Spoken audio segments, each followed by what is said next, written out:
You are our Lord, our God, our Father who art in heaven. That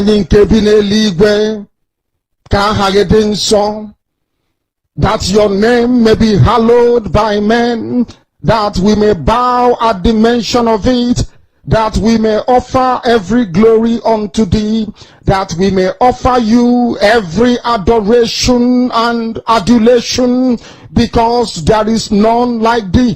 You fight our battles for us. Every blessed day you demonstrate through your kindness and your everlasting mercy that you are our Lord, our God, and our Creator. This evening we offer these your children unto thee. All over this very planet that you created, they are listening across the entire 24 time zones on this very planet where they inhabit. They are listening to your gospel this very evening, this gospel of redemption, a gospel of hope, a gospel of restoration, a gospel of renewal, this very gospel of freedom, this very gospel of emancipation as only you ordained.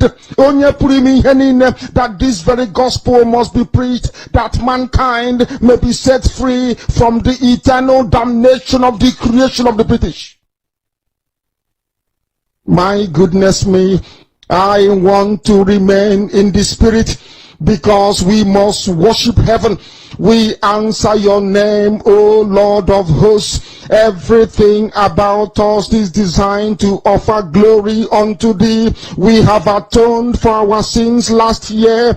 This very year we have not only atoned for our sins, we have spilled, we have shed blood, they have shed our blood. We have let our sacrifice be made unto thee. Even on the 30th of August, as we are being felled by the bullets of the enemy, by the workers of iniquity and of darkness, we remain very strong today to beckon upon thee, to ask you for your mercy and for your grace, to ensure that your kingdom is restored upon the face of the earth, that you can bring your healing hand to bear upon the life of those of them that you created for one singular purpose, and that purpose alone, which is to worship you in truth and in every honesty. Is there any way that we have erred? Is there any way that our ancestors may have sinned? We confess before a congregation of the whole of humanity to ask you, O Lord of hosts, to have mercy upon us. You must have mercy upon us. We have suffered enough. We have been subjugated enough. We have been tortured enough. We have been imprisoned enough. We did not do these people anything. Our only crime is to answer your name. Our only crime is to be born your children. Our only crime is to excel at everything that we place our hands into. Our only crime is to exhibit your glory and your blessing, which manifestedly is upon our lives every blessed day. That is why they want to kill us. That is why the British want to join those of them who don't know you, to destroy your creation and your inheritance. You will not allow shame to befall your name. You will not allow the enemies to triumph over the lives of your children, because you created us to exist, to worship, to honor, and to praise you. That is exactly what we are going to do when this Biafra comes. It will come in truth and in every honesty, because we remain every blessed day Chukwabiama believe we're whiter than white and whiter than snow. Is there any way that we have sinned that you cannot forgive us our trespasses, to enable us to fulfill your own word, which was spoken thousands of years ago, that instead of what you promised not to come to pass, that heaven and earth will cease to exist? You opened your mouth to bless mankind to the coming of Yahweh Yeshua, who came here and said, let your kingdom come on earth as it is in heaven. Those words can never be in vain, because they are anchored upon your holiness and your magnificence. That is why in the end we know that Biafra will come, that these children that we have given birth to all over the world, and their children, and their children, and their children, as long as they give birth to them and they are Biafrans, they will worship you in truth and honesty. Through this very work we are doing, mankind will come to understand you.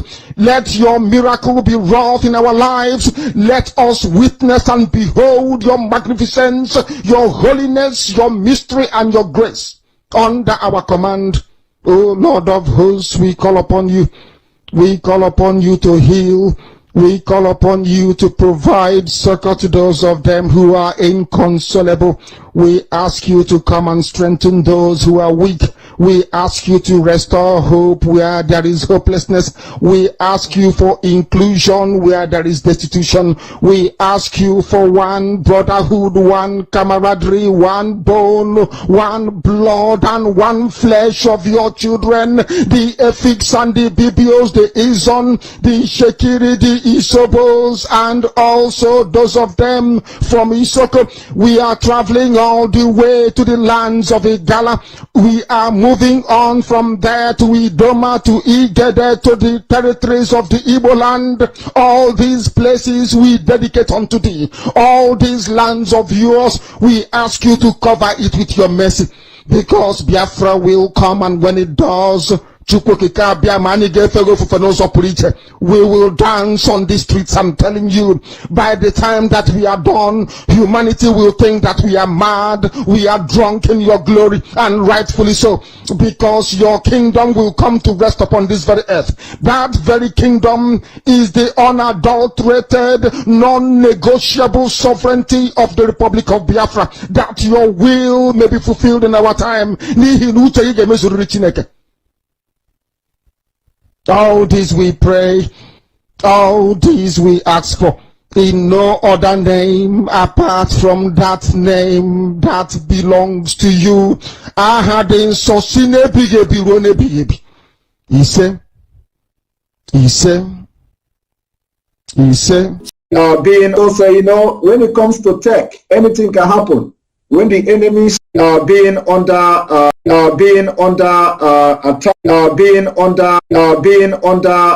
attack. Good evening, wonderful people, great Biafrans. When I go to Hanso Yambanine, Chineke na Kendi Bo, Ono Banani Abu Malite no Soto, Onani Jamono, Nani Jan Yisi, Anyamo Gikra Blessed, Obanani Kani Jamono, Ni never Zugage, Amandi Najuan Yochi, and Obstan Bragana Marage, Onanyage, Mosomagi, Maji, on the world on the Bochinketa.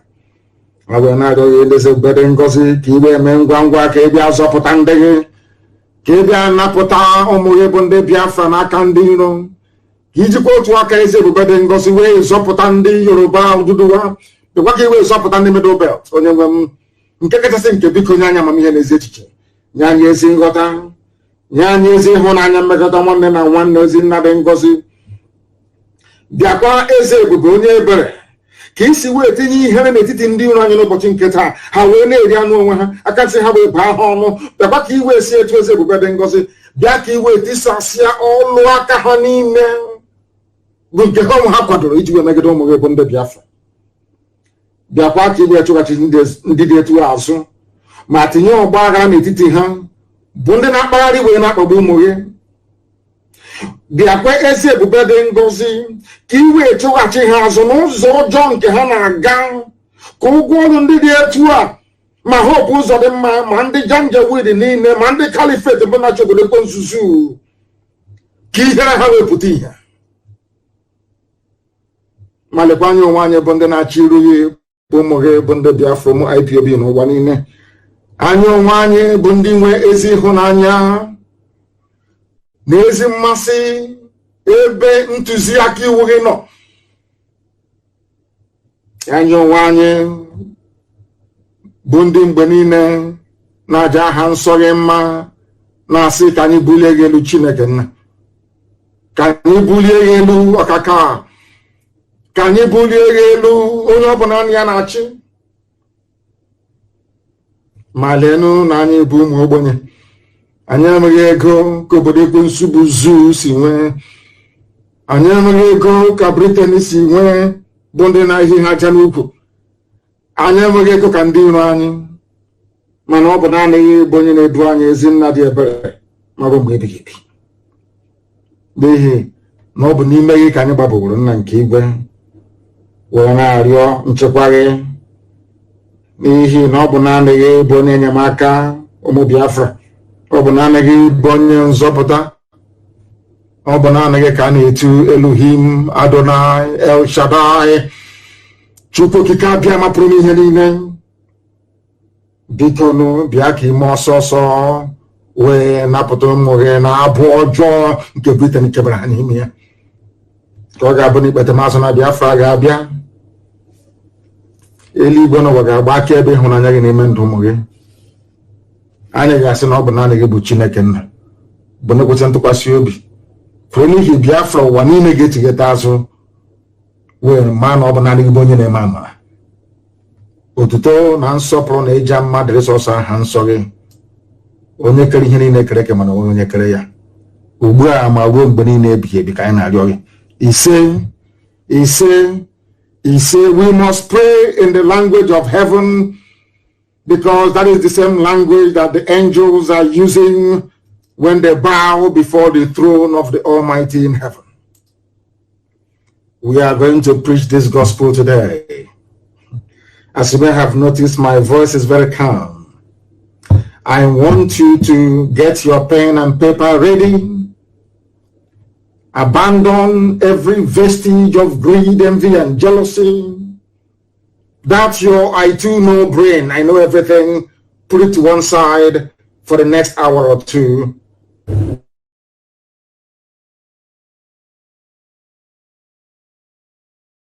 But we are back here live and direct once again, and I believe that all our platforms are working. There are those that have taken it upon themselves to inform me each time that there is a wobble. I need to know that all our systems are working very well. I want to know that all our systems are fully operational. Very, very important, please. Our enemies will try all they can to distract us. Please, I do need confirmation that all our systems, that our output from here is working very well. That is what I want to know, please. Very, very critical, please, that I get this confirmation. Is anybody able to confirm with me? Even if yes, we are okay. We are okay. Somebody's saying we are okay. I can see most of the comments. I think it's on Facebook. And Natubugo is listening to us on Twitter via my Twitter handle at Mazin Namdekano. Yes, I don't know if they have fixed it. We have fixed it, of course, here. Yes, they can now hear me. It is now working. Thank you very much. NDBC, thank you very much. All of you. Donatus Unkem, thank you very, very much. Chieme Okoro said yes, that it is now working. It is now working. So we are live and we are direct. Once again, it is very clear. And the whole world. They don't want me to preach this gospel because they know what it contains. I call it the end of discussion. After this very program this evening, people will begin to have a more deeper appreciation of the enormity of the task that is before us and what we are doing to rectify the uselessness that Nigeria has become. We must preach. First of all, this very evening, morning, afternoon, or night, depending on where you are, there is no country, nation, or geopolitical space on this earth where a black man is in control of his life, talk less of his destiny. I want you to write this thing I'm saying down, please. Very, very critical. You write it down, because what we are going to do, as always, is to try to build a very necessary preamble, lay the foundation upon which we are going to rest our lecture this very evening, this very gospel from heaven. I repeat, and I'm saying there is no country or nation on this very earth where a black man is in control of his life, talk less of his destiny. I know some of you may mention Barack Obama, that he was the president of the USA. But during Obama's reign in the USA, black people were more disadvantaged than at any time in US history. Had Obama's reign in America, or should I say his presidency, been a success, you wouldn't have issues like Black Lives Matter. Black Lives Matter because racist, white police people in America were slaughtering blacks at will. That is after a black man had become the president of the United States of America. Why I'm saying that is for you to grasp the essence of the point that I'm trying to make. That there is no country, nation, or geopolitical space on this very earth where a black man is in control of his life. And I'll bring that to the zoo very, very shortly. Sometimes I wonder if God created us, or God made we black people and handed us over as slaves and farm animals to serve other races. That is why anywhere you go around the world, once you're black, you are very close to the dustbin. Do you know they have a caste system in India? Do you know the lowest caste in India are black people? Do you know in Sri Lanka they have a caste system? Do you know that the lowest caste of people, they are black people? Do you know that black people are also suffering in Papua New Guinea? Do you know that they are at the bottom of the pile? I am saying all these things so you understand why these criminals, these vultures, these workers of iniquity are all against Biafra. The simple point I'm trying to make. Because when people are down, you need a force, you need a movement, you need a figure, you need a people to raise everybody up. When Asia was down, it fell upon Japan to lift the whole of Asia. When the Western world was down, it took the grit and the might of the United States of America to grind through the Second World War and still be able to rebuild Europe. Europe was rebuilt with money from the United States of America. Nobody's doubting that. At every period in history, you have always needed a race or a people to stand up and say, or to say enough is enough. It has fallen upon our generation, this very generation of IPOB, and we are saying enough is enough. And of course, and very predictably, we are encountering stiff opposition because the devil doesn't want Biafra to come. The devil doesn't want Biafra to come because the devil enjoys it because black lives do not matter. Because all over the world, there is no place, there is no country where a black man is in control, or black people for that matter, man and woman, even black dog is in control of their lives. I want you to understand that challenging this very prevailing orthodoxy is the reason why we have so many people within and without against this very promise of God. The same thing happened to Israel. Nobody wanted the Jews to have their own homeland. Nobody wanted them to have it. Even before time, even to leave Egypt and go, they were complaining of exactly the same thing happening in the zoo, because I don't know, for some inexplicable reason, I'm in a spiritual mood this very week. For some reason, the same thing that happened to Israelites are happening to us. If you go to the northern part of the Zoological Republic, they're complaining. They are everywhere. These Easterners, these Biafrans, these Ipob people, they're everywhere. They own the shops, the businesses, and everything. That is envy and jealousy. We want them to go. We don't want them in our land. The same thing that Pharaoh said. We don't want Israelites in our land. But to allow the Israelites to go was a problem. There's something happening in Nigeria. You are complaining every blessed day, and we are saying allow us to go, and you're saying no. The same biblical scenario being played out in a contraption created by man in Africa in the 21st century. How abominable can that be? I want people to listen very carefully. I am not going to be very fast. I want you to absorb all that I have to say this very day. It's very, very critical you do so. A black person has no pride. The reason why I am throwing this line this evening is because I want you to understand the genesis of your problem. Black people do not have any shame. They have no pride. They have no class. They have no sense of decency. Why am I saying this? I know some people are grumbling already, saying, oh, why he's insulting black people? No, I'm not insulting you. I want you to be able to reason. I want you to reason very, very clearly, please. Do you know why I say you have no shame, black people?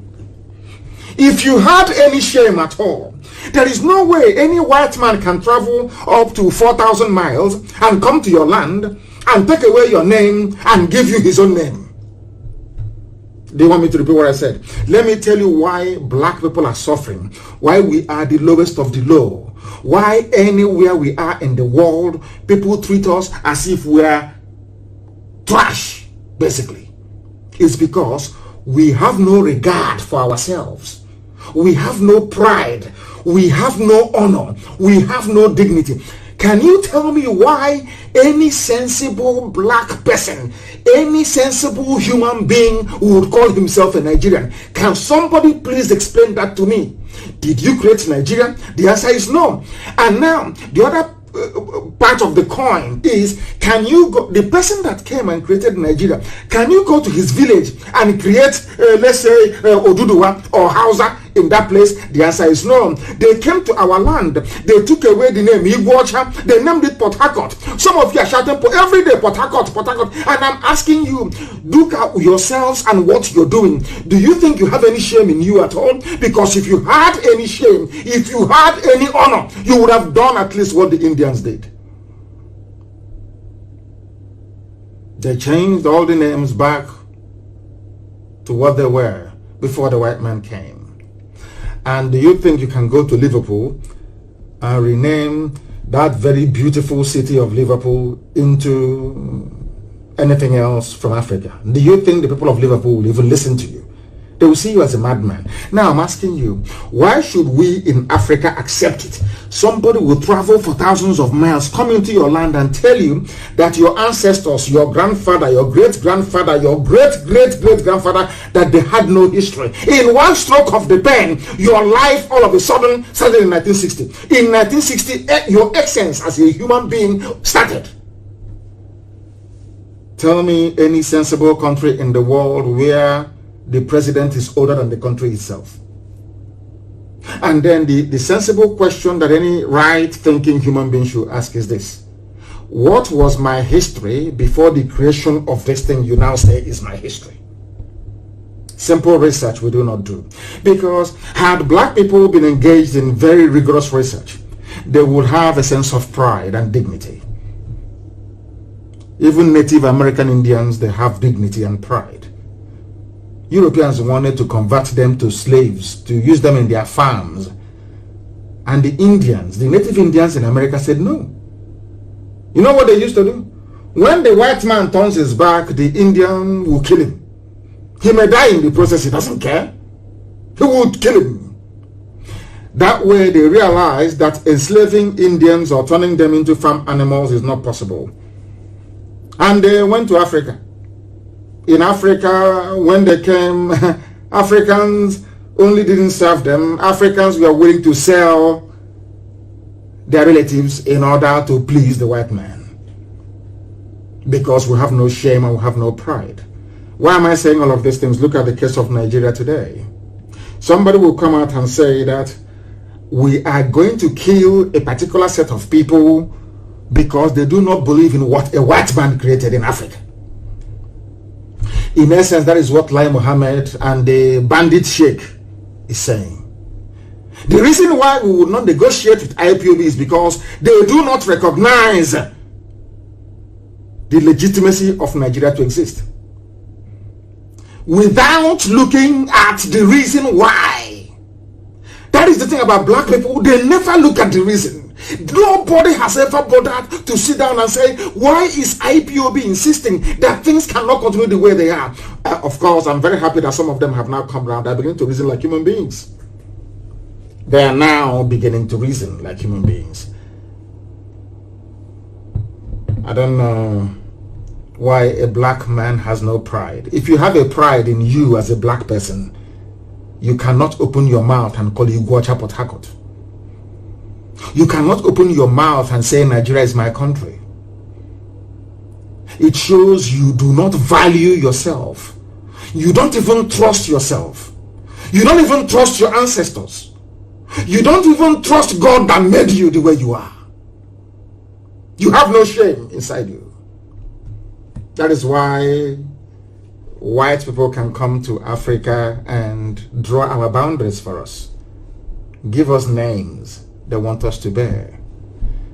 Even those of you who are in Christendom, when during baptism, you see how clever they are. During baptism, they tell you to throw away your old name.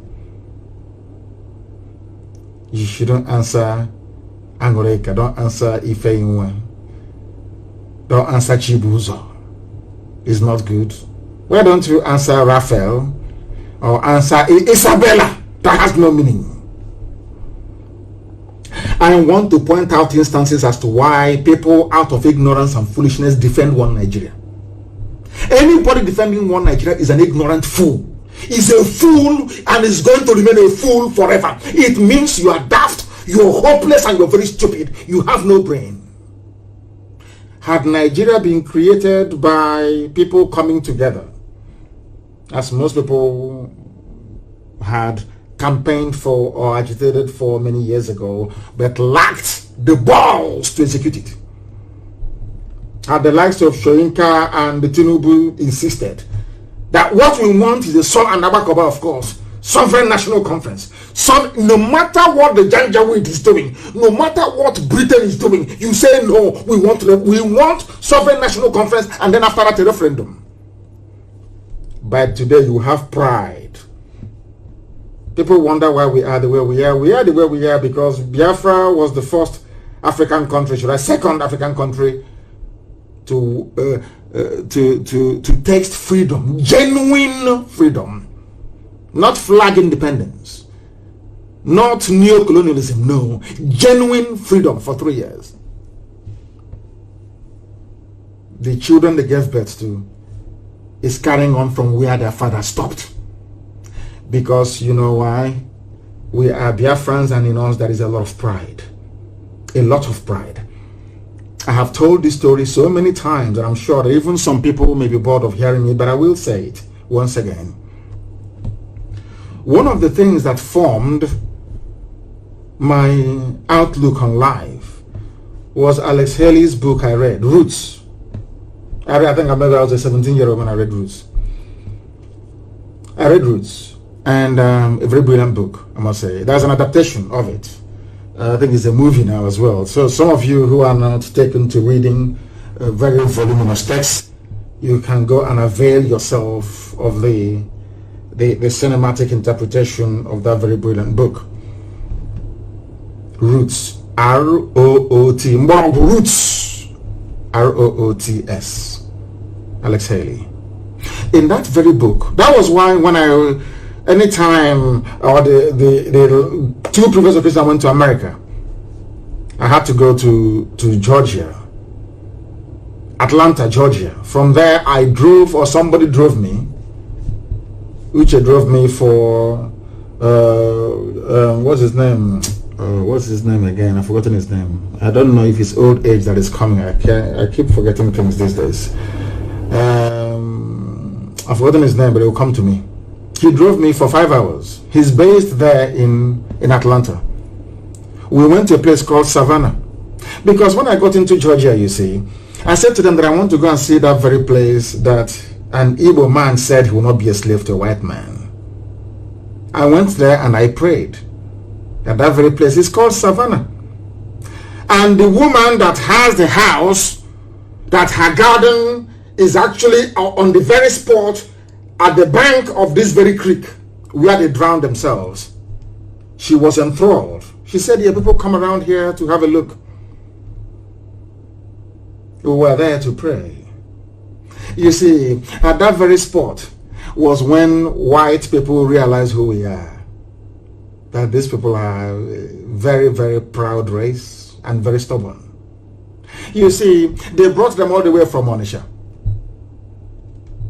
In fact, basically in Obaro, they took them from Obaro and traveled all the way to US, men, women, and children. And when they inquired what they are there for, why they bound them in chains and brought them all the way to America, the white man said they are going to be sold as slaves to work in the farm, to become somebody else's property. And they said, instead of me to become a fellow human being's property, I would rather die. Do you know the reason why this part of black history is not given due prominence? It's because it will teach our children who we are, that we are a very proud race. That is why people must understand, when they look at Biafra IPOB agitation, they must understand where we are coming from. You may, if you are another race, you may be comfortable with being a slave. That is your business. But where we come from, in the land, the original land of the free, where God Almighty in heaven is the king. Biafra was a kingdom where only God in heaven is the king. That all men are born equal before God and fellow men. We gave the world democracy. Biafra gave the world democracy before the Greeks came. Don't take it from me, take it from the white people teaching it in the universities. In Argentina, that is what they teach. It's a fact. That is why they don't want Biafra to come. Because you are the light of the black race. That is why Janjaweed can't understand us, because their reasoning is too low and is too poor. They know nothing. They know absolutely nothing. They don't know. When you see us agitate for Biafra, you kill us, you don't know what is driving us. Do you think we are doing this thing out of our own? What we are doing is of the spirit. Unless you are in the spirit, you can't understand it. If you're a zoo animal, you cannot understand the Biafran. You can never do. Never in your life.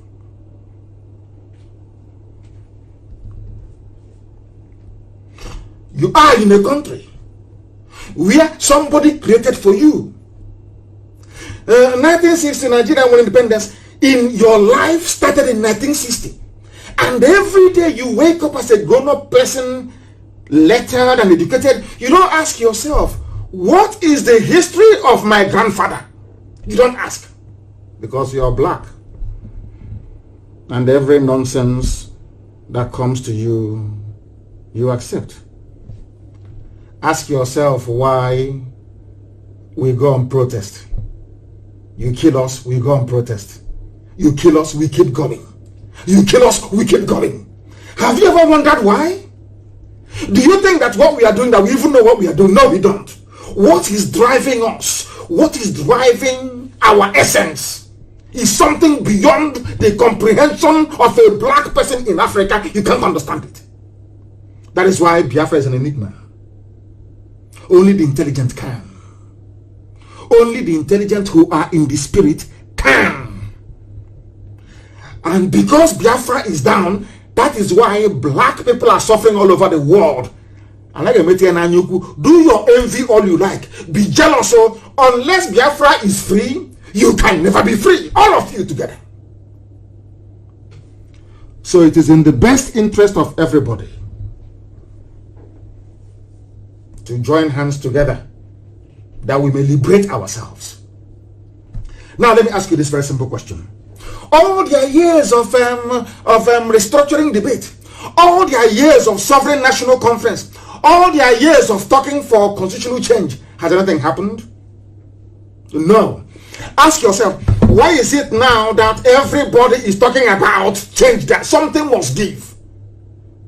Had IPOB crawled back into its shell when at the height of the persecution, do you think that we would have given people the courage to say what they're saying today? People are saying what they are saying because they know that the zoo was unable to suppress IPOB. Anybody talking anywhere in Nigeria is because of IPOB. Anybody anywhere standing up and shouting, it is because of IPOB. Do you know why? Because that's how God intended it.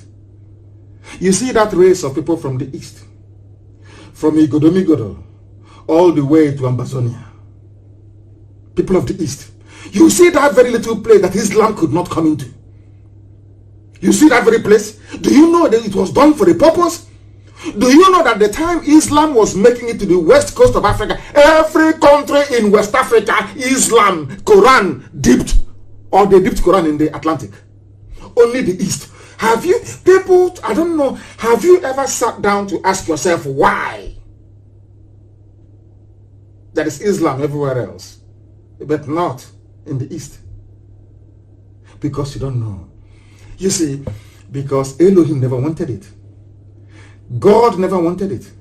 The reason why God allowed white man to bring his New Testament into our land is because he wanted to teach us a lesson. We were doing very horrible things at our temple in Arochukwu. Very horrible things. And God was upset. The same thing that happened to the temple in Jerusalem was what happened to us. But after 2,000 years, Israel rediscovered itself. And when Israel was about to be established, they said, no, don't go into armed struggle. Don't do this. Keep talking, keep talking, keep talking. And a very brave man, Menachem Begin, of Likud party, the founder of Likud party in Israel, Menachem Begin, I think at one time was also the head of Mossad, was the prime minister. Courageous and brave man, loved by God and men, only hated by the enemies of God. He said, to hell with everybody. Do you know that it was Britain that was manning, they gave them what is called the Palestine Mandate, because by then they shared the whole world amongst themselves. They divided everything, all the colonial powers, they shared the world amongst themselves. Britain also got Israel. The same way Britain got the zoo with Biafrans in it, their own was Palestine, the Holy Land of Israel.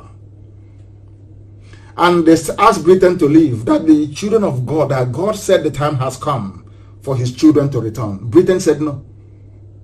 Go and read your history books. Britain said no, they're not going anywhere. Do you know what Menachem Begin did? They used bomb and dynamite to blow the British away from the land of Israel. And in the end, Israel was restored. That is the reason why I love the Bible so much. When they say that the kingdom of God suffered violence, and only the violent can take it, and with force. If you restudy the history of Israel, it's very clear. When Israel was begging, oh, you're killing, you know what that thing we used to do? You're killing us here. Nobody will listen. They were slaughtering Jews all over the world, slaughtering them for nearly 2,000 years. Nobody did anything. Until one day, European Jews said, you know, they are going to kill us anyway. So we might as well put our life to a very good use while we still have it. We are going to have a state of Israel. And it happened. People said it wouldn't happen, but it happened. The same way we are going to have Biafra. It doesn't matter what you say. We have the lives to commit into it. And in the end it will come. Because nobody can come from a place called Nigeria. Only if you are an animal.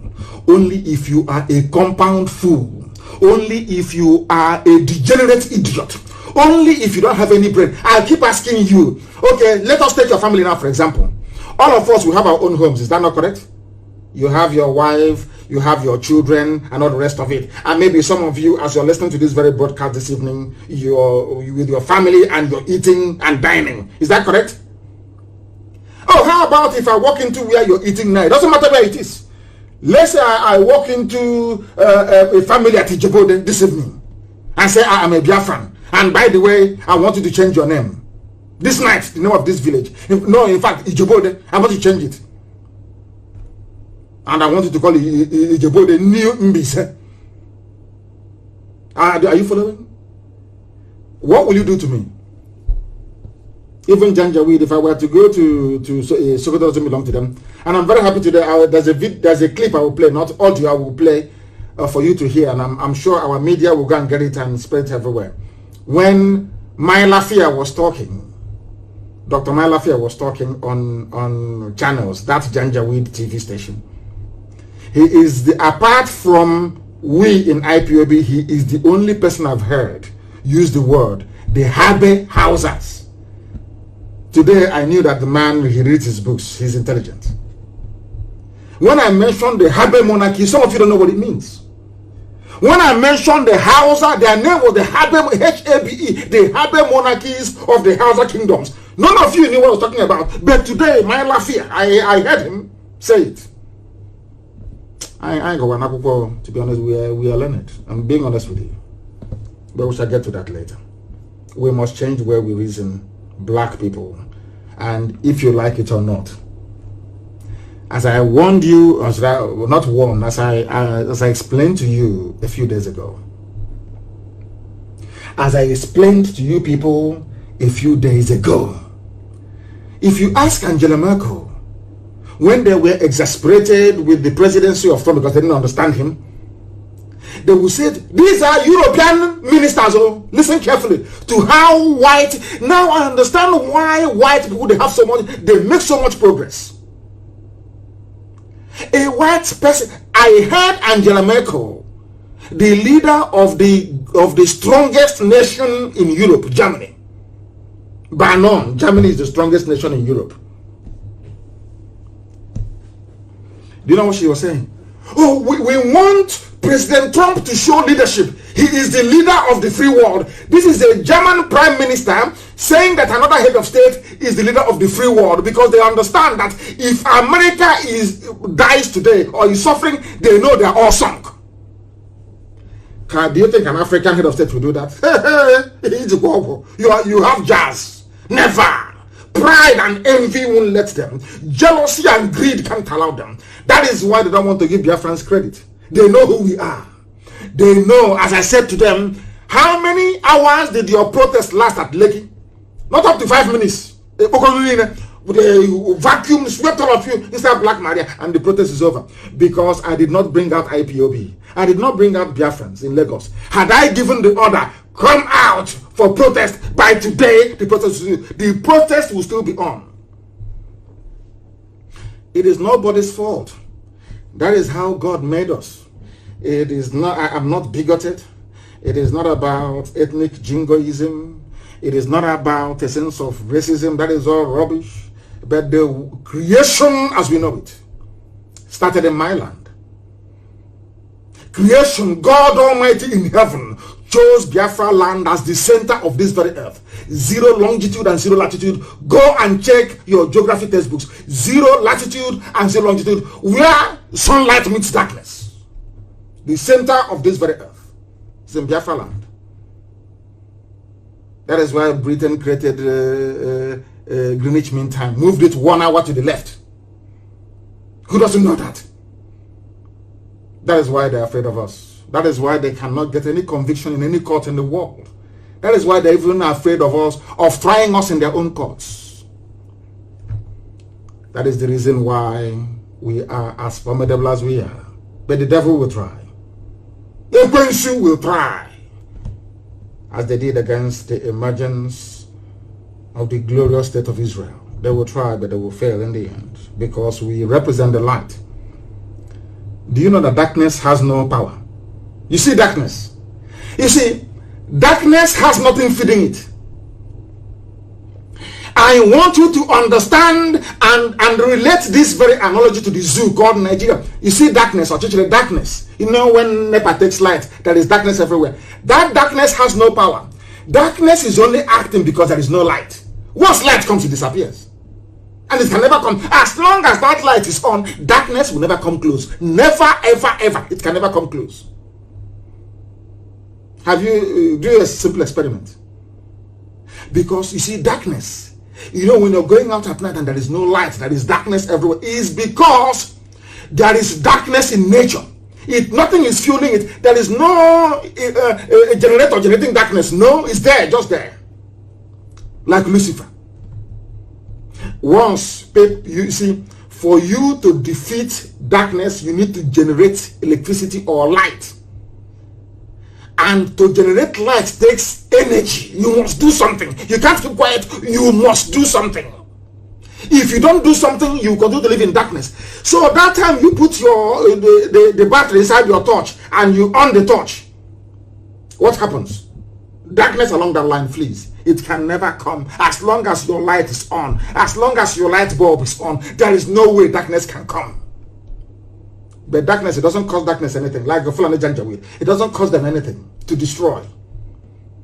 But to overpower them, you must come together. There must be synergy, there must be energy, there must be momentum. You must have that thrust. By thrust, I mean T-H-R-U-S-T, not T-R-U-S-T. Now you understand me, don't you? Now you understand me, don't you? I insult black people because I want them to develop some sense. Begging them doesn't work. This is black. But how can you explain to somebody who is a PhD holder, who is a professor who will open his mouth and call his land Port Harcourt? You're a professor of maybe nuclear science. That means you have no shame and you have no pride. We all mask our collective impotence. You know, blacks are very impotent. Especially when you go onto Facebook and see the wish. When we were arguing about separation and freedom many years ago, some idiots are talking rubbish. Nigeria, one Nigeria, patriotic Nigerian. Look at the idiot. Patriotic who? You mean patriotic product of Frederick Lugard? Nobody is a Nigerian. You dimwits, you morons. No human being is a Nigerian. That is how daft you people are. The sooner you search for salvation under your ethnic identity or nationality, the better for you. Shameless people. Who is a Nigerian? Let me ask you. Who? Is it the one from Mali with AK-47 somewhere in Mina, raping and killing people? People without a collection of people without honor or shame. God have mercy on your ignorance and the wretchedness of it. We love to mask our collective impotence by seeking solace in English language. That's most of us don't even know. You see one idiot writing, you're writing grammar. Ask him to explain that grammar. He doesn't know. He doesn't know what he's writing. But because the word sounds sweet, just like when we learned the phrase circumstances beyond my control. Anything you ask somebody who say circumstances beyond my control, he doesn't know, but it sounds nice in the air. So you say circumstances beyond, even out of context they use it. That is what happens to all these idiotic intellectual grammarians on Facebook writing rubbish.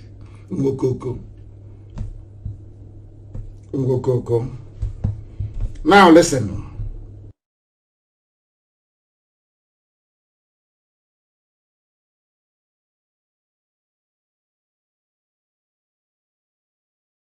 Nothing. Those championing restructuring, imagine how powerless we have been. Somebody somewhere said minor, what I would even call insignificant, because they know they have the numerical strength to frustrate whatever motion or bill that you have on the floor of both the House of Reps and of the Senate. And somebody who is so blatantly disadvantaged will rise up in the morning and tell you he's a proud Nigerian. I want to demolish these intellectual Lilliputs. Let me put it that way. They're minions. They are nothing. They hide under grammar. They spend 4 days. They go to the dictionary, cramming every rubbish.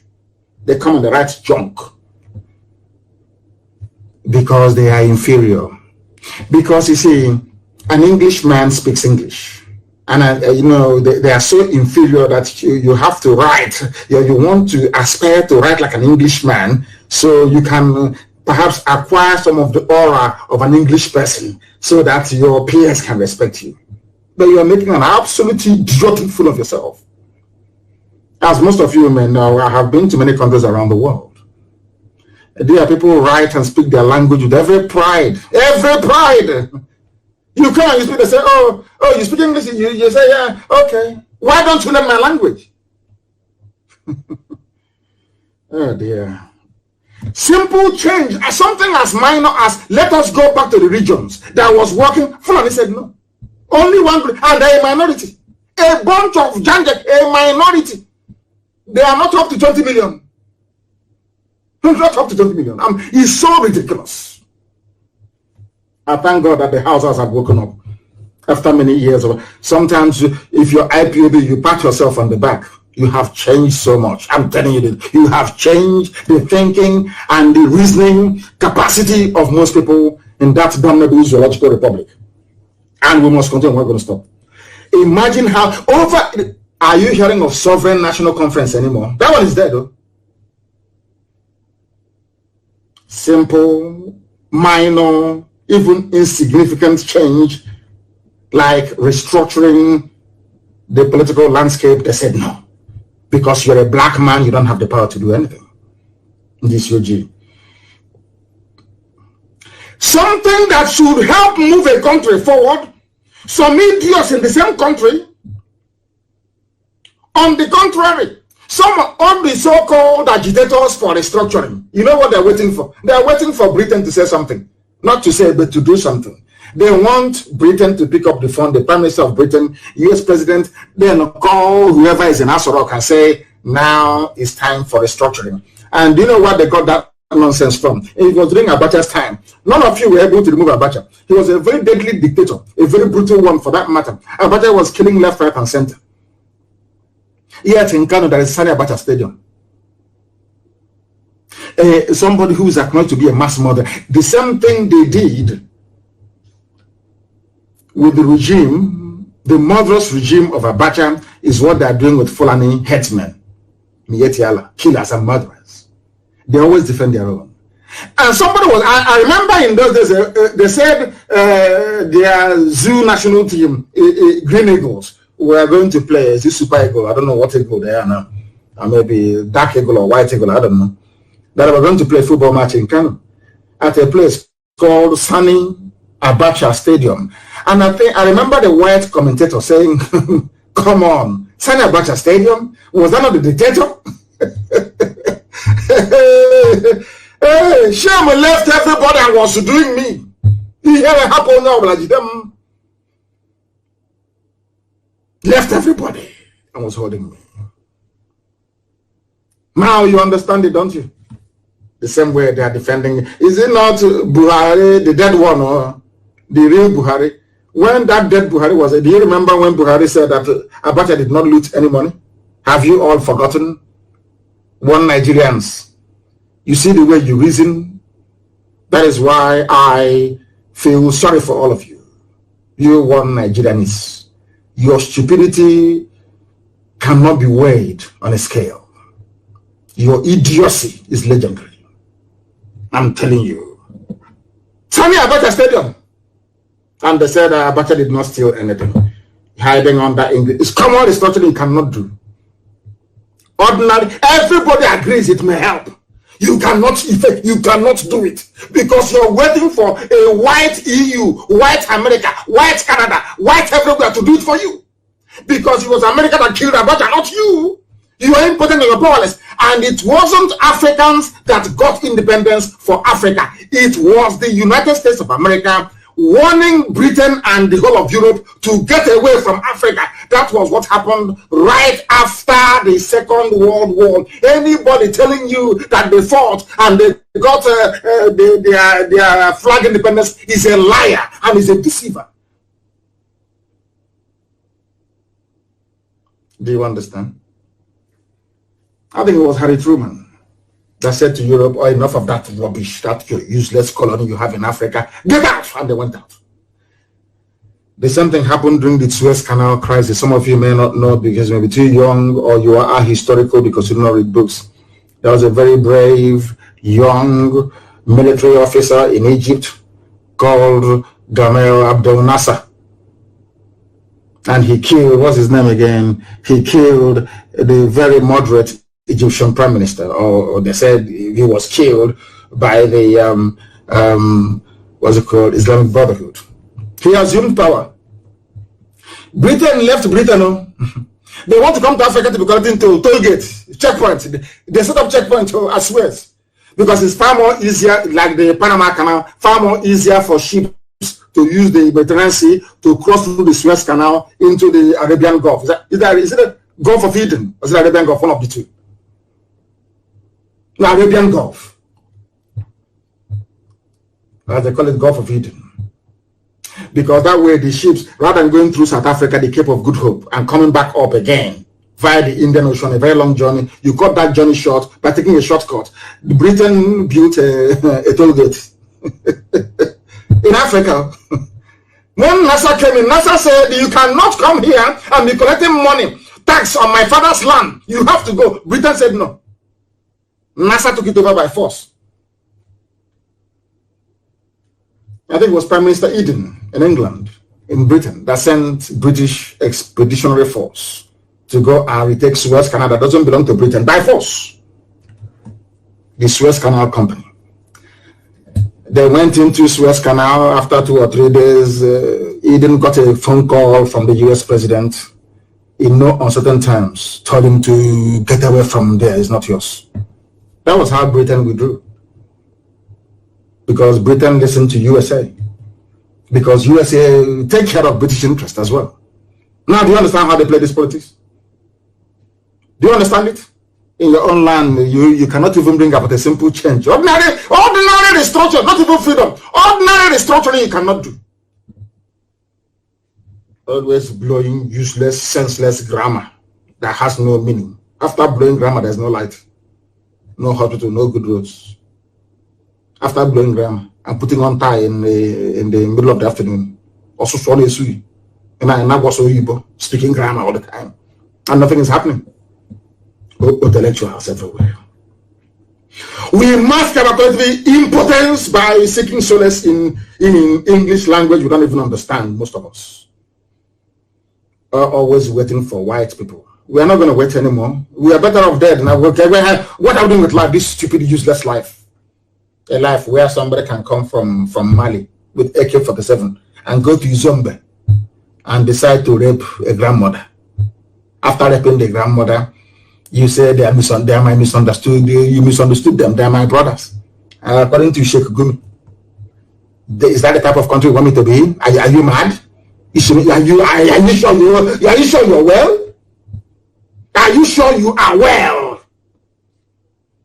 Are you sure you're well? Intellectuals everywhere. But now they have come back to that. Most of them have come back to the senses. We need to get off our lazy asses to make lives better for ourselves by seeking freedom for everybody. I said mass overdose of freedom. Freedom is like vitamin C. In actual fact, it has no overdose. More freedom is better for everybody. And that is the freedom that we are seeking for everybody, for every dick, every thumb, everybody must be free. Everybody must be free. They caged you in the zoo, treating you like animal, the same way they treated your fathers, they're treating you, and you take it. All you do is you complain, you mourn, and you go back and you sleep. Not in IPOB, we don't do that rubbish. Look at how successive governments in Nigeria adopted what I call the pauperization. I want to get this to program. You know, when you turn somebody into a pauper, into a very poor, wretched soul, I call it the pauperization philosophy of the Fulani Janjaweed. You know what they do in their feudal system? They become wealthy by impoverishing everybody else. You have to be poor. Only their children will go to school. Only them will have houses in Dubai. The ordinary Hausa man on the street is doing Babiala with no hope for his children. But even Fulanis are suffering. It's only the feudal lords, the half-educated, semi-literate feudal lords of the Fulani. They brought him that mentality. Some of you don't know why you don't have light in Nigeria. Sometimes I look at it and I laugh. A country that has coal, abundance of it, you have wall-to-wall sunshine every blessed day. You have tidal waves along the coastal lines. You have dams, you built dams, yes? You have gas.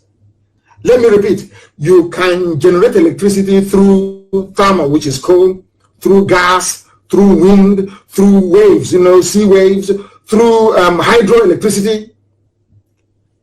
All these things are in abundance. Some of you go to China, you see they even make fake solar panels, and it works. A country of 200 million people cannot even utilize Kainji Dam that they built.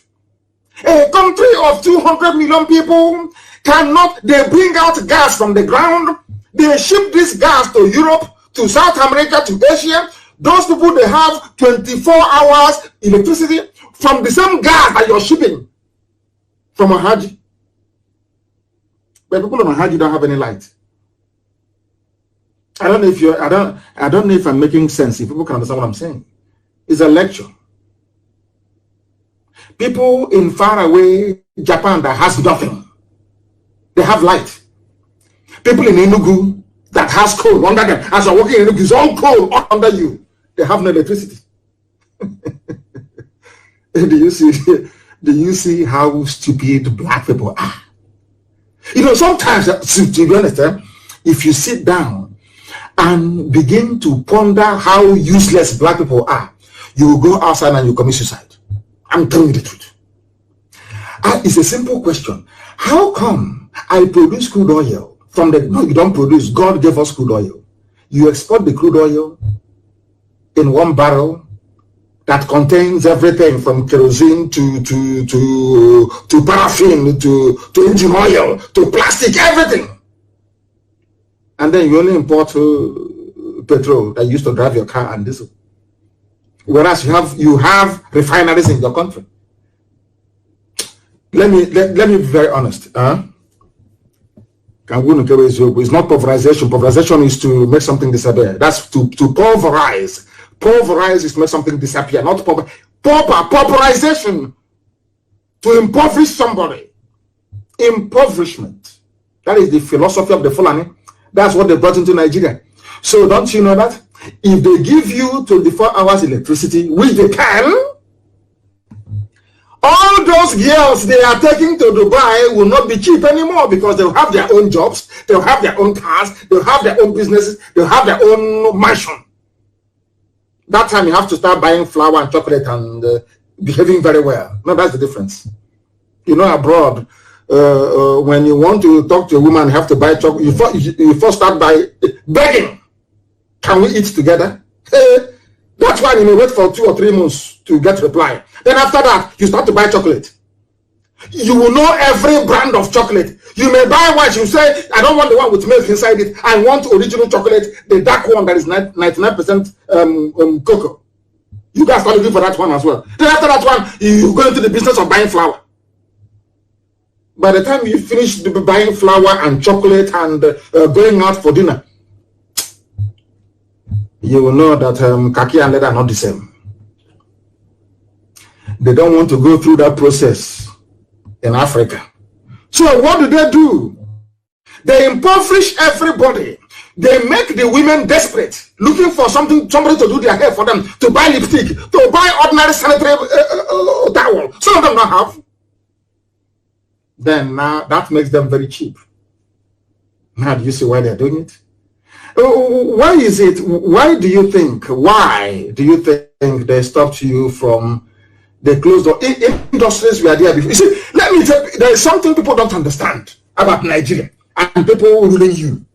I feel sorry for you people, honestly, because you are not educated. I'm sorry to say, you people are not educated. Nigerians don't know the meaning of education. Do you know there were factories before in Aba making glass? Today imported from China. There's a glass factory in Aba. Do you know there is a textile mill in Aba where they weave cloth? Do you know that in Aba they used to make soap and detergent? Today imported from China.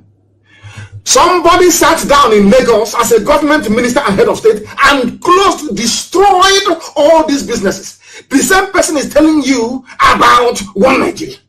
I want you took me out of my job that I was doing. That was the reason why PZ, Patterson Sokonis in Aba left.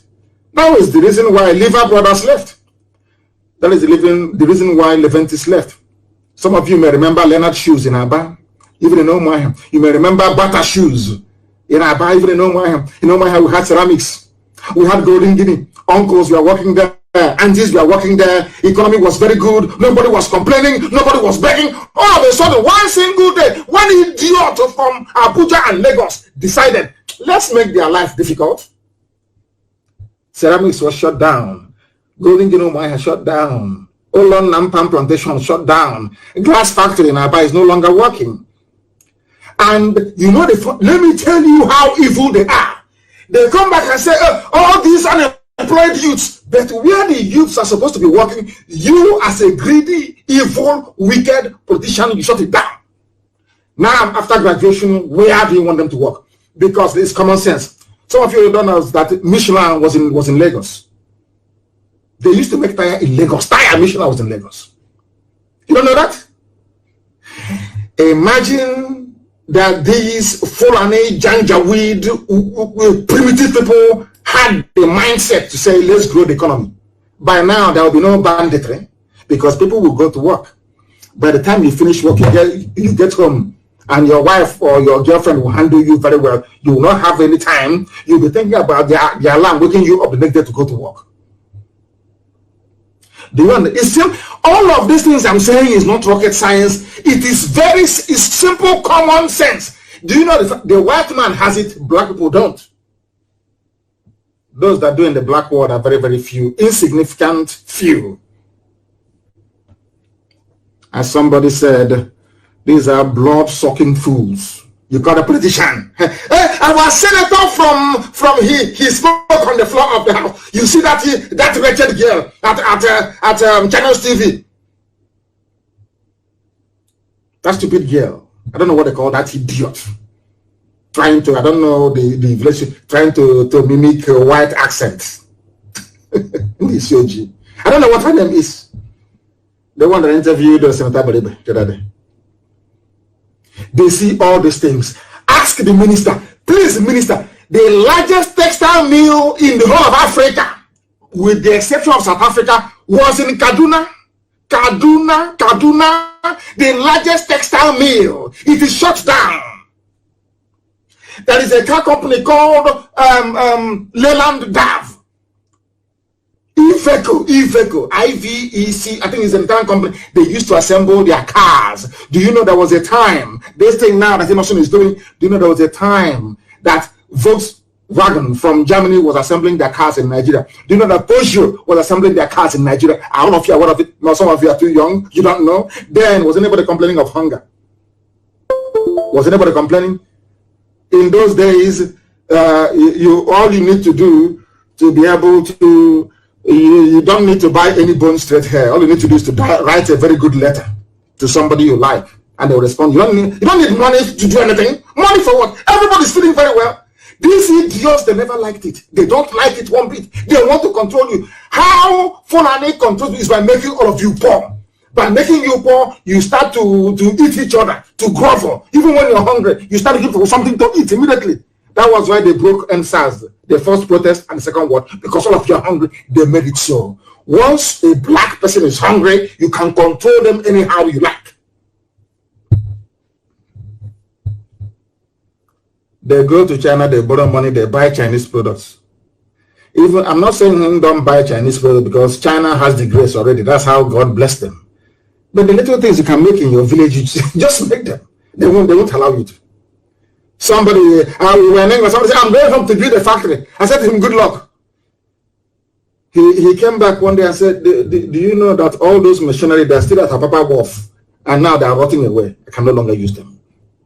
These are the demons you have as your politicians. These are evil people, evil beyond evil. You don't know how much they hate you.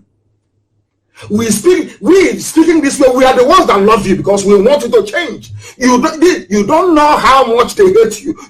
Remember how they used to rejoice and enjoy before. Yoruba is fighting Igbo. Oduduwa is fighting Biafra. They love it. They are fighting themselves. Fulani will be enjoying. Today it has turned. Because there is three elements that God decreed that man cannot live without. What I mean by man is also women. You see, food, shelter, and clothing. These are essential needs that every human being will always aspire to have. Do you know what happened to people in the zoo and by extension all across Africa. They know for you to get food, shelter, and clothing, you need money. For you to get money, you need work. And all your focus, all your lives is going to be how to provide for yourself and your family these three essential elements, or should I say ingredients of life. But in Nigeria, you don't have it. You know, sometimes I ask myself, do you see somebody who's pushing truck or pushing wheelbarrow, or a graduate driving keke napep? Some of you have PhD and you're driving keke napep. Some of you are driving riding Okada to make a living. Are you going to be able to build a house by driving keke napep? Maybe you move one block a year. And if your child were to grow up and to start driving, you will need to get to the 10th generation in the next maybe 500 years or 500 something years for you to be able to build a house.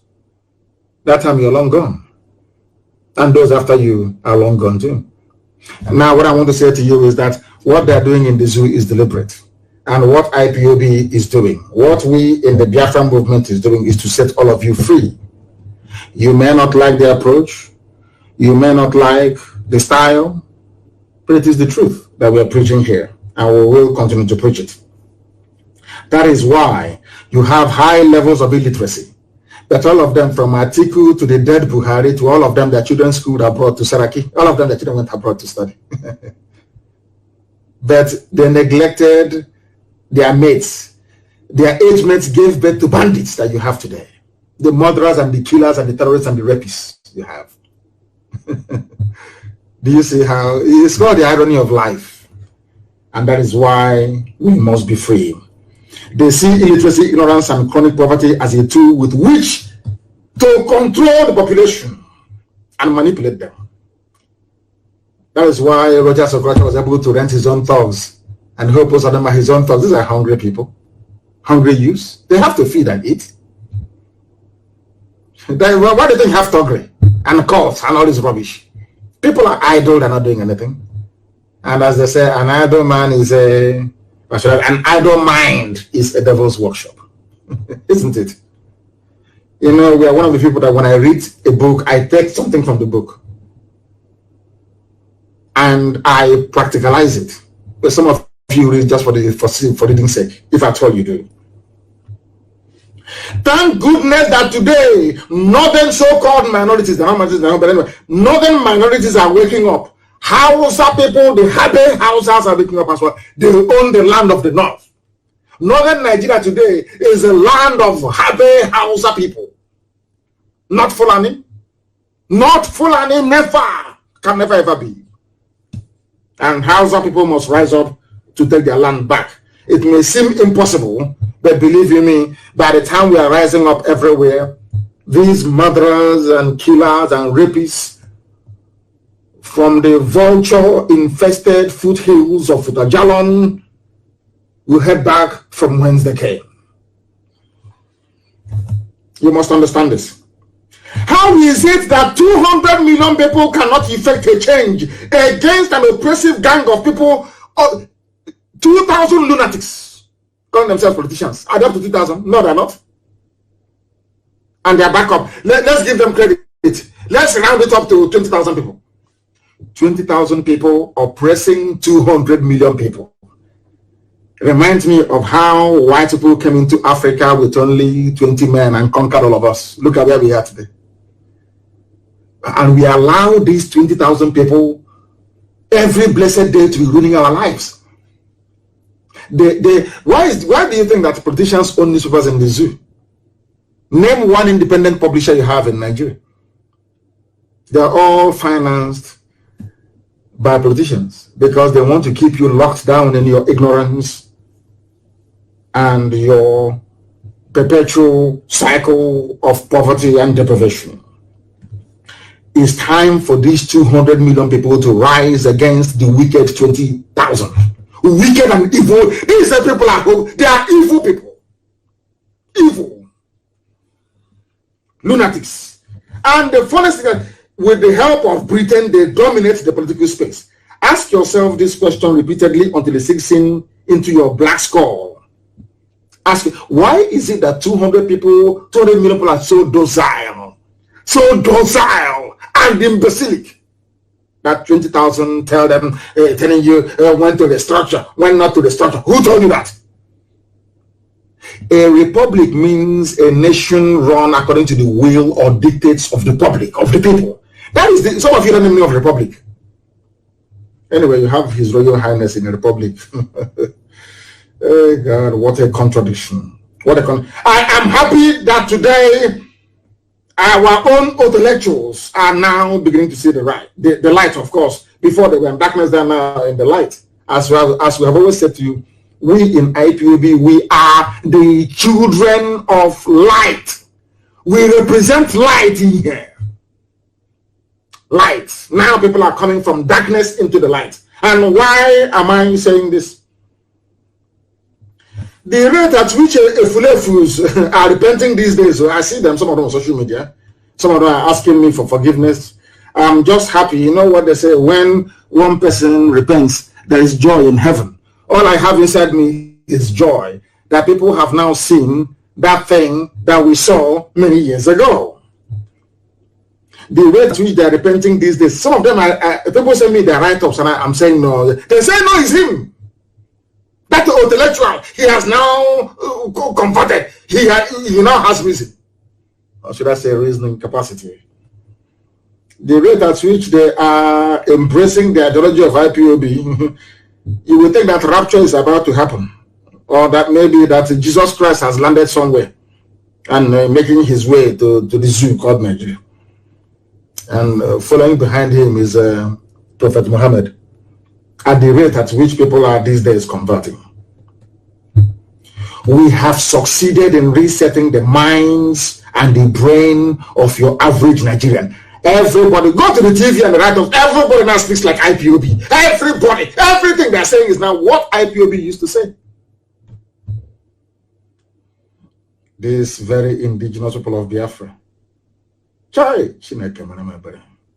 This noble family that never capitulated. They stayed strong, immense. Despite the slaughter after slaughter, they remained. That is why for me, it may sound a bit incestuous, but for me, the only people that I have regard and respect for is IPOB, to be honest with you. The only people I have regard for is IPOB, nobody else. When other people were falling by the wayside, IPOB held on tenaciously and doggedly to this very ideology. That separation is the best solution. People are now beginning to reason properly. And above all, they have now acquired the courage to speak out, and I welcome it.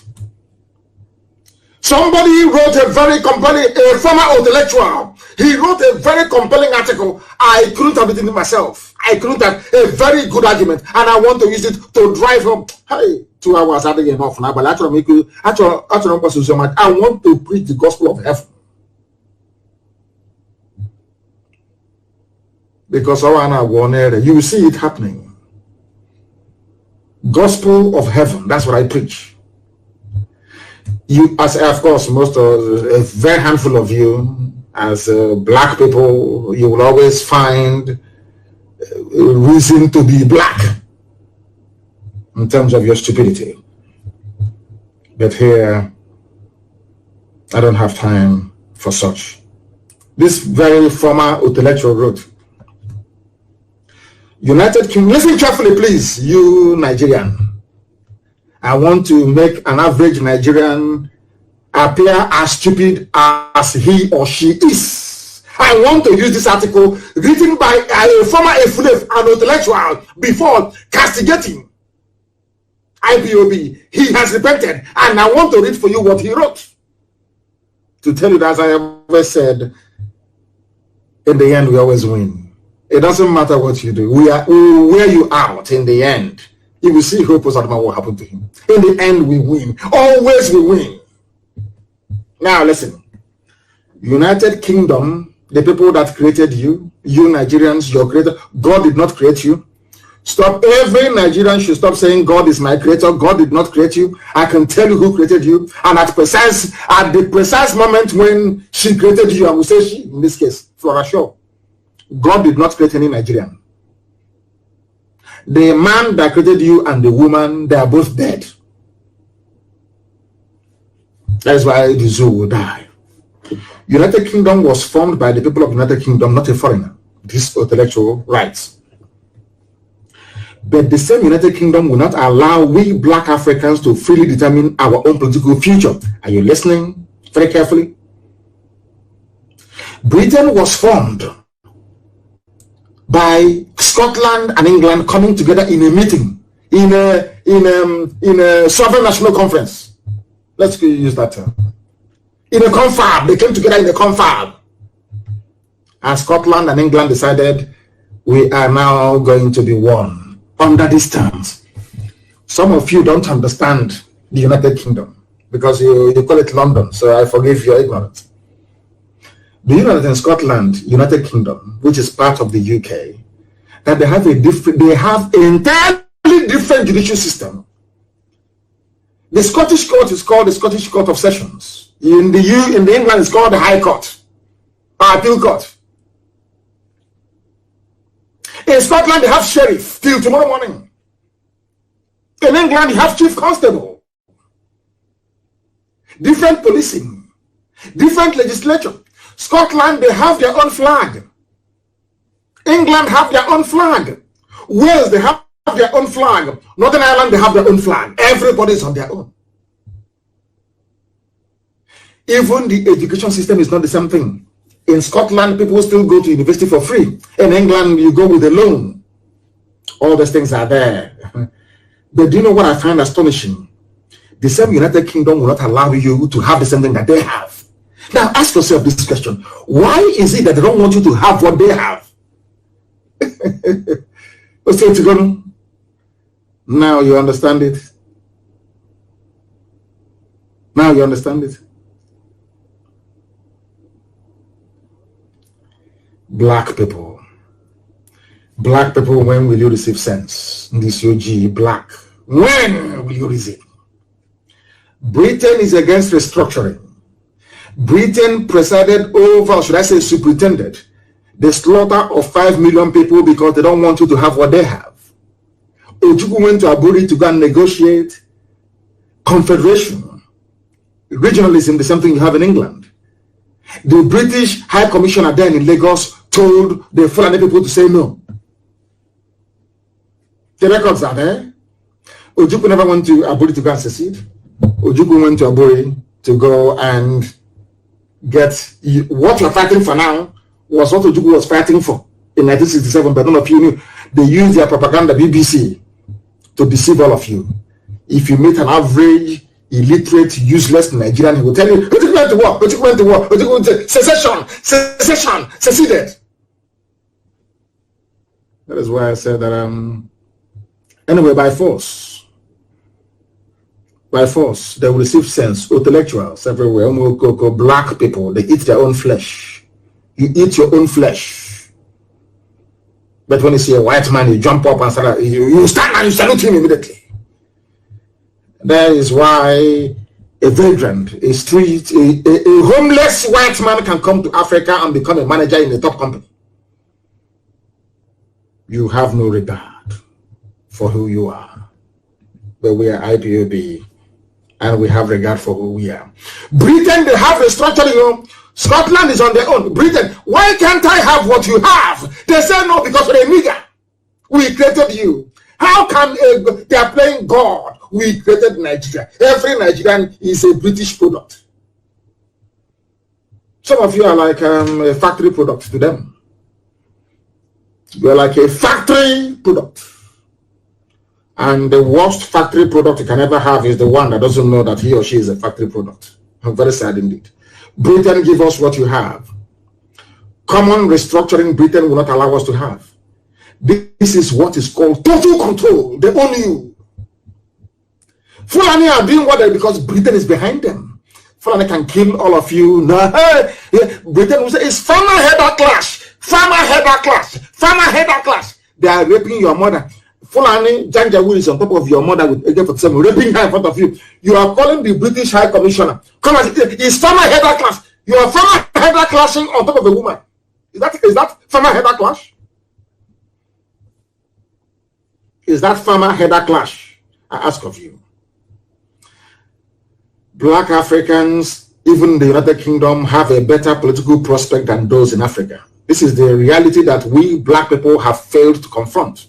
A black person in England, in the UK, has a better political future than a black person in his father's compound in Africa somewhere.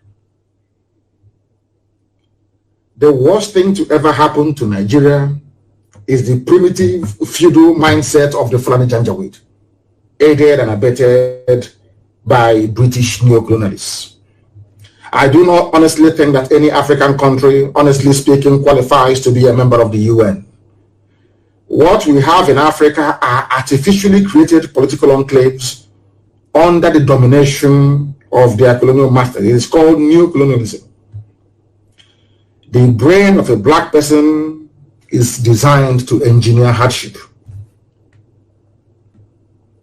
Why do you think they shut down all the factories? Why do you think there is no electricity? Because they want to make you poor. English, Scottish, Welsh, they came together in 1707 to form a union. They decided to call their new formed union, Union Kingdom.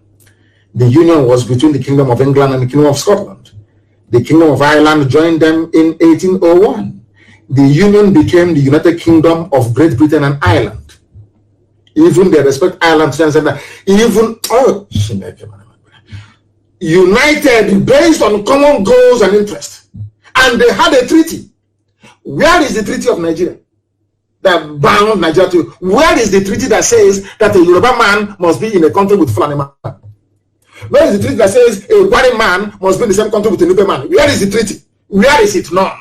A white man is your treaty. Very, very sad indeed.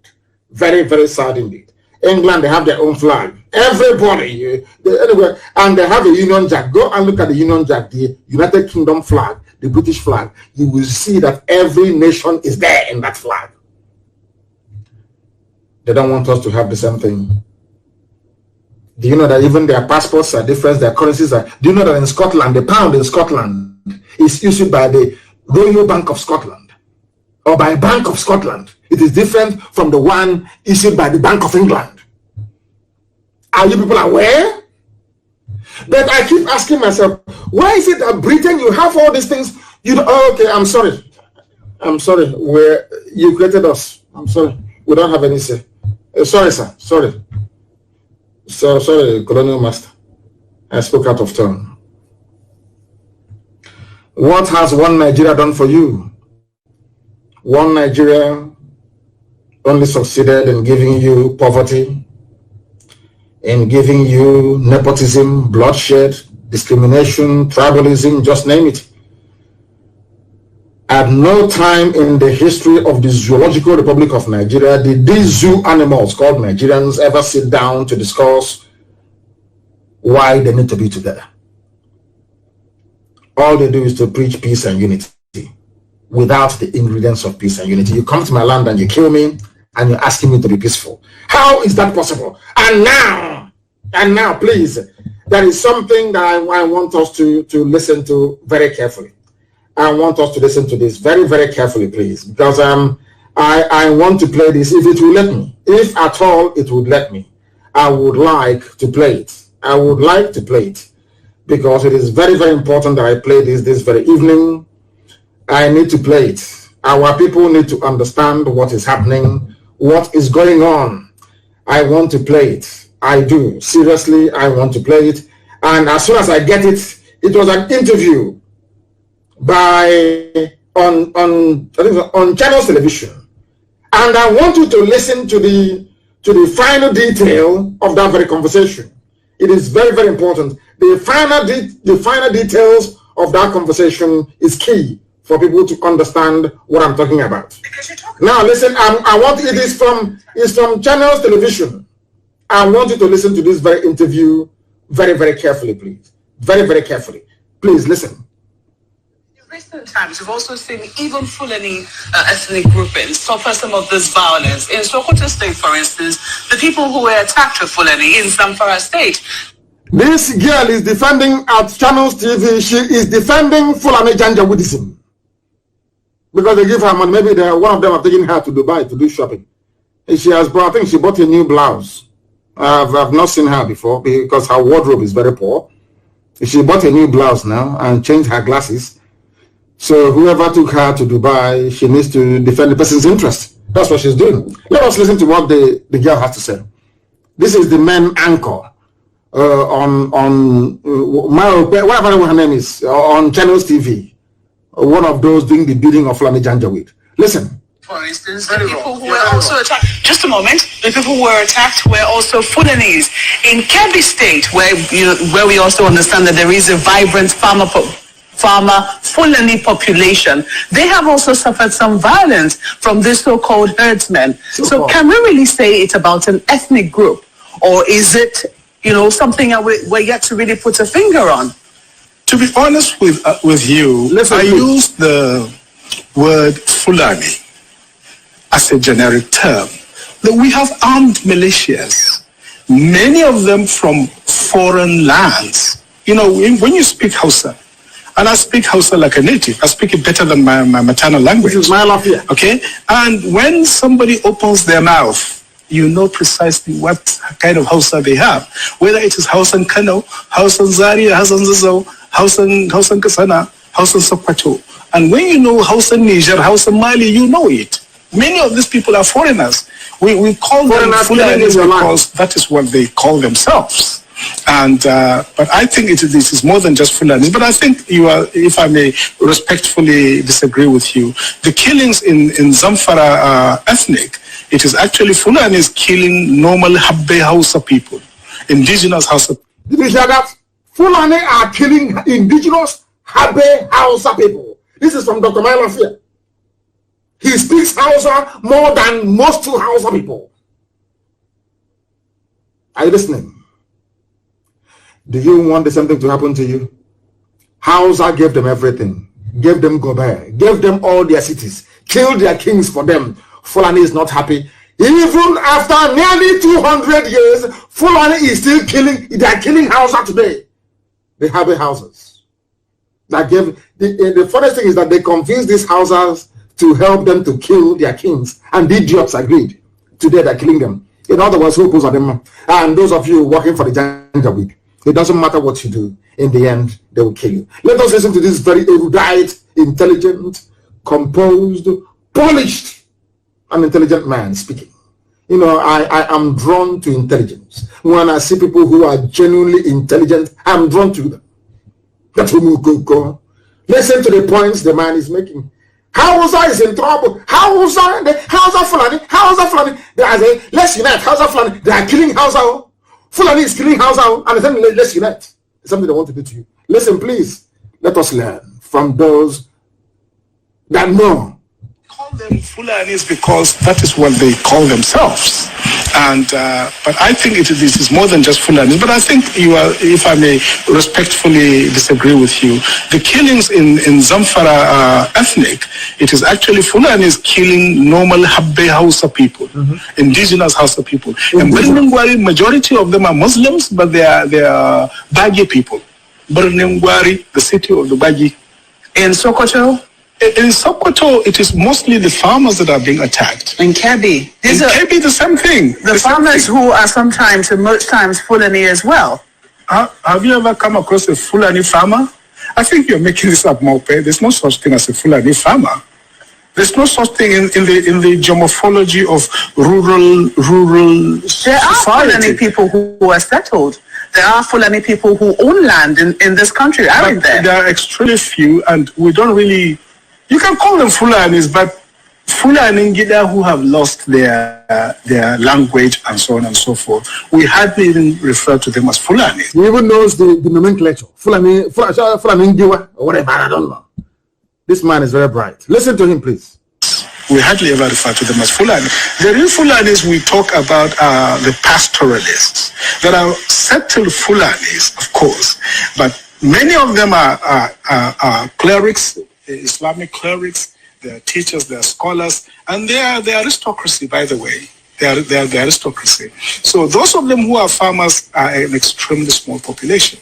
Extremely small population. But they exist. Trust me, they exist nonetheless. They do exist. This is from research done by other journalists. I mean, I haven't had the privilege of doing the research myself. Yes. But I have read from other journalists who have. They have been to those places and they can identify Fulani population who are farmers and have also faced this crisis of having to deal with this so-called herdsmen. But we're talking in basic general terms.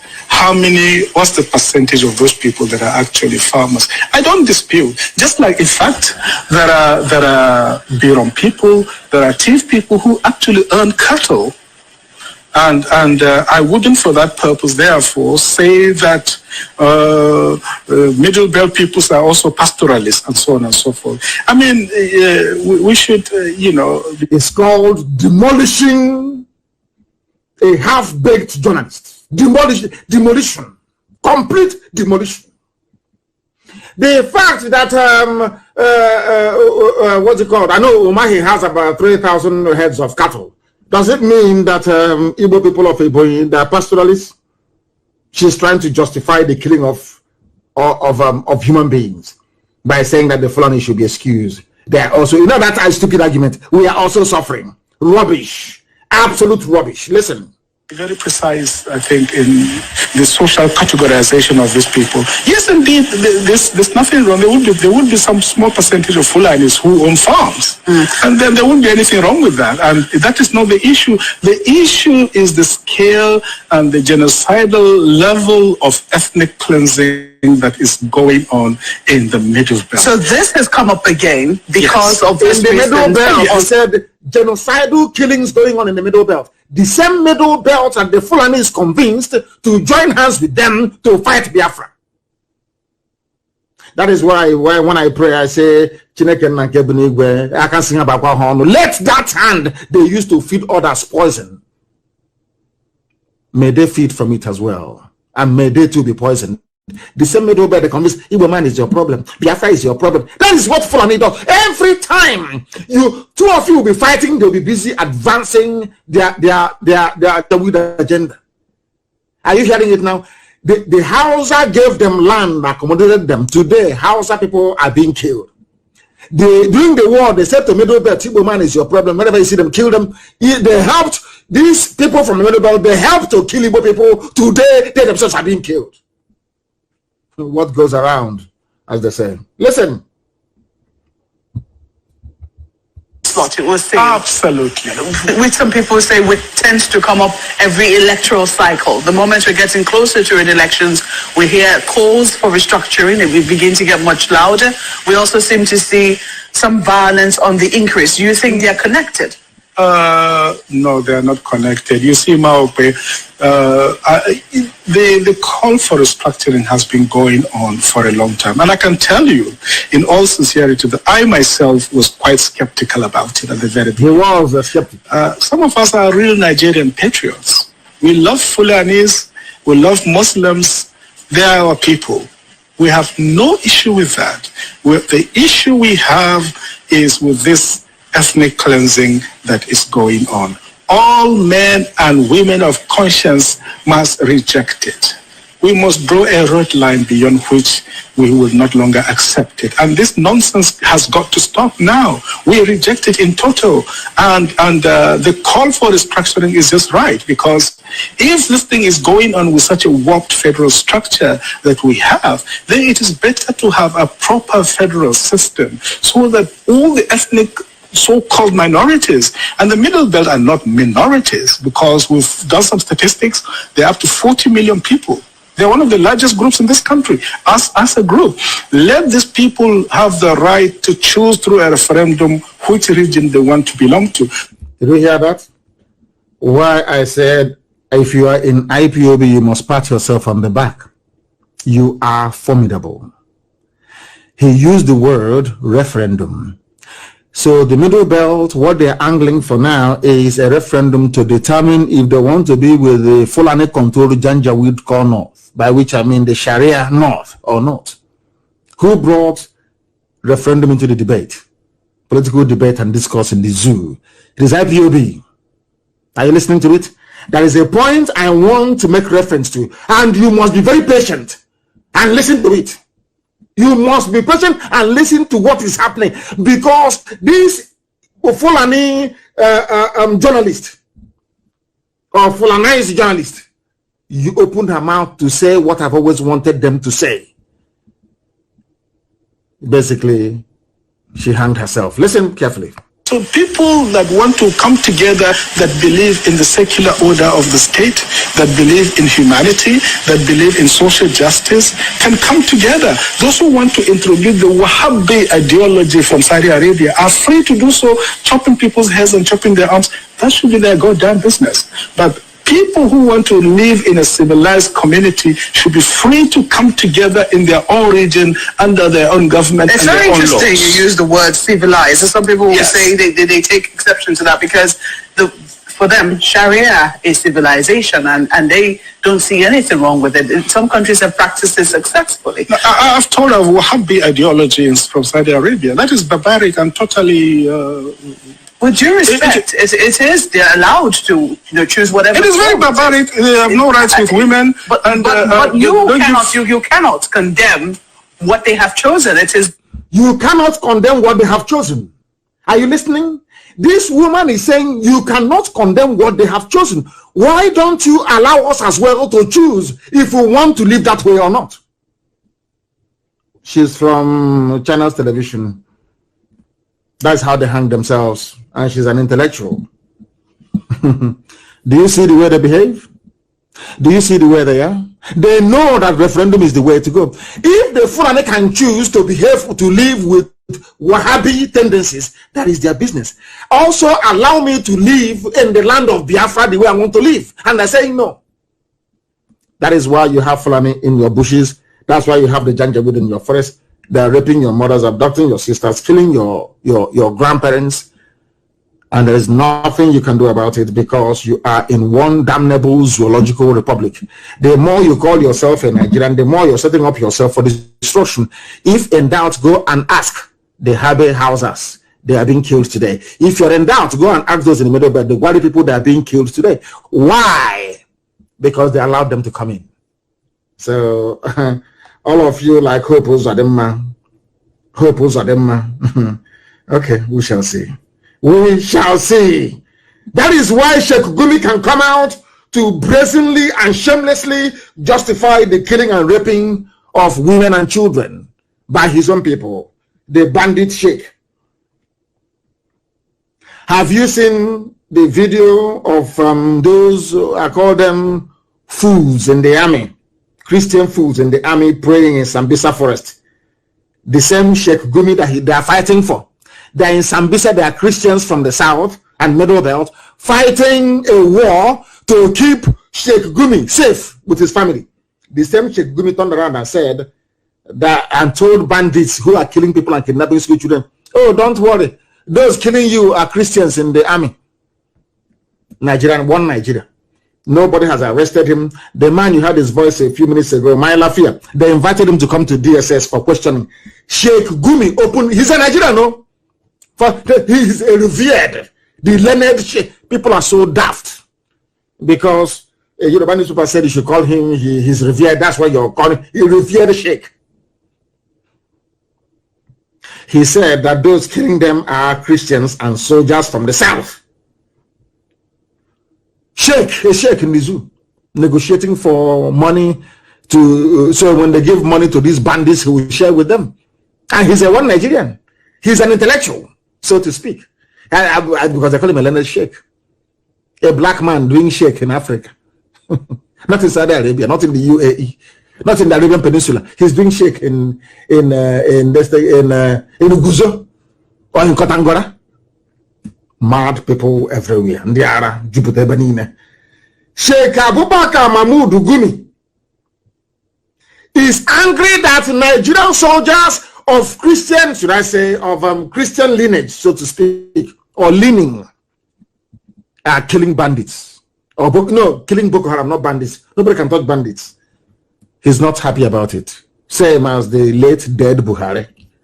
And you are in one country with them. These are your fellow Nigerians. All of you Nigerian animals, these are your fellow Nigerians, yeah? My fellow Nigerians, you have seen them. Bandits should be pampered. Oh my goodness. My goodness. They messed people up, didn't they? The North got together with Britain. They constructed a document that handed power in perpetuity to the Fulani. And that's it. All the Hausas get from it is by an appendage to attach their name to Fulani. The only thing they gain is answering in the past to Hausa Fulani. They are suffering today. They're killing them too.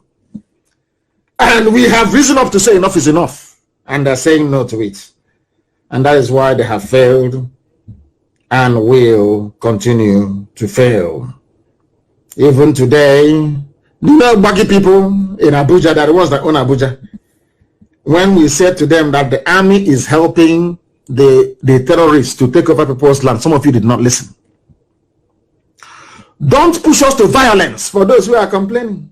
If you are not violent, I'm saying in the word so the world can hear me. If you are not violent, Fulani terrorists will use violence to rape your mother, cut up your father, abduct your sisters, and take over your land.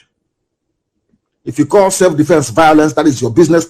That is your very limited and idiotic understanding of what it's all about. They have come. This is not Biafran, so these are baggy people from Abuja. You call Gwari. Don't push us to violence.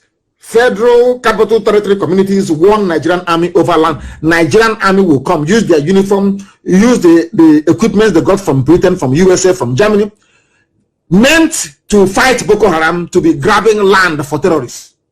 Nigerian army. That's what they want to do in Olo. Because we drove Fulanis away from Olo, they came in to reinstate them in our land. And of course we said no. I don't know how else you want these things explained to you. I don't know how else you want to understand this. What we are saying is as clear as daylight. As clear as daylight, you can see it very clearly. But some of you have chosen to ignore, not some of you, I think everybody now realize that there is no way ahead unless the IPOB way, referendum and disintegration. Then people can decide where they wish to belong. They're taking land from Gwari people. Their claim is the North.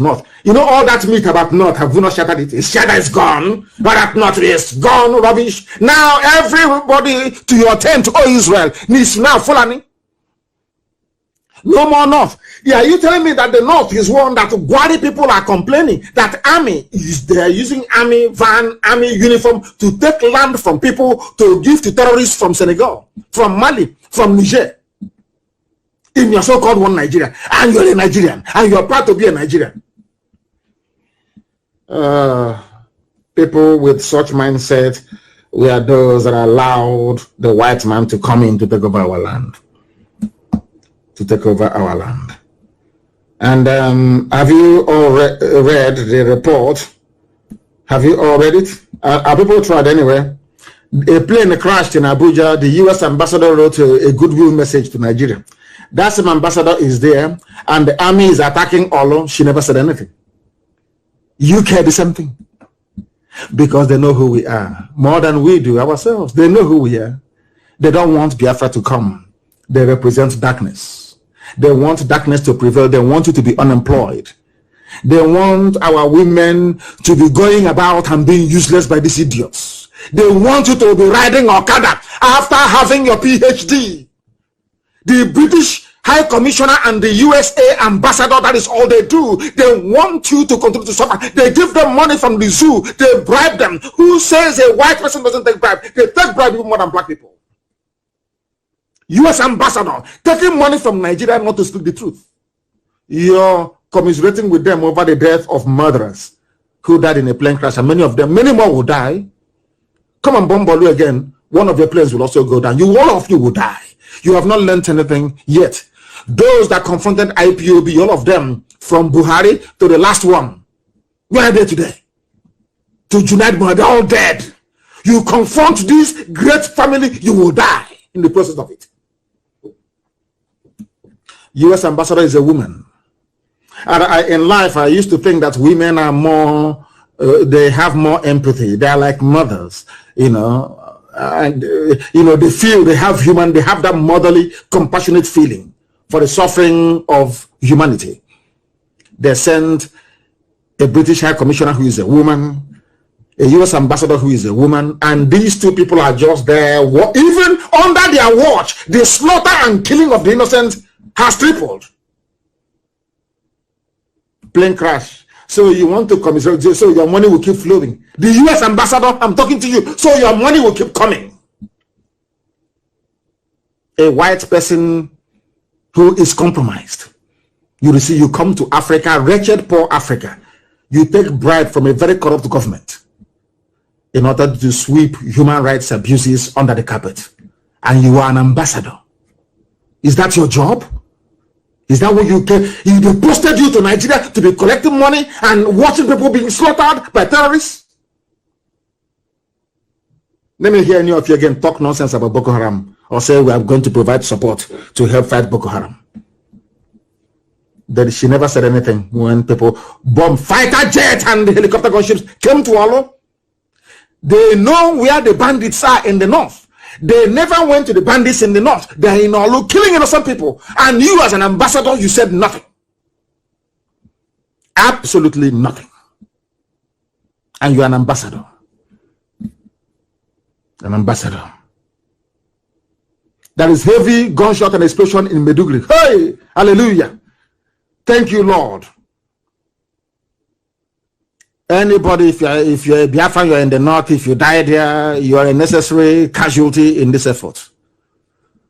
Because only an idiot will be there. The Fulanis are killing Hausa, they are so-called Hausa Fulani. How about you? Stay in the north. They said there's a breaking news coming out now. Odum Nkechineke is writing on Facebook, the explosions and gunshots in Maiduguri now. People are revolting everywhere. In office, I told you, you see Somalia? So some of you will be begging for visa to go to Somalia. You beg for visa. And so Somalia will say no. That's how evil, that's how bad Nigeria will become. How many years ago did I warn you? You thought it was a joke. People don't know what. I told you, if you know what is good for you, just quietly give me Biafra, let me go. If you keep saying no, God, the God I serve will destroy all of you will be destroyed, all of you. Is it not happening before your eyes? Mad people everywhere. Aluraid, army confirms airstrikes. Arrest 20 IPOB members. They just go to houses and they pick up people. They say, no IPOB family member was arrested. There is something evil. There is something satanic about a black person. You just see somebody walking on the street, as they did in Aba today. You just start from jumping them and arresting them for no reason. Because you were humiliated. I thought you said you had raided their camp and they gave money to them. Brown envelope journalism in the zoo, no investigation. They wrote their usual junk. Army said, where is the army in the bush? Let army go and take pictures inside the bush in Olo. Let them go and do a video inside the bush. The place they claim they have retaken from ESN. Go and do video from that place. Let us see you. You go there, they will pick your flesh in pieces and put it in a bag. Liars and deceivers. The army came out today to confirm that they carried out airstrikes in Olo. Army confirms airstrikes in Olo, but BBC. People think that it is I wake up one day and I hate somebody. No, you have to be a child of Lucifer. But some of you are black, so you don't reason very well. So I will forgive some of you. Some of you that still follow BBC, I forgive you out of your ignorance and your stupidity. BBC was instituted to make you amenable to this wave of Fulani conquest coming your way. BBC can never serve you. BBC can never serve you, not in 1 trillion years. Never, ever, ever. It can never, ever happen. They hate you with a passion. They despise you. They don't like Biafra. The reason why they do not like Biafra is because they know that Biafra is the light of the world. That is the reason why they did everything possible to cover their murderous tracks after the war. They know what they are doing. BBC is not a news organization. It is a propaganda machinery that serves neo-colonialist interest, or should I say neo-colonial interest in Igbo land. Their job is to prepare you for the takeover and for the rape of your daughters and your mothers. They are evil. BBC claim that they are objective and credible news outlet. People on the ground, we circulated videos everywhere of the army shooting from a helicopter gunship. In Olo, somebody was speaking Igbo, saying, like, how they have come, look at them shooting. People, children were crying. A news organization of the size and stature of BBC came out to say that nothing like that ever happened. Let us say it's a mistake. Why have they not retracted this very lie until today? Now the army came out to say we struck in Olo. And tomorrow now some of you will go to BBC. Oh dear me. And on that note, of course, we have come to the end of this, I believe, electrifying lecture today. As I said to you, every 2 days we'll be live on air. We must pray to the Most High. Get your pen and paper ready, because we are going to lay out all the facts and figures as to why the likes of Ohaneze Ndushinama and George Obiozor, alongside his pet, his Fulani Janjawood pet, Opus Adema, cannot be allowed to succeed to turn Imo State into what Afranja turned Kwara State to today. Let us pray. And as always and consistently, we are going to pray in the language of heaven, the language that the angels worship God Almighty in heaven with. Onye dị nsọ ma bụ mgbe ebighị ebi, Chineke nna nke usoro nke ndị agha, onye ọ bụ naanị ya kere ihe niile nke anya mmadụ n'ahụ, onye ji omimi wee karịsịchaa nghọta nke mmadụ dị ndụ, onye nọ tupu mgbe wee malite, onye a na-echu aka aka ndị gboo na-akpọ gị ebighị n'ihi na nweghị mmalite emeghị ọgwụgwụ. Ọ bụ naanị ji ndụ mmadụ dị ndụ ma ọ badara aka ya. Ihe niile dị ikikere n'elu ụwa ma ọ bụla dị n'ime mmiri bụ naanị gị ka ha na-asọpụrụ. Anyị wee na-efe gị wee na-aja gị, ma na-asị na nke ọma mee anyị ga-ekele gị, nke ọjọọ mee anyị ekele gị n'ihi na ọ bụ naanị gị bụ Chineke nna. Agbanyeghị atụmatụ ọjọọ niile nke ndị iro n'ime ndụ ụmụ ebe ndị Biafra tụmadụ ka ha si wee na-eme n'ọlụ, agbanyeghị ndị niile bụ ndị na-agba izuzu na nzuzo ka ha wee megide ndị gị. Ekpere anyị na-ekpe mgbe niile arịrịọ ka anyị na-arịọ onye nwe anyị na Chineke n'ezi ebube dị ngọzi ụkwụ ka aka nsị ndị dị etu a wee baa ha n'ọnụ. Otu a ha si wee na-echere ụmụ gị bụ ndị Biafra echiche ọjọọ, ihe ọjọọ ga-adakwasị ndị dị etu a tụmadụ Hope Uzodimma. Ana m abụ ya n'ụbọchị nketa ọmụmụ m. Hope Uzodimma ị ga-ala ya n'iyi. George Obiozor ị ga-ala ha ndị dị etu a n'iyi onye nwere. Ụwa niile ga-akọ akụkọ ha, mana ọ gaghị agba akụkọ dị mma. Onye na Chineke na biko na ndị dị etu a bụ ndị iro gbapatara n'ala nsọ ya, ka ha wee jide ụbụrụ ụmụ wee jide amamihe ụmụ wee jide nghọta nke ụmụ gị wee laa ya n'iyi. Anyị were ụmụ ndị gị bụ ụmụ gị bụ ndị ESL bụ ndị na-agba mbọ bụ otu nke gị ụmụ gị hiwere, ka ha wee chebe ala nsọ gị, wee were ha wee na-enyefe gị n'aka ka ị wee chebe ha. Na ọ bụ ọla idinyere ha ka ha na-arụ, ọ bụ ozi nke idinyere ha bụ ozi nke ha na-aga. Ihe si na ala Biafra bụ ala nsọ nke gị, na omekataghị ọchịchịrị wee bata ya n'ime. Ọwa ọchịchịrị aka anyị na-ekpochapụ. Anyị wee were ụmụ gị ndị a bụ ndị eji eme ọnụ, bụ ndị eji eje mba, were nyefe gị n'aka ka iwe leta ha, ka i wee gọzie ha, wee gọzie Ipob n'ụwa niile, n'ihi na ndị dị etu a bụ ndị nsọ ka ha bụ. Ọ ga-abụrụ Igbo Maazị na Biafra ga-abịarịrị. Nkwa ahụ nke ikwu anyị na ọ ga-abịa na mmezu, n'ihi na ọ bụ naanị gị bụ Chineke na okwu n'imekwa ihe na eme nke ọ bụ. Owukun ko wuliku ogo ga chasi fi mabula madu. Tobaye kwe kamme shende den to non ka bere den gozo we me kamme somali ni men hwani. Wari bana mezu. Ani ya mara mo batin kata we ne to we na jawo mana so ne kali ni ne kare ka mana mo ne kare on bo mana ka ni ne fo na ko za hanso yan bo ni mamma de ni chine ka mada gozo maro mbe dikipi. Ani ga ja hanso mo mani be to ni na Biafra ga dare. Ndị nsọ ga-abụ abụ mmanya egwe anyị ga-enye aha nsọ anyị onwe anyị ga-ebuli gị elu ụmụ anyị na ọmụmụ anyị abụrụ ọbụla amụrụ ọgbọ nke ọbụla amụrụ na ala nsọ ebe Biafra na Chineke mma anyị ga-ebuli gị elu ma nye ahụ nsọ gị na nsọpụrụ na ịja mma ka ọ ga-abụ n'ụwa niile ga-asị n'ezie ụmụ Biafra bụ ụmụ Chineke ọ dị wee masị n'otuto na nsọpụrụ ga adị sọsọ aha nsọ gị site n'ebighị ma bụ n'ebighị ebi nse We have come to preach the same gospel that we have always preached from time. We have come to do that which some people thought were impossible, and we are doing so with facts and figures. If you are from Biafra land, if you are an Igbo Biafran, if you are from the old or the province, you must understand what the enemies have designed for us.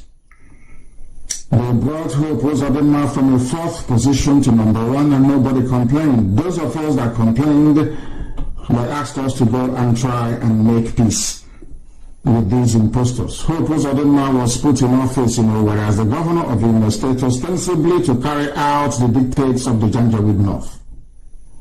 That was why they put him there. In order to cement his position, in order to validate the illegality that he has come to represent, they brought George Obiozo, another caliphate Janjaweed idiot, to support him. They convinced David Umahi of Ebonyi State to join them. Rather disgracefully and shamefully, they have also convinced the to go and join them. Those of them you previously looked up to as leaders, they have failed completely. As we warned you that they will fail. They do not have the metal, they don't have the fiber, they don't have the liver, they lack the balls to stand up to defend you. Without IPOB and ESN, by today your villages, your towns would have been converted into Fulani Emirates. We are fighting and we are dying, but we are also killing them, as we did yesterday and will continue to do. As I told you all a while back, there is a method in our madness.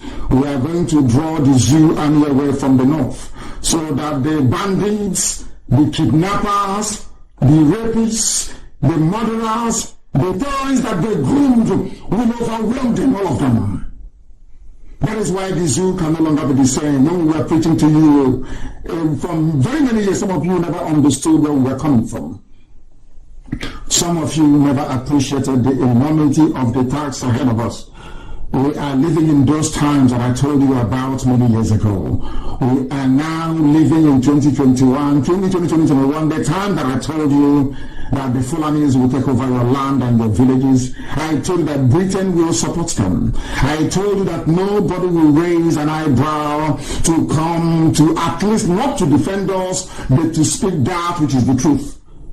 That the Fulanis are the aggressors, the Fulanis are the troublemakers, they are the ones killing people, they are the ones trying to forcibly convert us to their religion, they are the people making our lives a misery, they are the ones raping our mothers, abducting our sisters, and destroying our crops in the farm. These people cannot be allowed to continue to do what they are doing. Your silence is encouraging them. If you, some of you that observe what happened in Olo, we'll come to the same conclusion as we have done, that Hope Uzodinma is responsible for what's transpired.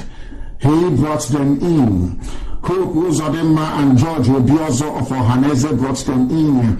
If from, as I warned the other time, that Ohaneze has been, anytime they gather in public, we will show them how angry we are.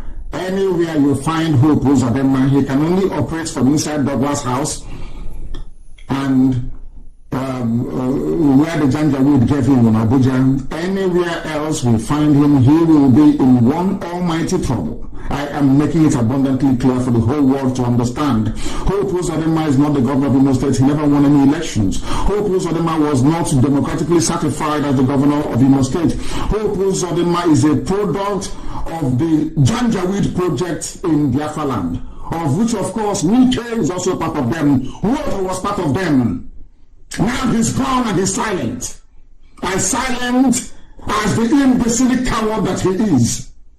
When we speak, some of you don't understand, but in the fullness of time, as the time is now upon us, you are beginning to realize that we are right after all. You are now coming to your senses to realize that everything we have been saying on this platform, that every word I have ever uttered, is absolutely correct. That every prediction, every prophecy has come to pass. Because God Almighty in heaven is with us. That is why everything we say must come to pass. Because heaven is with us. And that is why we are always winning and will continue to win. Because we are unstoppable. Simply unstoppable. Ask them what happened to them in Olu. This morning they came with their body bags to take away all of their people that fell. That is how they will continue to die. They will continue to perish until Biafra is restored. There is no going back, there is no stopping us. No Jupiter can stop us. No force on this earth. As our leader said, our eternal leader, there is no force that can stop Biafra. They will conspire all they like. They can go and hold their nocturnal meetings to eternity. They can decide to support blatant terrorists and bandits from the north. But Biafra must be restored in our time, or else every living organism will die. Every living thing will die. I don't care what they call us. I don't give a damn what name they give to us. They are merely wasting their time. If you want there to be peace in your useless, disgusting lives in the zoo, then you must concede that Biafra will stand on his own. You live in a country where they are sending army to go and attack civilians. You know, the person that invited them is the governor of that state and those who are in surrounding villages. You people want to turn our land into another Ilorin. We want to give our land to the Fulani Janjaweed. They are already occupying over 300 towns and villages in our land, of course, illegally.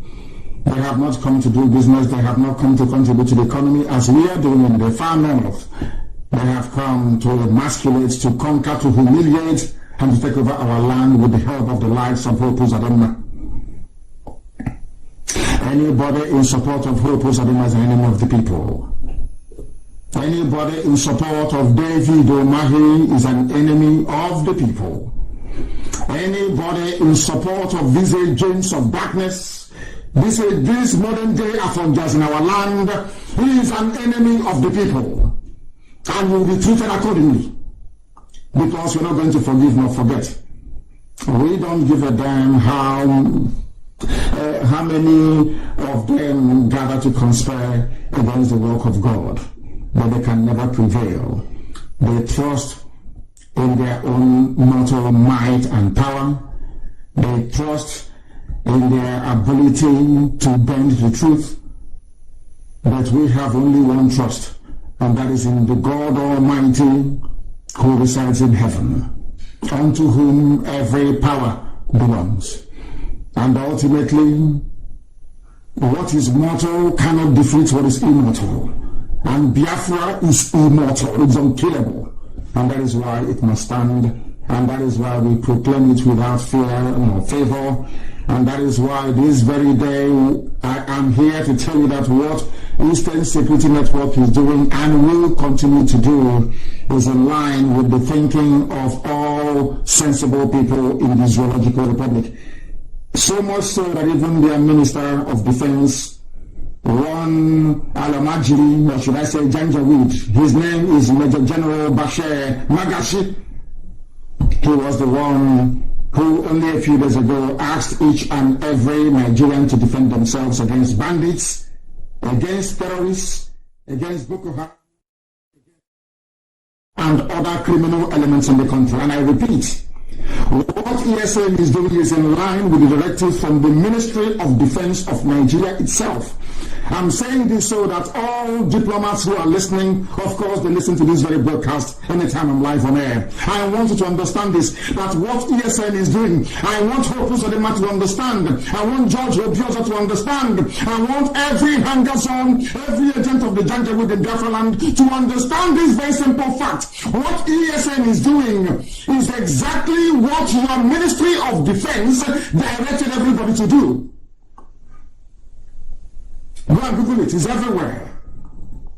If the Ministry of Defense is saying that we must go against terrorists because the state has failed, if they are saying that we must go against kidnappers because the army and the police are no longer functioning, who is Hope Uzodinma to try to stop it? His masters have spoken. His masters in Abuja he goes to and he forgets his boxer shots there. They have spoken. That what ESN is doing is valid. The Minister of Defense of the zoological, the British created contraption, the very abominable zoological republic, a place where people do not have shame, where people that claim they're human beings do not have shame. Your Minister of Defense said, and I quote, "Security is not the responsibility of the military alone. It is the responsibility of everybody to be alert and ensure safety when necessary," which is exactly what ESN is doing. And I continue to quote him. "We shouldn't be cowards.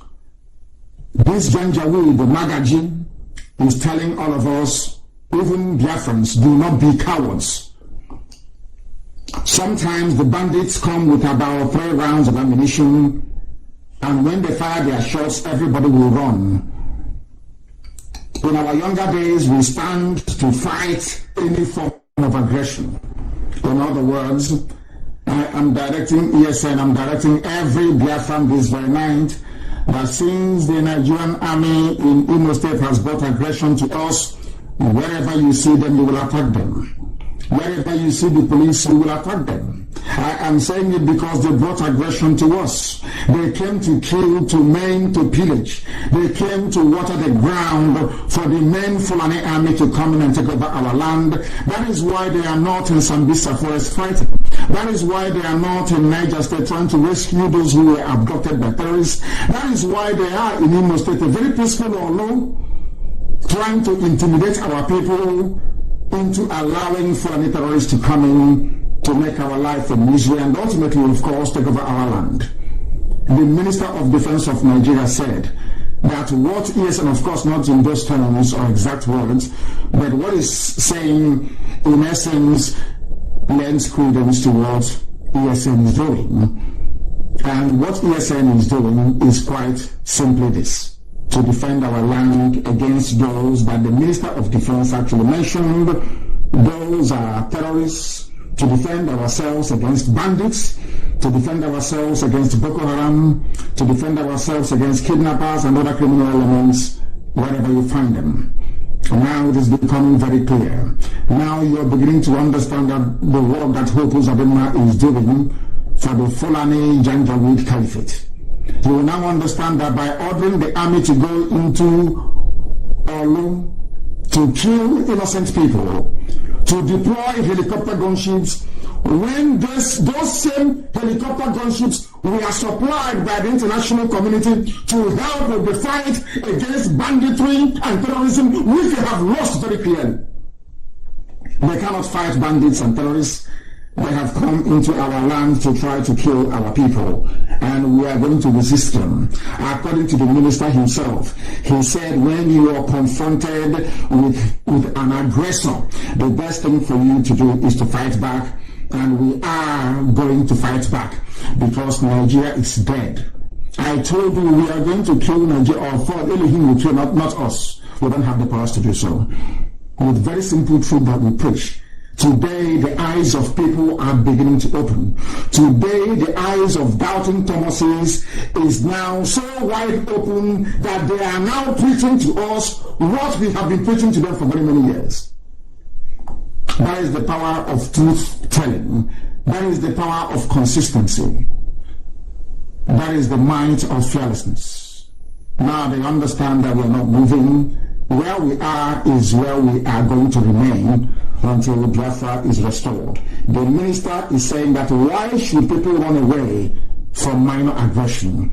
Why should every man and women of Olo run away from people who have come to kill? We are going to make their life a misery. And they understand it very well. For every action they take, that is going to be a reaction from us.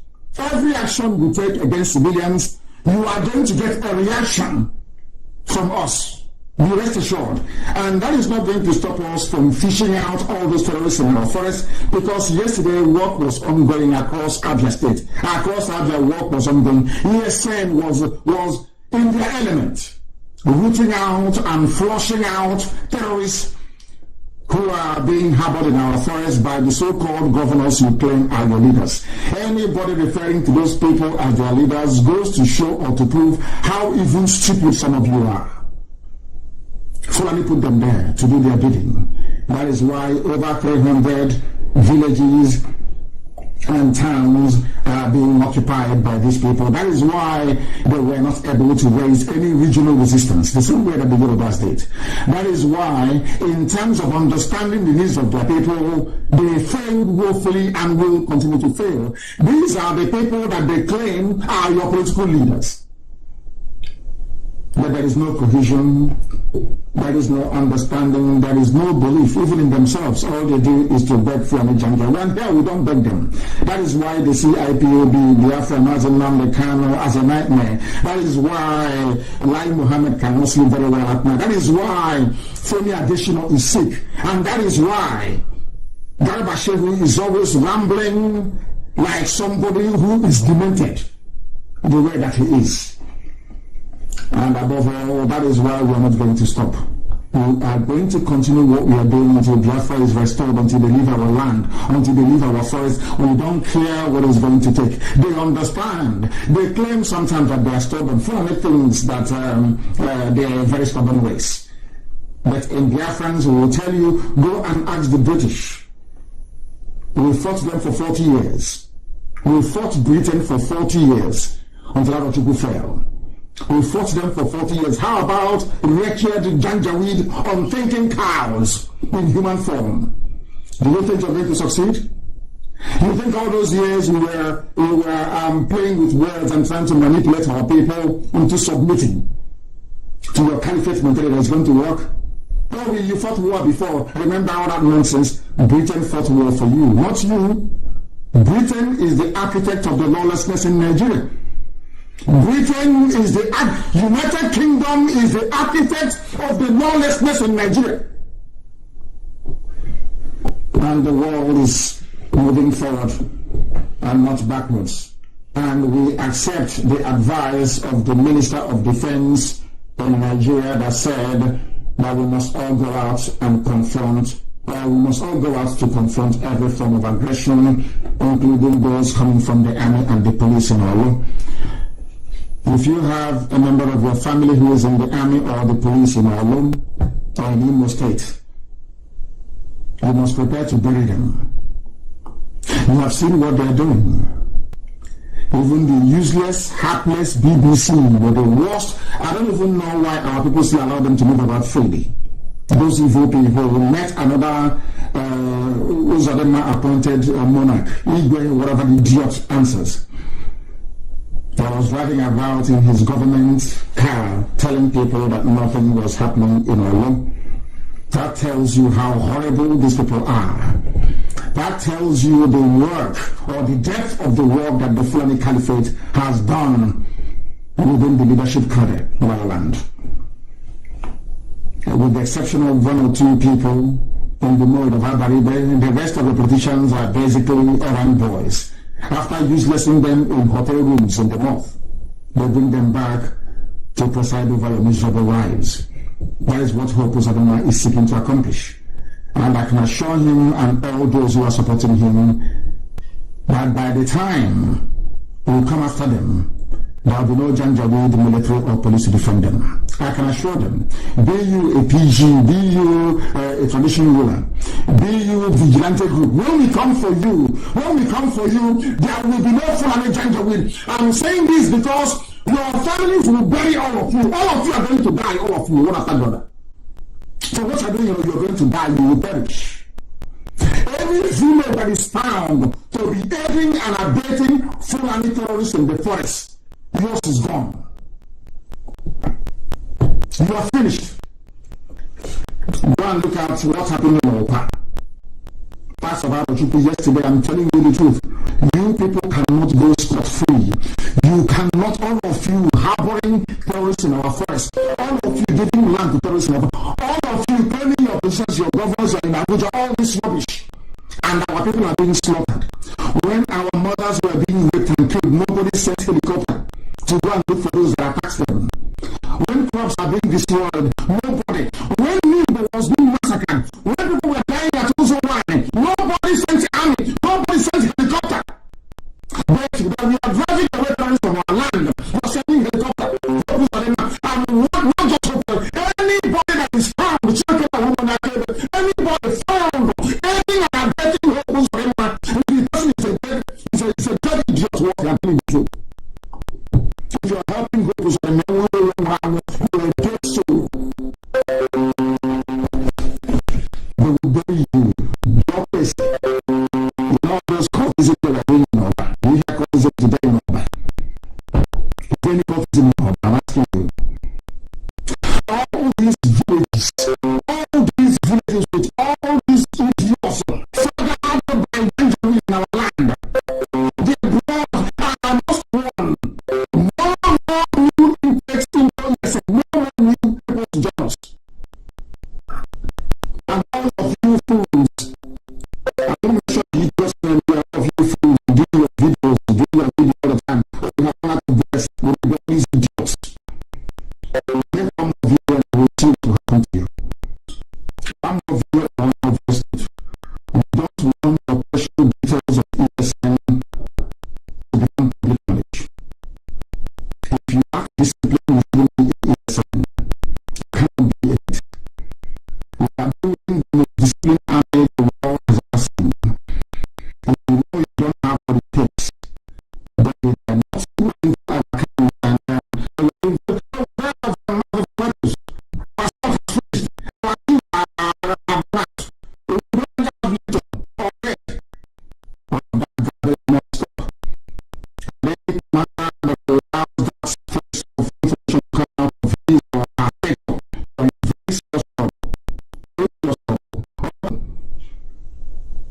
because only one source of fundraising is allowed. We are under one command, not multiple commands, only one. If you want to help ESN, contact our sister. Contact the people that will release their telephone numbers. Not every idiot coming out to fundraise for us. We don't want you to.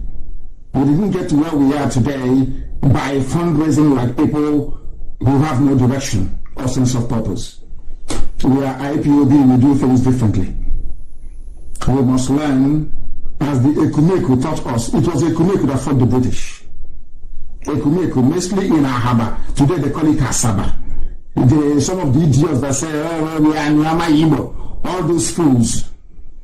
Ekumeku was formed by people from Arojugu, 7 sons from Arojugu, from Izuogo, mostly.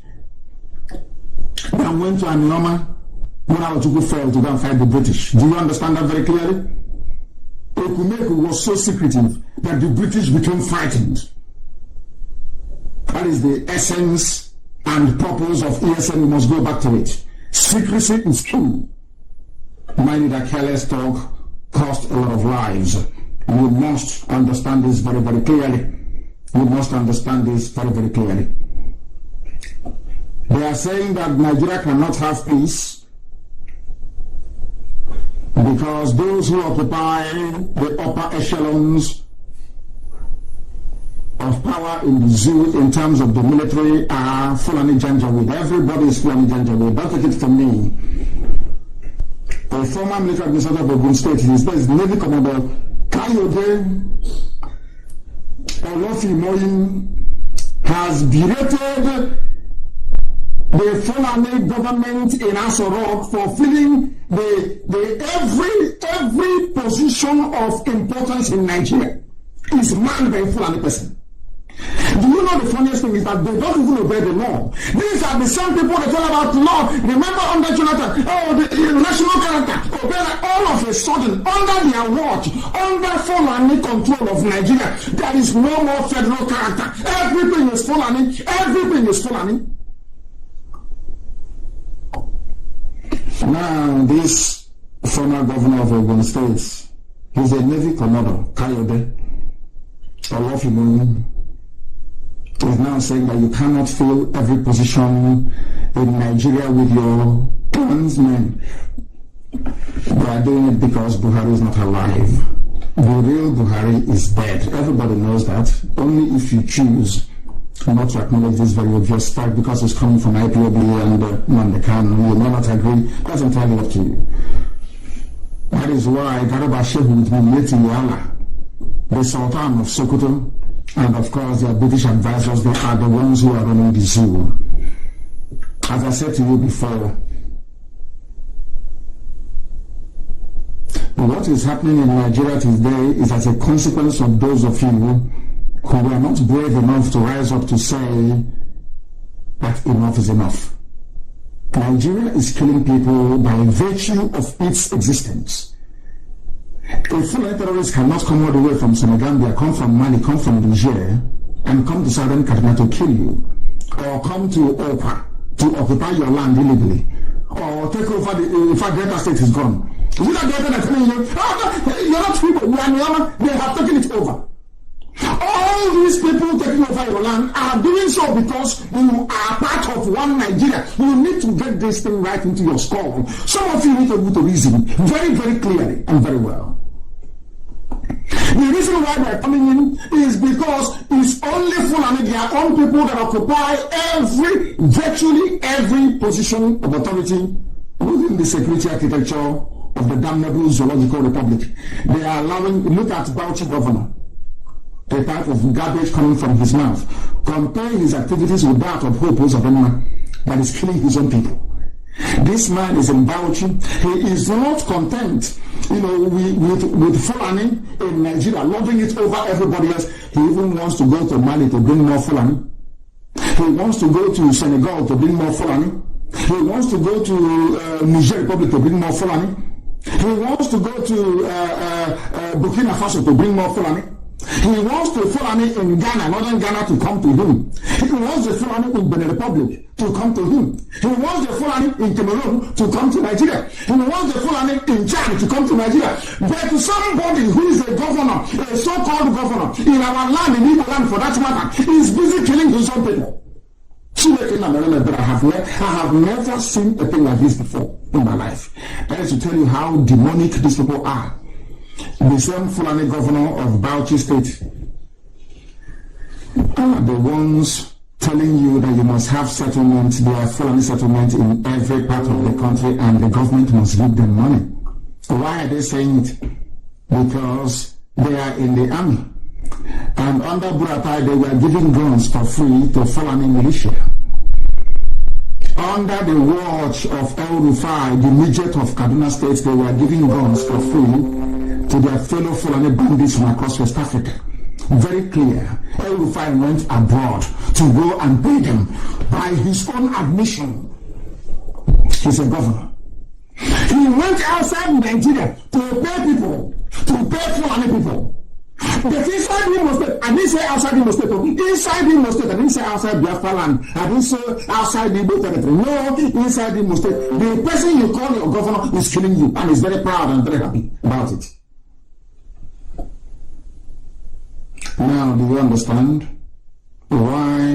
The same way with Nigeria, the more these people continue to exist, the more we are going to die. You saw this, some of these governors we have.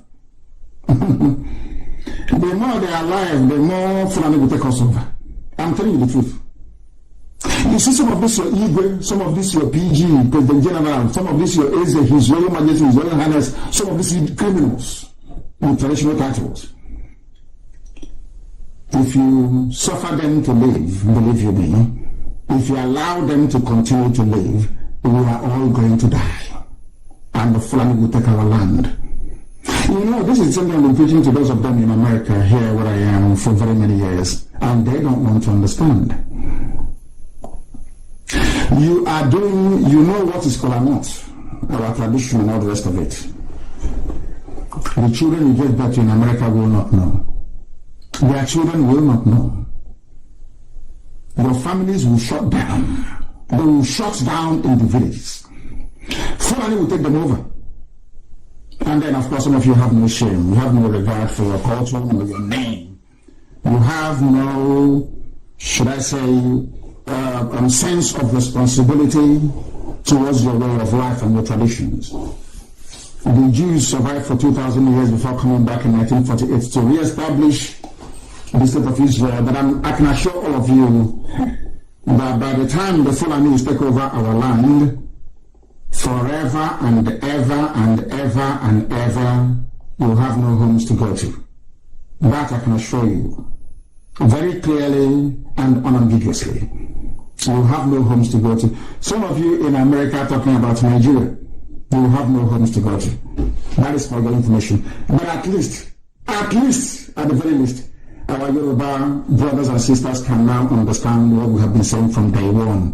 But I told you, I warned you in 2014, they will occupy every position of authority. And then the process of enslavement will begin. They are not going to enslave you by themselves. They will use people inside you to enslave you. They are using Tinubu in the West to enslave Yoruba people, but they don't know it. They are taking his presidency. They are using Tinubu to enslave Yoruba people. They want to use Opposite man David Omai and the Wike to enslave Biafrans. That's what they want to do. Have you asked the governor of Delta State, what he's going through? Have you seen how Fulani have just virtually taken over the whole of Delta State? Do you know Sapele is gone? Go to Sapele today. We got the report today. They are calling ESN, please come to Sapele. ESN, come. Do you know Sapele is gone? Go to Delta State and see what is going on. Because you people do not reason very well. Because you are black people, you don't. I tell you to your faces, black people, you don't reason very well. When somebody is telling you that your brother is no longer your brother, is because they have an ulterior motive. The reason why they tell you, oh, Delta is not Biafra. Oh, Edo is not Biafra. President means to make it impossible for all of you to get together to resist them. But all of them, they are one, including Ben Wested that doesn't belong to the corner. I want you, I don't know if I'm making any sense at all. Now listen to me please very carefully. I will try to explain what I mean very slowly. All these people saying, like Wike, I'm not Igbo. I'm not Igbo. I'm not Biafra. Those people do not know that in their ignorance, in their stupidity, they are helping the conquest of our land by the Fulani. How are they helping? Because the Fulani knows that a job on their own cannot defend themselves against them. Why am I saying this? When Fulani comes after you, Fulani comes in the name of the North. They never come alone as Fulani, never. Because they do not have a defined territory. Fulani does not have a defined territory they can call their own. Only maybe Sokoto, which they even took from the Hausa people.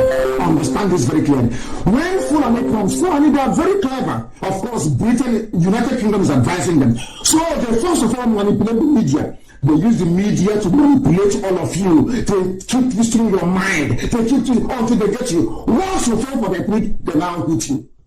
Do you know that before Britain left the zoo called Nigeria that they created in 1960, they created, I've said this before, the Willing Commission. Will is a white man.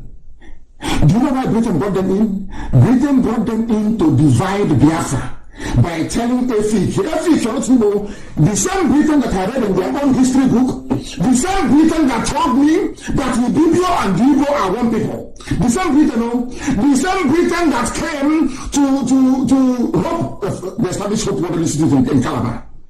The same Britain that came and established the presbytery of Biafra. Before they even created Nigeria, they had the presbytery of Biafra in Calabar. So to them, Calabar was Biafra, even before Nigeria was formed. I want you to pay very close attention, please, because our people are so daft, they don't listen very well. The reason why Britain created the Willings Commission before they left in 1960, they were telling the so-called minorities, oh, you're from Ipob, will dominate you, oh, we are concerned about you. Nobody knew that the concern of United Kingdom was the oil and gas in our land, because they knew that if the Igbo people, the Efik, the Job gets together, they cannot take our oil and gas. Remember, I want you to reason very carefully. They know that if we are together as one people, they cannot take our oil and gas. So what did they do? They said, Ogoni, you're different. Hey, John, you're different. Even Ogoni, you're different from Eleme. Oh, don't worry, you're different from all people. All of these people, you are all different. You are not one people. The reason why they are doing it is not because they are saving you from somebody who will dominate you. No. They are doing it because the more you are divided, you create the opening for them to sink their pipe into your oil and gas and take it. And they succeeded. That is the reason why they created states. They did not create the states to unite you or to give you resources so you can have your own governor. No. They created the states in order to divide you. So when something happens, instead of the whole of Yoruba to come together and they say, no, do it by state. It's happening in Ogun State. I'm from Oyo, I'm from Osun. But when they come after you, you never hear them saying Sokoto or Kanu or Katsina. They say the North. That tells you, that is to remind you once again that the more you keep dividing yourselves, the more you keep falling. How was it possible for them to plant somebody that did not win any election? Who knows them never won? How was it possible for them to plant somebody who never from number 4 to number 1? Because for 50 years, they carefully divided the land. Very carefully and methodically. Very carefully and methodically. That is why even these governors, they could not raise their own. Now you know the reason why they couldn't possibly raise their own security network by region. Yoruba did theirs by region. Miyetia did their own by region. But in the east there was nothing. Why? Because if you don't have any certified security network like the ESN, they can keep expanding their settlements. They'll keep taking your lives over. I warned all of you before, we have caused them we have preempted them by them coming to our law before the time they planned to invade our law. They want to take over Yoruba land with terrorists, family headsmen, and then hit the east with their army. Because they don't want to spread the army very thin. If Yoruba starts an uprising today, which I don't know if they're capable of doing, but I'm praying they can, if they start an uprising today in the west, there is uprising in Middle Belt, uprising in the east, the army of the zoo cannot cope, because in that very army you don't have any other tribe, so to speak, only Fulani and those who brought in from the Sahel. The army will be stretched so thin. So what they have done is, in order to quell any restiveness in the West, they use terrorists under the command of Mietiala. Mietiala is effectively running Yoruba land. That is a fact of life. I don't care what you say. That is a fact of life. That is why they're in their forest. They know that Mietiala is no match for IPOB. It's no match for ESN. So what they now cleverly did is they now brought whatever thing they have in the army they have clearly mapped out for the entire South. They now bring them to the east. Now, do you understand it? That is what they have done very cleverly. They think we are stupid. We don't have any brain. We cannot figure it out. That was why they insisted that Hope Uzodinma must be governor. Do you know why? Because they need their own man on the inside. And who took Hope Uzodinma to Janjaweed North? Is George Obiozo. And who is George Obiozo? A very close confidant of Ibrahim Gambari. They are so-called, whatever rubbish is called, chief of staff. The person actually now running things from behind the shadows since Buhari is dead. Do you understand? They divide you for a purpose. When you say I'm a fake, I'm a video, I don't want to you are that is what they want you to say. That is why they have their camps in your villages. That is why they can destroy your crops, rape your mothers, kill you. You cannot say anything because they know that if all of us as Biafrans are together, they cannot come in. They can never come in. What do? They use some people. They use a few people and they use Yoruba media. That's what they do. A few people, they give them money and they use it to try to get you to begin to think individually, so they can pick you off one after the other. The same that is happening in Africa. One after the other. They gave you artificial boundaries and accepted it. Now they can pick you off. I hope I'm making some sense, because sometimes most people do not listen very well. Go and tell me if you can show me one governor from the north that ever invited the army, even at the height of terrorism and banditry in the north. None of them invited the army. The helicopters that you saw hovering over Olo never hovered around the bandits in the north. Instead, they sent Gumi, that very filthy, dirty-looking rag that is an Islamic scholar. I don't know how a baboon from Africa can be an Islamic scholar. It defeats me. You have Arabs who can be scholars. You have people from Pakistan who can be scholars of Islam. A wretched buffoon who can't even speak Arabic. He's claiming he's an Islamic scholar. Let's allow them anyway. They can send Sheikh Gumi to go and see bandits. When Sheikh Gumi left the place as he did yesterday, he never told the army or the police where the bandits are. But you stupid idiots, some of you Igbo idiots, you cannot keep your mouth shut. I want you to learn. If at all some of you can learn, look at Sheikh Gumi negotiating and discussing with bandits who are murderers, rapists, and killers. Understand this very well. This same Sheikh Gumi could not tell the army where the bandits, of course they all know. Ask yourself, why is it that the army is bombing Olu and they're not bombing terrorist bandits hideouts in the north? That tells you all you need to know. That is what is going to convince you that Hope Uzodinma is part and parcel of their plan. I know that some of you, maybe you may get your data from Hope Uzodinma. When he gets the security vote, he will share it. Maybe 1,000 naira to some of you.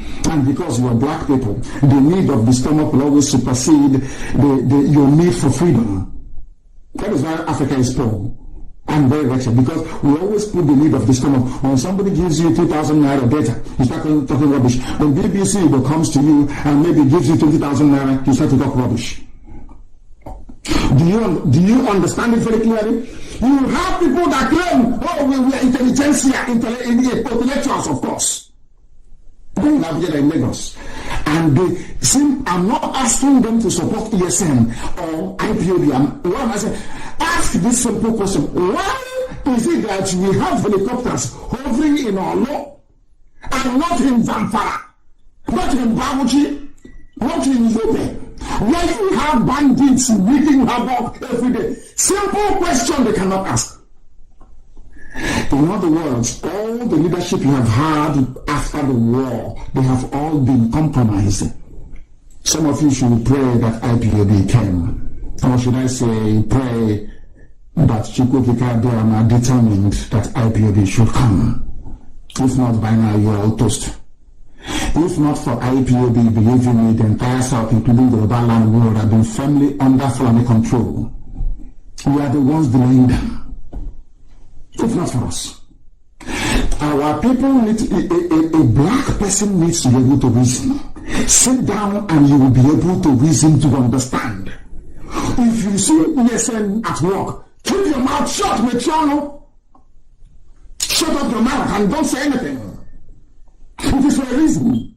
They are all shaped and go and see their bandits who are rapists and murderers, and they ought to quiet. All of you, some of you should just keep quiet. And no ill discipline will be tolerated within the ranks of ESN. No ill discipline. If you're asked to sit down somewhere, you sit and you wait. If you don't have onions is coming. You just wait. It's called supplies. You'll be resupplied. Not talking and making stupid videos. And I don't want anybody from the diaspora to send not one single dime, not one trouble to anybody anymore back home. If you do, we will regard that as subversion. That you are trying to destroy the work that God is doing in our lives. There are enough criminals.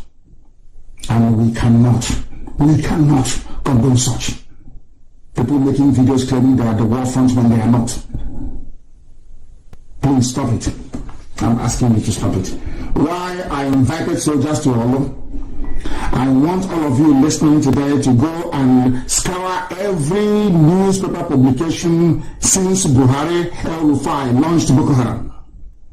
It's a Buhari that launched Boko Haram. Who doesn't know that? Unless you're a fool. The dead Buhari, of course. The late one, not Aisha's boyfriend, having fun at a Kibisi hotel in Dubai. Understand what I'm saying very, very carefully.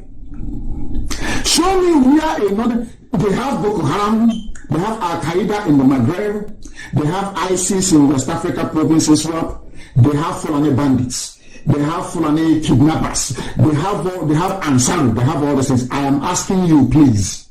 That is where even the Western world is pumping in money to contain Boko Haram. Let me ask you, I want you to go and look for a publication where any of those northern governors from Sokoto to Borno ever invited or openly called on the army to come and attack their people. Only in Imo State. Are you following what I'm saying? Only in Imo State. And ask yourself, why is that the case? Why is that the case? That tells you all you need to know. The idiot even came out openly to boast why I invited the army to kill your own people. And these are the idiots that will tell you, I saw the war, we were traumatized. The same army that traumatized you between 67 and 70 is in your town. You are inviting them to traumatize this very generation. When all we did was to try to drive away terrorists in our forests. That's the only thing that we did. He spoke through a judge. He said, he spoke, please note this man's name down, and I want his picture everywhere. Imo State Attorney General and Commissioner for Police, Imo State is gone by Mr. Cyprian Akolisa. I want his pictures everywhere. We need to find him. We must find him and set an example with him. I'm saying it so that, as I said, we will keep doing what we're doing until I have told Hague, just write me, invite me, you have my email, so I can come there. Why would you spend money seeking to arrest me? I'll come to Hague myself. This idiot must be found. He's not busy, as they have recruited he's not busy recruiting people for the caliphate, recruiting people for the temple, because they want to have a land. As somebody told me, they said, if 4 days of Kali, if Fulani were to say 4 days of Kali, we'll make you the president of Nigeria, but we need to kill 10 million people to do so. 4 days of Kali will say, why don't you make it 15 million? That's what somebody said to me yesterday. That is how evil this people are. They will be anything for money and power. Anything and power. These are people that sacrifice their grandmother as well as they use their wives, they use their mothers to go and do money ritual. They kill their mothers looking for them. Is it the world? That is why to appoint a criminal, people who have done Yahoo or 419 and have people for them into positions of power, you are only paving the way for your own destruction. And that's what they're doing. No funny government has ever called. Instead, they're asking to go and negotiate with the bandits. These are brothers and kids, but they are lying there. People defying our land against bandits and terrorists are calling the directive of the Ministry of Defense. Buhari died and handed over power to Mietiala. Eulogize outsiders. We love to be seen as being de-tribalized by working for outside interests against our own. That's what we do very well. I remember your BOAs running around antagonizing Jonathan. Jonathan's government was stupid anyway. Don't get me wrong. Very, very useless and corrupt. Useless and corrupt. Don't get me wrong. But everybody knows that Jonathan is a better option than Buhari. Everybody knows that. Or knew that then. Obviously, is now complaining. He condemned the abduction of 27 Kagara students from Niger State. Students were abducted in Niger State. Niger State has a governor. Did that governor invite the army and the police to be shooting at villagers? The answer is no. Only in Olo. Only in Olo. Because everybody, not everybody, most people, or should I say, a very insignificant minority are born to betray. Anything Janja would ask you to do, you would do. Instead of course, I do agree that that defeatist mentality, some people developed after the war, lingered on and lived with them, and they gave birth to children with that, mentality of a defeated people. When you're faced with a great danger like defeatism, you can stand up and fight, or you can run. Most of them chose to run. Obviously, they wanted to be seen as a Nigerian, a good Nigerian, supported bring back our girls, and Jonathan left office and they brought him a monster. Of course, the monster is long dead, but what the monster left behind is even worse. Buhari died, handed over power to Mietiala. That is why Garba said, if I'm speaking, know that it is the president who is talking. So when Garba said, Mietiala is a legitimate part of the government, they are stakeholders in the government, that means it's the governing structure of Nigeria rests on what Mietiala says or does. That's what it means. Mietiala are the ones running it, and Mietiala is the fourth largest terror group in the whole world. I want you to listen very carefully. I want you to understand what we are saying. I want your senses to begin to return back to you. I want people to listen to our broadcast. Just lie down in the night alone. Leave your wife, your girlfriend, your boyfriend. Just listen. Sit down and listen to this broadcast at night without light. Turn everything off. Lie down. Use earpiece to listen to it. They say that Mietiala, from the man, I'm not saying what people made up. Garba Shehu said, anything I say, or anything Femi Adesina says, consider it to be coming from the president. That's number one. And now the same person said that the fourth largest terror group in the world, Mietiala, their nickname is Fulani Headsmen, the fourth largest terrorist group in the world is a legitimate stakeholder in the government of Nigeria. That was why they gave them 100 billion. That is why they are supporting them to have their terror bases in every forest and in every village across the south. Because Fulani plan is very simple. Britain came, was able to take our oil and gas from Biafra land and kill us in the process because people were too stupid to unite. Understand this very carefully. Now, Fulani, on the advice of the United Kingdom, is doing the same thing. The only reason why Fulani is doing what they do is because they believe that Yoruba and Igbo can never come together. It's a very simple, clean game. And sometimes I try to pull out my hair why my brothers and sisters in Yoruba land cannot see this. It is as clear as daylight. How did they hold Yoruba people to their position? In order to convince Yoruba to support them in their plan without Yoruba knowing it, they said to Yoruba, despite the presence of 7 or 6 seaports, only Lagos will buy them. We will give you Lagos. The only international airport that the first they look down since so only shut down any airport so-called international. The only airports that will work in the south is Lagos, whereas in the north, ordinary Kebbi State has an international airport. But you can fly from there abroad, you can go to Morocco from there, you can go to Saudi Arabia from there. From Sokoto, the same thing. From Kano, the same thing. Everywhere in the north, they have up to 8 international airports in the north. Understand me very clearly, please. But in the south, you only have 1. And those people from the south are saying they are part of one Nigeria. That is why I look at them as animals. I'm telling you the truth. Are you following me? Fulani came and said to Yoruba, in order to show you that we are very serious, that Nigeria belongs to 2 of us. If Yoruba didn't know that Fulani was about to swallow them, Fulani said, I will give you 1 seaport. I will close Calabar, I will close Water, Port Harcourt, I will close Warren, I will close Omen, every seaport, only Lagos. They said, hey, we arrived. We fought the war, we need to enjoy the spoil. I want you to listen to me very carefully. That was how they got the Yoruba, and today the Yoruba forest. and farmlands. Then the next one, they said, oh, no, I tell you what, you are going to be the only viable airport. And to grow the economy of Lagos, most international flights into Nigeria will come in at night. Do you understand? Because when you land in Lagos at night, you have to sleep in the hotel, you have to spend some money. So you didn't know that before? No, I'm telling you. Ask yourself, that is the reason why. Because I asked KLM in those days, why do you people always fly into Lagos at night? They said that's the slots they were given. It was only Virgin Atlantic that tried to break the mold. But even at that, Virgin will have to pick up around 11 o'clock or close to midnight. So you must arrive in Lagos on time.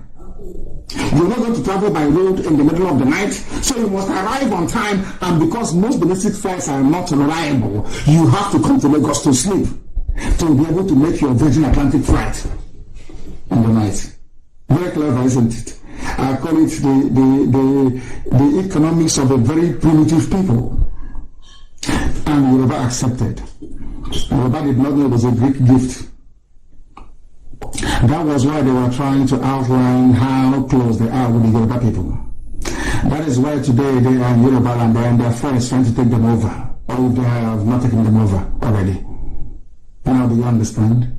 That betrayal never pays. That if had some Yoruba people said, no, Ipob is the core Port Harcourt is viable seaport. Let's go there. Let us diversify the economy. They talk about diversification of the economy, and is there right before them, they cannot do anything about it. Let us open all the refineries. There is no need. Don't ever follow any man. Dangote is the richest man in Africa, but Kano State has the highest concentration of poor people in the whole of Black Africa. Let's give Dangote the refinery. Rather than opening the one in Warren, the one in Lugard, and you are in one Nigeria, and that you know all these facts, you still get up the next morning to say you are a Nigerian. God have mercy on your ignorance. Do you see how they divided the South and the East? So we in the East will be upset. Why should you only Lagos be the international airport? Or why should only Lagos be the viable seaport? Some people from Yoruba will be responding, oh, leave it, we want it that way. Understand? Meanwhile, Fulani is sending their foot soldiers into our forests, both the East and the West. They have sent more to the West. So they are going to take the West with Fulani Janjaweed, and then they take the East with their army. And it's complete.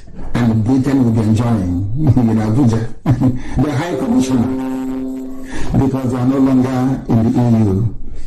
So British economy is suffering. They need our oil and gas for the next 8 years, uninterrupted. They need it. That was what they told Donald Trump. When Trump said to them, I'm getting a lot of disturbances about this Biafra issue, what do we do? Britain said to Trump, give us only 8 years. But unfortunately, Trump couldn't continue.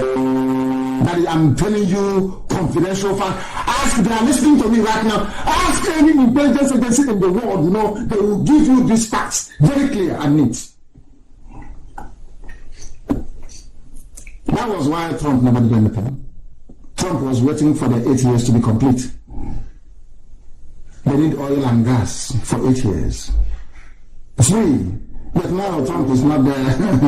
Oh dear me. We will continue anyway, regardless. Of course, man cannot give us Biafra. It's only God in heaven that can. I want you to understand the game they are playing. I want you to understand how they divided the East and the West. Instead of us to fight a common enemy, we are busy bickering over ourselves. I bet they have an advantage. The Fulani has an advantage over the South. Because in Yoruba land, most of them are Muslims. And in this war, insofar as Nigeria is concerned, the supreme leader of all Muslims is just like having the Pope. The supreme leader of all Muslims in Nigeria is a Fulani man. He is the Sultan of Sokoto and can never be a Yoruba man. The only way that Yoruba Muslims can feel that they have arrived on their own is only if there is an Oduduwa state. If Oduduwa nation were to stand. Because as long as I want Yoruba Muslims to understand, as long as Nigeria continues to exist, your supreme leader is the Sultan of Sokoto. In other words, anything Sultan of Sokoto goes in Yoruba land without people knowing it. That is why they bring the Tinubu now. He's a Muslim, Yoruba Muslim. That was why they managed to groom. The divide and rule didn't start today. I want Yoruba to understand this. The divide and rule in heaven didn't start today. That was why they also groomed Samuel L. Akintola to fight away the war. And do you understand me now? I said Akintola. Their grooming did not start today. That was why they allowed to go on to be there as a Christian for 11 years. And after that, now when Danjuma speaks, they said to Danjuma, you are what you are today because of us. Ask yourself this question: where else on this planet, even in Congo or in Rwanda or elsewhere in Africa, would you have the army hovering and firing from an aircraft? Instead of the BBC to come out to say the army is even carrying out an operation in Olo, BBC came out to try to sell the narrative that nothing is happening. BBC. I want people to understand the depth of the subterfuge going on, the deception going on. If you cannot say, I'm not even saying it's conspiratorial, so you can't see it. This is very clear, it's very open. Ask yourself why the seaports are not working in the east. Why? In the same Atlantic Ocean, the same seaport built many years ago, why is it not working? Because Fulani convinced Yoruba, don't worry, let's share Nigeria together. You get all the economy and we take the power. Yes? And people are saying that they hold economic power because they don't have any brain. And after that, tell me why they will stop us from eating stockfish. What did we do to them? But because stockfish contributes to the growth of the economy of the East. Why would they stop second-hand clothing from coming into Aba? Because they know it will contribute to the economic growth. It was done by Obasanjo.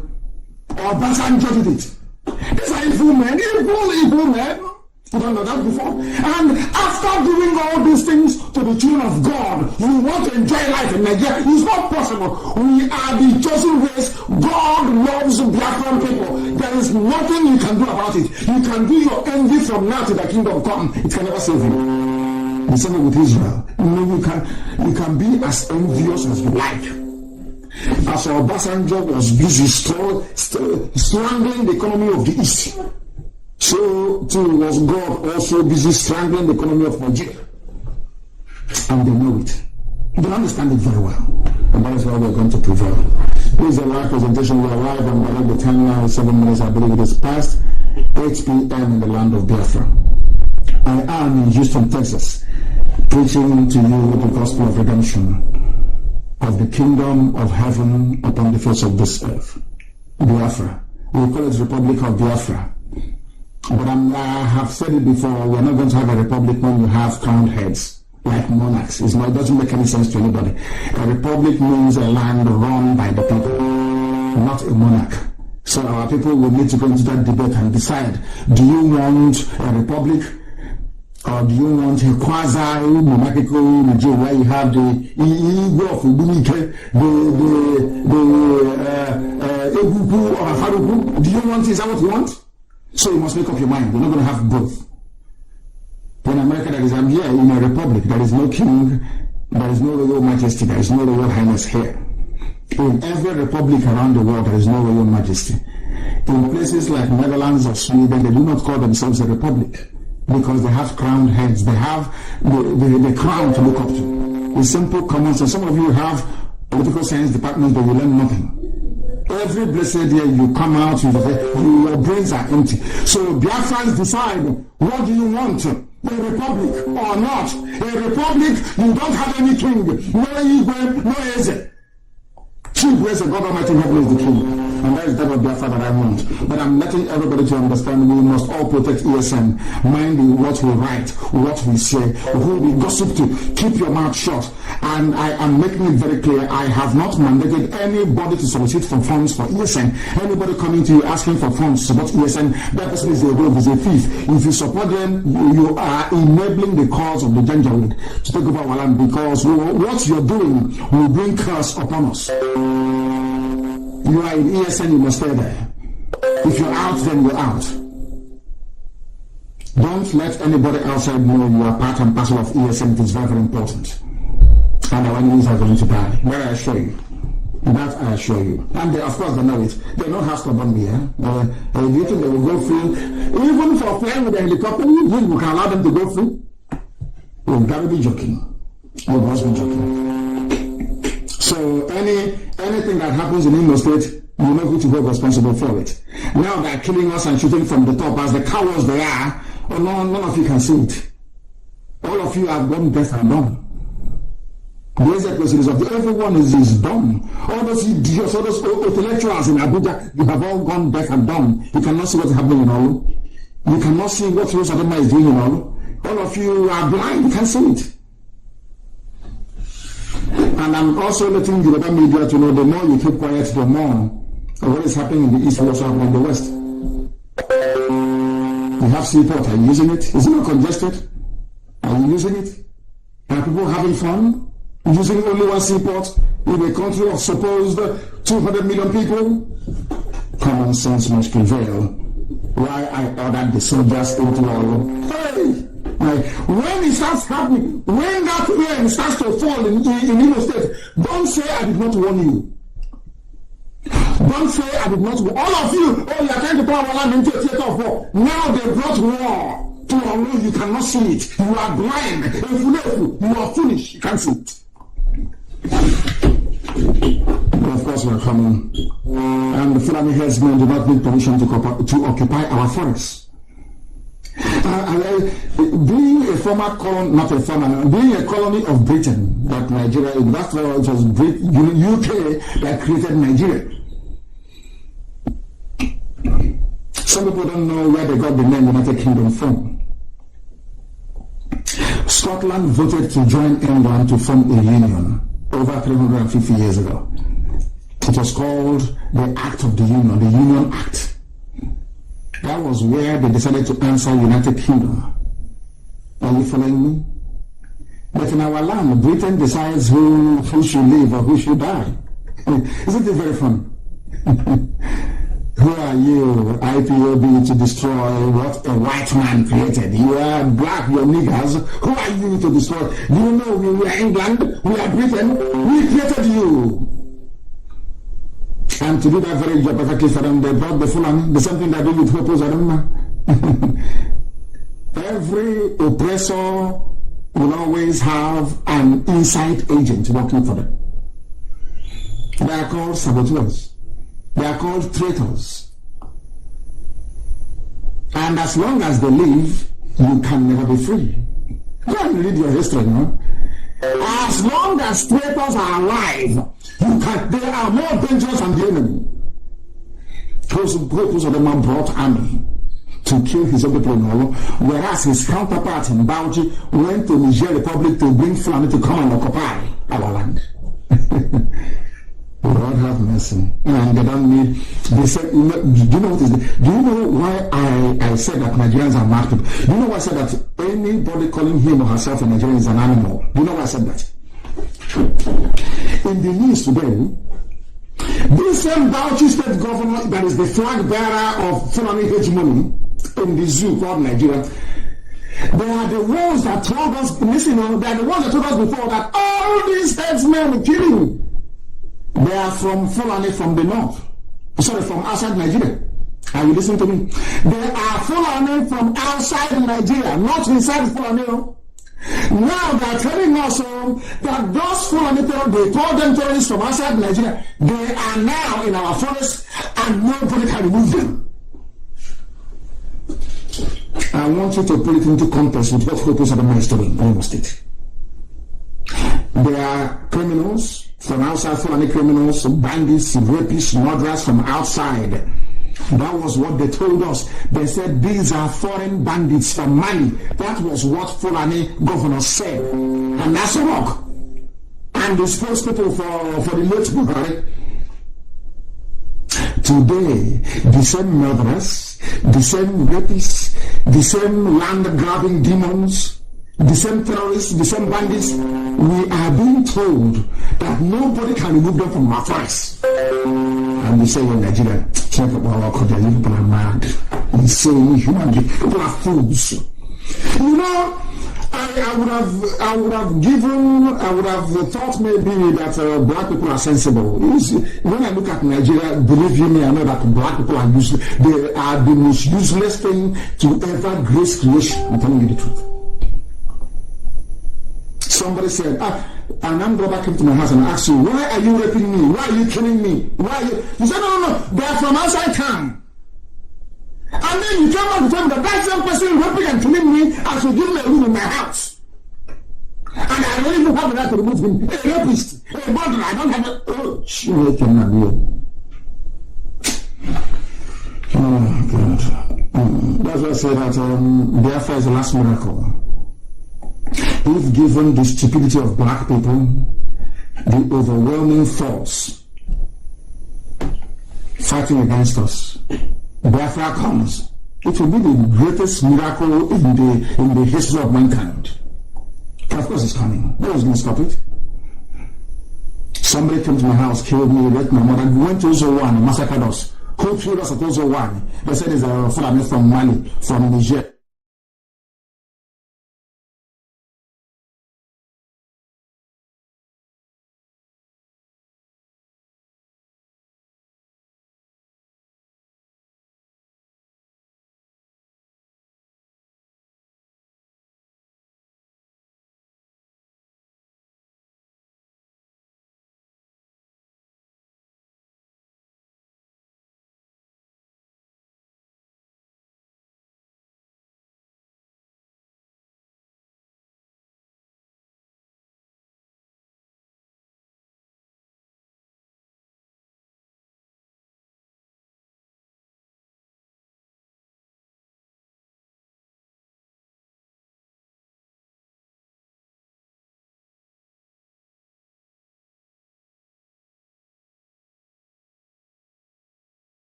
To the noble Niger Delta militants that fought for freedom. Did Niger Delta militants kidnap school girls? Did they rape anybody? Did they take over anybody's farm? The answer is no. No, that you have. This is full of good reasoning. Today, they are telling you that they have to negotiate with the government. Someone has to lead it. And since Sheikh Gumi is doing a good job, how much do you need? He will say 4 trillion. They will give him. They will not borrow money from South Korea and give him. But in your own land, in Imo State, the governor is asking the army that should be fighting bandits in the north to come and kill villagers. And you're telling me that such a person deserves to live? Oh, I don't know if I'm going to take any calls at all. Oh, this very day, I have no idea if I'm going to take any calls, but I will go on to preach that a lot of criminals are claiming that they have the right channel to deliver aid and help and support to ESN. I am warning everybody in the diaspora and even back home. There is only one channel through which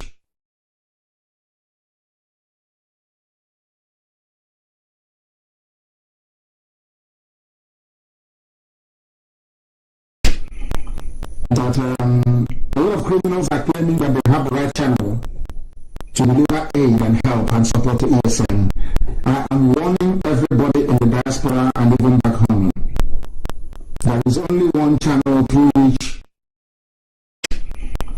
a lot of criminals are claiming that they have the right channel to deliver aid and help and support to ESN. I am warning everybody in the diaspora and even back home. There is only one channel through which a lot of criminals are claiming that they have the right channel to deliver aid and help and support to ESN. I am warning everybody in the diaspora and even back home. There is only one channel through which a lot of criminals are claiming that they have the right channel to deliver aid and help and support to ESN. Only one channel through which they know where they come from, they know where they're going, not you. So we are useless fools. They call on the line, can you hear me? Your name and where you are. We are live and direct, and the entirety of humanity is listening.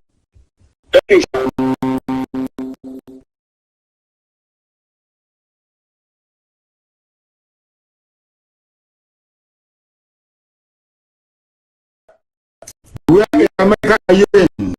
From New York, Bronx. Bronx, New York. Thank you very much. My leader, I want to thank you and appreciate you for all the good jobs you are doing. Now, there is one suggestion I want to make about the way to use money to support this movement in progress. You know, I come from in my own community. I give to some millions of every year. 250 neighborhood boys. And people always came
MFO originated from.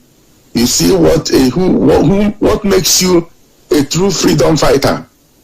You know, a lot of people have I have encountered people whom I trusted their credibility and their declaration and even the oath taking that they are true freedom fighters.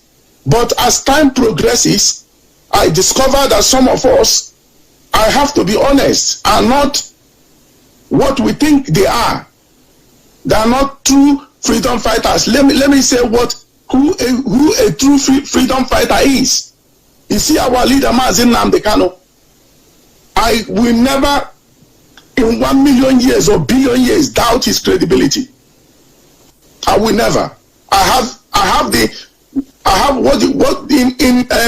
did partly when I came to United Kingdom newly. I did management and creative industry in one of the universities here. In the first semester we were undertaking, we were taught what they call pestle analysis. You use that pestle analysis, a simple political, environmental, economy and of a place to set up a business.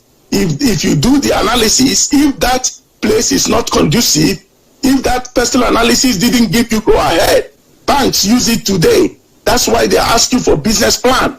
So they will x-ray what you have documented. If they are not convinced, they will not give you loan.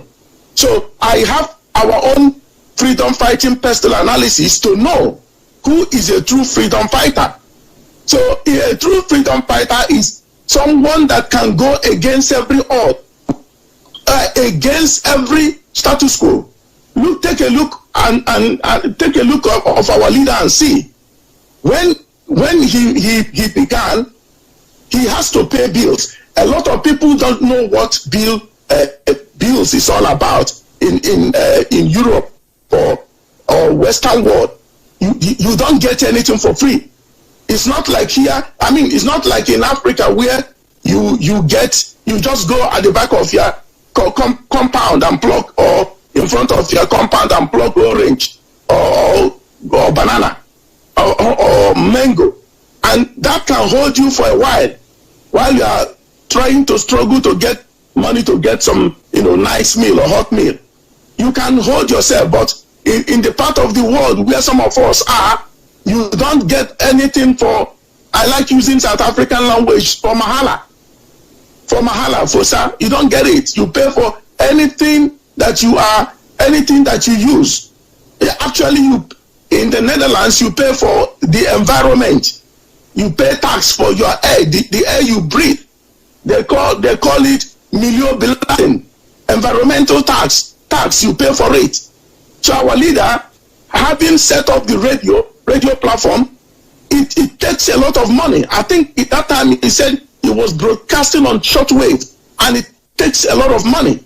So he had a company and is working, and when you do in economics, like when he was talking about, when he was doing his last broadcast, he made mention of drawing scale of preference. I studied economics, so I know if you draw a scale of preference, there are many things that you want, but there are other things that you need. You have to choose the most pressing need, and the other ones will be alternative for God. You keep them away. You don't need them, but you want them. So you can't take them. You take the one you need. So our leader, for him, the radio platform is his priority. So he set up the radio platform to do broadcast rather than paying for his house. Are you getting me? Paying for his house, he for the radio to save us, to inform us, so that we can not be destroyed. And he sacrificed his comfortability, his comfort zone, in order to have the radio platform that we are even speaking through and listening to set it up. This is a true freedom fighter. Not only that, he was sleeping in his car. If you don't know how you look like during winter, I don't know the season, but it could be winter. It is not an ideal thing it is a very big risk to sleep in your car because you can be frozen. As I'm speaking right now, it is snowing all over Europe. It is snowing. Your car is buried. Every car is buried with snow. It's white. I had a meeting with somebody in Canada yesterday. The Canadian snow is like, the thing is like, it's like mountain. You won't see where your car is parked. You can only use your gimmicks, like, you know, as a human being, or I parked at this position, this should be my car. If not, you will never discover which car is yours. If you are the drinking type, those that drinks, when they park their car in the east, when they wake up, they will be going to the west, saying, I parked my car at the west. And someone will remind you, oh, mister, I saw you walking from the east last night. That is where you parked your car, is not stolen. So this is what we experience. This man, we forget everything or forgot every other thing. His family and the bills, and he will be paying for this platform. Now, Ushemefo, he will drive Ushemefo to his apartment. I know where this man lives. He will drive him there. And after, when he has gotten up, that is to show you that Ushemefo is not a spiritual man. If Ushemefo had been in the spirit, Elohim would have told him about his partner. Let me put it that way.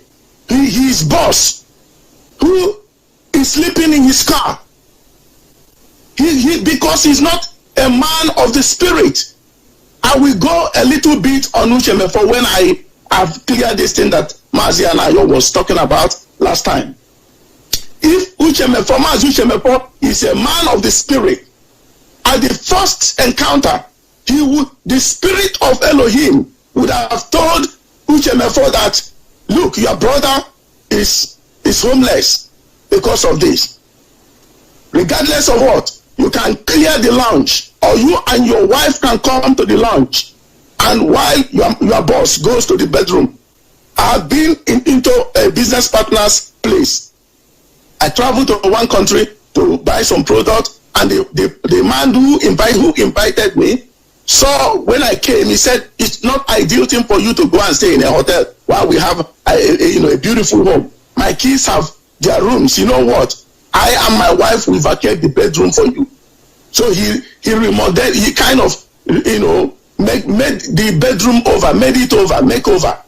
And eventually I went in his bedroom for that week that I spent. And I was making sure that the wife doesn't go to the kitchen during the time I was there. I said, do not go to the kitchen. We will be going to restaurant to have breakfast with the kids. So I used to use that opportunity to support them rather than occupying the bedroom and still keeping the woman busy all the time.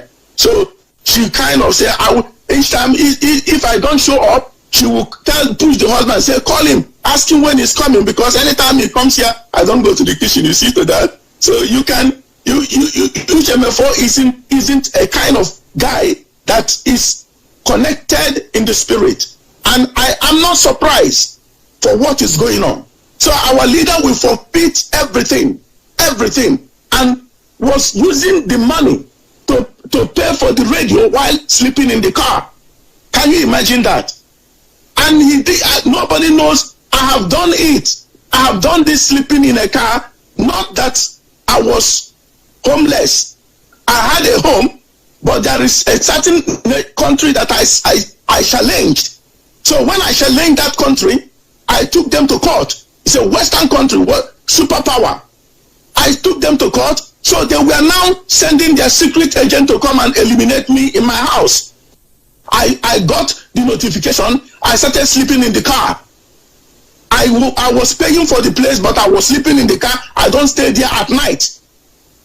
So I will move my car in different locations. When it was winter, heaven knows, this thing lasted for 13 good months. I was paying for my place, but I wasn't sleeping in my house. So I know what it is. I know exactly. I almost contracted pneumonia. As a matter of fact, I contracted it, but Elohim with the medical team cured it. They didn't know. Sometimes you can even get choked in the car while you let the heater run.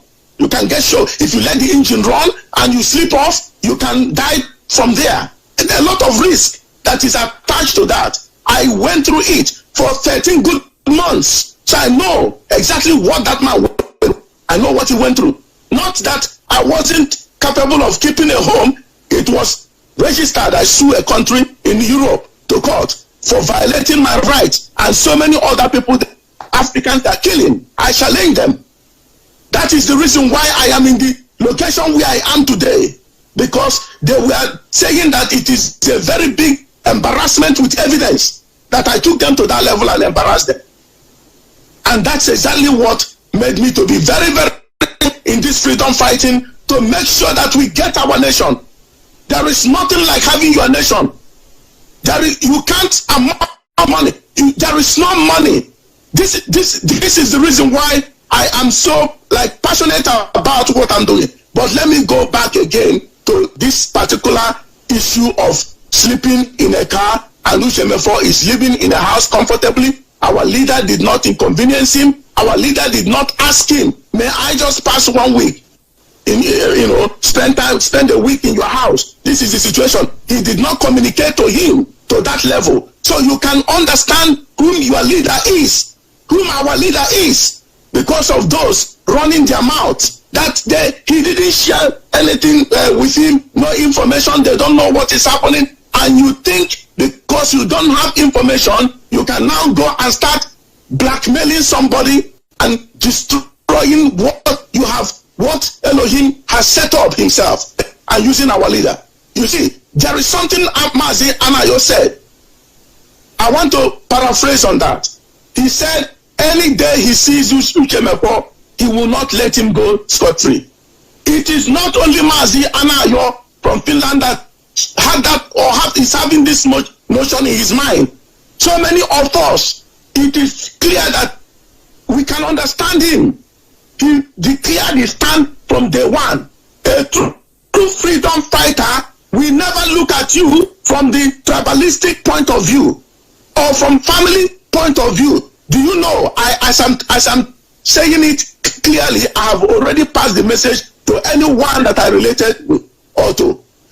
If you are standing against me in this restoration project, and you said you cannot allow me to do what Elohim will do, as a matter of fact, you are next to go down before Nigeria. I will take you down straight away. This man and Uchemefo did, and I'm not saying that I'm not saying for some people it is a distraction, but some of us who knows what is going on, we can tell you what this guy, the depth of evil this man is with his team, Obidio Obieno, and those that their names appeared in the list that plotted this coup. Uchemefo plotted this coup, this very particular thing we are seeing for a very long time since our leader was in jail. Uchemefo had this thing in his mind that he can get rid of our leader to take over. And not everybody can do what Mazi Anayo is doing. Regardless of whatever, I have to be honest. He came up very hard and harsh. I spoke on this platform last time, and somebody quickly called me, and this person is a so to say, and said, oh, it's good that I talk about this. It's good that I talk about the politics, the government, and this. But on the other one, don't even say it. Don't go there. I said in my mind, I told him, actually, I hung up the phone while I told him, you don't call this number again. I said in my mind, I wrote you a song. You know, they always say, how great you are, how great you are. Then I wrote a song saying, how dumb you are, how dumb you are. Very, very dumb and foolish. Because you have somebody who is from your village, and you know that thing was going against that person for what he's doing in the struggle, for the damage the individual is doing in the struggle. And all of a sudden I made a statement. I came on air. I said something. No name was called. You quickly called me because it's your town man and your village man. You're a fool. If If you are in front of me, I am armed. I will take you down. I tell you before, I will take you down. I will take you down immediately and go for anyone that is related to you, because it is a venom that they gave you. This Anayo, a man came up to, no one can do what that man is doing. He, regardless of the fact that they are from the same village, probably from the same tribe or so, but he done those things and came up and said, no, I distance myself from this man. I can't let this man get away with this nonsense. Some people will come up and say, after all, I'm from Idemili, and let me go and back him up. Biafran restoration project program has become tribal thing, has become Idemili thing, when it is not. It is all about Biafra and about our which for understanding. I can tell anyone listening to me, this is not the first time I'm involved in a freedom fighting movement. I think I don't know what Elohim is doing with my life. I asked him the other time, when will I get rest? When will I ever get rest? I don't understand when I see somebody, my fellow human being or black man, being executed or put him in a death camp, death row. I don't understand that. So whenever you see me talking, I am talking from personal experience. Nobody knows the nation that I took to court in Europe, and they got mad. They're superpower. I told them I will drag you down. You can't do. They have killed a lot of black people there, and some people are talking from that nation, but they don't know what they're doing. To Africans, most especially, I can lend them. I say, why should we be doing this? I didn't care that they gave me nationality. Damn it. Damn the nationality. For my freedom. Damn it. I said no. And they said they will kill me. The attempted assassination, I escaped it. That's why I'm like this. So what can you give me to abandon what I am fighting for? Maziana Yo could have said, yeah, one name okay. Kambankiti. He damn it, he said no and came up.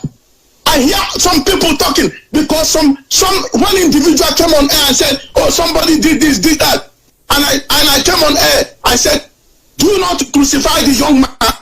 This nonsense has to stop. This nonsense for the fact, do you know?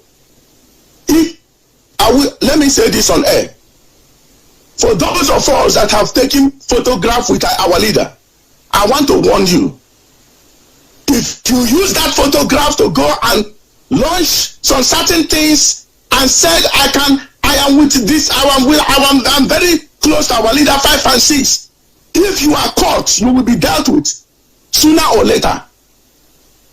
Do you know why bodyguards follows most of the presidents? They won't allow you to take photograph with him, because you might use that photograph to do some damages. And some people who say they are freedom fighters did not understand this level we are taking them to. I have been into security service for a very long time, so I know what I'm talking about. When we want to go for operation, we get briefing. We get briefed on what to do. So I will not allow you to take photograph with, if I am covering a president or one of the diplomats, I will not allow you. If I will do that decision, he can't tell me. I will not allow you to take photograph unless in a conference where groups are taking photo, diplomats or presidentials are taking photograph. Then we will step aside. Then you will do that. But if he's going to somewhere here and there and you just come and say, let me, sometimes it can be allowed, yes, but not all the time, because you can use that thing to go and do some damages.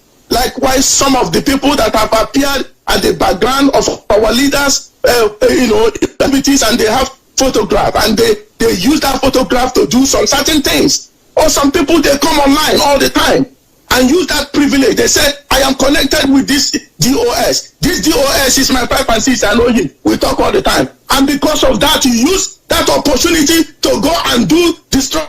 And when, unfortunately, when you bring it up, they say, this is outside the movement. No, this is within the movement.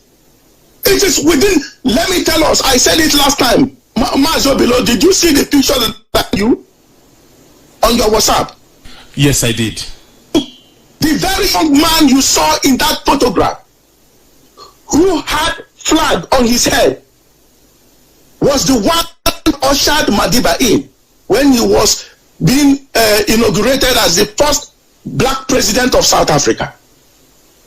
That young man, when that inauguration was over, 2 weeks later, the man was caught in a camera in a robbery scene. That guy vanished from that. He went to jail and no one has heard of him till this very day. The question is that what they said, for him to appear in such a very prestigious platform, what could make him to go into crime scene, committing crime? If it is not dealt with, it can affect the leader. A lot of people think this is, my friends, oh Lord, if I know that some of our people can think like this, I would not have undertaken what I have undertaken. Because I know whenever I come on air and I'm saying something, I'm saying it on experience, not theoretical experience. From personal experience, I'm talking, and also professional experience, knowledge that I have. So if you appeared on some certain scene or being on the radio all the time, and you yank it down, you be give a call to people vulnerable back home. They will say, this is a principal officer. This man is always doing this. He's always doing that. So anything, if you tell them to give me this, they will give you. They are doing it because of the IPOB platform. Outside the IPOB, they don't know you. That is what led this man into all these gimmicks and scams. It is under IPOB. Where do I know you from? From IPOB. I don't know you from Adam. So if you tell me to stand, as a comrade, I will stand. If you tell me to run, as a comrade, I will run. But no, some of our people, even to those that have positions, high positions, doesn't want to reason. I have nothing to lose. I tell you, every Biafran listen to me, I have nothing to lose. If I have sworn a Mediterranean Sea and ocean, what is a pond? This is not a river. What is a pond? Why should I be afraid to say the truth? Our leader founded the movement on whiter than white and whiter than snow, transparency. That doesn't mean that you have to be flippant and you don't have secret of operation. Secret of operation is different from transparency. That your colleagues can read you at all time and read you accurately. That is what it is. Your movement can be read and be read accurately. Not during the day, Biafra freedom fighting, at night, telephone calls back to Biafra land and be deceiving people. That's what we're talking about. If ANC can do that to that man, and we are saying that we are whiter than white and whiter than snow, we should be very careful. If you tell me to do anything out of this platform, if Mazo below could call me and tell me any report, I will never doubt him. Because we took an oath to salvage or to deliver our country, to fight for our liberation. I do not suspect, I will never suspect Mazo below that he's telling me inaccurate or giving me inaccurate information. I will believe him. He's my comrade. The thing is beyond the radio platform. It is within our activities, how we conduct our activities. If I appear in a crime scene here, my penalty will be heavier than civilians. Because I know the law. Even when you are ignorant of the law, they will tell you that it's never an excuse. They will still penalize you, but not greatly. But if you are maybe a law enforcer, an agent, and you committed crime, your penalty will be severe for you to undertaking that, for you to have undertaken that crime scene or be part of that, and you will be penalized heavily. But when I hear some comrades saying, "Oh, we can't do anything. This is not within the Okay, what is Anayo doing now? Is Anayo not stating categorically, loud and clear that what Ushemefo did is treasonable felony? Ushemefo was giving command to Biafrans to go and do protests, saying anyone they kill, document it and bring it for me. I will use it at the appropriate time. Ushemefo have said that in. He has said that on this radio platform many times, and people were killed at Mbo, even Headbridge and Oji River, and so many other places. Even at Ipob, Ushemefo gave that order, and they were protesting. Ushemefo was on the air talking. Now Ushemefo has now established another platform, castigating our leader, calling him all sort of names with Mazi Obi Dobienu, and you telling me that it's not treasonable felony? How dare you say that? It is a treasonable felony. Ushemefo calling this movement an ESN terrorist organization that were terrorizing people. Why I don't even believe him. Why the governor of Ebonyi State said that Mayeti Allah are killing people, they are terrorist people. IPOB is not a terrorist organization. They are not terrorizing anybody. Even if he's saying it for 2023, he's a dead on departure, not even arrival. It won't arrive. As he's departing, that idea is dead on departure. So what are they talking about? But this man said it. The governor of Ebonyi State said it. That IPOB, that we don't do harm. If somebody is carrying flag, tell me why that person is a terrorist. The person carrying AK-47 is walking around and they're telling him that it's an evangelical outreach they are going, that they're not terrorists, that AK-47 is Bible and Quran at the same time. Can you believe that? So that is what Ushemefo has been saying with the teams that he set up, even till last night when they were talking. Because whom again will be listening? And he's stating some certain things many things that are not accurate. If Ushemefo could today be calling our leader, all sort of names, blackmail, I want to tell Biafran this. Ushemefo, yes, he may have been contacted by the secret service of the country where he resides. He may have been paid by the Zoo government to do some certain things. Or he may have been contacted by his half brother, who is Lawmefo, who is working with the Zoo government all along. Ushemefo never disclosed that to Biafrans. But Ushemefo is now running his mouth like a mad woman, talking all sorts of things that are not accurate. And Mazi Anayo is a very close person, closer to Ushemefo than so many of us. We are not from his town. He came up and distanced himself from that man and said, if I get that man, I will be the best person to strike him. A lot of people have that notion, have that thing. Some may have not said it because of the place where they are residing, but so many of us have that belief system that this man will never step his foot in Biafran land as long as I live. Because it's not appropriate. No one has ever done it and lived. You can't send people to go and protest for their right, and they were shot at and they were killed. All of a sudden you run out and say this is not, and even saying that we are promoting violence. Are we in the northern place killing their people, raping their women? No. The Fulanis are in our region, raping our women, killing our people, destroying our farm produce, and destroying our, the thing that, give us livelihood, our farms, destroying our businesses, even in the north. If you set up a business, they will burn it down and tell you, oh, this is a Sharia country or a Sharia state. You are not allowed to conduct anything like hotel, nightclub, breweries. But when the one is in the south, southeast, or southwest, they will have those things and make business out of it, pay tax, and that tax, Fulanis will take it and saying they are majority in number, that they are not announced. That revenue that comes from those businesses, Fulani will share it, but they will want that business to be in the north. Tell me why you should believe that Nigeria should not divide. Tell me why you should believe in that Nigeria. Where the treatment is not equal. Categorically it's not equal. Ushemefo never spend 1 minute to go for Nigerian and the Nigerian terrorist government. Ushemefo will never use his time to go for Nigeria terrorist movement activities. He will never use his time to draw people attention to that fraudulent constitution. Ushemefo will not do that.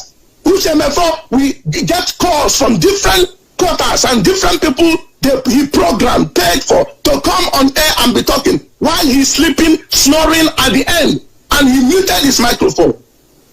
And Ushemefo, his main aim is to do what he was paid for to do.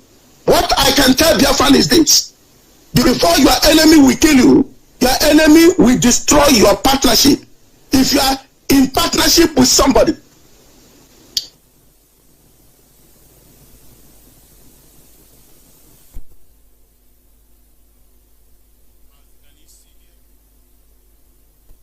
negative things about our leader, people will now back off. But it will never happen, because the word of God said, "For you shall know the truth, and the truth you know shall set you free." We have known the truth, and that truth has set us free. We are free from bondage, from lies, from deception. I am just saying, this is one of the personal analysis you should apply to be able to figure out who is Ushemefo working for, and who those people behind him whom they are working for. Ushemefo never believed in the restoration project that after we come. Ushemefo believed that this is our decay. He thought our leader is not doing what he thought our leader is Yahoo like him. So Ushemefo was expecting him to be bringing money so that they will be sharing. Ushemefo didn't know that ESN, Eastern Security Network, is on the way. I have had many people who called me because when Obidiobienu was spreading this negative news in America, before even this thing came on air, before Ushemefo boldly took that courage to step aside, I have received more than 100 calls from America. They asked me, "Rabbi, you are the only one I can ask this question and I trust. Tell me, is there any security preparation we have behind? Because all the information that I'm getting says that there is nothing coming. He is just making noise. He is scamming people. Nothing is coming." Americans believe that. That is the reason why when they saw ESN, America now came up and started doing donation. All of them believe, most of them believe that there is nothing coming. Somebody, I won't mention his name, woke me up at the middle of the night. He called me and said, "One day, Biko, Rabbi Biko, tell me, is there anything put in place? Because this thing that we are hearing, I don't want, if anything happens, our people will be massacred. I don't think there is anything put in place." Before heaven and earth, our leader did not tell me anything. But I estrayed our leader in the spirit while he was in jail. That was when I estrayed his spirit. And Elohim spoke very loud and clear. Said, "This is my servant in whom I am well pleased. Pay attention to whatever he's telling you." Loud and clear. Just like Jesus went to John the Baptist to baptize, and a voice spoke from heaven. That voice is still speaking. If you don't hear that voice, that means you are not in that frequency. You are lost. That's why you couldn't hear. So that voice spoke. And I answered the gentleman that called me. I said to him, "Watch and see." Our leader told us, wait till 2000 end of the year, December, you will see something. I said, "Do you think he was bluffing? Do you think so?" He said, "For sure." I said, 1,000,000,000%. In fact, I don't even think I want to go and sleep. But because of you, you are a man of reputation. I have on the highest esteem. So I will answer you. There is something on the ground. He said, "But why is it that most of the principal officers," well, I know that he was implying Obidiobien. This DOS, why are they not aware of it? But you are not a DOS. I said, I don't have to be DOS to know what is going on. If I can crack anything nations are doing, what is this that Elohim will not tell me? That was what I told this man. I said, oh, you see, go and relax. At the appropriate time, you will sleep. Go and sleep. There is something happening.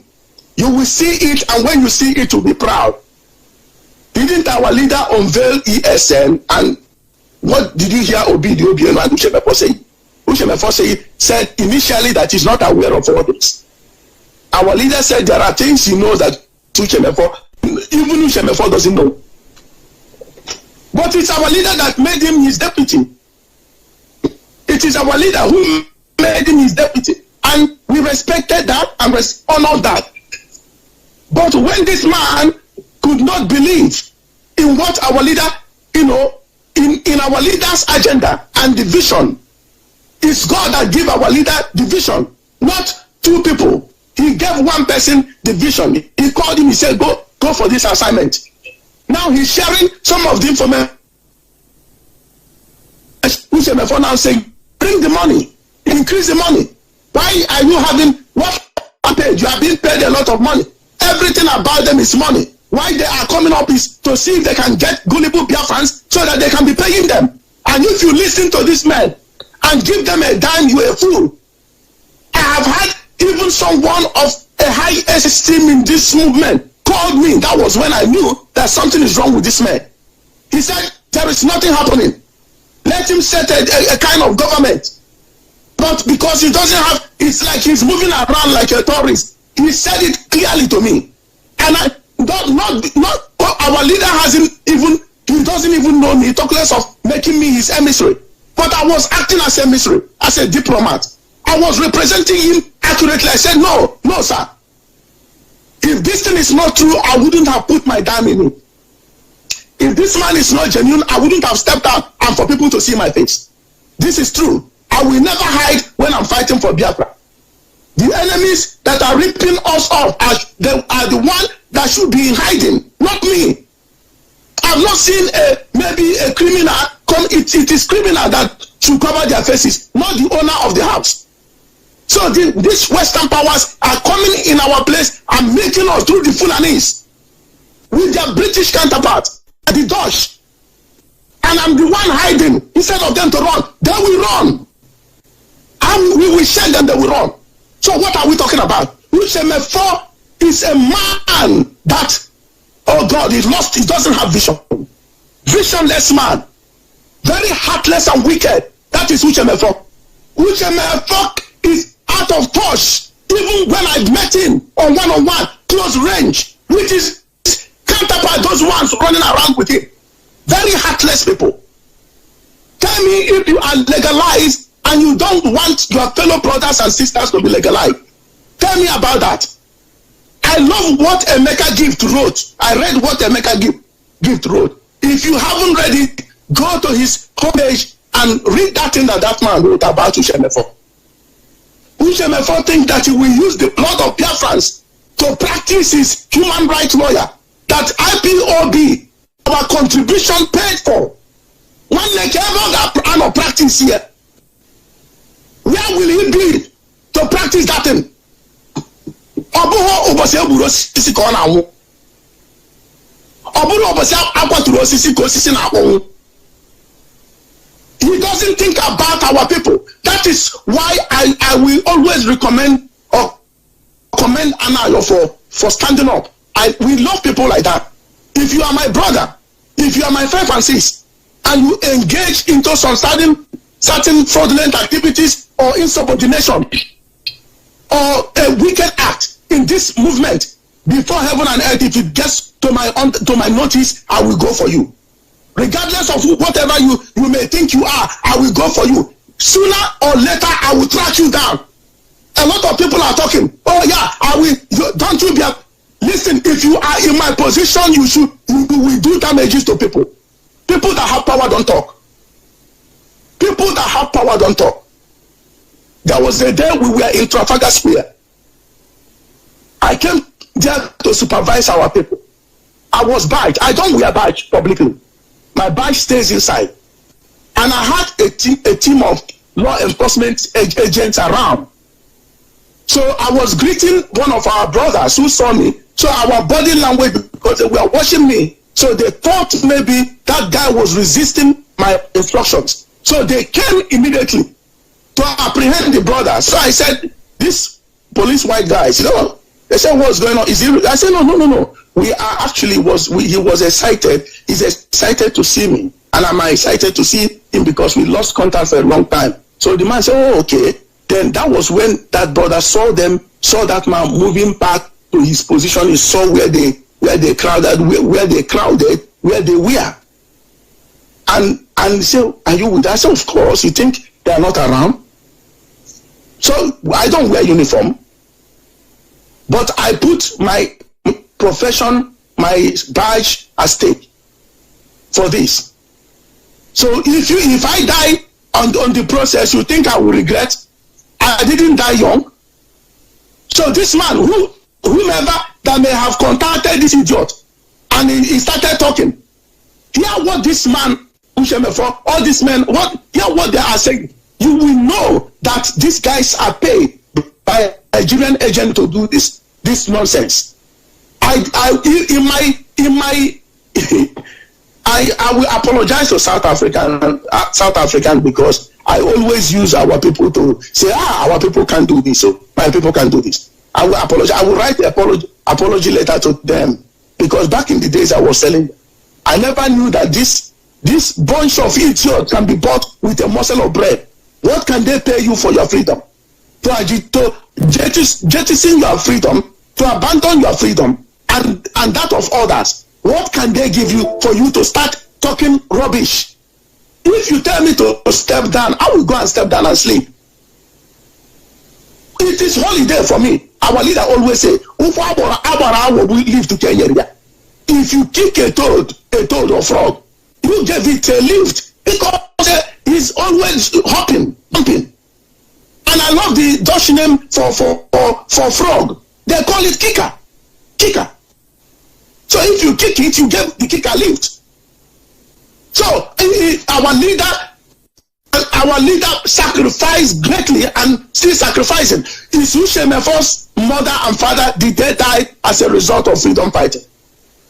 I heard our leader saying, I hate the black people. He's a black man, remember. I am also black person. We all Africans were black. He said, I hate, not that he hate them he hate them as being wicked and unreasonable. That is what he meant. Look at the policy, look at the Yoruba media. They don't even recognize that this man was shot in his house. They shot at him in his house and killed 28 people, including his pet. Jack killed everything there, and he narrowly escaped death. And some people are saying, where did you run to? You are runaway soldier. These are bunch of wicked souls and heartless human beings. Luciferians, I call them. Luciferians. People without compassion. People whose conscience are seared with hot iron. They are dead, walking. And I am associating, if I had known that this UCMFO, because I know already, but not too early when it started, I would have taken that idiot out. I will never wait. If I pass the message to our leader and he doesn't want to pay attention, I will let them do the job. Animal he is.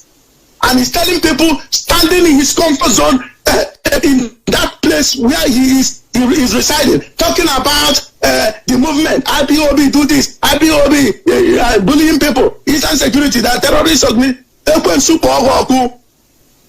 the generation, you will never come back, you will never reincarnate, whichever you won't. You are nobody, but I just want to assure anybody listening that you are nothing. IPOB made you. Not that you have acquired every status before you came to the movement. The movement gave you status. You were statusless. You were statusless. You don't have any status. It is the movement that gave you status. The blood of Biafrans gave you status. You got it and you turned your back against Biafrans. You think Mazi, our leader Mazi Nnamdi Kanu will not speak about you. It is.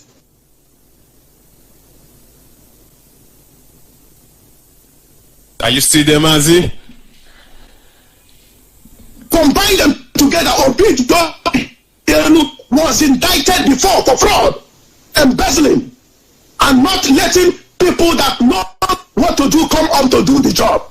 He always demoralizing people, talking down on people, and doing all sorts of negative things. Even when I came to sow my offering, Obidobienu almost talked me off. I said, you should have prayed for me, that I am here to sow this seed. So what is it for? Not everybody got that kind of money. Don't expect everybody to pay that money. Imagine that. I quickly stopped the one that used to go on direct debit, and after that one I gave, I didn't give to that platform anymore. I am talking from personal encounter. I think it was before the atonement, a week before then, I gave that 1,000, I think 1 ounce or so. That is what this man that should have prayed for me said. I said, Amen, I don't see your seed existing.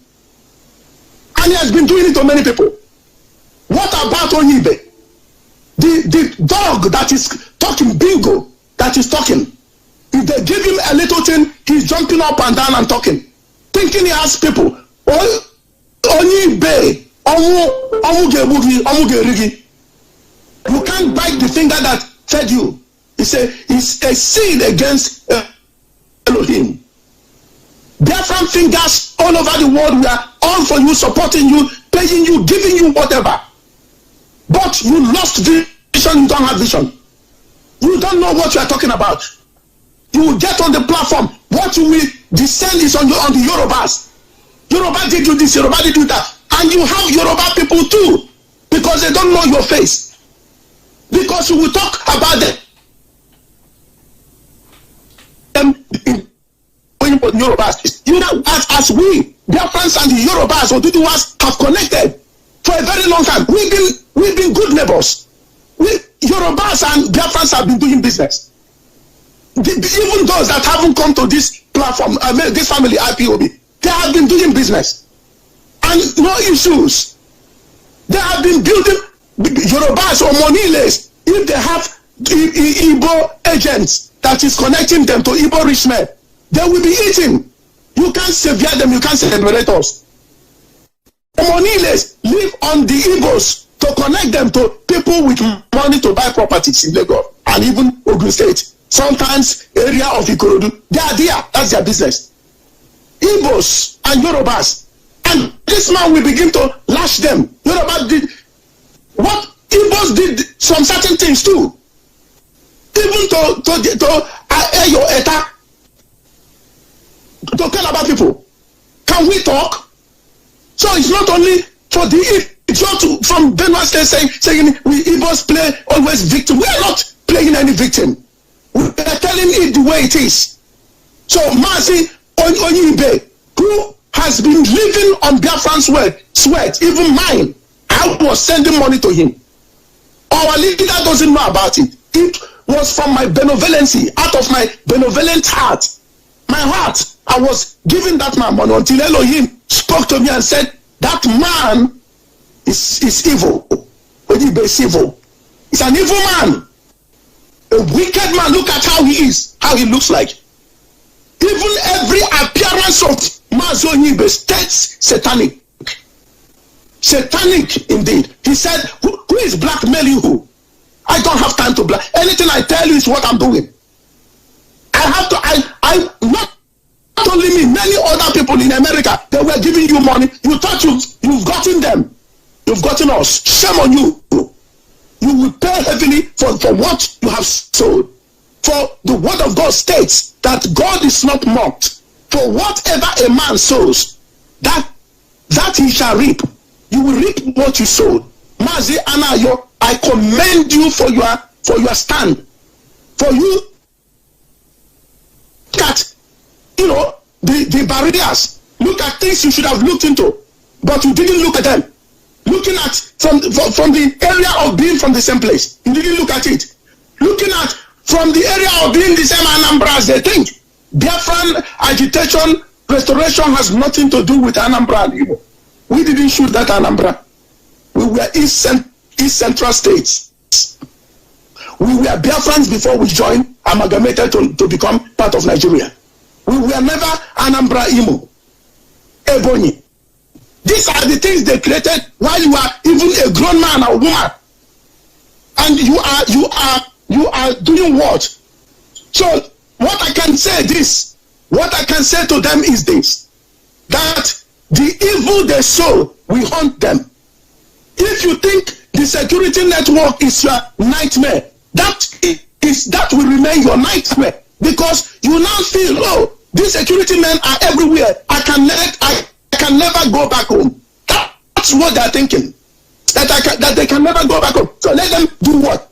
The one idiot come from Canada talking. What are you doing in Canada? If you are a man enough, find yourself, locate yourself in Biafra land. Our leader located himself he said, I will be there. He said he broadcasted from the zoo, and the zoo couldn't do anything. He wasn't at the airport. He was broadcasting or talking to people about the evil of Nigeria at their airport. He was in the court, told the people there, tell Buhari that he's a madman. And Ushemefo is in London sleeping and snoring. Now he's talking, and he's gonna get some certain folks in Biafra land. You think you follow Ushemefo because he's your Anambra brother or Idemili brother? He's gonna save you. You are an idiot. That man he can't step out of United Kingdom. He can't get out. Where will he go? Where will he go? People that are men are talking. Ushemefo is talking. One now, ask me anything in there. Mazi, thank you very much. All right. Thank you very much. Thank you very much. All right. No, Mazi, you've said so many things. So many things you've said. That is what this show is all about. All right, Mazi, I want us to discuss a little bit about the ESN. But before we do that, I know our time is fast going, but I also want us to discuss a little bit about our leader. Our leader has gone through so many things. It's just like we reading the Bible today. The story of your Yeshua is just, when you read it in the Bible, it seems so simple. Story of about 5 to 10 years, you will read it in just 2-3 paragraph, and you think that is it. Our leader has gone through so many things. I remember when our leader was telling us about what he went through, and one of our sisters also made mention on that on Radio Biafra. I think on my namesake below Anthony's program this morning. He said he remember what our leader passed through when he went to marry. I don't know if you can touch a little bit on that. The women, they urinate and pour it on our leader. Not just that they naked our leader, and the women urinate and pour it on him. What kind of humiliation is that? Yet he is still moving forward. Not just that.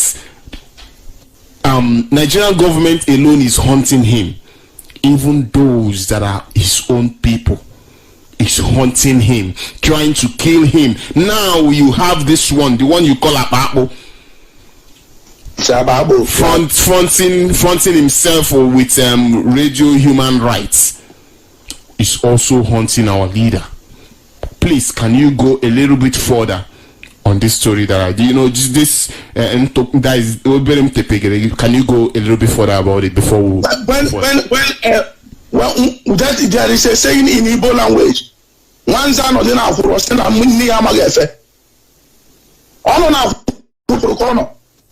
if a little canary, the new hatched canary is still in the mother's nest, that nest was built by the mother laid the egg that hatched that canary out. He hasn't grown wings yet. He said that his mother doesn't know how to fly. That is Uchemefo. What can anyone listening to this moron, what can he say that this man will take him to? Where can they say that Uchemefo will take them to?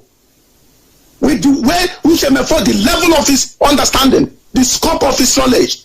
The versatility of Uchemefo's mindset is not a versatile man. What can Uchemefo offer? You went and write law. There are many people with PhD degrees, even in law. They are not talking. They are relaxed. Some of them doesn't have the temerity, the boldness to speak. Our leader from nowhere began to speak like what Yeshua did, Yeshua HaMashiach did. He came to the temple where they were having people to come to do sacrifice. Why our leader, why Yeshua turned the temple upside down? You know what? The corruption that was in the temple was so heavy.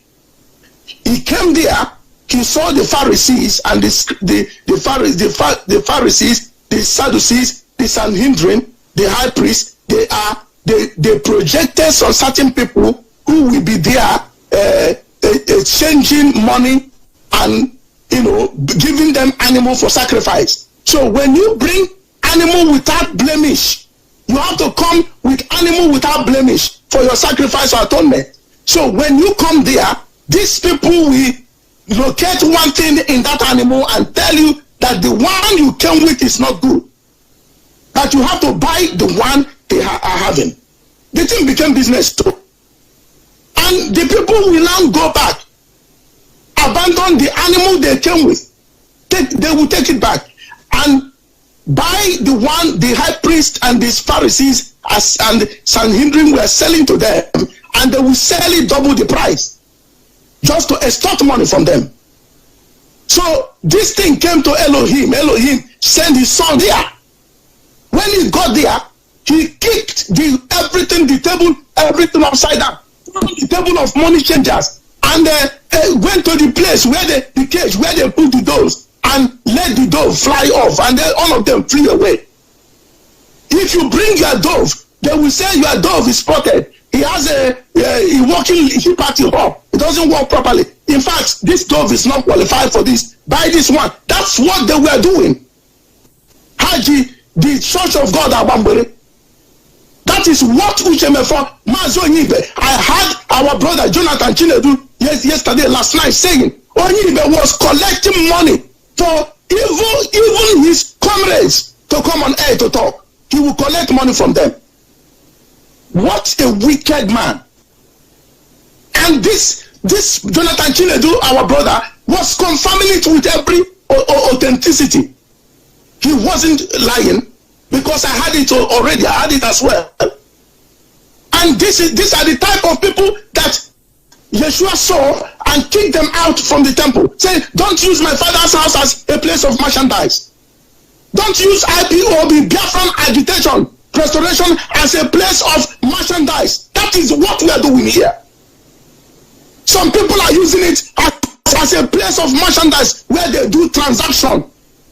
They are always on the air. And when you listen to them, you think these guys are freedom fighters. Put him in business, he will double cross you. It's not a freedom fighter. And you are telling me not to talk. If you have the vision and see what is at stake, you will never let any opportunity slip out of your hands. When our leader came to do wedding, Wazurike and his men caught him, humiliated him. Women urinated at him. What does that mean? To break you. When that thing is done to you, you will feel that you are not man enough. It will leave stigma in mind. You can't be bold or bodacious and audacious to speak. Look at our leader. Is he not bodacious and audacious when he's talking? I love what our beloved friend, the journalist Dele Momudu, said about him. He said that man is talk and do man. That man and this ESN are very disciplined people. That is why there are so many encounters. I got the update. First, second, third, and fourth encounter with ESN, Nigerian military ran off. They couldn't withstand them. They come with speed of lightning. They are very quick. They are very quick in action. Nigerian Boko Haram terrorist army ran off. Oh, the almighty army that always come Python dance 1, Python dance 2. They can't go to Sambisa to fight. Only at the Eastern region to fight, to go and humiliate people. And one lied down and like a masked man shooting somebody on a range, on a state, and shot a woman, opened the score with AK-47. Ushemefo and the rest will not see it. All they want to say, Mazen and the Kano is bringing war because they are paid to be saying that. They are Nigerian agents. If you hear them saying, like after that, they will say, I hate Nigeria so much, I never like. It is a lie. An agent will never tell you that, I love that the Nigeria. If they are Nigerian agent, they won't tell you openly, verbally that they love Nigeria. They will tell you they hate Nigeria. You're falling. But when you extract their activities, their alterations, what they are saying, their comments, that is what will make you to understand that these guys are working for Nigeria. In as much as that they are blaming IPOB, saying, he's working for politicians, he's collecting money from the politicians, they are giving him money, and this is what they are, the blackmail they are coming up with. So Wazirike did it. Do you think that Wazirike will be at peace to watch Biafra to come under Mazen Nnamdi Kanu? Wazirike, if he's a smart guy, he will go for exile.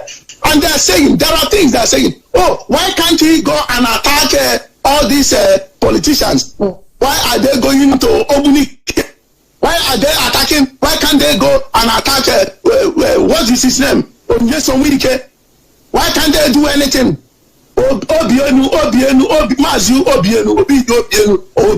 Let me tell you something. Anything.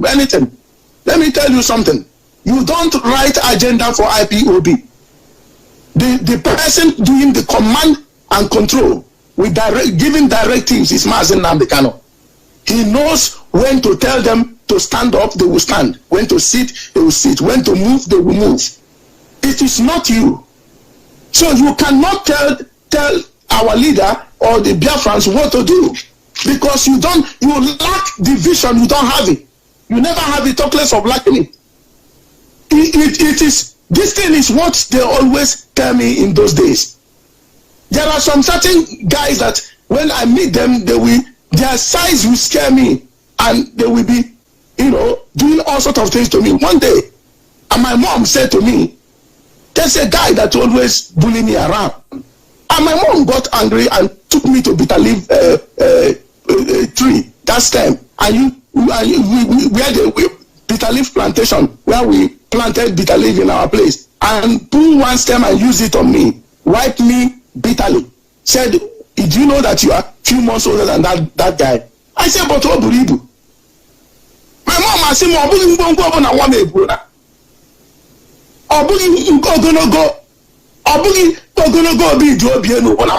short mind.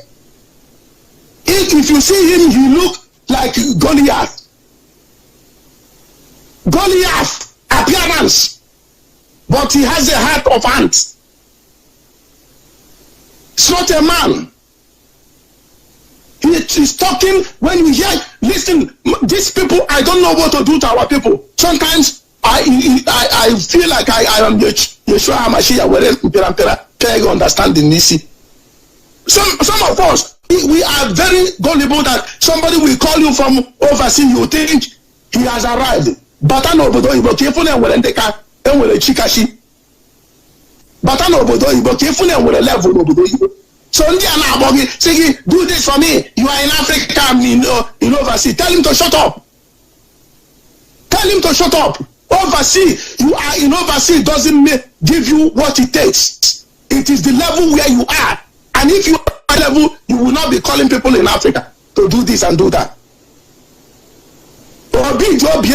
Issues others also. Look at Ushemefo here. I'm a Kwameda organ and Ushemefo Aduro. I know when he's chopping Aduro under IPOB today, because one day, this man, all these men, I don't think our leader may forgive them all, but me, my heart, I know where I put them. I know where I put them. plus those ones that are still in IPOB doing the same rubbish. I know them. You think they like that I'm on air talking? I know them. I know them. Our leader didn't tell me anything to come and do damage control. I came naturally. You know that you didn't send a message last night to me. Not at all. You never posted anything to me. Look at what I'm going to ask you. Not at all. No. Yes, but you never did that. But it is something that is born in you. What is in you?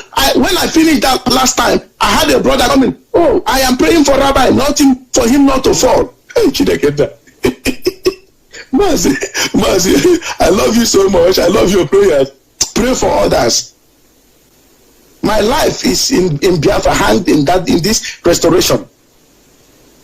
I didn't see IPOB when I sued a country in Europe. I took them to International Court of Human Rights. That country gave me their citizenship, but I still sued them for evil that they are doing. I told them, if you want to take the citizenship, go ahead and do it. I'm using African country nationality. I will go and remain there. If what gives you money is not the red passport. You can have the red passport if your country's own is red. American own, I think, is blue. The African own is green. They gave us green because it's a jungle. Green leaves, green tree. And Europeans are using Europeans are using red. The color of their passport is red. Chinese is red. They gave Africa. South Africa used to be blue. When ANC took over, it became blue. It became green. And the other countries, European Union is red.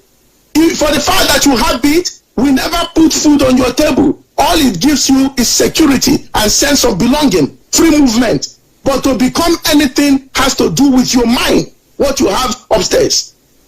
I know many people that have it, they are broke. And people that have it, they are in debt. They don't even know how to walk out of it. So what are we talking about here? So this is what this man is having, and he jumped inside forest. Our leader used to say, one language, a hungry man cannot do freedom fighting. If you can't stand on your own and feed yourself and your family, you cannot do freedom fighting, because if they offer you flash anything that costs currency, you will fall.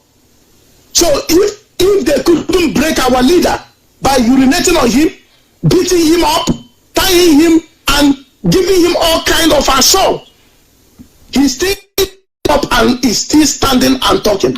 There is a day for payment, and all of them will get their salary. Mazi, our people, if you let me correct what I said, or paraphrase on what I said. I called somebody about because of his structure. I am probably bigger than him, or different on different ways. I'm muscular in my own structure, okay? And it's not by his physical appearance. I am talking of his something. Ababu doesn't move. If you keep Ababu here, it will not move. It will remain there. That's what I mean. Ushemefo can't move. Our leader can move. Our leader is flexible in mind. Our leader can engage you for as long as for the next century. He will engage you in discussion. We are off. Our leader will be standing. Our leader doesn't sleep on a program. Some people will say, Ababu Ushemefo is spiritually Ababu Babaja. Because we have to look at things. Because a simple-minded person will say, he will go so because he's huge. No, hugeness is the map. Me marry here. Hugeness is the even at the able me pota. Me marry here pa. Obugi ida dimpa.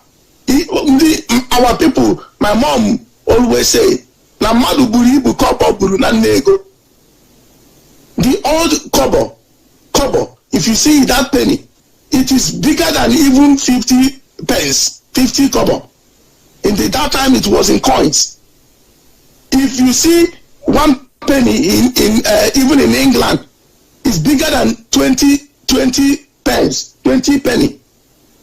But that kobo that is big cannot get you anything of significance, anything tangible. It can't even give you, a can of Coca-Cola. But it's huge. That is exactly what I'm saying. Some people are wired like to be elephant, but in their mind they are rabbits. You see, there is one thing, this bird that I talked about the other day, Oboko. Oboko is a bird. A lot of people will always say,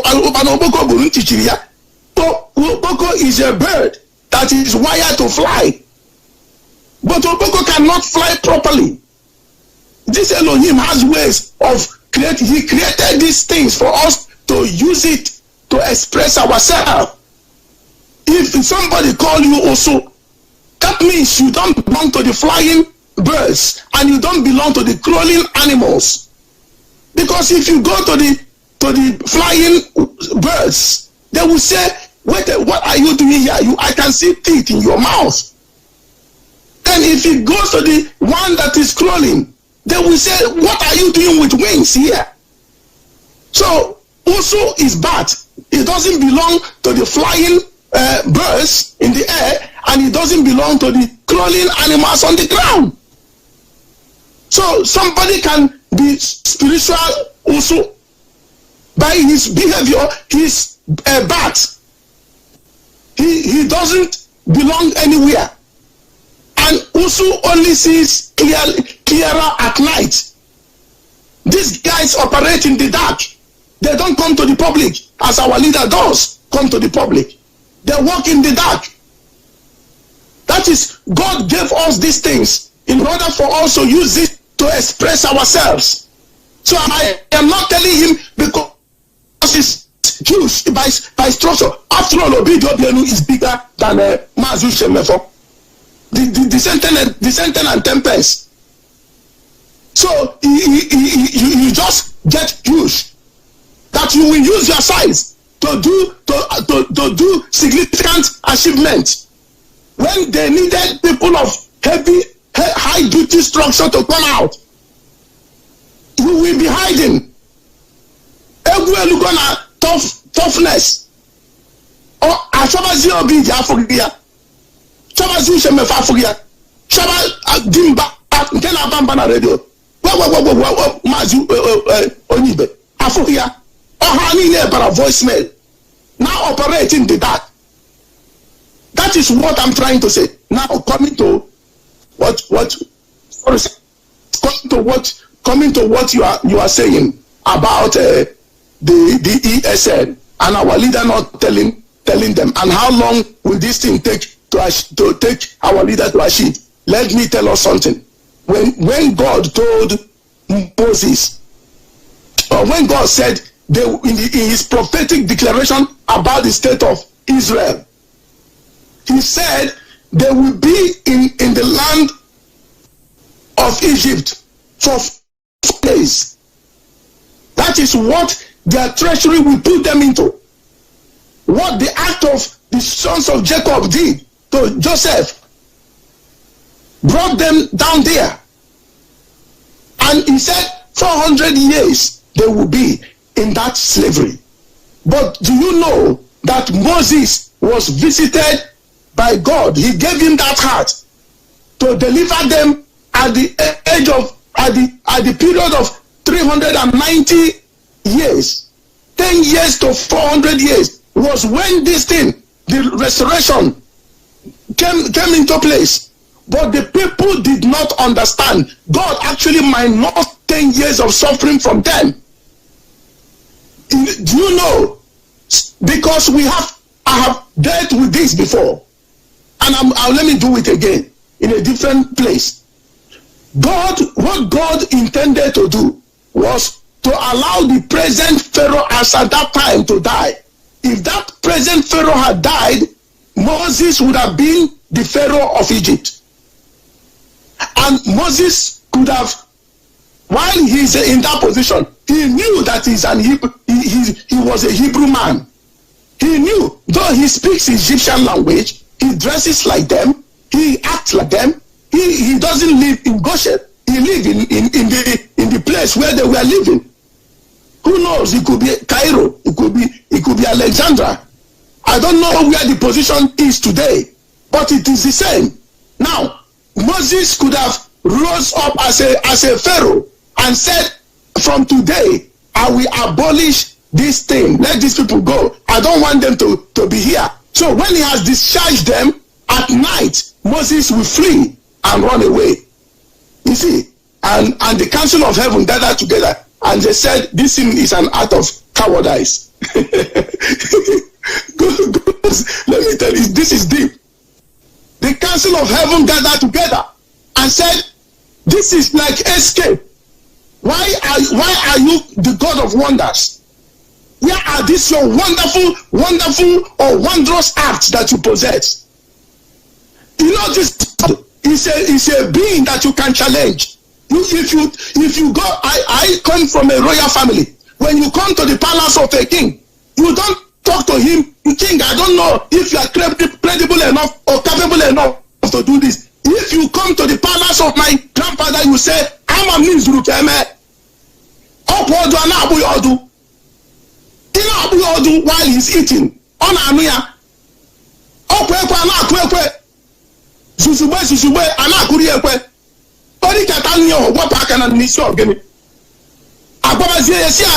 situation or say, "I'm here," and that situation, where is that thing? That is a king. That's how God behaves. So the council of God began to talk to Elohim. He said, "If you do this way," in the history book they said, "You are not capable to perform wonders, and you just deceive them to escape." Remember, he said to Moses, tell Pharaoh you are going to 3 days worship. That you are just going for 3 days. While the council of God was in the heaven talking, they even came again and told him, "If they do this thing now, this is escape. This is coward escape." And God said, "Is that so?" They said yes. The council of heaven said yes. Not alone. You see, this thing you don't see it in your scripture. I will bring it to what you are doing now. They said yes. Why are you the God of wonders? Where are those wonderful acts? You actually created this world by spoken words. You said, "Let there be light, light came. Let that happen." And Elohim said, "Is that so?" He said, "Yeah." He said, "Now I will harden the heart of Pharaoh to say no." Read it, it's in your scriptures. He said, "I will harden his heart to disobey the order." And he said to Moses, "Go and tell Pharaoh you are going for 3 days sacrifice." And Pharaoh said to him, "You can go with your this, with your that, but leave the animals behind. And don't go very far away. Go where I will be seeing you." Moses came back. God got what he's looking for. And said to him, and Moses said to Elohim, look at what the cabinet are saying. Look at what Pharaoh is saying."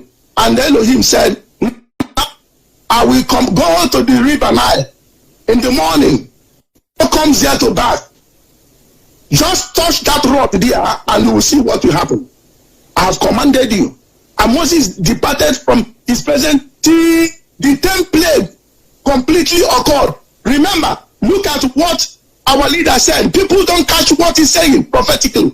He said they killed 5 million above Biafrans. He said, "I will not let this thing go like that until those people that killed our people, God's people, that the number will go down to above 5 million. Watch out. I don't want to speak in tongues. I'm holding myself. I don't want to speak in tongues. That means a kind of extension has been added. It is God that is hardening the heart of the zoo. The handlers of the zoo, be them from the British section or from the Fulanis. It is Elohim that is hardening them in order to do his wonders. Get the message. I did not have consultation with our leader, Onyendu, but I can see in the spirit. He said it. He said, you know what? The killings, the massacrings, the destructions, we get to 5 million people and above. Then I now said, I am done with all this because they killed a lot of people. And you see what is going on there. There are those that we don't record going on in the north. Killings going on there. All of them participated in the killing of Biafrans. I am not happy with them over there. They are normally, naturally, they should be our brothers and our sisters. But because they applied this hatred, they endorsed it with this ethnicalism, they endorsed this genocidal activities, the killing of the Biafran, just like anti-Semitism, the massacring of the Jews, the taking of the Jews to gas chambers and assassinated them there and killed them. Elohim said, I will remember their iniquities and punish them. I will punish them. For killing, yes, I put them in that place, but they killed them. I will remember it and I will punish them. Our leader, when things begin to take place, go and consult heaven. There is a consultation going on there above. That was when Elohim began to extend. And the children of Israel, actually, when Moses came wanting to deliver them, they triggered a kind of information to Pharaoh. And Moses ran to the land of Midian. But that was 390 years. God wanted to give them 10 years a grace to wait it, to take 10 years, shorten the time, to give them 390 years as a result of grace. But the children of Israel, because they lack the timing, they lack the understanding, they lack the knowledge of the days of their visitation, they now made Moses to run because they went and told Pharaoh. The saboteurs went and sang to the ears of Pharaoh. Do you know that Moses is not even an Egyptian? This Moses you see, he killed one Egyptian, buried him in the sand. And he told us not to speak. If you can reduce this level, or if you can give me contract, then I will be telling you, giving you more information. And Pharaoh said, well done. And now went and increased their suffering. These saboteurs talking for the sabotaging this effort. All of them have families in Biafra. All of them, the Fulanis doesn't know who is who. When they come there, they can kill any members of their family unless they walk their families out of that zoo. You see, but they don't know because they are very foolish and they are blind. They are very stupid. They are short-sighted. They don't understand the season and the timing. So they don't know. What they are doing is, give me, let me eat it and die here. Why they are suffering? So instead of them to come closer and team up with our and said, what can we do? This is amazing. This has now put fear in the eyes of the Fulanis. They cannot come and kill us like animals, like chicken. They cannot have their ways anymore. And we can support this. We can even partner with you. We will put money and we support this in. Let fear. But you cannot use ESN to go and negotiate for 2023 Ipob presidency. You can't do that. Our people can't die for that. This thing, our leader gave look, you have sea everywhere in Biafran land. There is no seaport in Iguacha. There is no seaport in Warri. There is no seaport even in Kapa. There is no seaport in Niger or Nishadia. That thing can be drained and it will be converted to a viable seaport. They have the knowledge that we can do it, but they cannot.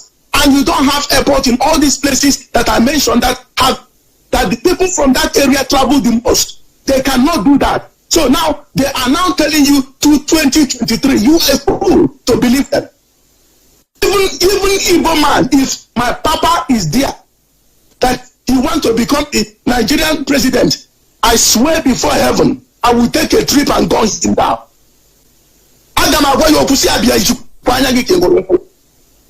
If he insists, I will say, okay, that's no problem. I will go and get a very good 9mm. At night, I will take him down. I will escape. I will do it. Because that is how I feel now. So you cannot understand that your people are suffering. You want to say 2023. On which constitution? Do you know that Buhari has died 2017? Buhari is late. He's not alive. Aisha Buhari, not Aisha Fulani. Aisha Buhari is Bulali. Aisha Buhari is in Dubai, living there. Which president can do? Which president's wife can do that? At least President Cyril Ramaphosa is with the wife in South Africa. Other presidents are living with them. You can go overseas, maybe you want to take a trip, as they always do. But they live together. And you are telling yourself that Buhari is alive, when every indication is indicating that Buhari has died. 2017, and these Fulanis are keeping it. You are not ashamed. None of you are ashamed. All the judiciaries there are not ashamed. All the lawmakers, enforcement agency, you are not ashamed. Who is giving you the command to do destruction? Who are those giving you command? They said, Office of the Presidency. Have you heard of that before? And when anything happens, the president will not come publicly to address the issue as other prime ministers are doing. Boris Johnson is doing it. Anything, even COVID, he's always on TV. All of them, you can see him talking. And these ones, you can see Mark Rutte of the Netherlands, you see him talking. You can see Emmanuel Macron of France, you can see him talking. Angela Merkel, you can see her in Germany talking. But where is your president and the wife? And Nigerians, you can't reason. So they are giving our leader, this is the time. I will tell you something. The children of Israel spent 430 years. Moses spent from 390 years. Moses left and spent 40 years in the land of Midian. At the 40th year, when Elohim appeared to Moses in burning bush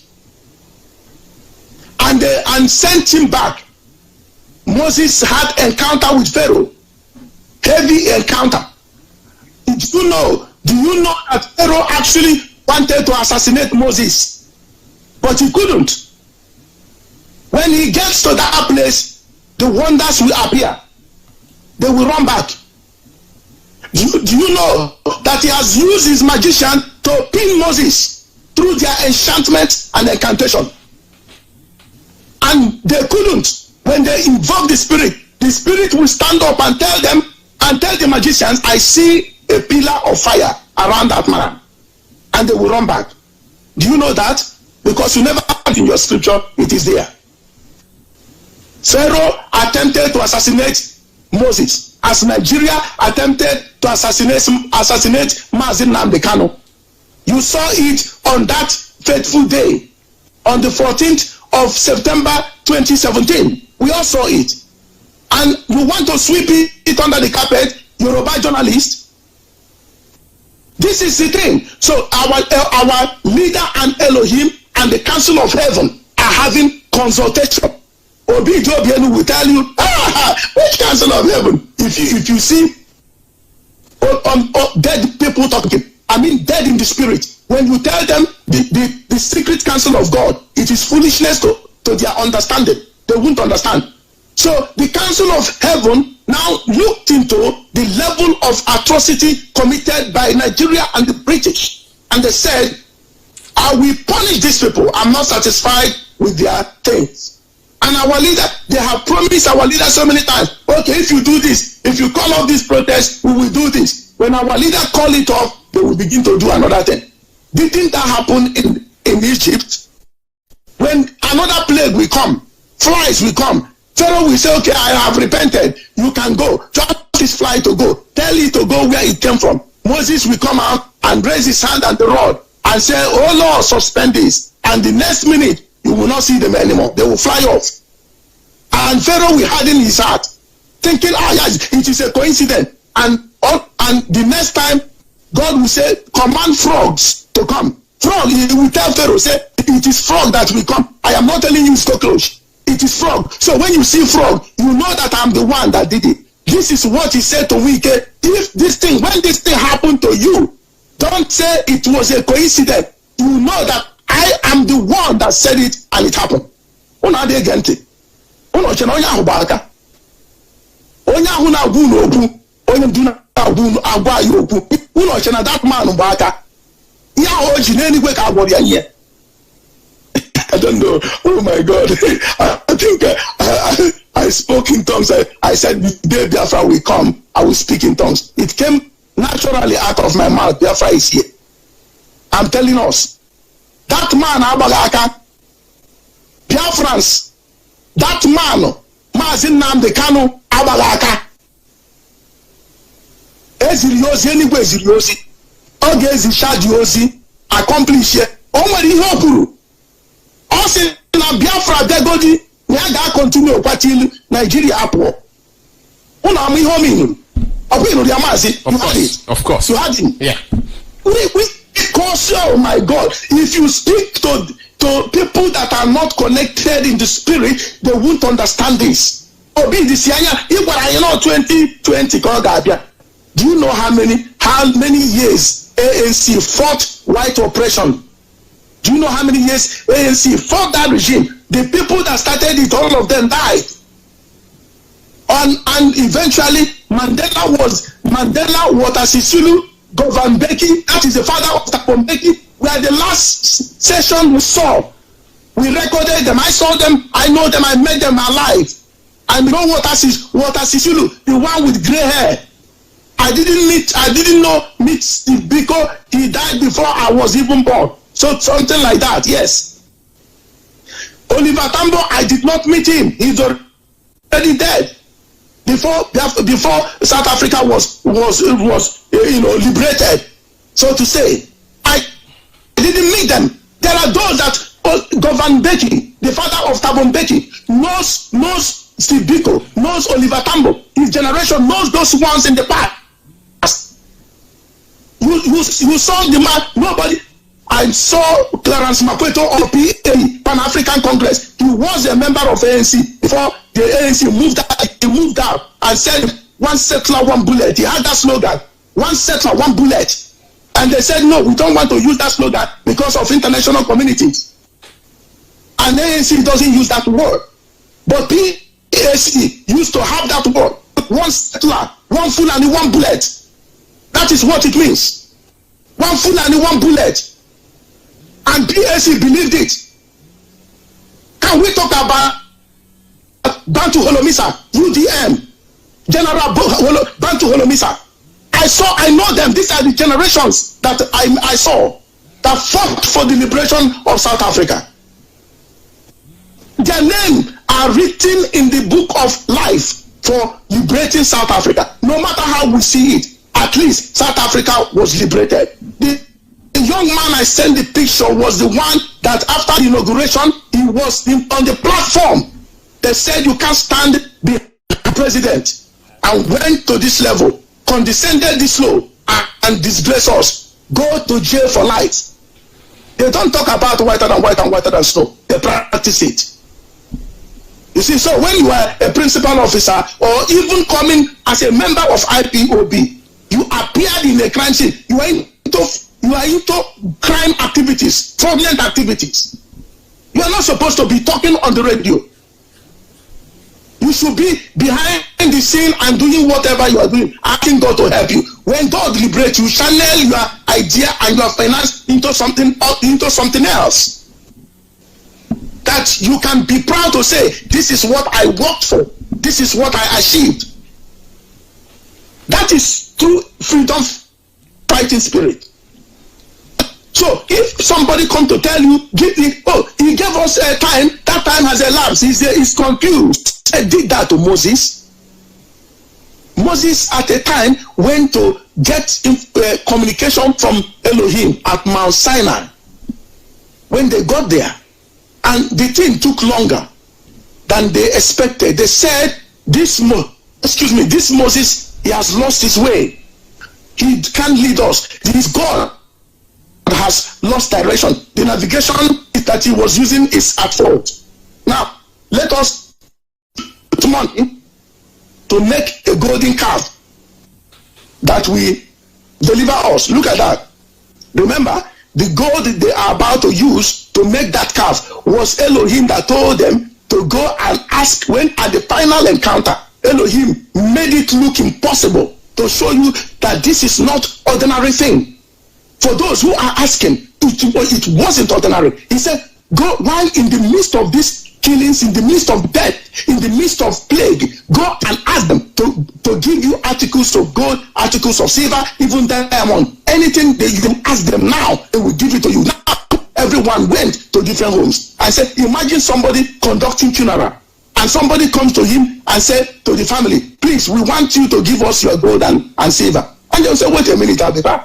Instead of them to go and carry AK-47 or arrow, they will come out with boxes of jewelry and give it to you. Say, take, please, these are all that I have now. You can take it and go. Elohim now showed them that this, he said, for with God, all things are possible. For with him, I am with you people, all things are possible. Now go. Now they went and carried it. This is the same article that gave them that the evil one deceived them. Say, bring it out. Bring it out and let us mold the golden calf. That is what Obi Jopienu and Ushemefo is trying to do to you people. Bring your money. If the money that I have now is Elohim that deposited that money into your hand for such a time as this, to support Mazi Nnamdi Kanu and IPOB in whatever he says you want to do. He may not give you the business plan as Obi Jopienu is asking you. Give us the roadmap. Give us the business plan. You think this is democracy? Good evening, wonderful people, great Biafrans, wherever you're listening to us from, lovers of freedom all over the world. I welcome each and every one of you to this very special address this very day. Today's date is the 12th day of December in the year of our Most High Elohim, 2020. The time now approximately is 7 p.m. in the blessed land of Biafra. This is a live presentation on a very special day that Chukwuka Biama has designed, that we must do all we can to save ourselves from extinction, from a people who are determined to come down, to take over the lives of the children of the Most High. A day that we have drawn a line in the sand from which we can never ever retreat. We are not going to surrender our land to Janjaweed. It is not going to happen, not now, not tomorrow, not ever. I welcome each and every one of you, and as I do so, and as it is customary with us here, I will urge you to welcome other people as well, because the whole world is listening. On all our platforms, they are listening.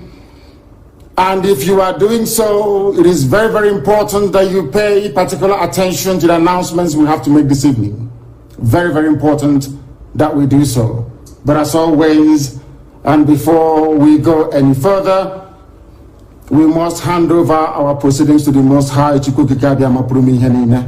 But before I do so, I must always say good morning, good afternoon, good evening, and good night to some of you. This is a very special broadcast, and of course, we must pray. And prayer we must, this very evening and always going forward.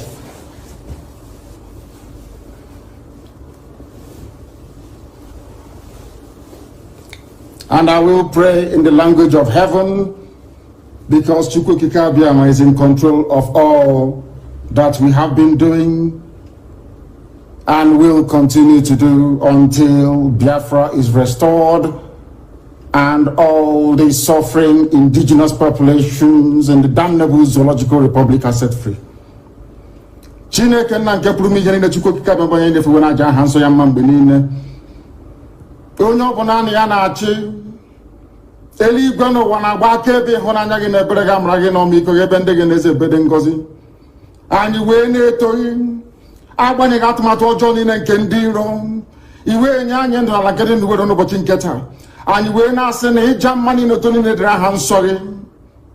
Onye ọbụla anyị aka ikere nọ n'ọbadara aka ya. Anyị wee na-akpọku gị na-asị gị na nke ọma ma anyị ga-ekele gị, nke ọjọọ ma anyị kelee gị. Anyị wee na-aja gị mma, wee na-eto gị, wee na-asọpụrụ gị n'isi ụmụ gị niile bụ ndị ikwu ndị wee eziokwu mgbe a kpọrọ ha ka ha wee chekwa ala nsọ gị bụ Biafra onye nwe na Chineke na ihe ndị kwuru anyị nkwa na o mekọtaghị ka ndị iro wee were ala nsọ Biafra onye nwe na Chineke na nke bi n'igwe, agbanyeghị atụmatụ ọjọọ niile nke ndị iro ma ndị na-agba mgbagba ebe niile dị iche iche onye nwe na Chineke nna ihere bụ nke ndị dị etu a n'ụbọchị nke taa. Anyị wee na-eto gị, wee na-asị onye nwe anyị na Chineke nna nke pụrụ m ihe niile, onye ọ bụ naanị ya na-azọpụta, onye ọ bụ naanị ya bụ okwu ya niile bụ ihe na amen. Anyị wee na-asị ezi ebube dị ngọzi na otuto na ịja mma na nsọpụrụ site n'ebighị ebi ma ruo n'ebighị ebi. Ise ise ise. As I said, this very evening we are going to announce our preparedness to defend the land of Biafra.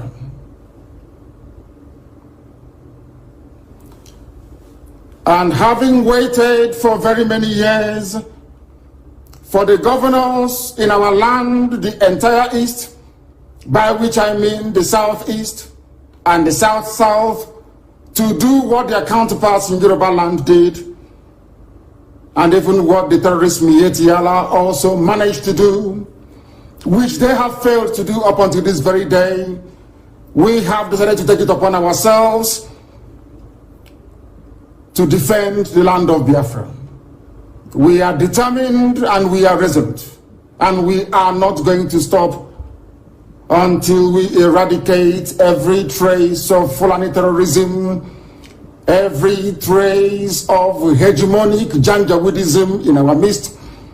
Until that happens, we are not going to waver, we are not going to retreat, not 1 inch, not 1 iota. We have come that we may do the bidding of the Most High for that which we were sent, or should I say born, in the first place. We are going to defend our land against the ravages of Fulani terrorism. We are going to defend the lives of our people against state-sponsored extrajudicial killings by the zoo armed forces. We cannot allow what happened in Obi, Boatompo, in Aba, in Faruku, in Emene to happen anymore. It can no longer happen in our land. Today, we are sending a note of warning, or should I say caution, to all those that delight in shedding the blood of Biafrans and innocent people right across the length and breadth of this zoological republic called Nigeria. That from this day onwards, any attempt to kill innocent people will be kindly reciprocated. Any attempt by the zoo army or the police to kill innocent populations the same way they did in Obibo will be met in equal measure. Therefore, it has fallen upon this very generation to defend our land against the excesses and ravages of Fulani terrorism and the hegemonic tendencies of the Sokoto Caliphate. For years, our mothers have not been able to go to the farms. Our daughters are being raped and cut into pieces.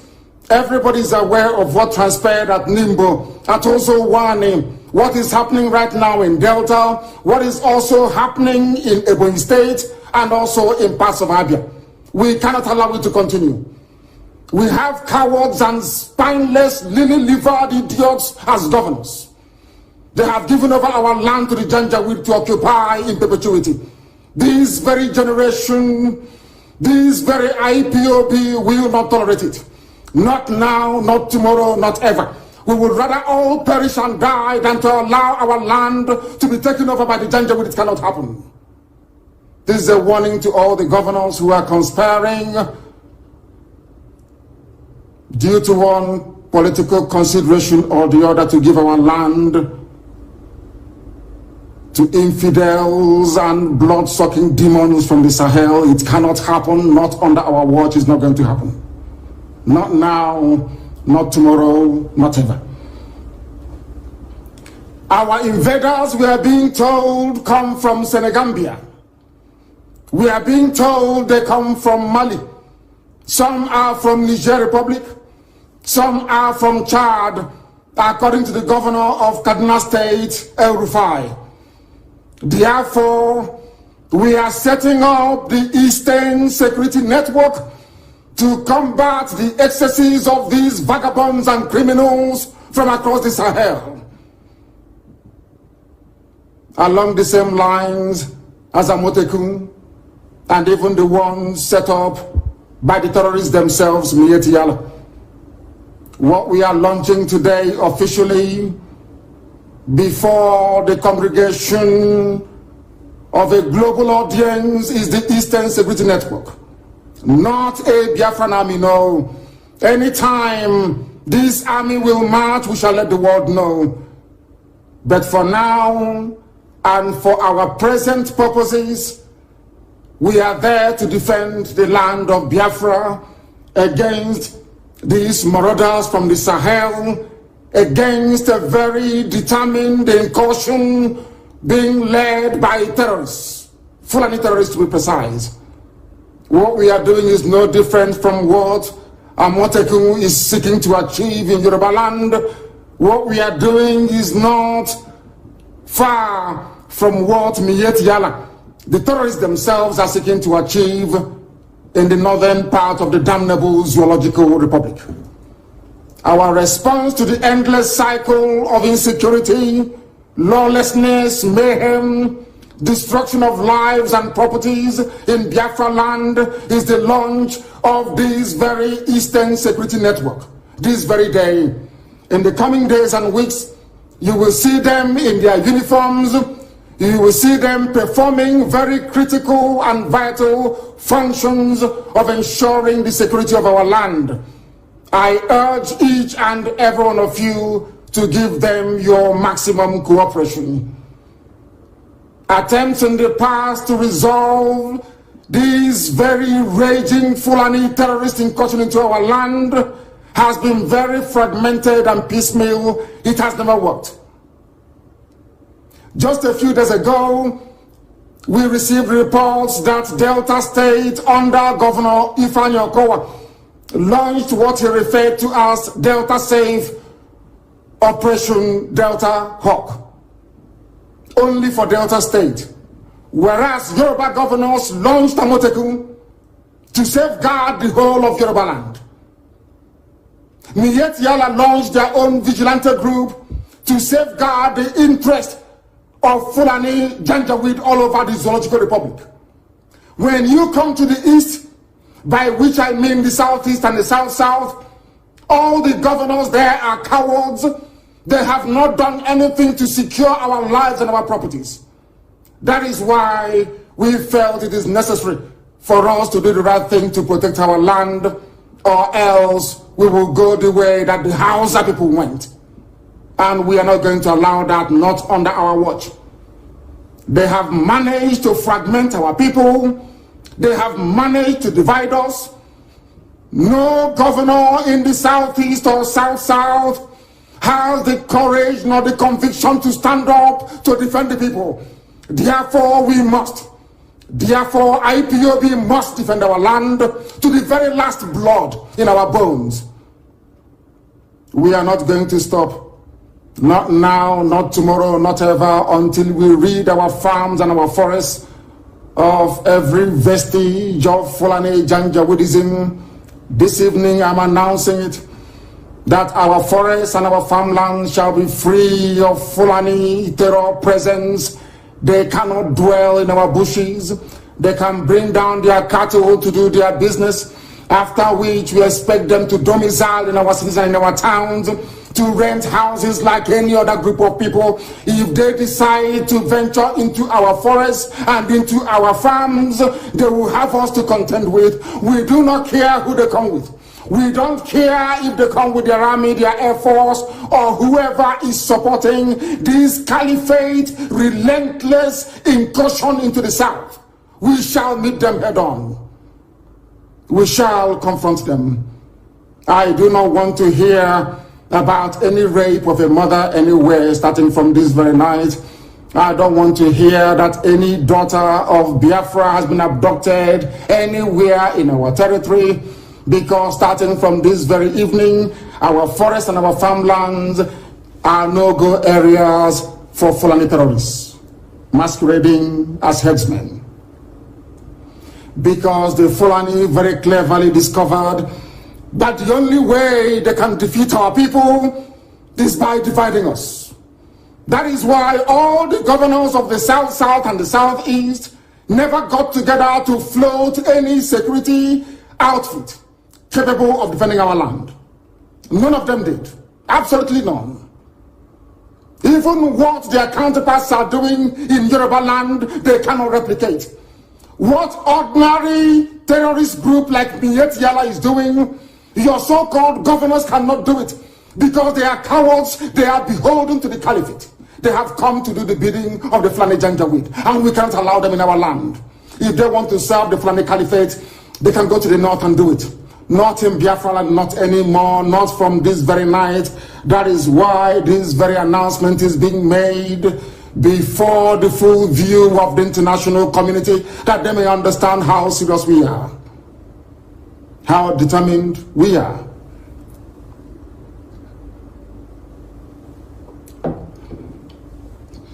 As somebody quite rightly said, the only way to eat an elephant is by cutting it into pieces. The only way the Fulani Janjaweed can overwhelm us is by dividing us.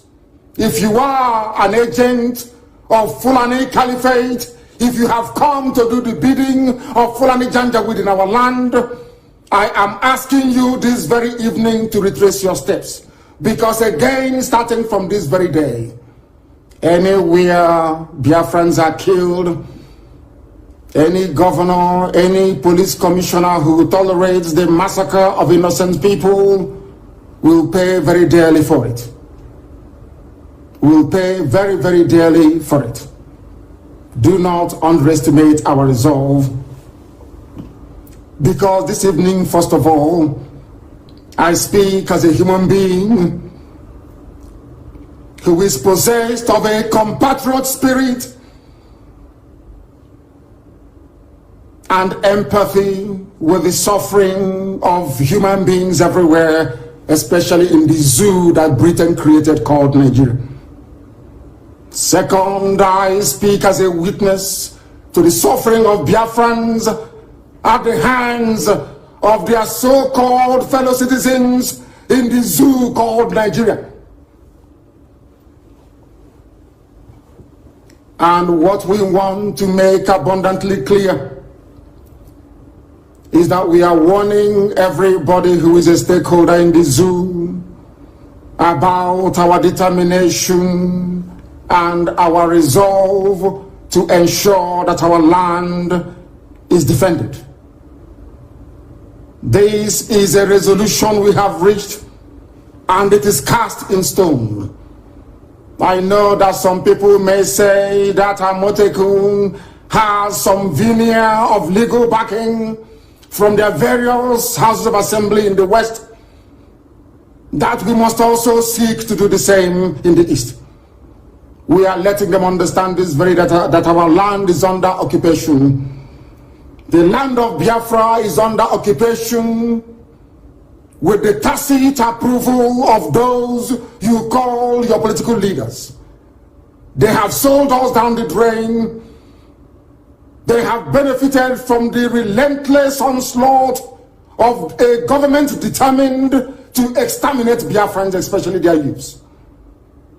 We are not beholden to them, because today we present to the world our first and our last line of defense against Fulani Janjaweed inspired murderous anarchy and mayhem across the entire Middle Belt and the South.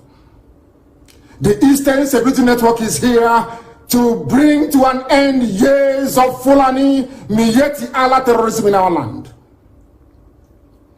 This very security outfit is modeled, as I have said before, along the lines of Amotekun in the West, and even the vigilante group formed by Miyetti themselves.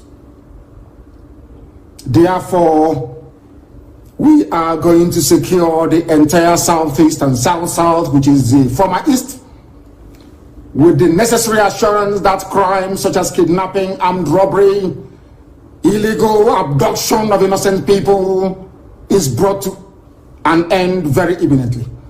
We must bring all these things to an end. We must understand that years of torment has come to an end. I also appreciate the fact that some of you, those who are in the service or in the pay of the Zoological Republic, I know that some of you cannot fathom what we are about to unveil this very evening. You thought that pictures we are overwhelming. After this broadcast, the entire video will be released. That all of you may understand how serious we are, that we have come determined to do the will of the Most High Elohim. What is our story? I ask. Our story is that we have been killed for very many years. Just days ago, Fulani Muslims, yes, Fulani, call them headsmen, call them Yeti Allah, call them Boko Haram, call them ISIS in West Africa. They murdered over 100 rice farmers, purportedly Christians, in cold blood in Borno State. Am I upset about it? Of course I am. Are we grieving? Of course we are grieving. But it is very, very disheartening, very, very discouraging that up until now, the international community have failed to do something about the murderous outrage perpetrated by Fulani terrorists on a daily basis against innocent indigenous populations in the zoo called Nigeria.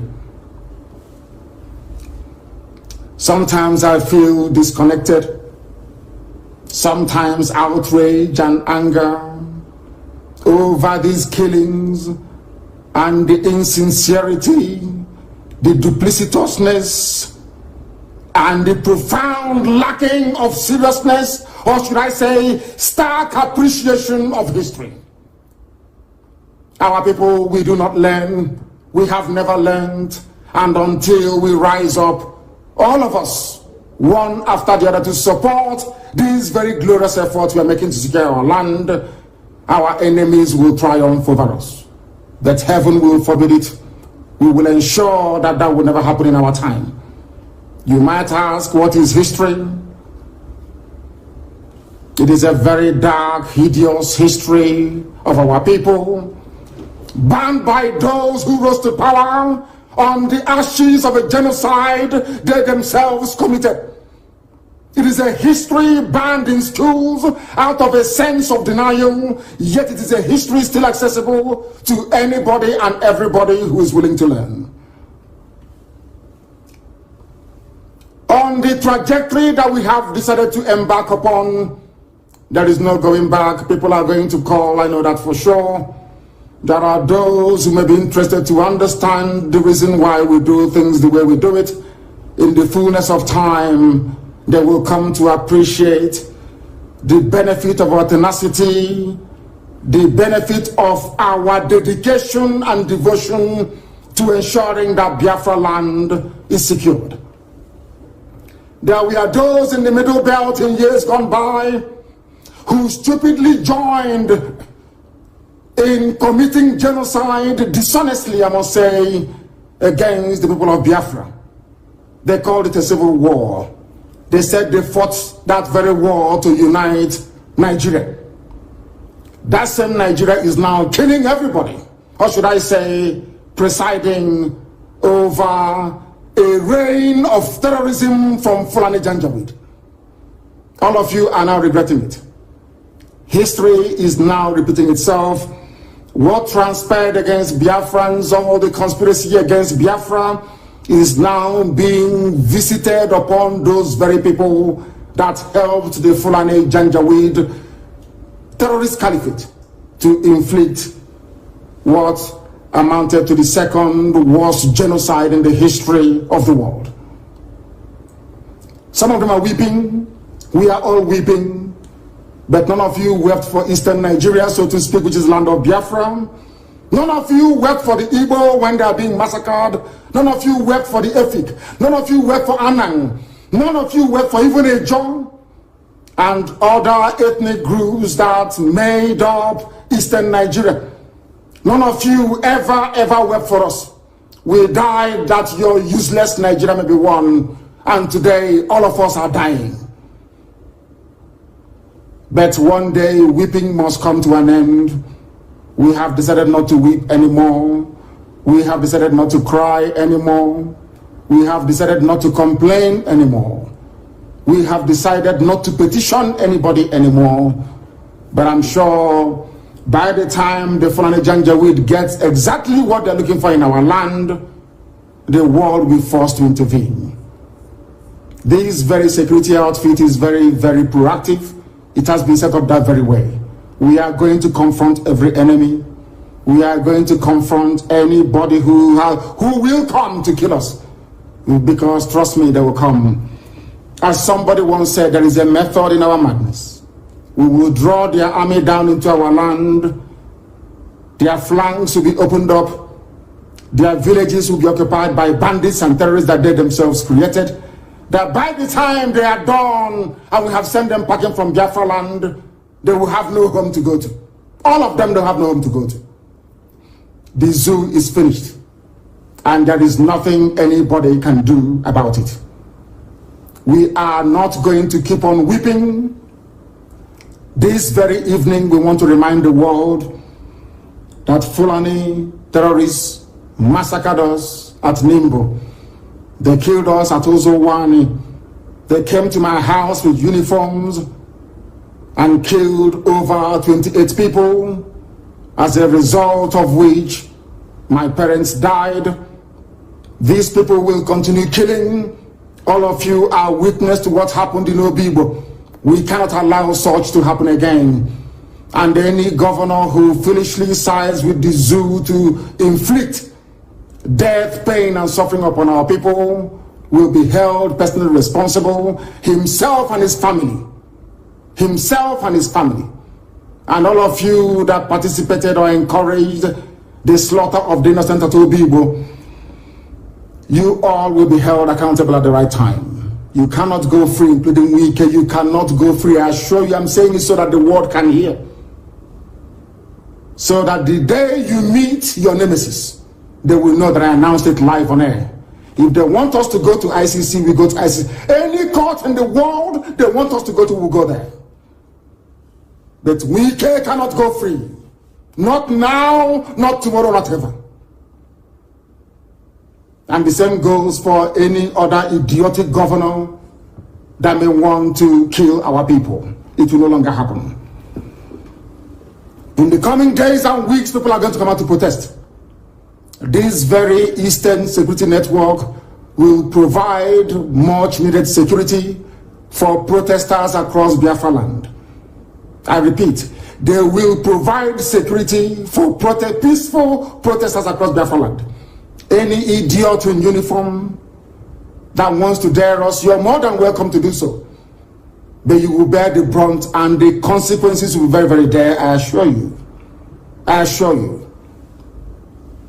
Those of you that bore witness to what happened at Zakibiam, at OD, Emene, Obibo, Isiama Farugu, in Abang, in Atumpo, must know that we cannot allow such senseless state-sponsored massacre of the innocent to continue. We can't allow it. We will never ever allow it. Therefore, I am placing the United Nations on notice, the EU, British government, the US government, that wherever the Nigerian army goes in again to massacre innocent people, we are going to retaliate. We will retaliate. People will be the last time any sitting governor anywhere will give the order for innocent people to be killed. Should that happen again, that governor will die. I am saying it, so you cut out this very clip and send it to the ICC, so they can have it there with them. And all these criminals, all these murderers, we shall meet them there, should the need arise. You cannot go about killing innocent people and you expect them to do nothing. It is impossible. Absolutely impossible. It cannot happen. We have come to die for what we believe in. We have come that we may be free. The zoo called Nigeria was created by a white man, not an African.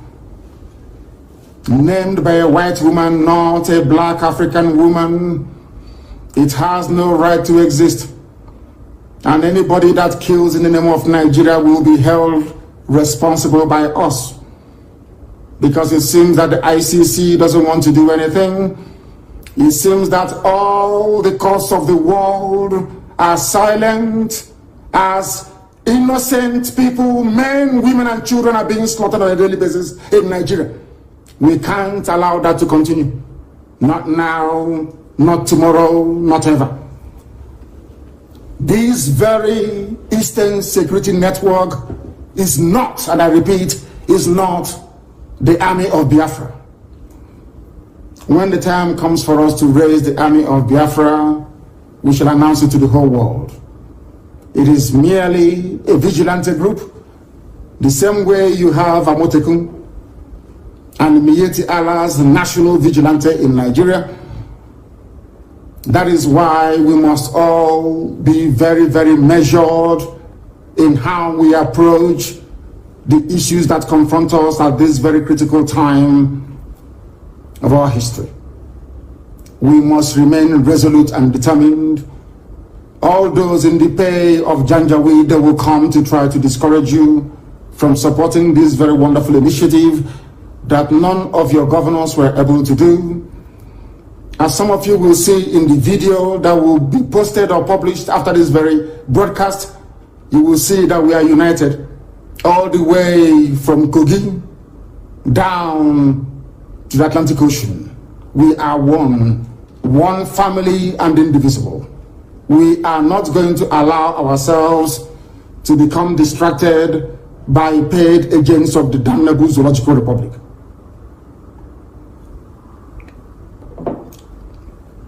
Self-defense is a constitutional right.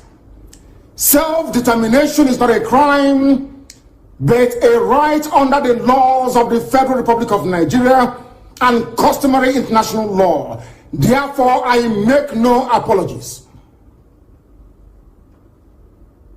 for pursuing Biafra relentlessly and determinedly. It can never stop. Those who underestimate our resolve do so at their own peril. As I've said before, we are not alive, we are dead already. When you see men, you will understand how determined we are. But there is one thing we have resolved to do. From today onwards, the death of every Biafran will be avenged. If you kill a Biafran, you will be killed. No matter who you are, we will keep pursuing you until you die. You will have no peace and you will have no rest. I'm saying it on video that the whole world may understand. In 1966, the world kept quiet as Biafrans were slaughtered in their numbers, 300,000 in the north. 67 to 70, over 3.5 million people were killed. Nobody stood trial for it. Rwanda lost less than 100,000 people. ICC and international courts were convened to try those who were responsible, should I say, those who were culpable. The same thing in Liberia. But because you killed us between 66 and 1970 and nothing happened, and from 1945 to 1966 and nothing happened, that was the reason, or should I say, that is the reason why the Fulanis will keep coming to kill us on a daily basis. Right now, from this day onwards, if you kill us, we are going to kill you. The men are ready. They have come to defend Biafra land, not to separate from Nigeria, no. We are going to accomplish that via a referendum. But if you come to our villages now to rape our mothers or abduct our sisters, you will die in the process. Any governor found aiding any of these people or giving our land to Fulani Janjaweed will be in trouble with us. Let me make one thing abundantly clear to all of you listening. We have resolved to die for what we believe in. And our belief is simple. Very, very simple. that we are going to defend the land of Biafra with all our might. Not in pursuit of secession, as the idiots would say, but in pursuit of the defense of our land, so that our mothers can go to the farm without the risk of being raped and torn to pieces. Some of you saw what happened at Uli. How a very beautiful young Biafran lady went to the farm and never came back. She was not only raped, her body was mutilated, cut into pieces and strewn all across her farmland. None of you did anything. Anambra State governor did nothing. Instead, he went along to appoint the same people that committed such heinous crime against the land itself into his cabinet. These are the idiots we are having to contend with in the land of Biafra. And we are saying enough is enough. If you're part of this very conspiracy to emasculate the children of God, to destroy Biafra land, then you are grossly mistaken. I know that the Fulani Janjaweed are not highly educated, they are not polished, they are not discerning, they cannot reason very well. Let me make this very, very clear. The Eastern Security Network is what it is. An organized vigilante outfit, rather than restricting the activities of the defense of our land to maybe Enugu State or Delta State or even Bayelsa State, for instance. We have resolved to defend the entirety of Biafran territory. Allow me to repeat, because some of you are not educated enough to understand what we are saying. I am addressing this to the Fulani Janjaweed. Allow me to repeat. The Eastern Security Network is there to safeguard our land, to stop Fulani terrorists from Mali, from Gambia, from coming into our land to kill us.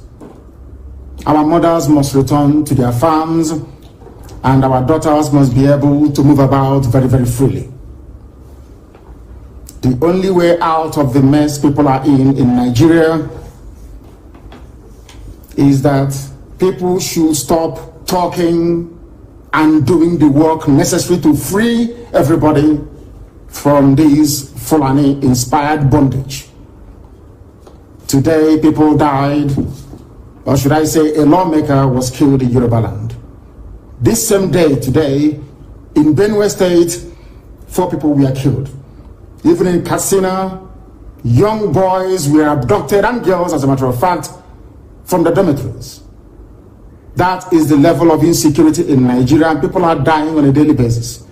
Are you going to sit down, just lament, talk about it, and nothing happens? Or are you going to join us to ensure that this reign of Fulani terrorism and insecurity is brought to an end? That is what we are for. That is why this very security outfit has been set up, and that is the work they are going to do. And nobody, and I repeat, nobody is going to stop us. Extrajudicial killings will no longer be tolerated. Any police commissioner, any commander of whatever army unit you are, you bring out your men to come and kill innocent people, you and your family will also die. Because that is the only language you idiots understand. When people keep quiet, you kill them. You have stifled peaceful protests, you have killed people, you have lied about it, and you think you will go on killing innocent people. It can no longer happen, not in Biafra land. Elsewhere you can try it, not in Biafra land. Although the ICC have belatedly decided to investigate atrocities by the Nigerian army, police, and politicians, sadly their intervention has come very, very late. Very, very late indeed. A lot of people have died, and a lot of families are angry and they are grieving, and they want vengeance. And I do not blame them. And I can never blame them, regardless of the enormity or gravity of action or actions they may take in order to avenge the death of their loved ones. Therefore, if you're a politician or a commander and you are involved in the killing of people, know that your life is no longer safe. I can assure you. Cut what I'm saying and send it to ICC, send it to the US government, send it to everybody. I want us to go to that court in ICC. And we present the catalog of destruction and mayhem and of terrorism perpetrated by the Nigerian government itself. And we'll see who will be convicted. If you think that the likes of Wike can do your dirty job for you, then you are grossly mistaken. Because Wike understands the mess that he's in. He can never be a free man until the day he dies. I'm saying it in the public so the whole world can hear. Wike doesn't deserve to live. He doesn't. And that goes for any other governor that will preside over the killing of innocent people. They have made the zoo ungovernable, not us. Our job is to defend our land, and that is exactly what we are going to do. You know, they love doubting us all the time. They think we are joking, that from tomorrow the music will change. I thank all of you very much for listening this very evening. Those who doubt what we are doing or the sincerity of our efforts must understand that we have come and there is no going back. And that Biafra is going to be restored in our time, not through the efforts of the Eastern Security Network, but as a result of overwhelming support for the independence of Biafra via a referendum. Anywhere you attack our mothers again in our land, we will attack you back. If you leave us alone, we will leave you alone. We are not going to go into any war, no, not at all. But we are going to defend our land.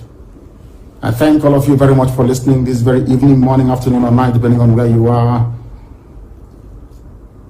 And for those who can appreciate the enormity and gravity of the mess we are in as a people,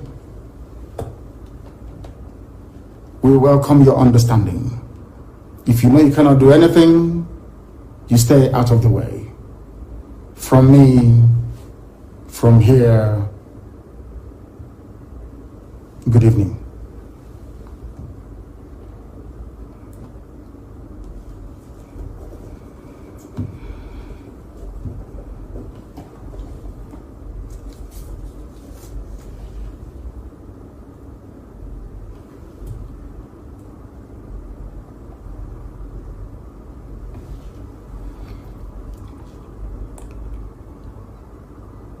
I have a very special announcement to make.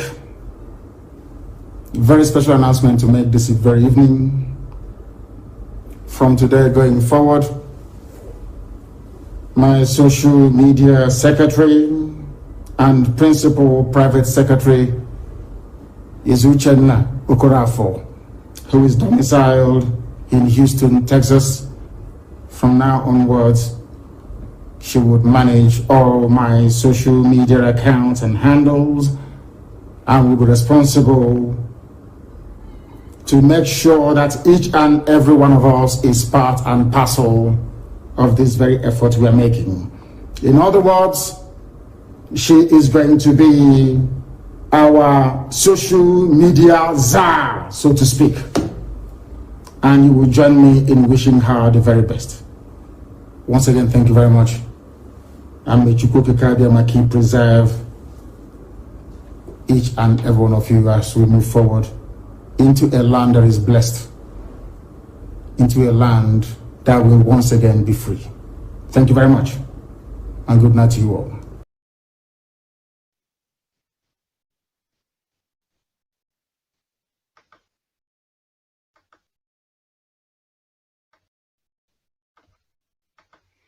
Good evening, wonderful people, great Biafrans, wherever you are on this planet. Once again, we are welcoming you to Radio Biafra live transmission from our studios here in London on this day, the 7th day of January in the year of our Lord 2014, with the time now standing at approximately 6 p.m. here in the UK, 7 p.m. in Biafra land.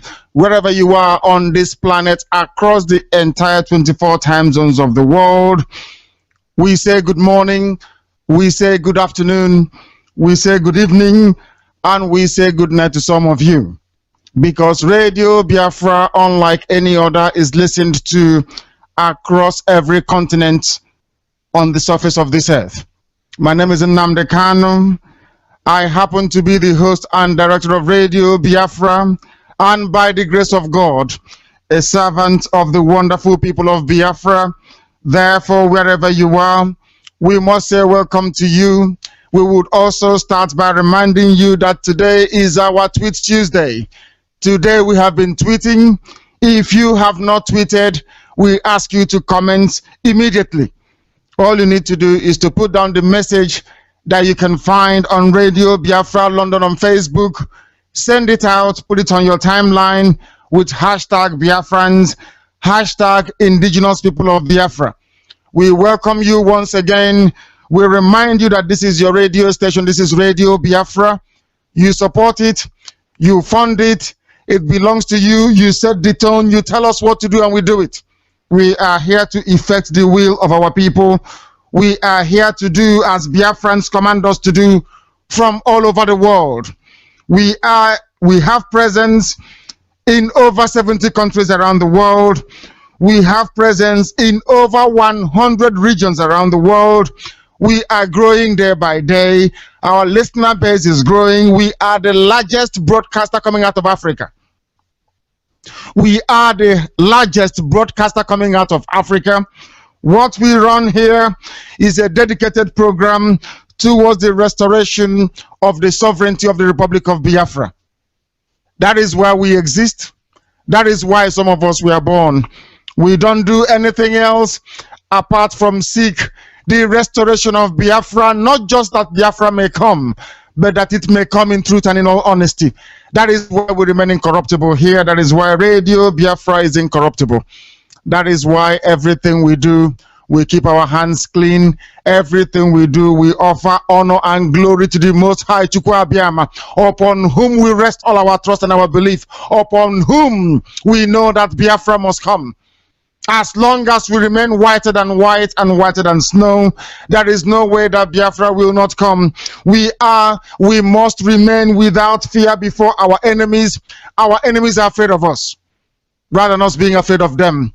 That is why wherever you are, if you say you are a Biafran, if you identify yourself with indigenous people of Biafra, if you worship on this radio station every blessed day, then you must remain without fear before our enemies. We don't entertain fear. Fear is not something that comes into our lexicon. That is why Biafra is going to come. There is no way we are going to retreat. We cannot surrender. It is either we get Biafra or we die getting Biafra. There is no alternative. There is no third way out. There will be no prevarication. There will be no retreat. There will be no negotiations with the Nigerian government. Never, ever, ever are we going to negotiate unless they want us to sign the instruments of statehood, in which case we can talk to them. We do not discuss with Nigerian government. We despise the people that has made life incredibly awful for us. We despise those that have bombed us, those that have been killing us since 1945, those that have rendered us destitute, those that deported us from Lagos, those that are bombing us, those of them who are killing us, cutting out fetuses from the belly of their mothers, those that kill wives and feed their flesh to the husband to eat, those that forcibly convert us to Islam. They are making life unbearable for us. They are making us question the reason why Chukwu Abiyama himself created us. But we are very confident. Our belief is unshakable. Our desire to get Biafra cannot be questioned. They must know this, that we are fanatical about Biafra. We are insane about our country, and we're going to get it. Anything standing on our way will be killed. Anything at all, regardless of who you are, if you stand in our way, you will die. We promise you. That is what is going to happen. This is 2014. 2014 is not 1968. It is not 1969. It is not 1970. The march towards our restoration has begun. Anything on our path, anything that is stupid enough to stand before us will be crushed. We have our numbers all over the world. Our men, our women, our sons, our daughters are determined. They are dedicated to this struggle. We have not come to steal anything from anybody. We have not stolen from anyone. And we're not going to steal from anybody. All we are asking for is to be returned to the way we were before the white man came. We want to go back to the same Biafra land we had. All our freedoms that we had before the white man came and handed us over to Hausa Fulani bigots, handed us over to the Mohammedan Emirates of the North. People that don't understand what it means to be civilized. We were taken backwards in time. Our civilization was set back nearly 3,000 years to the Stone Age, to the Dark Ages. That is where we have remained up until this day. As the children of the light, we have refused to dwell within darkness. We have decided that Biafra must come, and come it should between now and the end of next year. We will fight, we will negotiate, we will deal with people, those that see reason in our quest. One thing we cannot do is to compromise. We are not Masob. I am not Owazurike. Nothing ever before us is like us. Nothing after us will be like us. We are different. We are different. People never believed that men and women of our type exist. But we are here to tell them that Chukwu Abiyama himself has determined that we should come. And because we came, there's going to be Biafra. You will tell your friends this evening or this morning or this afternoon, depending on where you are in the world, that Radio Biafra is on live transmission. Tell your friends and family to go to YouTube. Biafra Television on YouTube. We are simulcasting on that platform as well. We are on www.radiobiafra.co. If it has crashed where you are, if radiobiafra.co is not coming up where you are, please go to peopleofbiafra.org. Peopleofbiafra.org, all the W's. Peopleofbiafra.org. If you go to indigenouspeopleofbiafra.org, you should be able to get us. Please download Radio Biafra app.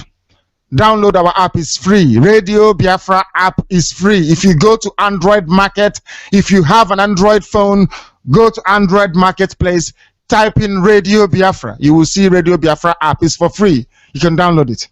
If you go to iTunes, if you are on any of the Apple platforms, if you're on iPad, if you are on any of the smartphones that Apple makes, please, please, please, like iPhone and all the rest of them, it could be your laptop, anything at all, please go to iTunes, search for Radio Biafra. You will see our app.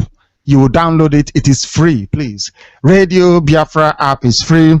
We are still encouraging people to tweet. If you can't tweet for Biafra, how can you fight for her? If you cannot tweet, something as simple as tweeting, we want you to tweet. We want you to continue to add your friends to Radio Biafra London, which arguably is the largest Facebook group in the world. The largest Facebook group in the world is Radio Biafra. That goes to show that people are no longer afraid to be associated with their own name. Our name is Biafra. That is the name we are going to bear. That is the name that will endure until God himself comes down to earth. Because we are seeking to restore his own kingdom upon this earth. We are not just seeking to build a nation. We are seeking to bring back the kingdom of God, his mercy and his grace upon mankind, by making sure that he is worshipped in truth and all honesty, because he is the only one true God. Not two, not three, not four, only one, Chukwu Abiyama, the creator of the heavens and the earth, upon whom we rest our hope, upon whom we rest our aspirations, upon whom we know that his eternal blessing shall always abide with us, as long as we maintain our course, as long as we are not deflected, as long as we are not distracted, as long as we do not hesitate, as long as we remain without fear before our enemies, as long as our pursuit is honorable, as long as we remain incorruptible. Biafra must come, because the Most High has decreed it.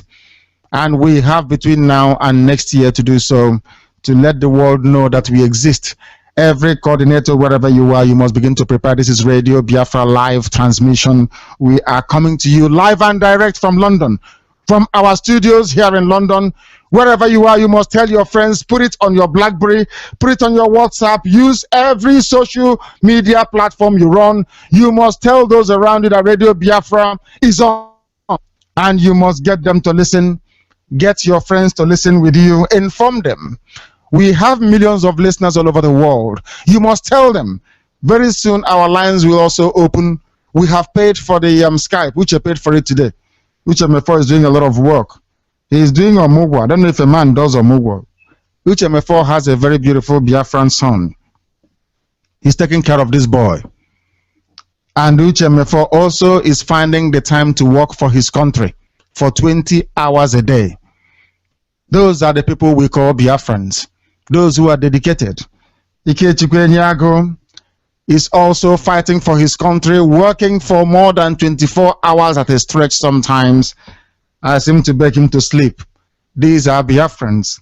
Barrister Mamezu, the same, Rita Anibogu is there. Even a friend of Biafra like Aramonda is doing her bit for the country, working exceptionally hard for her country, or for friends that come from the country called Biafra.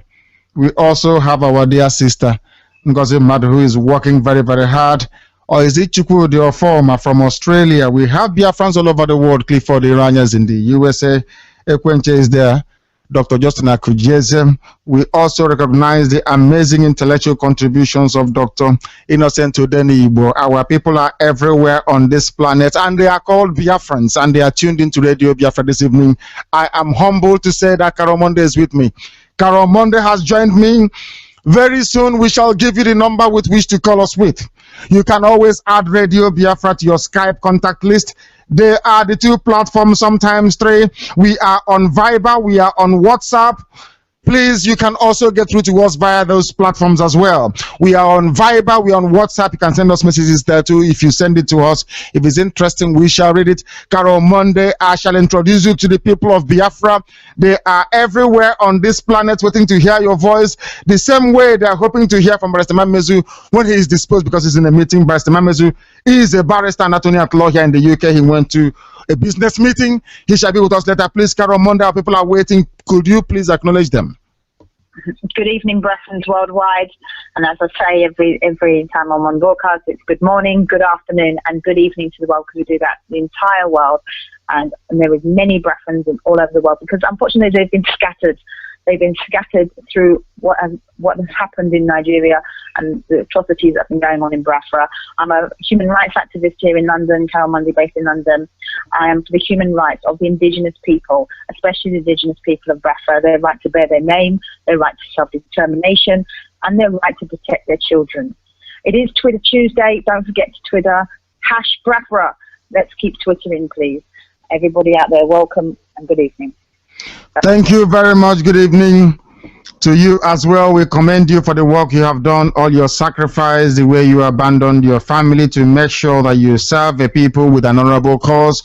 We commend you for that, and Biafrans all over the world are eternally grateful to you for the services you're rendering to the indigenous people of Biafra. In the same vein, we must remember all our coordinators. I must remember Thomas Onyema, who is our coordinator here, our able coordinator here in the United Kingdom. He is working hard for his country. He is a Biafran. Wherever you see Thomas Onyema, you must acknowledge him. He is a Biafran. He is working very hard here in the UK, and assisted, of course, by our dear brother Osita. They are doing marvelous work. They are working very hard to ensure that this very message of Biafra reverberates at home where we come from, in that sceptered land. That land we call Biafra, blessed, the people that gave humanity democracy. We are the birthplace of democracy. The birthplace of justice, the birthplace of equality, the birthplace of fairness, the birthplace of camaraderie, and the birthplace of justice. That is where we come from, and that is where we want to go back to Biafra land. This is Radio Biafra. We must welcome you once again. If you're joining us for the very first time, if you're a first-time listener, your ears are not deceiving you. This is Radio Biafra live broadcast from London. You are listening to us either via www.radiobiafra.co. You're listening to us via Biafra Television on YouTube. or you're listening to us via peopleofbiafra.org, even indigenous people of Biafra.org or Radio Biafra app. We have a free application. You can put it on your phone. You can show your friends. You can play Radio Biafra for them. Go to Android Market and download it. Go to iTunes as well and download Radio Biafra app for free. We believe right now that you have informed all your friends. You've told them about Radio Biafra live transmission on this very day, the 7th day of January, in the year of our Lord 2013. We shall proceed to now bring you the news headline and accompanying news summary. It's quite packed today, you see. We are reporting on this day rather very sadly. As somebody put it on Radio Biafra London on Facebook, Islam has claimed another Igbo son as well. Mohammedan soccer coach Emeka Ezugo has converted to Islam. Our brother or former brother Emeka Ezugo has gone over to Islam. They took us at our word literally, and they are moving in to convert as many people as possible. These are the people going to stop us from getting Biafra. These are the people working with Owazirike that will stop us from getting Biafra. They are the ones working for the agents of darkness, working for Islam, even using the name of Biafra. This man is gone. He's a former Nigerian footballer, and he is a Mohammedan soccer coach. Mohammedan Emirate of the North is the Hausa Fulani people, including the Kanuri people and all those around them. That was the name they were given, the Mohammedan Emirates of the North. That is their name. He has gone over to Islam. We have lost somebody to Islam this very day. Igbo leaders claim they have rejected Okoromu's panel's report on national conference. We shall delve into that. We are also reporting that Yorubas are the originators of lies, deception, tribalism in the politics of the Zoological Republic of Nigeria, the zoo itself, that very place that every manner of animal inhabit. They look human. They even have names. They claim they went to university. The only way you will know they're animals is because they don't actually practice what they have read in school. That's the only difference. But that is how you know they're monkeys. That very zoo that inhabits monkeys perambulating, moving about as men and women. Those that brought lies to it are Yoruba people. Yoruba are the problem in the zoo. Their lies have continued for daring to come out of the hiatus to talk about Stella Odua. We shall delve into them this very evening. We dealt with Awolowo yesterday. We are returning to that very subject. The criminal known as Obafemi Awolowo. We are dealing with this very man and all the criminal conspiratorial people that surround the Yoruba media. We are dealing with them this very day. This is Radio Biafra. We are also reporting to the hearing of our listeners all over the world. There has been an explosion in a Rivers High Court. Rivers being Iguacha, they named it Port Harcourt after the Secretary of State that fancied Lugard's wife. The man was in love with another man, was bewitched by Flora Shaw. That man, they named Iguacha after him. Port Harcourt. This very man, Cecil Harcourt, was the Secretary of State here, responsible for the colonial territories when Lugard was there. There has been an explosion in a court there. More bombs are coming. They are coming. We don't support violence, but we can understand why people would bomb a court. APC House leadership insists that Okonjo-Iweala must answer 50 questions. They are not discussing Lamido Sanusi for giving $1 billion to an Islamic bank in Malaysia. They are not discussing the very fact that no Hausa person has been held responsible for the looting of the national treasury, but they want the women who are working very hard, Biafran women, to answer to them. APC has moved to the House, and we are on their trail. Anywhere they go, against Okonjo-Iweala, against Stella Odua, against Jonathan, any of them that move against any Biafran, we go after them. This evening, we shall be looking at APC in very great detail. We are also reporting that someone has written that the amalgamation must be rethought. Malcolm Fabiyi wrote, rethinking the amalgamation. We shall delve into that very briefly, as well as we dealt with this issue of amalgamation until an earthquake happens here very shortly. People will hear about it and they will know how serious we are. Passengers stranded in Igbo land over rising fares. They have migrated back. They can't come out again because there is no money. They are stranded.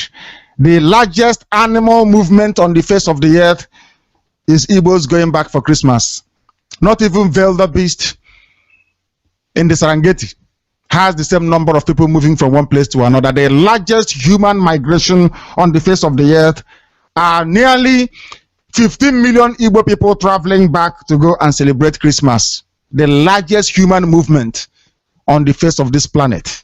Now they are stranded, no money to go back. Sahara Reporters, which are funded by Yoruba people, are saying that Stella Odua did not get MBA. And now they have left her with the bulletproof cars because we stopped them.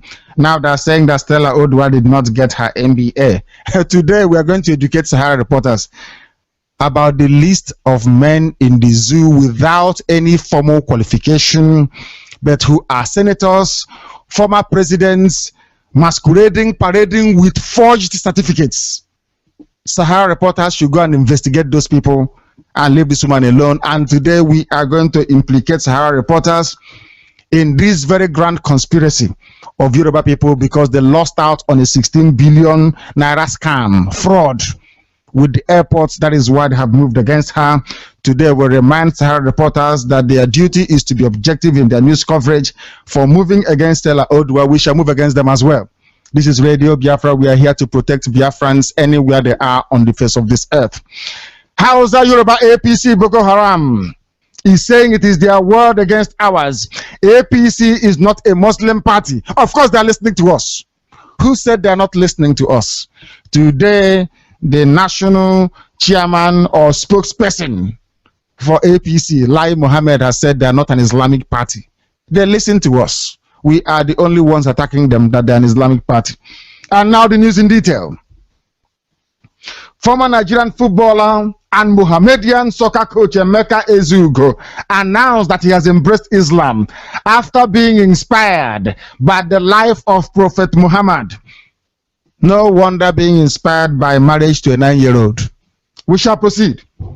Emeka went to a Muslim cleric last week along with his Mohammedan manager Amirul Islam, his former teammate Kaiser Hamid, the Zaka party leader Ahmed Faisal, and club official Abu Hassan Prince to convert to Islam. The former footballer who represented Nigeria in the 1994 World Cup after playing for the Mohammedan Sporting Club for nearly a decade said he feels honored to be a follower of the great prophet who he thinks is the greatest among all messengers of God. I am always a curious person and studied different religions. When I found the life of Prophet Muhammad, peace be upon him, very inspiring, he joined them. This is what Emeka told New Age, which is a publication on Monday.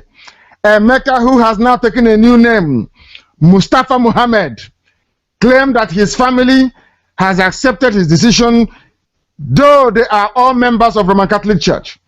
I am a grown-up man. I am free to make my own decisions.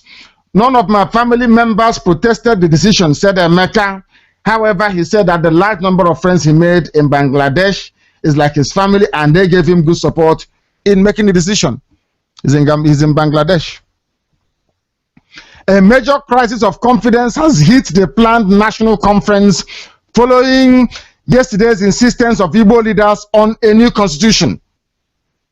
Unless, according to Professor Wabeze's led Igbo group leaders of thought, unless they are persuaded, a credibility crisis is imminent for the conference, which is likely to begin before the end of March. The Igbo leaders of thought, after yesterday's meeting in Enugu, rejected the proposal of the Presidential Advisory Committee led by Senator Femi Okurumu, which recommended the amendment of the Constitution. They are also opposed to the proposed selection of delegates on the basis of senatorial zones or federal constituencies. The Igbo leaders, at the end of their third meeting, also gave an indication that they had initiated an action aimed at reconciling the various factions in the Pan-Igbo group.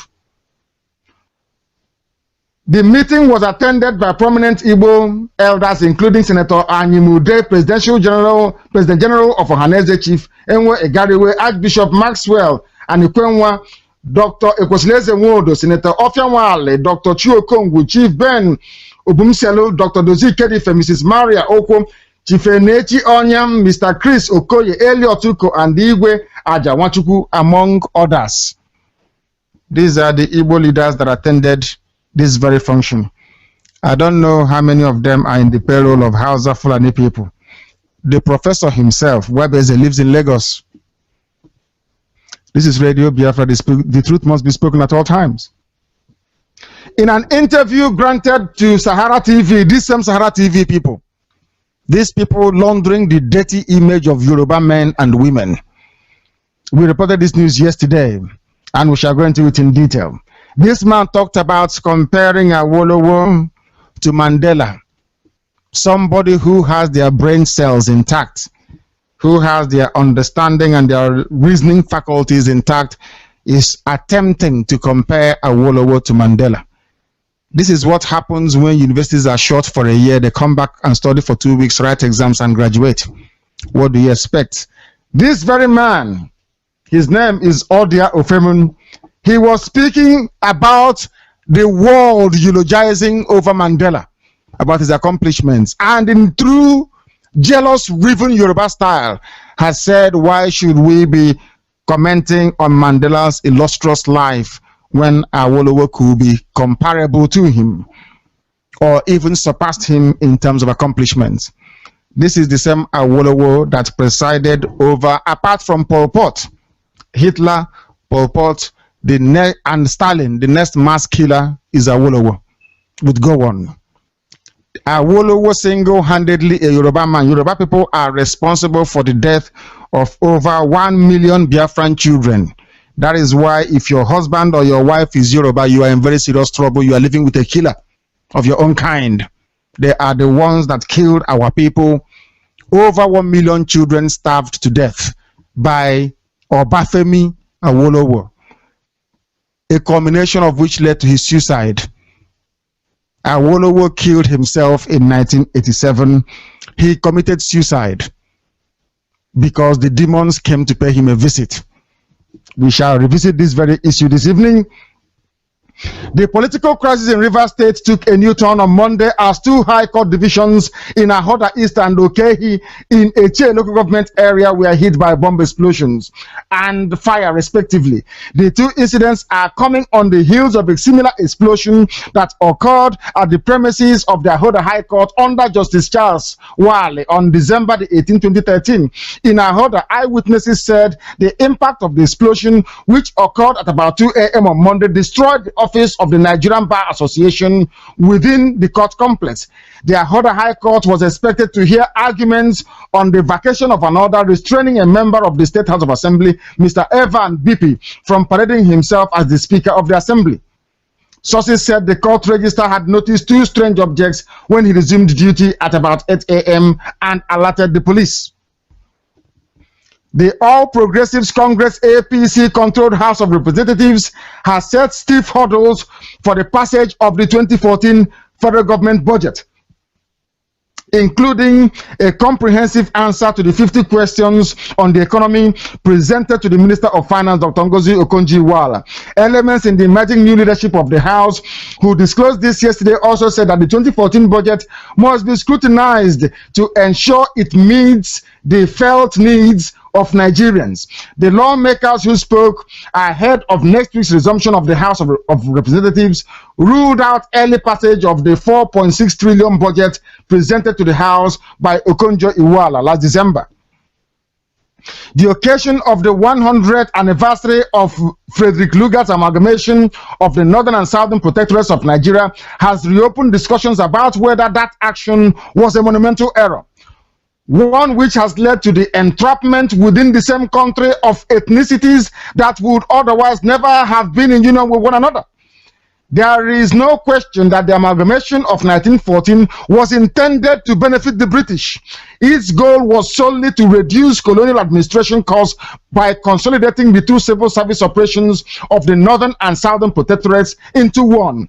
Frederick Lugard, the Scottish man, the architect of the amalgamation, was an unapologetic advocate of colonial grandeur and a fervent believer in British imperialism. In other words, everything in Africa is like dirt. That is the meaning of British imperialism, that the white people are superior to black monkeys from Africa. Frederick Lugard was a believer in it. That is why I refer to people from Nigeria as monkeys. That is why Nigeria is a zoo, because Lugard himself is an arch-imperialist. They believe in the supremacy of the white race over the black race. So if you believe in Nigeria, indeed you are a monkey for certain, because a man that believed you are a monkey created you. He made you Nigeria, not God.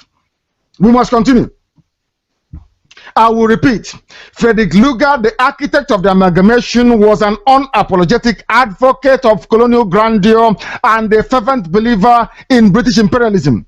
Lugard served as a colonial administrator in Nigeria, Hong Kong, and Uganda, spreading his imperialist ideas and dutifully serving his king wherever he went. Like most of the colonial actors of that period, Lugard was insultingly paternalistic. In his book, The Dual Mandate in British Tropical Africa, Lugard likened the virtues and defects of these race-type Africans to those of attractive children. That was how he regarded all of you. Those of you that believe in one Nigeria. Lugard said you're like a bunch of playing attractive children. He was playing the role of Jesus Christ. Let the children come around me to play. And that is why we're still playing today. But this time around with human lives. Very costly. We are playing with the future of children, even those unborn.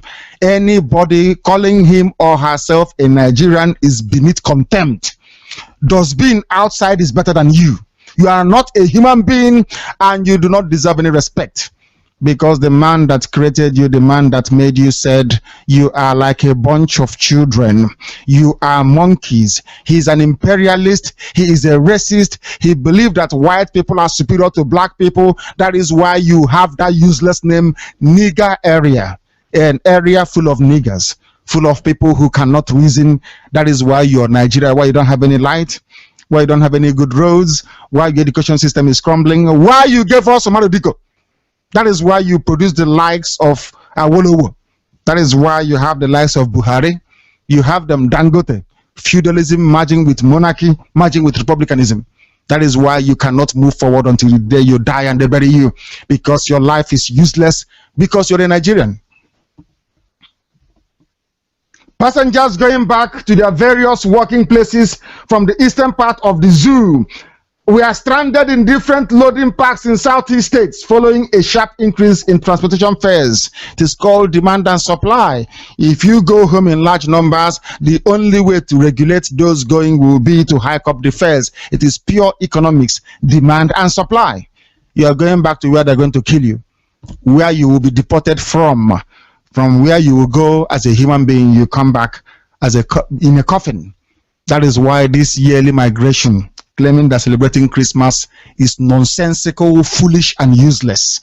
The largest migration of humanity, the only people that does what Igbo people do annually, are wild animals. Penguins, wildebeest on the plains of Serengeti, and birds, shekeleke. When it is Hamatan in the north, they fly away and come down to far more warmer climes. That is the way we are behaving, like a bunch of marauding animals who cannot reason. 15 million people traveling to Igbo land and coming out because of Christmas. Something you know little or nothing about. Of course, the fares will be high. What do you expect? It is called demand and supply. Stella Odua is the Nigeria's Minister of Aviation. Sahara Reporters, funded by Yoruba men, those that lost out, because we are not going to read this news, we'll tell you what is behind it. Stella Odua is the aviation minister. Stella Odua said no to Yoruba fraud. Yoruba people connived to defraud Nigeria to the tune of 16 billion naira, because the issue of the refurbishment of the airports in the zoo came up for discussion, and Yorubas hijacked it. They said they know people that can do the job, and they were asked to submit their bill. Yoruba men connived, gang up together, and submitted a bill of 16 billion naira. Stella Odua, rightfully so, asked another consultancy firm to go and tell her, find out, make discoveries, investigations, and report to her as to the true cost of the refurbishment. They came back with 600 million, that they can use 600 million to refurbish the airports. The world must get these facts very clear. Why they are hunting Stella Odua down. Stella decided not to give the contract to the Yoruba conglomerate handling this very contract, and decided to award it to a small firm that will charge only 600 million. From the day she took that decision, these same men, including Bola Ahmed Tinubu, including Obasanjo, Fashola has a hand in it. This conglomerate is owned by all powerful Yoruba men and interest groups. They are the ones with newspapers. They own the Punch newspaper. They own Nation. They own the Observer. They are funding Sahara Reporters. What did Sahara Reporters do? They bought this story. They have stopped chasing Stella Odua on the bulletproof car she bought, because we asked them to go and look at Fashola's own 2 Range Rovers, which are bulletproof. We've asked them to look at Yoruba pastors' private jets. Oyedepo has 4 private jets, not 1, 4 in his fleet. We asked them to go and look at those. They left that one. They're not chasing, saying she hasn't got the school didn't award her MBA. Today we are asking Sahara Reporters, have you forgotten Tinubu? Where was Tinubu? Where did Tinubu graduate from? Bola Ahmed Tinubu, your financier. Where did he graduate from? You must come and tell us where Tinubu graduated from. You must leave Stella Odua alone. Stella Odua said that Nigeria cannot be defrauded to the tune of 16 billion. That is why Yorubas hate her. And because Yorubas fund and control the media in the zoo, they have turned the minds of very gullible Biafran people into thinking that Stella Odua is a bad woman, when in fact she was doing her job. All she did was to look to protect herself by buying a bulletproof car before they kill her off. The same thing that Fashola did. They are not talking about Fashola. The Yoruba dubious criminal media are not talking about Fashola. What they do is to try and twist everything we do upside down. They went and looked at the video I shot at a zoo river, myself and Arinza Wog. Yoruba people turned it upside down and said that I was intimidating Hausa peasants. It's there on the internet with the video, saying that Nnamdi Kanu is intimidating Hausa peasants. Yoruba people, always lying, always duplicitous, always cunning, always looking for a way to outsmart somebody. That's Yoruba for you. Very, very evil people. They are hunting Stella Odua down. They want her to be sacked. A whole Punch newspaper wrote in the editorial that Jonathan should start by sacking Stella Odua. And we're saying to Jonathan, if you want to know if we are serious, as some of them have said, oh, we are just talking, we are in London talking. If you want to know how serious we are in that zoo, let them sack Stella Odua. What will come after them, they will not have seen it in their lives before. Stella Odua is not an identified Biafran, but she is a Biafran by birth, and we have to defend her every inch of the way, the same way we defend Jonathan, the same way we defend Okonji Iweala. All of them there, they must be defended. They are mad and insane criminals. The same way that Abiola defrauded the country through ITT contract. That was how Abiola became a millionaire. Abiola was not a millionaire. Abiola was a mere subcontractor, running from one office to another, until they falsified the check by adding 3 zeros behind it. Million became billions, and Abiola became a very rich man. That was how Abiola became a rich man. Abiola is evil and a criminal. Have you asked yourself, how did Awolowo become rich? Awolowo became rich by stealing, by cutting deals, and by killing children. Do everybody not know that? Awolowo, Coca-Cola, Have you forgotten? Awolowo stole money from our people, used it to buy majority shares for Yoruba people in Nestle. They bought the majority shares in Coca-Cola. They bought it in Cadbury's. Have we forgotten? These are Yoruba people. That's the way they behave. They are criminals. They are evil criminals. We must expose them. Today, if you are not sensible enough, you go to Sahara Reporters online, you will think that Stella Odua has committed a crime. Stella Odua's car is less than 300 million. Fashola's car is over 600 million. In the scheme of things, who is a greater criminal? They are chasing Stella Odua because Stella Odua saved Nigeria 15.4 billion. That is why they want her. Yoruba criminals. They gang up and they hunt in parks as the cowards they are. They will be disgraced one after the other. We are warning Sahara Reporters. We are going to go after the individuals within Sahara Reporters if they don't take their time. We go after them one after the other. We must go after them so they will know how serious we are. You don't touch our own. Leave Stella Odua alone. Leave Konji Iweala alone. Leave Jonathan alone. You must leave them. You have enjoyed the oil too much. You people are insane. Yoruba people are cowards and are insane. APC spokesman has said that APC, which has its members across the country, cannot afford to imagine any singular religious affiliation.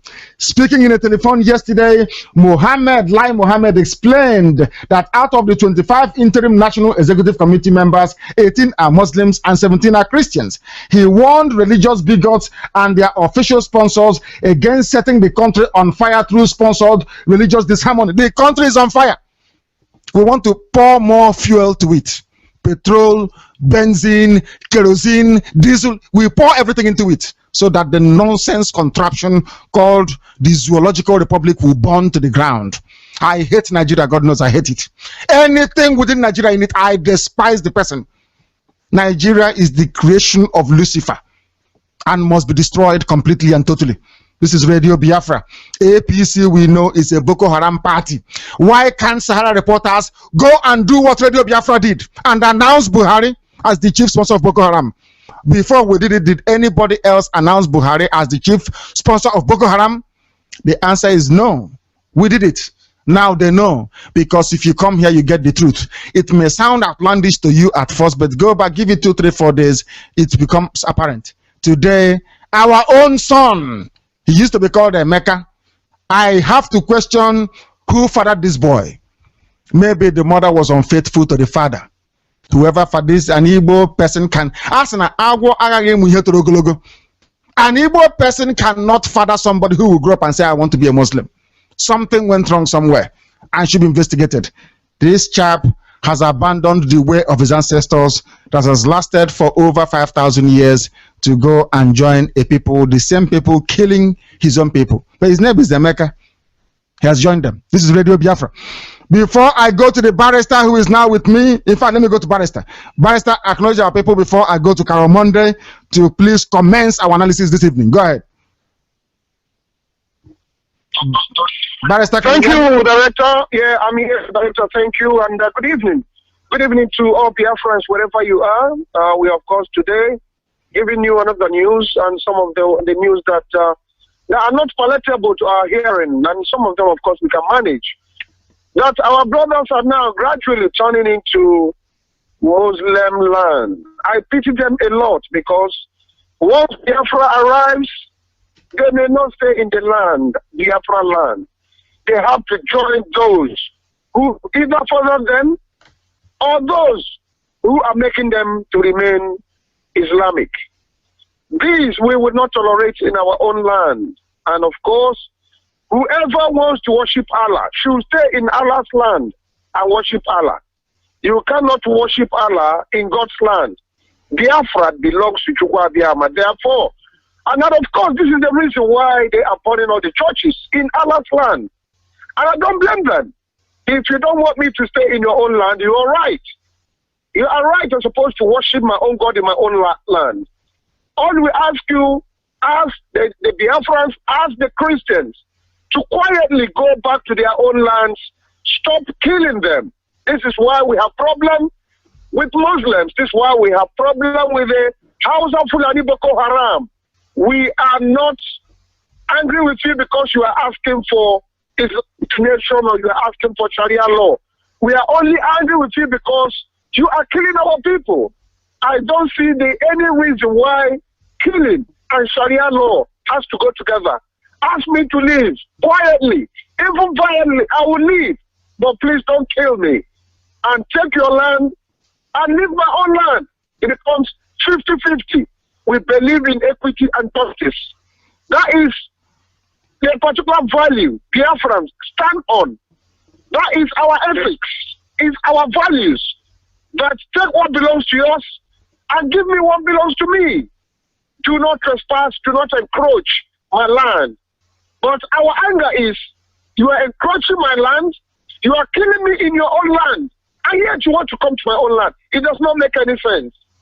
Wherever you are, stay where you are, Biafrans.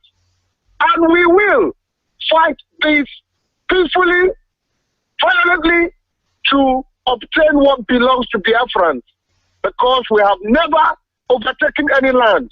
We have never encroached any land. All we do is our peaceful business. We make money, even where there is no money, we make it. We build houses, even where there is no land. We create one.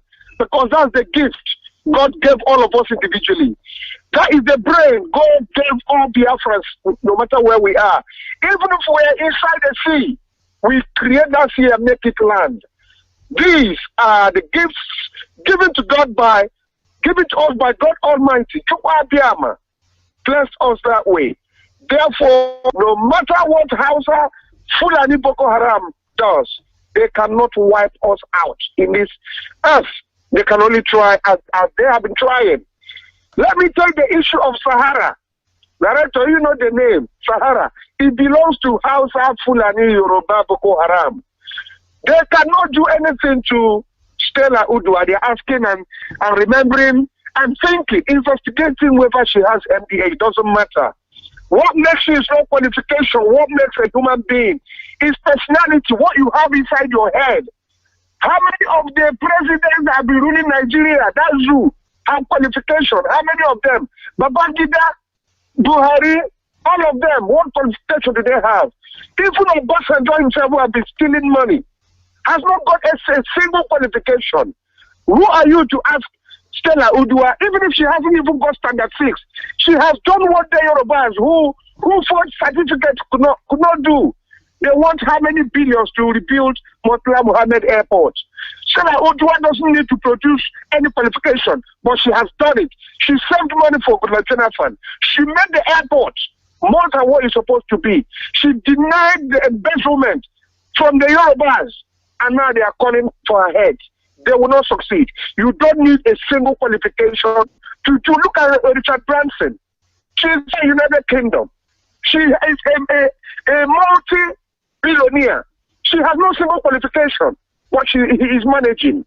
How many of them? Name them. Bill Gates. What qualification has he got? But he is the owner of the world with his computer. What about this guy who died recently? The owner of Apple. What qualifications do they have? In Biafran land, we don't need qualification. As far as you have the brain, that is what we need. Even in this country, whenever you go to any interview, they won't ask you any single qualification. What they will ask you, what experience have you got? You have qualification, but you can't do a job. Does it make any meaning? We don't need any qualification. Stella Udua will be there until Biafra comes. She does not need to produce even standard 6. It's not required. It's not necessary. It's no longer invoke whatever you have. As far as you have no brain, it does not matter. If you have brain, yes, that is what matters. If you have no brain, your qualification will not take you to anywhere. It doesn't matter. All we require is the brain. Qualification can go to the dean. Director, let me leave you to get Carol Monday to say something. I'm still on the highway. I have not arrived home yet. I'm still on the highway coming all the way from Kent, Director. Thank you. Thank you very much. You have done very well. That is the barrister himself. The barrister is on his way back, but he managed to make contacts with us. That is the level of dedication we possess. Now, Carol Monday, please come in and follow barrister by telling us what you make of our presentation this very evening from here in London. Yes, I'm here. And it's nice to hear the barrister again. There is many things to touch on, actually. I've gone over quite a few things there. The soccer coach in Mecca going to Islam, inspired by Muhammad. I couldn't believe that when I heard it. What inspired him? Was it the fact that he sat with his 12-year-old wife while they cut off the heads of 800 Jews all day long, in a day, 800 heads severed off? Is that what inspired this man? Is the man insane? Has he lost his mind? He's supposed to be a Biafran man. Unfortunately, what happens is not about religion. Religion is being used as a tool, and that's what they're doing. And it was interesting after reading that article, because a friend of mine, I went out with a friend of mine recently, and he was telling me that his cousins, the black people in London, they're not African at all. They could be, they're from the Caribbean, but they're not directly Biafran as well. And they, the cousins got involved in the Islam. They were invited in, and it was all lovely and everything, and they felt welcome, and they felt all happy. And then they stayed with it, and then they were asked at some point whether they would sever the head of somebody. The boys couldn't believe it. That was it. They left. So there comes a point where they have, you're going to have to stand for Islam and be prepared to sever someone's head off. And I don't think Mecca understands what will happen, because this is what's happening in Nigeria. There's people down there that are so inspired by Islam and jihad rules that they will sever your head off. And that's what's happened. We go back to, and also in the football, and then Biafrans love the football, and I have to say, Biafra is going to be in the World Cup. We're right into FIFA, because Biafra has the entitlement to be in the World Cup, not Nigeria. Also, you're singling out Stella Dura. You have Fashola, he has his car, Stella has her car, these other qualifications. They're singling her out. They're singling her out for a reason. The same way they're singling out Good Luck Jonathan, because they need Fulani rule to be maintained. They need APC to win. They never expected Jonathan to be there right now. It wasn't part of the plan. I can't remember, I read it somewhere, somebody passed away, he was a family director who died, and it ended up that Jonathan was in C. But this is it messed up their plan. There's a Biafran in power currently, even though he has to listen to Nigeria. He is currently in power, and they have to remove him. He's one thing that stands in their way, that and Radio Biafra, because if it wasn't for Radio Biafra, there'd be APC in Anambra right now, and APC has to be stopped. You cannot have an Islamic country. The same reason, because they're coming to cut off your head. Unfortunately, that's what's going to happen. It is a form of apartheid. What Lugard did in 1914, he went there and he put in a form of apartheid. Because when a minority rules a majority, it is called apartheid. And that is what he did, because the Fulani were not the majority in that country. They were the minority, and they put them in power, and they messed about with the seats. I think they gave them a load more seats because they knew there wasn't enough of them in the parliamentary system. They just made up the seats. It didn't go through the system. They just said, here, have a few more seats, so it balances it out, so that the minority could rule over the majority. And right now they're ruling. In a way, they're ruling, and they can be pushed out, and they need to be pushed out. They need to be stopped. The Mrs. Lugard's wife, she made up the name Nigeria. If you look at the English language, when you take the letters IA and add them to something, IA basically means a place or people of. So you've got a place of people of niggers, because that's how the word breaks up. It's unfortunate. I'm English. I mean, this is what the British did. They went there and they did this. I'm British and I'm saying it, and I'm sorry, I'm born here, unfortunately. But that's what they did. They put in this horrible apartheid system because they wanted to rule over you with their imperialism. That's what happened. And it needs to be stopped, because whatever can happen in one place can happen in another. I said it the other night on air, and I say it again. It's the bitter irony that the one from Mrs. Lugard came from Woolwich, and the Yoruba man severed the Fusilier in Woolwich, in the Woolwich town centre. Right, but in flow of traffic, he stood there and got his cutlass and severed the officer. Because what goes around comes around, and what happens that can happen to somebody else is going to happen to someone else, and we need to be able to stop that. The Yoruba media, they can't believe that. They compared the Woolworth to Mandela. That is an insult. Mandela's family must be feeling so insulted. You know, the man, Awolowo, committed suicide because of his own guilt, probably. And Mandela died with what? His loving family, the whole world crying because he knew it, because he was an amazing man. This is not Awolowo. There's no comparison within a million miles. There's no comparison. Awolowo was a simple cocoa farmer that ended up taking so much money from people that his family can now own Cadbury. That's where it came from.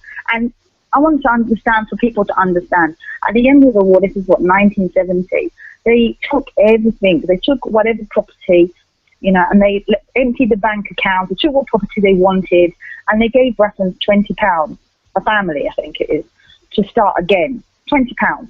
So imagine, I'm in my late 40s now. I have my house, I have my bank account, and they come along and they empty my bank account, and they like this house, so they'll take this land, and then they'll give me £20. And I've got to start again at my age and start all over. I've worked all my life. Can you imagine doing that? That's what these people suffered. This is in 1970. This wasn't 100 years ago. I was alive in 1970. This is here now. This is real. This is in the 19th century. Or 20th century. I've got my centuries mixed up there. You've got to understand that we need to be able to stop that, because it's happening again. Biafra has to be released out of Nigeria. There's so many things with Lugard. He was a horrible man. The video for the houses, you can see it on Biafra television. You know, you can't make your own opinion. I mean, we all listen to broadcasts, and we all know Nnamdi Kanu's personality. And if you actually watch the video, I found him quite polite, really. When you hear him on air, his personality can be quite intimidating. Not intimidating to anybody. I think that's his general personality. If you listen to it, you make up your own opinion. I thought he was very polite that day. So I don't understand how you can twist this in anybody's mind if you actually go back and look at the facts. And that's all we're doing, is go back, dissecting it, looking at the facts and saying, look, hold on, these are the facts. This is what really happened. We've gone back, found the amalgamation and said, right, this is the fact. Let's show our people this is the fact. Again, go back and find the facts for yourselves. Look at who's in your government. Look what's happening. Look at the Fulani rule and see what the APC is trying to do now. They can't lose it. The whole of Nigeria will become Islamic. There's no stopping it. Boko Haram is there, ready to cut. They've warned you. If you stand in the way, if Goodluck Jonathan stands in the way, they will cut people's heads off. And that's what you have to be prepared to do in Islam. That's what war for them is. They are suicide bombers. They're taking over. Back to you. Thank you very much for that. Thank you for that very insightful thought. And thank you also for that originality in your presentation. This is Radio Biafra, wherever you are. There are a lot of conflicts going on around the world right now as we speak. Iraq, Afghanistan, even in Sudan, in the zoo itself, even those that went by, Rwanda, Sierra Leone, all these things. There is one thing, one common denominator. Do you know what that is?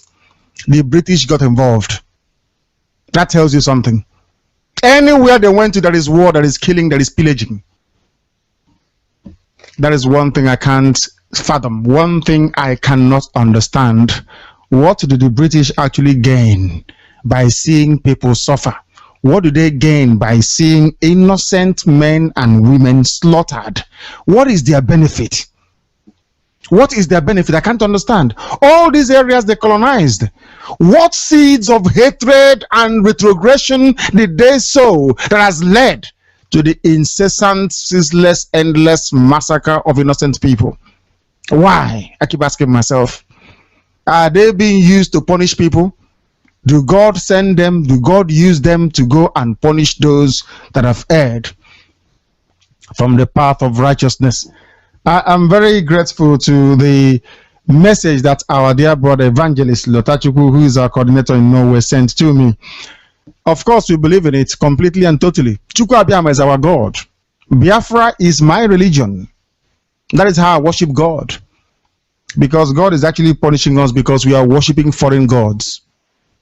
I will get our dear brother that gave us a lesson, Rabbi Hi Ben Daniel, to also call in. Please, I'm asking those listening from Israel. I need the contact details of the rabbi that taught us when I came to Israel to broadcast in Tel Aviv. He gave us a lesson. There was a part read in the Bible which I can't find, where he said, where God said to Israelites, those gods they are worshiping, leave them to worship them. I gave it to them. You are mine. You worship me. You come to me. Direct, not through a third party. I am a child of God, and we have sinned. The Day of Atonement is coming. The same day we're going to protest all over the world. We use it as the Day of Atonement all over the world. We will present our petition before the Most High, Chukwu Abiyama. We will tell him where we have gone wrong. Of course, we know. We sold people. We dabbled into human sacrifice, which is a corruption of our priesthood. We also dabbled into discrimination, what you call Osu, which is an abomination before God. We sold our own kind. That is why the likes of Oprah, the family that gave birth to Michelle Obama, that is how Forrest Whitaker, that is how Freddie Hunter, that is how Blair Underwood ended up in the United States of America. These are all people with Igbo blood in them. Hardcore Igbo people. There is no difference. That is how they went to the United States to live, because we sold them. We must ask God for forgiveness. And when Biafra comes, anybody that wants to resettle in Biafra land from the Caribbean areas, be you from Jamaica, from Haiti, be you from the United States of America, anywhere you come from, you'll be entitled to a piece of land in Biafra to build a house free of charge, because we must make reparations for the abomination we committed before the sight of the Most High, Chukwu Abiyama. We have sinned, we have cried, we have died enough. The punishment which the Most High rendered to us through Frederick Lugard is here for all to see. And for those who would have said that the conquest of our people was inevitable by Lugard because they had superior weaponry, must also know that the throne in Abyssinia, that Ethiopia never fell to any colonial power. They never fell. The reason why God allowed colonialism to prevail in our land is because of our sinful ways. We had to be taught a lesson, and we've been taught lessons, not just one, not two, not three, not four, for over 100 years. We have seriously been damaged as a people, and that is why the time has come for us to go back to where we come from. As Nnamdi Olebra, my namesake, will say, the time has come for us to go home, and home we shall go. This is Radio Biafra. The barrister, I don't know if the barrister is still on the way coming. I don't know if he has arrived. I don't know if he's stuck in traffic, but what I do know is that he was able to connect with us. May I please ask if the barrister is there, please, to bring his ever effervescent perspective to what we're discussing this evening, please. Barrister, can you hear me? Yes, Director, but you might hear some echo because I plugged it onto the car system. I don't know if you're hearing me. I can hear you loud and clear, and so is the whole world. Okay, because I'm trying to make sure that the echo doesn't distort the discussion. Of course, Director, from the beginning of the news, I had everything, but going under the tunnel, the line was cutting off, so I did not grasp everything that you were talking about. So if you like to give me a little bit of an update, I'll be so grateful, because I'm already connected to you. We are discussing this very issue. We are discussing the issue of Stella Odua. We are discussing the damage that God has done to us by delivering us into the hands of our enemies. We are discussing this very fact because for over 100 years we have been killed, we have been pillaged, our women raped, our men carted off into slavery. All manner of degradation has been visited upon the children of God. We have suffered, we continue to suffer. We die every blessed day. Nobody asks questions. Our children slaughtered by Awolowo. All our money taken. We are forced to remain in the zoo they call Nigeria. The whole world connived against us. The US, the British, the Russians, and the Egyptians all came to fight with our enemy to kill us. We are still suffering. We are in exile. Barrister, we are voluntary slaves abroad. We are saying that our afflictions are too numerous to mention, to list out all the time. But we have taken them to God. We have cried. We have pleaded with Chukwu Abiyama. And in keeping with the scriptures, in keeping with the same faith with which the Israelites passed through, we are asking him to please come to our mercy. come to our rescue, that his grace must come upon us because we are his children, and I believe he has listened to us. That was why he determined that we should come. We are saying also that the day of the worldwide protest shall be used also as a day of atonement, when we shall stand before God to say, we have sinned against you, we have sold our own kind, we have discriminated. For God knows we have killed, we have done all manner of despicable evil before the sight of God, and that he must forgive us. That's what we're saying, Barrister. Yeah, thank you, Director, for the update. I'm sure you're hearing me very well. Loud and clear. Loud and clear. Thank you.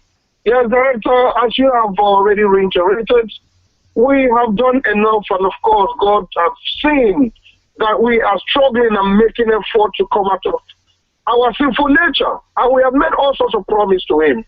For him to give us the glory so that we can go back, Director. Every day we are being killed, every day we are being massacred. Not we have been massacred, Director, we are marginalized, jobs denied, positions not offered to Biafrans. Wherever we are, we've been chased around, we've been policed, we've been haunted and hounded everywhere we are, Director. God should see that his people, Director, put it in this way, that your son sinned against you.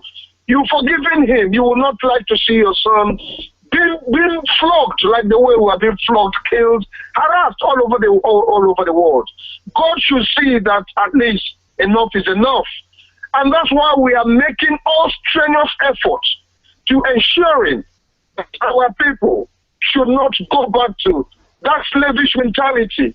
We cannot enslave ourselves as much as we have been enslaved. It's time that we are going home so that we can reorganize our position and make sure that those who believe in wicked acts should move the way so that the wrath of God does not come back ever again. Director, as we are struggling seriously to put ourselves together, we have to make sure that all our brothers and sisters have been rescued from the situation they are at the moment. And of course, we are asking to God, no matter what we have done, we have repented. And at least for the sake of those, even God himself, he says because of the righteousness of a man, he will rescue his wife. Because of the righteousness of a woman, he will rescue the husband. God should see the heart of those in Radio Biafra, the heart of those who are calling, friends of Biafra, those who support Biafra. He should at least, for the sake of those who are repentant, remember, Director, in the book of the Bible, when Lot was sent to go to the land of Sodom and Gomorrah, when he was there, the angels came to destroy Sodom and Gomorrah. Lot was interceding, begging the angel of God, please do not destroy this country. God says, if you can find 500 people who are repented, I will spare the land of Sodom and Gomorrah. They counted until they came to one. God said, if you can find one single individual, I'll spare the land of Sodom and Gomorrah. They could not find any. That was why. The reason Sodom and Gomorrah was destroyed, and Lot was told, you move away, you and your family. Do not allow anybody to turn back. But God has seen that all of us, here on Radio Biafra, the friends of Biafra, those who are calling in all over the world, those who support Radio Biafra, he has seen our struggle, our repentance, to come back to our land, and we promise, we say we can never go back to our old ways. That should be enough, Director, for God to see inside our hearts. For instance, in the book of Psalms, that even before we are born, he knows inside us. God should know. Even the way Director talks on a daily basis, at least for the sake of Director himself, God should rescue the people of Biafra. These are his words, and God cannot testify against himself because he says he's not a human. For him to lie, he is a spirit. Nobody can say he has seen God. All we are using are the words of his. He is telling us he will do this for us. Let it be a testament that we believe in God, and all he will do, we will defeat all our enemies, those who have been standing against, and even his enemies are trying to convert his people into Islam. God should not stand by and see his children be converted into worshiping the same God he told us not to worship. It's up to him. God is up to you. If you allow all your people to be enslaved once again, then of course there's nobody to worship you. Director, we have said it. We have mandated it. We want to go home. And with the kind of power we possess, with the kind of ability, the strength, the wisdom, our capacity can never be downgraded ever again, Director. We are moving on. Anybody who says Biafra cannot be restored, that person is lying. God himself says he's not a liar. He is not a human being. Therefore, he cannot lie. Director, you know, all our callers, I know that you have not even started making any calls. I told you before, call us, I'll meet up with you, and I'll, of course, this program with you, and that's what I'm doing. Director, God is our witness. He will testify that he mandated us to bring Biafra once again to worship him in glory, in spirit, in honesty, and in truthfulness. Director, that's what we are doing. Thank you. You're a good man. Thank you very much. This is Radio Biafra, and very shortly we shall be going to the lines because our lines are going mental already. We will take your calls and we will be on air until you have nothing else to tell us. We are here to serve you. This is your radio station. I love it when people say our station. Our station, that's what I love. Our Radio Biafra, because it belongs to you and not to us. We are here to serve you. We must go to the line to take this call. This is Radio Biafra. The caller on the phone, you will commence by giving us your name and where you are. Yeah, my name is Chijoke Ibabuchi. Chijoke Ibabuchi, where are you calling from? I'm calling from the land of the zoos. The Zoological Republic. Please go ahead. Yes, sir. Yeah. Sir, can you hear me? Loud and clear. Please continue. The world is waiting to hear your voice. Go ahead. Can you hear me? Sir, it's just that I wonder why our people over here are so afraid to pronounce and declare the land where they come from. I wonder why. And the reason why I see that is that because there have been nothing so significant have been done for them to have and approve that, yes, there is hope for them. Some of them are so scared to mention that they are Biafran. You understand? Yes. So I wonder if there is anything that could be done, at least for them to see that there is proof, there is hope. There is hope. There is hope, of course. There is hope, and that is what we are doing. That is what Radio Biafra is doing. That is why we need our transmitter where it should be. That is why we are going to broadcast to the world, and that is why we are going to be set free. As Barrister said, even God himself cannot go against his own scriptures. He said, turn away from your wicked ways and embrace me. Once you turn away from your wickedness, turn away from your wicked ways and embrace me, behold, I shall restore you to your former glory. That's what we have done. We have done that already. We are not sinning anymore. We are righteous people. We don't cheat. We don't lie. We don't deceive. We don't do anything that we have been asked not to do. Everything we are doing, we are open and forthright about it. Our hands are clean. We are incorruptible, for goodness sake. Incorruptible. Incorruptible. Radio Biafra is. So when Biafra come, he's going to come and thank you for your call. That was a caller from the zoo. He recognized he's calling us from the zoo. Nigeria is a zoo because they were created by Frederick Lugard. Even Lugard that created them said to them that they're like little children playing without any care or hope in life. Lugard, in his own words, the mandate, in his own words, people don't have shame. Anybody without shame lacks honor. And any man without honor is not worthy to live. This is Radio Biafra. Give us your name and where you are. We have a caller on the phone. You are through to the whole world. Please proceed. The caller on the phone, can you hear me? Unbelievable. They are busy listening to their own voices on true. Amazing. This is Radio Biafra. Our Skype line is also open. We shall go to it. On an evening, we are reporting on what is happening to us, and as we are reporting it, many more things are happening in the zoos. It's amazing. Things are happening in the zoo. You will not believe what is happening in the zoo. Our lines are open. We have paid for Skype. So what is the problem? Why is it still crashing?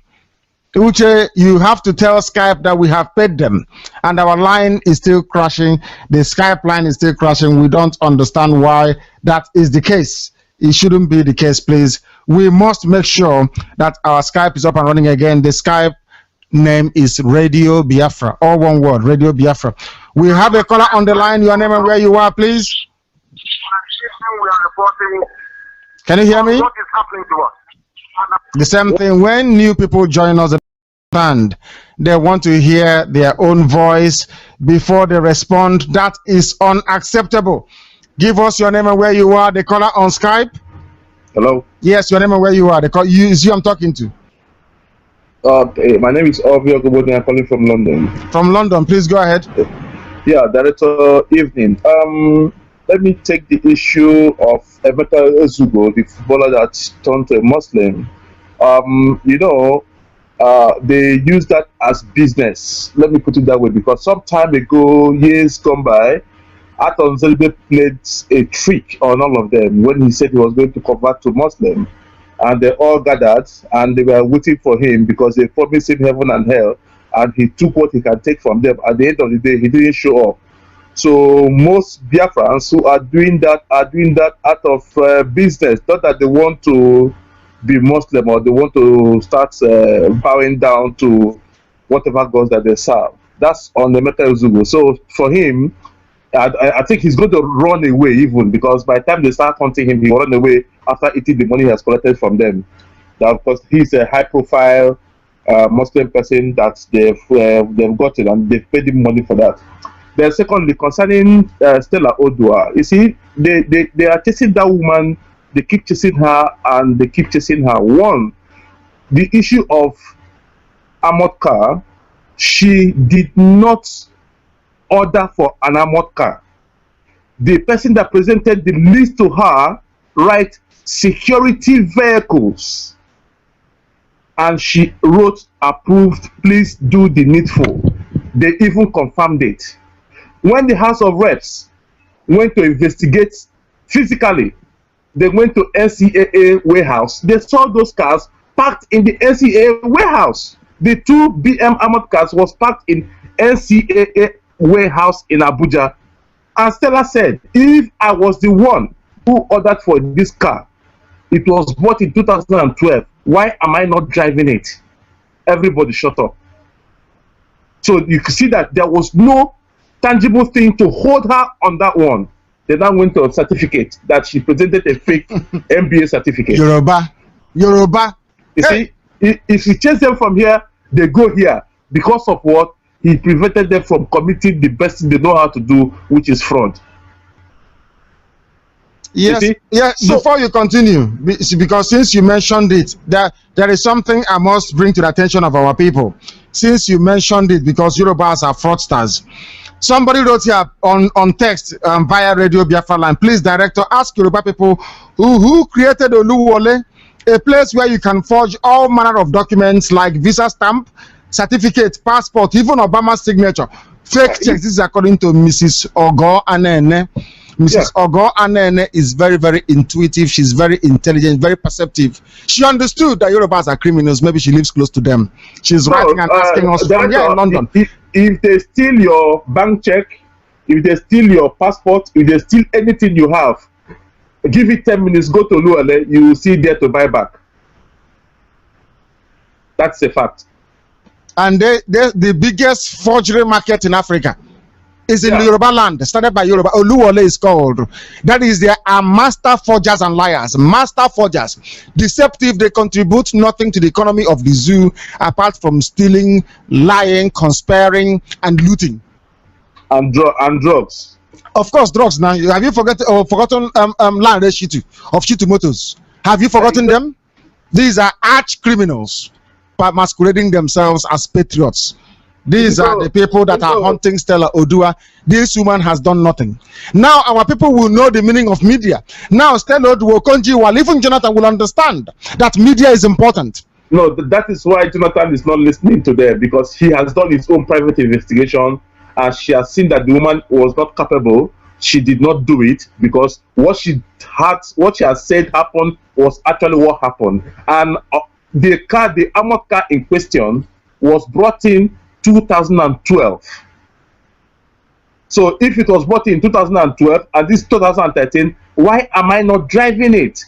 Why is it not parked in my house or in my office? Why is it parked in NCAA warehouse since 2012? Which it was imported. So the directors in NCAA and all the finance people, they had a hand in that. But because he got exposed, they blame her on the woman. That is correct. Thank you very much, my dear brother. Thank you for that very incisive call and very informative. That's what the barrister himself will say. We learn from our listeners, and the listeners of Radio Biafra also learn from us. Even the coordinator's line is also open. Even the coordinator's line is also open. We are going to Skype once again. Give us your name and where you are. This is Radio Biafra. Hello. Yes, your name and where you are. My name is Dr. Erwin, calling from Malaysia. From Malaysia, you will speak up, please. Your line is very faint. You will speak up, or better still, call us back. We have a caller on the phone. Your name and where you are. This is Radio Biafra. The caller on the phone. You will give me your name, please. Hello, Director. Can you hear me? We can hear you loud and clear. Go ahead. Okay, Director. This is Chimagran Chima from Russia, the PRO in Russia. You are our PRO in Russia. Go ahead. Yes, sir. Director, yes, I want to thank you for the good work you are doing for the indigenous people of Biafra worldwide. Yes, Director, I want to comment on the meeting of the meeting in Russia yesterday. They had their meeting yesterday. Director, how I wish you could see how the way Ohanes and Digo organized their meeting there came out in March. I wonder why these people they spent a lot of money, they did their merriment, while we are finding money, we are finding it somehow difficult for the money for our transmitters to make Biafra come to our way. But these people, I wonder the type of these people. Many of them, they were there making their merriment, eating and drinking and enjoying as if all is well. I said this to these people. Have they forgotten that our people are dying back home? That Boko Haram are killing our people back home. They are here yesterday enjoying themselves, forgetting where they came from and forgetting themselves. Director, I don't know what you should do to these people here in Russia, mostly in Moscow. I don't know, Director. And secondly, again, I want to appeal to all of them. Please, all come out in Moscow. We have a lot of Biafrans in Moscow. I appeal to them to come out and support this struggle. In fact, if Biafrans in Moscow can come out and support Biafra, it will not take us a long time we get Biafra. And again, I want to comment on this non-Biafrans that normally call, they will change their names, decide their names. We welcome Biafrans to call this our radio station, even non-Biafrans. We welcome all their calls. They should not disguise themselves. They should say who they really are. If they are from Yoruba, if they are from outside, let them say where they come from. We will be happy, we will be very much glad to receive their calls to answer them as the question may arise. So once again, I want to thank you all the members of Radio Biafra, Iman Mezu, Tarumonde, Ngozi, Rita Nibong, and the Ngozi Mad, all over the world, the Biafrans all over the world, all the coordinators, all the CROs, and everybody that's making this Biafra success. Thank you once again, Director. Thank you very much, and God bless you. Thank you very much. This is Radio Biafra. I am especially, this is to show that people listen. I called Israel and people are responding. I don't know where Yosef Ben Israel is listening to us from, but he has written to me to give me Deuteronomy chapter 4, 14 to 20. Deuteronomy chapter 4, 14 to 20. He sent it to me where God spoke, where he gave us his. He said, you are my own. You see, this is what we're saying. When I say I'm a Biafran, people must understand. They must understand. I must read this, please. When all these things, the blessing and the curse, which I have said, oh, I love the Bible sometimes, I must tell you. The Old Testament, the new one. The Old Testament, I love it very much. This is our case here present. My brother, God will bless you. Chukwu Abiyama is with you. Chukwu Abiyama is with you. The caller on the phone, stay where you are. We're coming to you next. The caller on the phone, stay where you are. We are coming to you. Remain where you are. We are coming to you.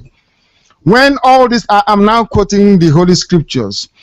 When all these things, the blessing and the curse which I have set before you, come upon you, and you take them to heart in any of the nations where the Lord your God has dispersed you, including those in Meduguri, those in Kanu, those in Kafanchan, those in Sokoto, those in Zamfara, those in Funtua, those in Guzo, including those, unfortunately, who are being deported from Lagos.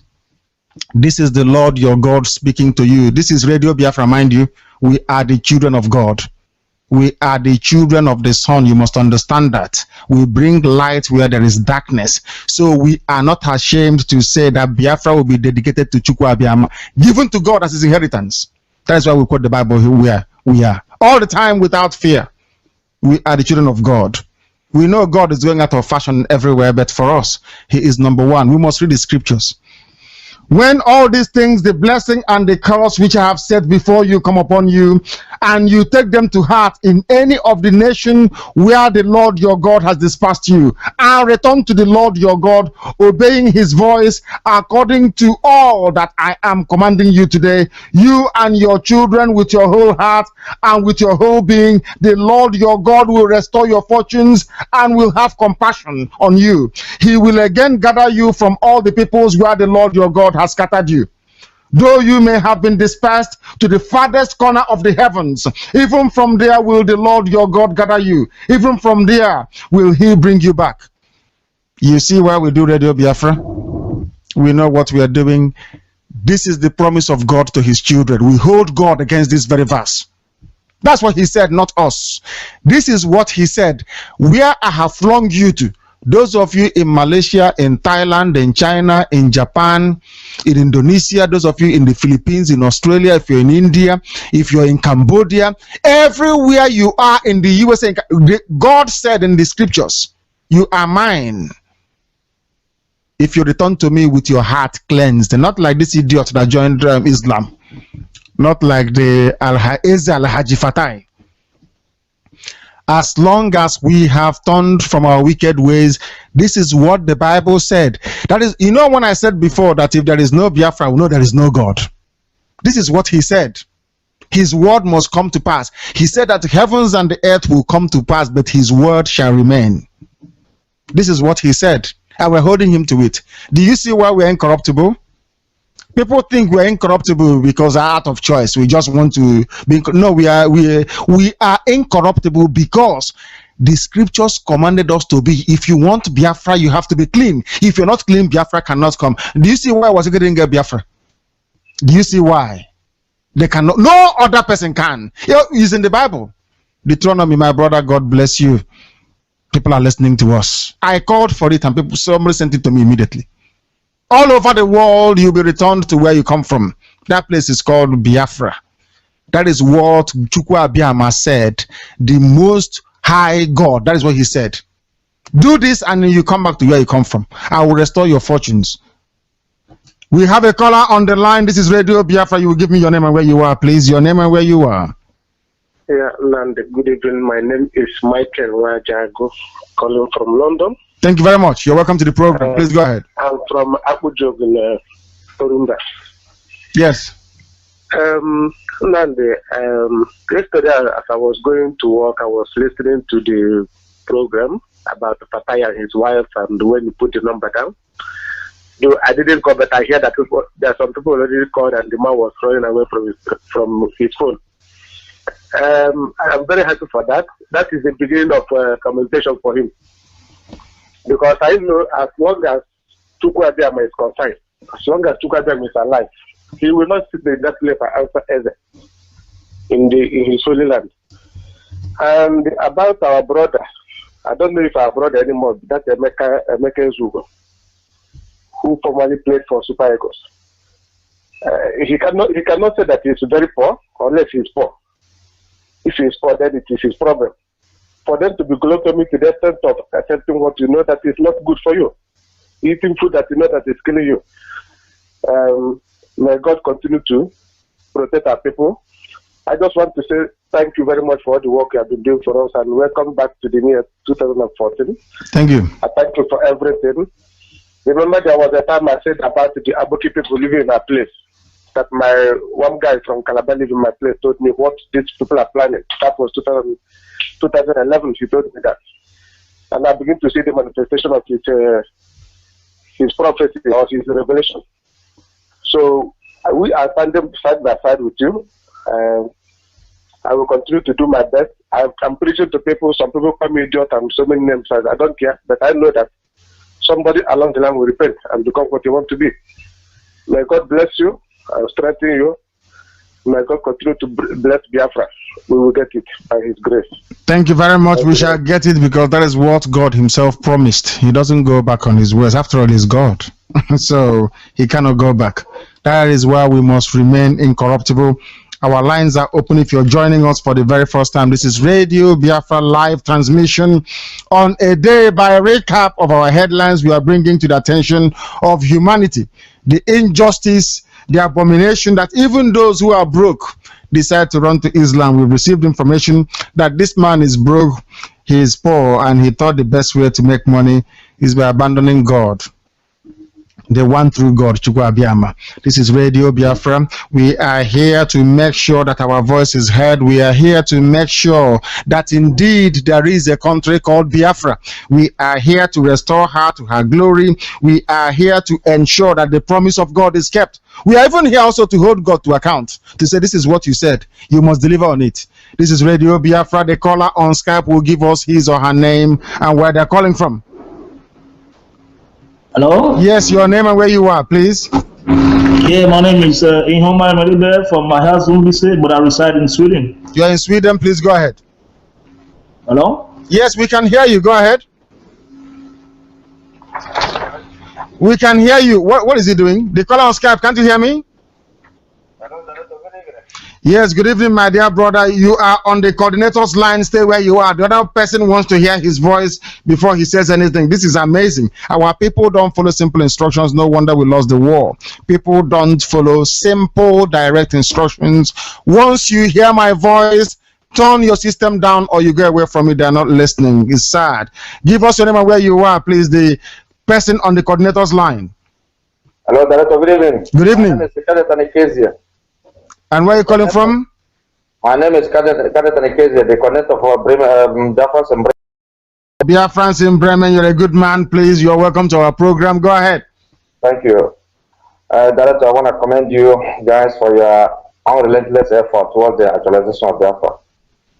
You guys are not alone. We are always with you guys in every plan towards that manifest. Yes. Director, may I use ample opportunity to announce our forthcoming meeting on the 11th of January, being Saturday at 16 p.m. Yes. I urge every Biafrans in Bremen to attend the meeting. Both old members and new members, they are all cordially welcome. That's in Bremen. Yeah, Bremen is in Germany. Bremen is in Germany. Yes, I had an excellent time in Bremen. I like the people, especially Obi's family that I stayed with in Bremen. Yes. So when is the meeting again? At what time is it? The meeting is on Saturday 11th. This Saturday coming. 3 days or 4 days coming. Yes. And what time? And time 16 p.m. 16 p.m. That is 4 p.m. in the evening. 4 p.m. in the evening, yeah. Thank you very much. We shall relay that to them. Thank you very, very much. We have a caller or callers on Skype. We don't know where they are, but they will tell us. This is Radio Biafra. Give us your name and where you are, please. Please, this is Eke Chika Chupuka Dibia from Germany, Kassel, but I am now in Holland, in Burma. I'm here, Amsterdam, Burma, with group of Biafrans. They call themselves parliamentarian, agree and unagree. So many of them want to speak to the Radio Biafra because they said they have questions they want to ask direct to Radio Biafra. We are so many here. So I hope they will come gradually by gradually. I hope you have patience with us. Thank you very much. So, thank you. Eke, are you still there? I'm still here, sir. You are carrying out the work you have been mandated to do. Yes. That is correct, because I asked you to make sure you go to Holland and bring back Biafrans with you. And maybe you have some of them with you. That is what we like at Radio Biafra, people that follow instructions. They are here. Yes, go ahead. The first person, give us your name and where you're from. Please start. Okay. Yeah, good evening. Good evening. I am Mr. Eze from Ogidi. Ogidi? Yeah, from Ogidi, yes. Thank you. So I have 2 questions or 3. Go ahead. Yeah, today this is our first time of having a member of the Biafran campaign committee or whatever who came to us in Amsterdam to tell us much about this discussion. Yes. My question is this. We all, like myself, we all know about when the war was fought for the independence of Biafra. Yes. And we really lost the war. Have we addressed why we lost the war? And like now that we are about to start to agitate for sovereign state of Biafra, how are we going to achieve it? Is it by war again or by diplomacy? Third, another question I want to ask. When I listen to you saying that about Israel, that God told them that they should worship him not through a third party, I want to say again, because I am of the knowledge that there are some Christian denominations who go through third party to ask God what they want. This is my 3 questions. Yes, thank you very much, my dear brother. Very clever as I answered them. First of all, you asked here and said, have we learned from our experience from the war where we lost?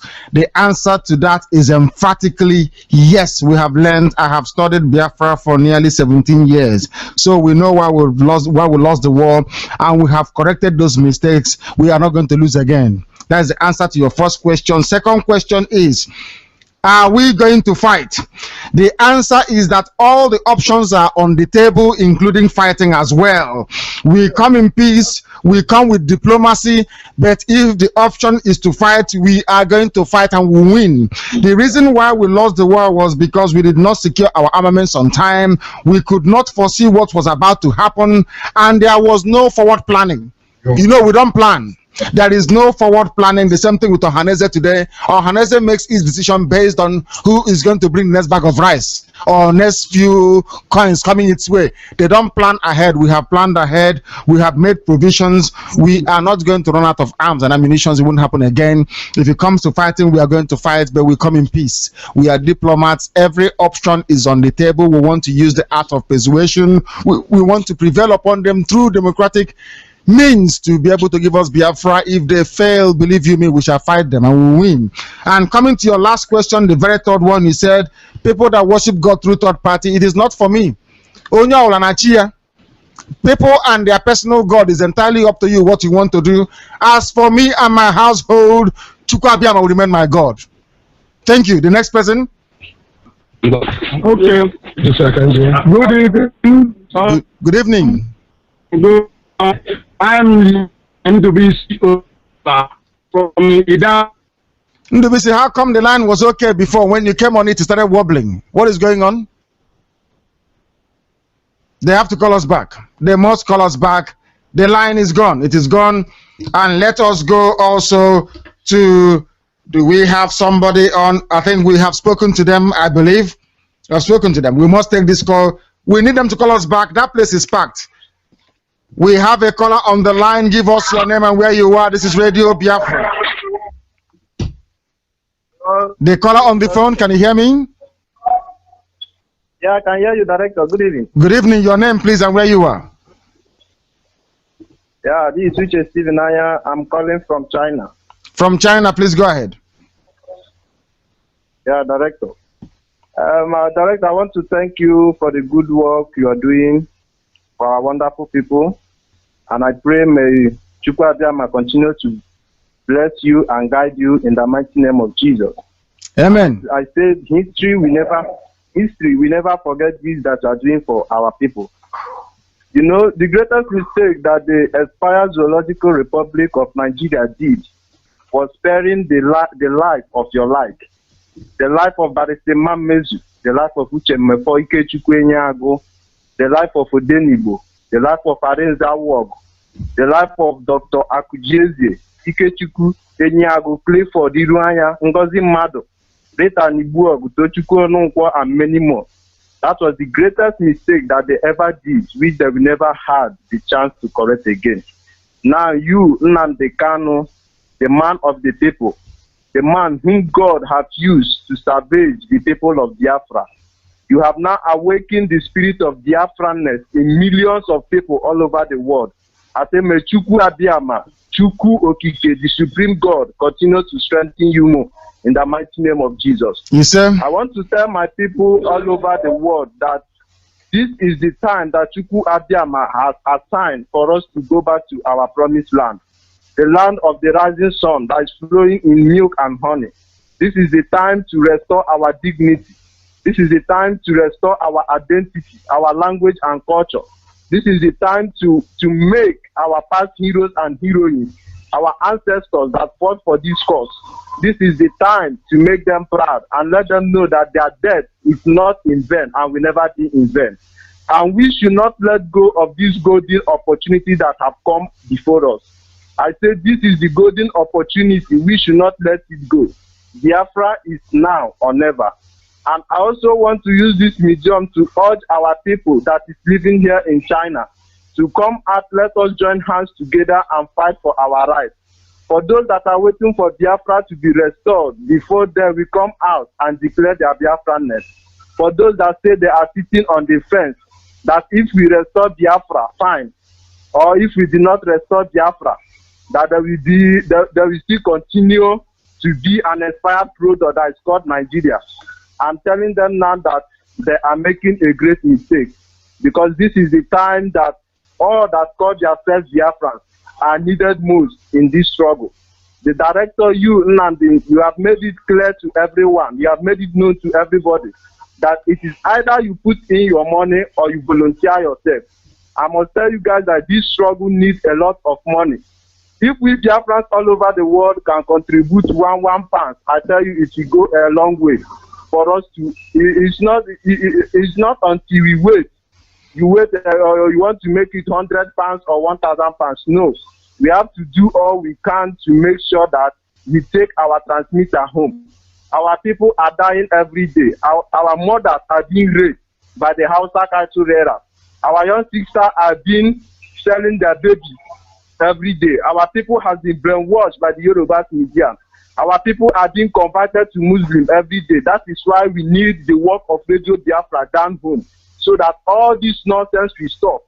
And through this media, our people brain will be restored, will be reformatted. No other media in this world can do this for us except the work of Radio Biafra. Our director cannot just leave London for Biafra land without being equipped or without going home with the necessary things that he needs, because we cannot afford to lose you now, Nnamdi Kanu. You are still very important for us. Afford to lose you now. Please, my brothers all over the world and sisters, I'm pleading, let us all do all we can to make sure that we send our transmitter home. Because this is the time that Chukwu Abiyama has said we Biafrans are going to back to our promised land. And I want to use this opportunity to tell all Biafrans that are living in China that this week on Sunday we'll be having our first meeting in this year. So let us all endeavor to come out and join hands together so that we can actualize our father's land. Thank you, Director, for the work you are doing, and may God bless Biafra all. Thank you. Thank you very much. You have spoken very well, very eloquently. Very, very well. You have spoken. We are going home, but we have to go home with something. Our brother asked a question before and said, do you know why we lost the war? Of course we know, because we didn't have materials. We had men, but no materials to prosecute that campaign, to carry it out. That is why we are all over the world now. As you said, I can't go home. I can't lead a team of people home to go and do the work of God and then go there and the materials to do the work will not be there. That will not be very nice. It's not good. That is why we need everybody. If you don't volunteer yourself, you volunteer your wallet. One thing must give. And as long as we remain incorruptible, Chukwu Abiyama shall bless us and continue to bless us. I don't know if we have them. Uche, our lines are still troubling. Skype should refund our money. Our Skype is still having problems. They should give us back our money. They took money from us and they're not doing their work properly. Skype should please refund us our money they had. How can this not be working? Chikeke, you must come back to me with our people in Holland.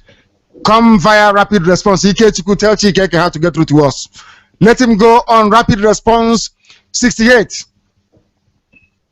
Immediately, please, and be part of us. We have people calling us on the same line. We have those of them calling us, and we must go to take their calls. This is Radio Biafra. It belongs to you. We are here to serve you. I am a mere servant of the people. You own Radio Biafra, so when you call, we pick your calls. We must take it. Give us your name and where you are. The caller on the coordinator's line. This is Radio Biafra. Okay, my name is Namde Omumero, PRO Biafran in Austria. Thank you, Director, for the opportunity that you give to me now. So, and also I want to thank all the good people of Biafra and all friends of Biafra all over the world. Thank you, Director, for this. So I want to use this opportunity to tell all Biafrans in Austria that this time is the time they should come out and join this restoration of Biafra, because we don't have no time again to wait. We are going home. We are going home. We are tired of all evil that is going on in our place, and we cannot stop all this. With Nigeria, it's impossible, but with Biafra, it's possible. All this evil that is going on in our land is not the way of our life. Baby factory, Islamization of our people, killing babies, and evil. People killing our people in the northern Nigeria is too much. I think this is the best time for us to go home and make our place for a better place for our future, our children and our children's children. Because nobody will do this for us. Is we Biafran have to do it. So I'm taking this opportunity to ask every Biafran in Salzburg, in Rheims, in Graz, in Innsbruck, in Klagenfurt, they should come. We are having our meeting here in Vienna next week, coming up this Saturday by 6 p.m. in Neurikenfield Straße 52, 16th district, and Boutique Amanda, Ubwenu shop. A lot of people in Vienna knows the shop. So we are having our meeting there, and we are welcoming all the new members. They should also come and join us, because in the device now, so I think when we come together and join hand, I think it will be easy for us, because we have a lot of things to do to restore our land. For example, we Austrian, we have so many, and we have our monthly contribution, which every Austrian we must make it. We have to pay £500 every month. But when we come together and join hands together, I think it will not be too much. I believe when we come in mass, we can do more than £500 every month. But we need, and even when we contribute 10 euro or 20 euro every month, it's not much. But when we come together and join hands together, I think it will not be so difficult for us to do it. So please, it's for our good, it's for our future, it's for our children. Thank you, Director, for your good work, and I thank all the Radio Biafra board member for their good work, and I wish all Biafrans in all over the world, I thank them for their good work, and I wish them happy and be okay, and God will be with us. Chukwu will lead us in peace. Thank you, Director. Thank you very much. Thank you. You've spoken very well. Chick, are you back with me? Yeah, please, we can hear you. Yeah, go ahead. Who is the next person? Okay, please, the next person, please go. Yeah, good afternoon. Good evening. My name is Leonard Isi Ojala from Umobomi, Idato South, Ipob State, Nigeria. Please, my question is this. I'm a supporter of Biafra, and I want us to have our independence according to the law that we have merited now. I'm asking now, if there is any eventuality of refusal of a legitimate right from Nigerian, so-called Nigerian world, is there any preparation for any necessary effort to reclaim our freedom, such as we don't have many of the facilities that is needed beforehand? So what is the advice to our people here and outside, so that whenever we are going home for this fight, we'll be able to fight it to the full? Thank you. Thank you very much. I will answer your question. Your question is a very intelligent one. Yeah. The United Nations gave us the mandate to go and look for Biafra. United Nations gave us the mandate to go and look for Biafra, and that is what we are doing. In 2007, you have right as indigenous people. You have the inalienable right, which means that you have the right above every other right to be free as a people. I expect Chika Eke to be able to direct you to United Nations website, where you can go and read about your rights as somebody who is an indigene of a particular place, and that place is called Biafra. Now, you people are in Holland. Ask yourselves in Holland. People say, what preparations are you making? That is why Chika is there, to tell you what you can do as part of that preparation. Everybody has to be part of it, including you people today in Holland. That is why Chika is with you. That is why I sent him to you, and that is why he's there. So you have a role to play. I cannot give you our secret on the air. There are things we are doing, and very soon, things will happen. So we are going to get Biafra in truth and in honesty. Nobody has ever done this before, and because our hands are clean, please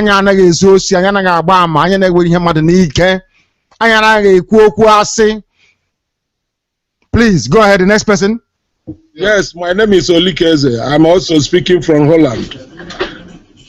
Hello? Go ahead. We're listening. The world is listening to you. Yes, as a child, I witnessed the Civil War, and I know the bitterness of it. And his experience, I wouldn't want us to go back to again. And with the amalgamation of Nigeria collapsing on the 31st of December 2013, which gives us rights, if we wish, to get our own country of our own, that is Biafra. Now, my question now to you is that we fought this war as the Eastern Nigeria, which comprises the East Central states and then the South, the so-called South. And I know, because I've read certain articles in the internet. I was asking people from Middle Belt. They were clamoring if there is going to be anything that is going to be Biafra, they will like to be incorporated into Biafra. What do you have to say about this? Biafra is open to everybody. Biafra is, as the name implies, Biafra, come and be part of this wonderful family. Yeah. That is why we never went to war with anybody. That is why we never conquered anybody. Those claiming that we are domineering, those that our Awolowo were lied to, these conspiratorial, duplicitous criminals called the Yorubas. Did we conquer anybody? The answer is no. Did the Yorubas conquer anybody? The answer is yes. Had an empire. Did Fulanis conquer Hausas, and did Hausas then help to conquer the thieves and other people around them? The answer is yes. We are the only people who are not warmongers. Only us. No other people. We are together. The Biafra we are seeking is the Biafra of Ojukwu and beyond. The beyond meaning that the people of Idoma, because in Idoma they have 4 market days. No one has ever told me why people of Idoma have 4 market days. If they do, then they must be related to us in one way or the other. That is why we leave the door open for Idoma people. They will have a referendum to decide if they want to be part of Biafra or not. The same way we will allow each and every ethnic component to decide. Ijaw people will decide if they want to be part of Biafra. People of Ishekiri will decide. Urobo will decide. People of Efik and Ibibio will decide. If people from Oron and Anang want to be treated separately, they can also decide. We are not forcing anybody at all. And we also have to decide. But we are saying that our boundary starts from Ibuakere, which they rename to Ebanke. Ebanke, it starts from all the way to Ipob, is Igbo land. The next person, please. Chika, can you hear me? No, we have lost them. It seems, have we lost them? We may have. This Skype is not working. Uche, they must refund us the money. It's not working. Chika, can you hear me? No, they can't. They cannot hear me. But I'm getting static from the line to say the line is active, but they cannot hear me. Something is happening, and I don't like it. Whatever it is that is happening, I do not like it. This is Radio Biafra. They must come back to us, and our lines are open as well. Our lines are open, please. If you're joining us for the very first time, the number to call is +44 78 31 30 8376. Those are the numbers to call, and also the coordinators line is also open. Or maybe you can come back to us via the coordinators line. That will be highly appreciated. This is Radio Biafra. If you're joining us, our lines are open. The barrister was with me before, and I hope he has made it and he shall return to me. Barrister Mamezu will come back to me. I don't know what is happening because for some reason all our system seems to be short. They keep attacking us all the time anyway. It could be an attack. This person is writing from 62. Where is 62? The code 62. Could that be in? That's Indonesia, isn't it? I thank you people of the executive of Biafra, especially in Biafra land, called the Zoological Nigeria. Please, I'm not afraid of death anymore. I'm ready to die for Biafra. Thank you, but your name is not here. We need to know your name before you volunteer yourself to us. We need to know your name. Those of them are people meeting in Cologne. Yes, on Saturday, the 11th of January, this very year, this very month, the time is 6 o'clock. Also, those of them in Cologne are meeting as well. In the place called, I don't know how to pronounce it, is it Wischheimer or whatever street? Wischheimer Street, I think it's called. I don't quite know, but I think that's the name of it. Let us go to the line to take this call, please. We don't know what is happening to our, maybe it's the internet is connectivity is wobbling a bit. Maybe they're attacking it. Give us your name and where you are. The caller on the phone. This is Radio Biafra. Can you hear me? The caller on the phone. Can you hear me? We have a caller on the phone. Can you hear me? I can hear you. Can you hear me? I can hear you now. I don't know what on this earth is going on. Please give us your name and where you are. Okay, my name is Philip Obialo. I'm from Umuakuli, but I live in India, New Delhi.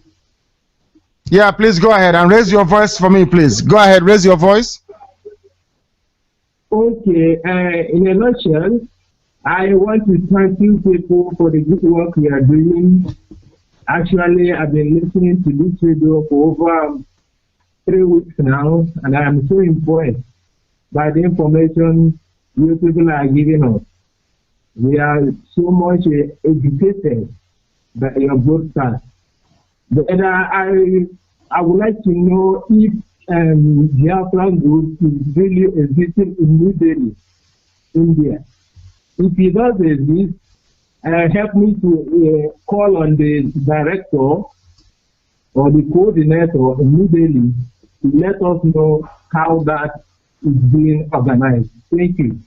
Thank you very much. We have your number. Let me see if your number, I think, no, your number is showing a UK number. So we don't have it. What do you have access to Facebook? Are you on Facebook? Yes. Yeah, go to Facebook and type in Biafrans in India. Biafrans. You know the way you search for your friends? Go and type in Biafrans in India. Okay? Okay. And you find them there. Thank you very much. At least he is looking for his own people. We must go to the other line. We must go to the coordinators line and see who is there. This is Radio Biafra. Heaven knows what Skype is doing. I have no idea.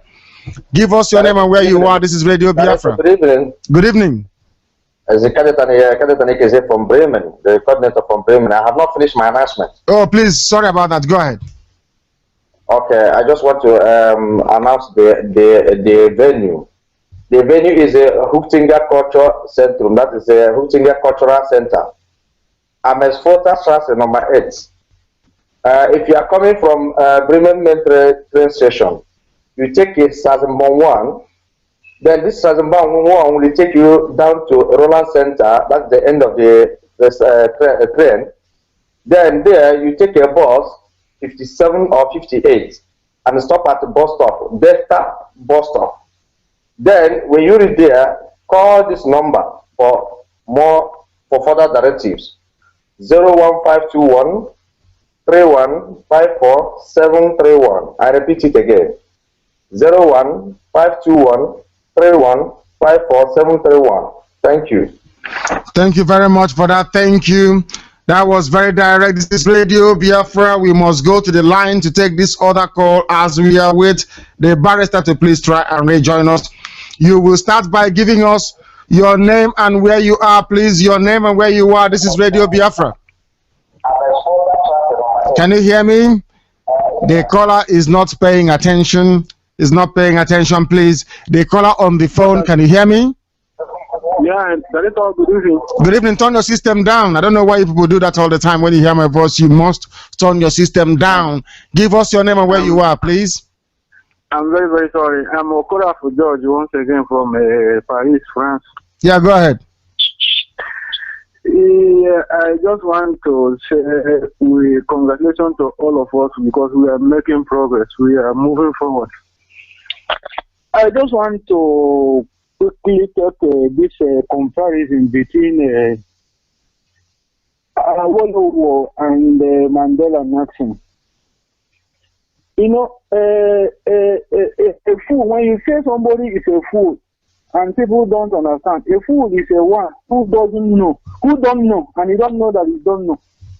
Is what makes a fool. Every Yoruba person, I hate them. Every Yoruba person is a fool. Why? Because if a Yoruba man can stand and compare Nelson Mandela and Awolowo, I don't just know. If not just because of the respect of Nelson Mandela, we, the black, all the whole Africa, at least we could have been, all the whole white people could have been throwing banana off to us to be, be catching on the street. Only just because the respect they had on Mandela and the African heroes. Somebody will just stand up and begin to compare Nelson Mandela and Awolowo. Did Awolowo die the way Nelson Mandela died? The question is no. He committed suicide. Awolowo killed himself. He committed suicide, like the coward he is. Yeah. Then how many people come for the burial? How many top officials come for the burial? So that one is then. So another one I don't want to go and our barrister said as he said, our God is a merciful God, and we have vowed to him that we have offended him. Our lands are unclean, and we are making vow unto him that as long as we get the Biafra, as long as he gave us the Biafra, we are going to make sacrifice for him. That's another one. So this Hausa Fulani Boko Haram of Yoruba of thing. Okay, so now look what happened between Stella, our sister Stella Odia, and the Yorubas, because he refused to give them money to the what you guys call it, the maintenance of international airport, Mohammed International Airport. Okay, just because they are calling her name, you are this, you are that, and you don't have MBA, you don't have so and that, just because you did not agree on their own agreement. So this is the area that I just want to say we should talk to Jonathan. So this is the time Jonathan have to open his eye and make sure he know that these people are not planning good for him. They just want to get him and eliminate him. And this is the time that we don't want things like that to happen. So, Director, I will not wait more time. I will give other people time to speak. That is my opinion. Thank you. Thank you very much. You have spoken very well. You have spoken very, very well. Let us go to Skype line. It seems it's back on again. I don't know what is happening to this thing. It's just amazing. Simply amazing. I don't know what is going on with it. And I hope that this thing is rectified as quickly as possible. I don't know what on earth is wrong with it. It's not working very fine at all. The network keeps cutting, or the signal keeps cutting. I don't know why. Give us your name and where you are. The caller via the Skype line meant for coordinators. This is Radio Biafra. Yes, good morning, Director. This is Christian Wosu. Yes, go ahead. Yes, just a quick one for the caller from India. Our brother who called from India to locate us. If he's hearing, please, if he's still listening, due to the problem which we are still trying to sort as regards the Facebook, double Facebook, which one other imposter registered. We are working on that. So you will not go and join that one if venture. So, brother, if you are listening to us or if you are still on hooked up to the program, call this number 9971019734. I repeat it, 9971019734. You call this number, you can be able to get us through. Have a nice time.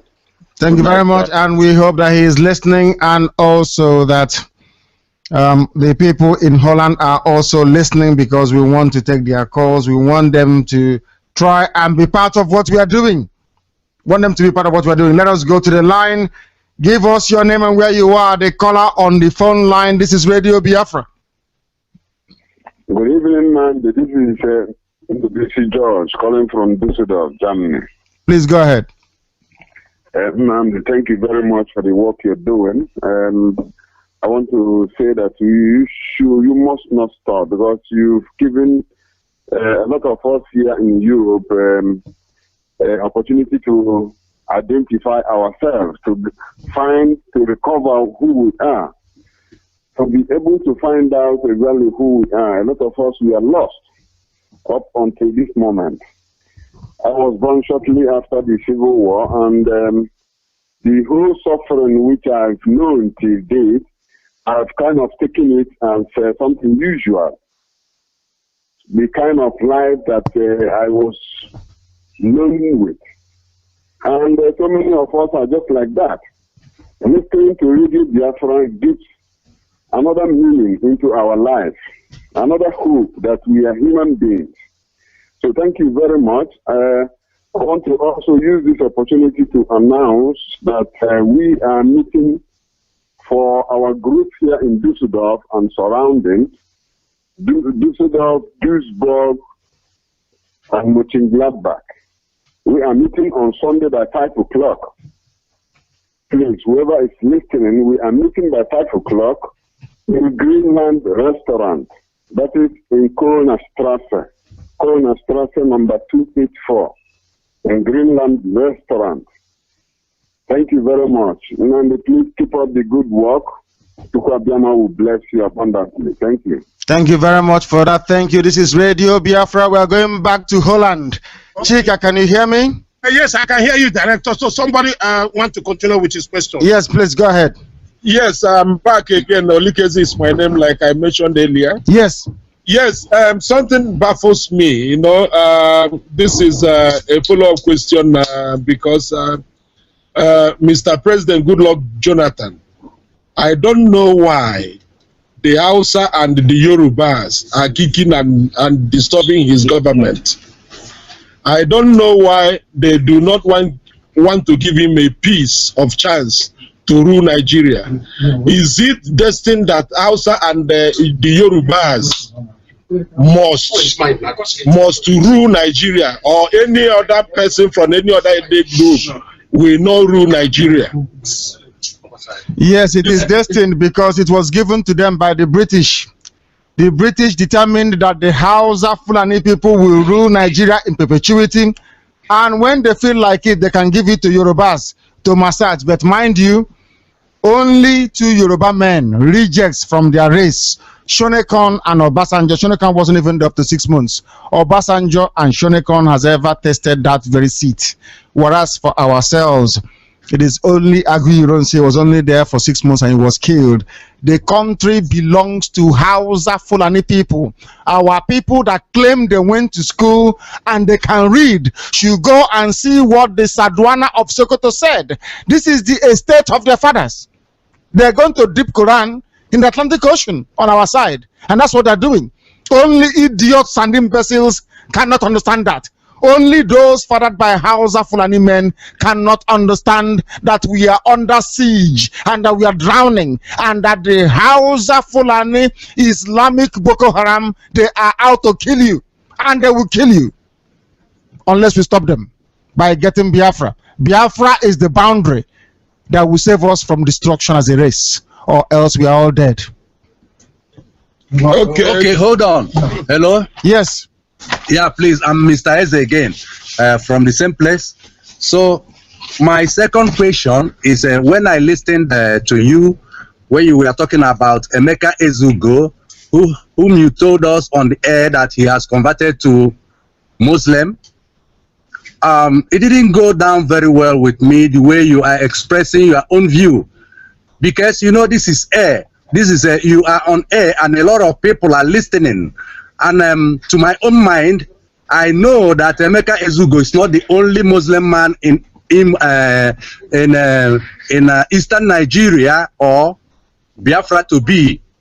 And also, the world are listening to you, even those that are going to help us. Are you saying that Biafra will be a Christian, exclusively Christian state? And if it should be Christian state, what are we going to do with our brothers and sisters who have been converted to Muslims?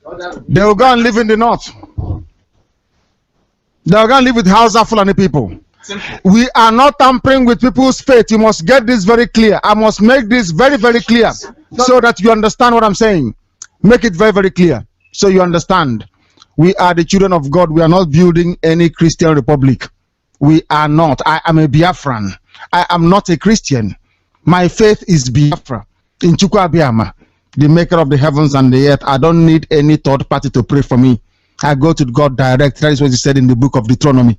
He asked me to pray to him direct. I have the evidence that he made me. I was circumcised on the 8th day after I was born, according to the same scriptural edict given to the children of God that reside in the desert, those you call Israel today. It is the same thing. On the 8th day, you are circumcised, signifying your closeness to God, that you're his own children. What you are making very clear is that who you decide to worship is entirely up to you. But for Biafra, Biafra belongs to God. If you want to worship Satan, that's entirely your business and your prerogative. We are going back from whence we came. Every other thing is a foreign god. Every other thing is a foreign god. It is up to you, as we say. Obas and again, Achigi, is up to you and your God who you want to worship. As for me and my household, as famously said by Joshua in the scriptures, we shall worship the Lord. We shall worship Chukwuabiama. I don't know if that's still there. Chika, can you hear me? Please, direct another person is on the air. Please go on. Please. I'm still calling from Amsterdam. And what is your name? My name is Emeka Chukwudi. Can they stop making noise because the world is listening? This is a live broadcast. So if this Biafra is secured, where would the capital be? The headquarters will be at Enugu, the same headquarters that people died for. It will be at Enugu. Thank you. Director, I think it should be enough. You people should continue the broadcast. I don't think there's need to ask every other person. Okay, thank you very much. Continue what you're doing. These are some of the doubting Thomases, but in time they shall be turned around. We know that Holland is going to be very difficult because there, India hemp is very, very cheap, and you have naked women behind glass doors and windows. You can walk on the street and look at them, and as you're smoking India hemp. So their life is very cheap, and you cannot expect them to turn around very easily. This is Radio Biafra. We are going to the line. We have a caller on the studio line. Give us your name and where you are. We are Radio Biafra. Yeah, hello, Mr. Director. Yes. Good evening. Good evening. I'm still Mr. Chukwemeka Benedict Ojukwu from France. I am just calling because I just want to clarify something. You know, because I'm just driving off and I cannot afford to miss listen to Radio Biafra. And what I want to rectify is just what the other caller from Holland, what he said, that Goodluck Jonathan, the president of ZOO at this moment, they should leave him alone. And you said that the Hausas have been ruling because the white gave them Nigeria. Yes, that is their country. It is their country. We don't belong to that country. They might have right to rule their country. That's what we are asking. Rule their country and let us stay on our own. We don't need you. After all, that country is never one country, because I cannot see anywhere in any country of this world, I have never seen or come across any country which you will find some states having their own law different. When you go to northern state of Nigeria, the zoo, you find out that the Sharia law is governing them. Sharia law. In a country, they call themselves a democratic country. In some of the countries, they have another laws there. These people, they cannot abide in the law, national law.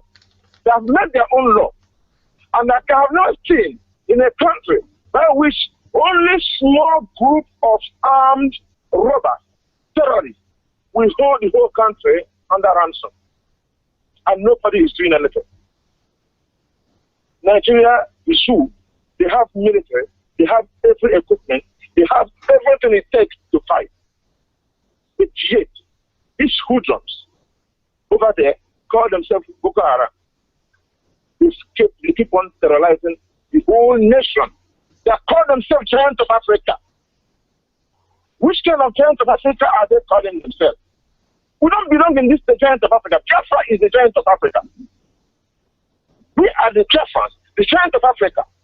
When we talk about giant of Africa, it's Biafra land.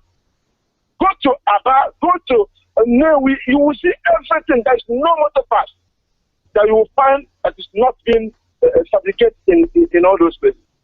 We have everything it takes to be the giant of Africa, not the zoo. Now, what am I saying?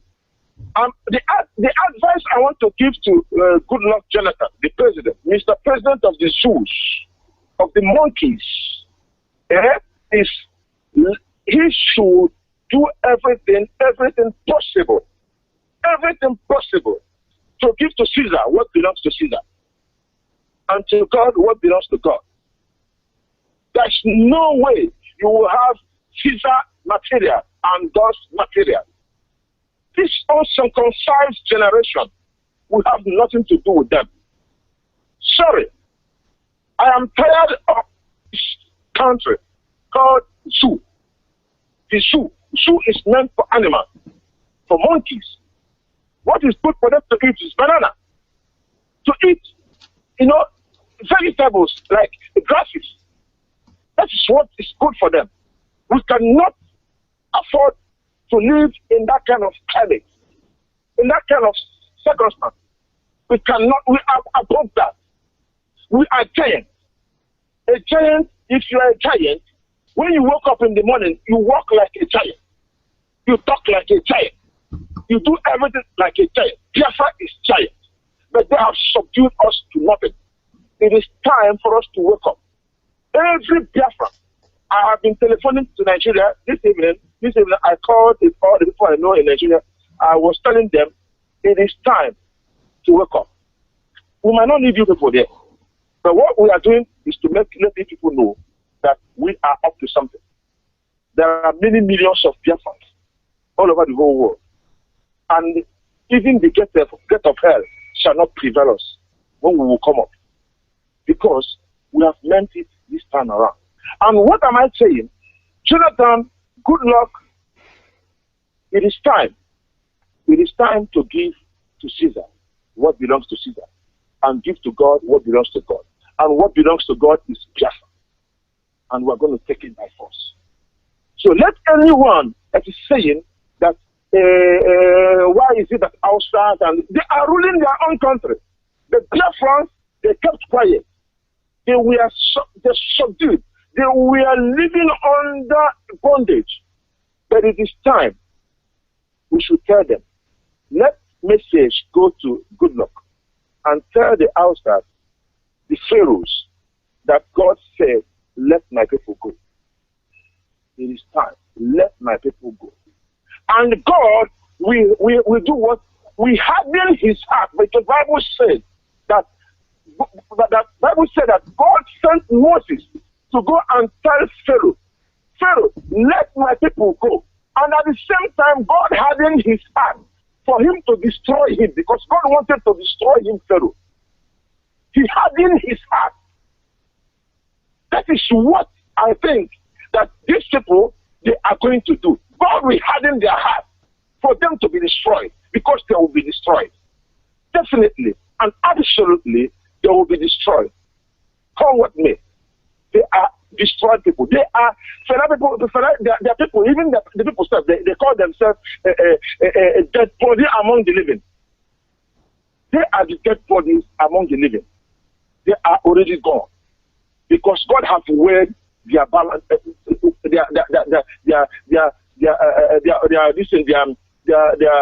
weight on the balance, but they are weighing zero. It is time. The time has come, and Biafra will excel. That is what I want to say, Mr. Director. Thank you very much. You have spoken very well. You have spoken very well. This is Radio Biafra. After Barrister Mamezu, we shall ask them in Britain, why don't you allow a part of your country to come under Sharia Islamic law? The same thing you wish for us, why don't you allow it in your own country a little bit? Let us use maybe East Anglia and introduce Sharia law in East Anglia, and then see what happens. That is the nonsense they want us to live in. Barrister, are you with me? Barrister Mamezu, are you with me? Yes, Director, I'm here listening carefully. Please go ahead. Yes, Director, as I say, the responses we get on a daily basis is very encouraging. Our people are coming out from the woodworks. Everybody is taking in the news. And of course, they realize that we cannot get Biafra single-handedly. It requires the effort of everybody, coordinators, volunteers, friends of Biafra, those who have the interest of Biafrans at heart. That is what it requires. All the questions coming to you from Birmingham, you gave it absolute handshaking. You did not hesitate in giving your answers, and the answers are endorsed, Director. I approve of it, because you don't make mistakes when you give answers. You don't prevaricate. You give answers as you preach and as you talk. Biafra should stand up. They should wake up. They should jump up and pick what belongs to them. They should not wait, because the longer we wait, the more our people are being converted, because they made it so dangerously that our people run out of money, and then they go looking for the money in the hands of the Muslims. And that is the dangerous part. That is why our transmitter is going home. It will broadcast from Biafra land, so that our people will know what is their right, what they're supposed to do and what they're supposed not to do. My last brother was saying to you, the way you put it on the air and the way you put it, Biafra is a Christian world. It's not Muslim. We cannot shy away from that. Angola have said that they don't want any Muslim in their land. They have taken off every mosque, because wherever Muslims exist, there is trouble. There is inhuman treatment, there is killing, there is beheading. You can never welcome atrocity in your land, and Biafra will not. Why would my brother ask that question, saying that the way you're putting it, does it mean that because this guy, Emeka, whatever his name is, joined a Muslim, that of course, everybody has the right to join any faith they want to join. You want to become Muslim, fine. You want to become Islam, fine. Whatever you want to belong, go and practice it, the headquarters of where he originated from. in Biafra land is Christianity. Once Biafra is restored, we will not tolerate anything Islam. Because anything Muslim brings destruction. It brings killing. It brings all sorts of evil. And we will not tolerate it in our land. Whether you like it or not, we are not shying away from what we are talking about. What we say here, we mean it. And anything we say on Radio Biafra, that is what we will practice. The reasons are obvious all over the place. There are burning churches in the north, killing our people. Why should we be afraid telling anybody, the whole world, how we feel it and the way we want it? It's our land. Here is a secular society, but they have one central values that nobody will ever dilute. In America, the same. They have one set value that nobody will dilute. They are not killing anybody. They are not beheading anybody. Why should that be practiced in what they call a secular society? Of course, we know we are governed by the Sharia law. We will not take it in Biafra land. These are the reasons why we want to move away from that land. Because we are not being favored, we are not being looked after. We are killed every day, women, children, even unborn children. And yet some of our people don't grasp it. They don't understand it. They don't know how it's working. As far as you give them money, that is fine. Any other body can stand by and watch. Director here on Radio Biafra, we will make sure that Biafra is restored. We cannot spare it. They are talking about Seludua. What about Bankole? This guy was charged of billions. Of course, Godfather is there. Obasanjo, who will steal and cover. So any of his brother or sister that steals, they'll cover them. They will not touch anyone. We've told Kudokinafan, he's a Biafran, he's our man. He did not notice us on time. Now that he did, he will not make any of the past mistakes he made. By sacking some of our brothers and sisters, he did not realize that Ultimego, who was the chief of statistics and census, they told him that this guy has violated, and he sacked. Anywhere they put him, who is in charge? Jonathan, you are in charge, not the Hausas, not the Yorubas. So, Director, what we preach here is what we come to practice in Biafra land. Thank you. Thank you very much. We don't say one thing and do another. Everything we tell you, we're going to practice. Biafra land belongs to Chukwu Abiyama. As simple as that. This is Radio Biafra. Your name and where you are. The caller on the phone. If you're still with us. Hello. Good evening, Director. Good evening. This is Clementina. Yes, Clementina. From Manchester. Is that correct? Yes, sir. Please go ahead. Go ahead. So I just want to tell you, whatever you are doing, it takes the grace of God. Because every day, the way you scream, the way you talk, the way you shout, with the wisdom that God has placed in your life, it is not man that placed you there. It is God himself. I just want to tell you thank you. And thank you, Karamonde, Rita, Ngozi, and Barrister himself. You all are doing a great job. Thank you, sir. Thank you very much. Use this avenue to remind our fellow Biafrans in Manchester that our meeting is coming up this Friday once again. I am begging you guys to come up. Stop sitting down waiting for who will cook the food for you to go and eat. You have to cook the food yourself. Please, my fellow Biafrans, don't say it is not going to be possible. If other countries are calling, other people are fighting, I don't know what is keeping us behind. Who are you waiting for to go and build your father's house for you? You have to build it yourself. I am begging you guys once again, come out. We are meeting this Friday by 5 o'clock at Manchester Central Fire Station in the hall room. It's very close, a walking distance from the Piccadilly station along Oldham Road. You can call on this number 078-274-34649. If you call this number, our coordinator here in Manchester or the PRO will get to you and give you the direction properly. I am begging you, come out. Because tomorrow your children will ask you, Daddy, you are a lazy man. When people are fighting for your land, what were you doing? Mommy, if Daddy says he will not go, why didn't you join this fight? To give us back our dignity, because our dignity has been stolen from us. We don't have identity. Me, every day I look at my children, I want to give them an identity if I'm no more tomorrow. This is the time to start preparing that identity for them. If director will abandon everything, even the barrister, everyone abandoning their stuff, running for this race, I don't know what is wrong with us. Please, my fellow Biafrans, in Manchester and all over the world, wake up from your sleep. We've been sleeping for many years. We've been sleeping, and the sleeping has done no good to us. I am begging you in the name of God, or the next time I will call, I will start insulting you guys. Please, wake up. Thank you. Thank you, Director. God bless you. And you too. Thank you very much. We have to wake them up. We must wake them up. This is Radio Biafra. It is our job. It is our duty. It is incumbent upon us to spread this very message of the restoration of the sovereignty of the Republic of Biafra to the ends of the earth.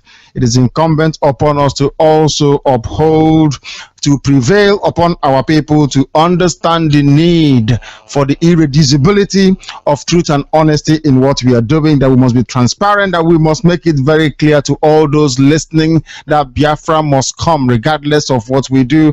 I shall now go and take this call from the caller on the line. Give us your name and where you are, whilst Osito Keke will please hold on Skype. Go ahead, the caller on the phone. Hello, my honorable director. This is Cyril Ozemen. I'm from Cologne, Germany. Go ahead, Ozemen. Good evening, director. Good evening.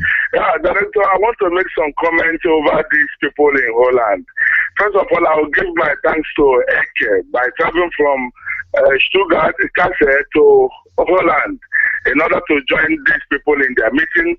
But as well, I'm criticizing them because I think this is not time for us to go into this kind of questions, you know, because this kind of questions will never bring us forward.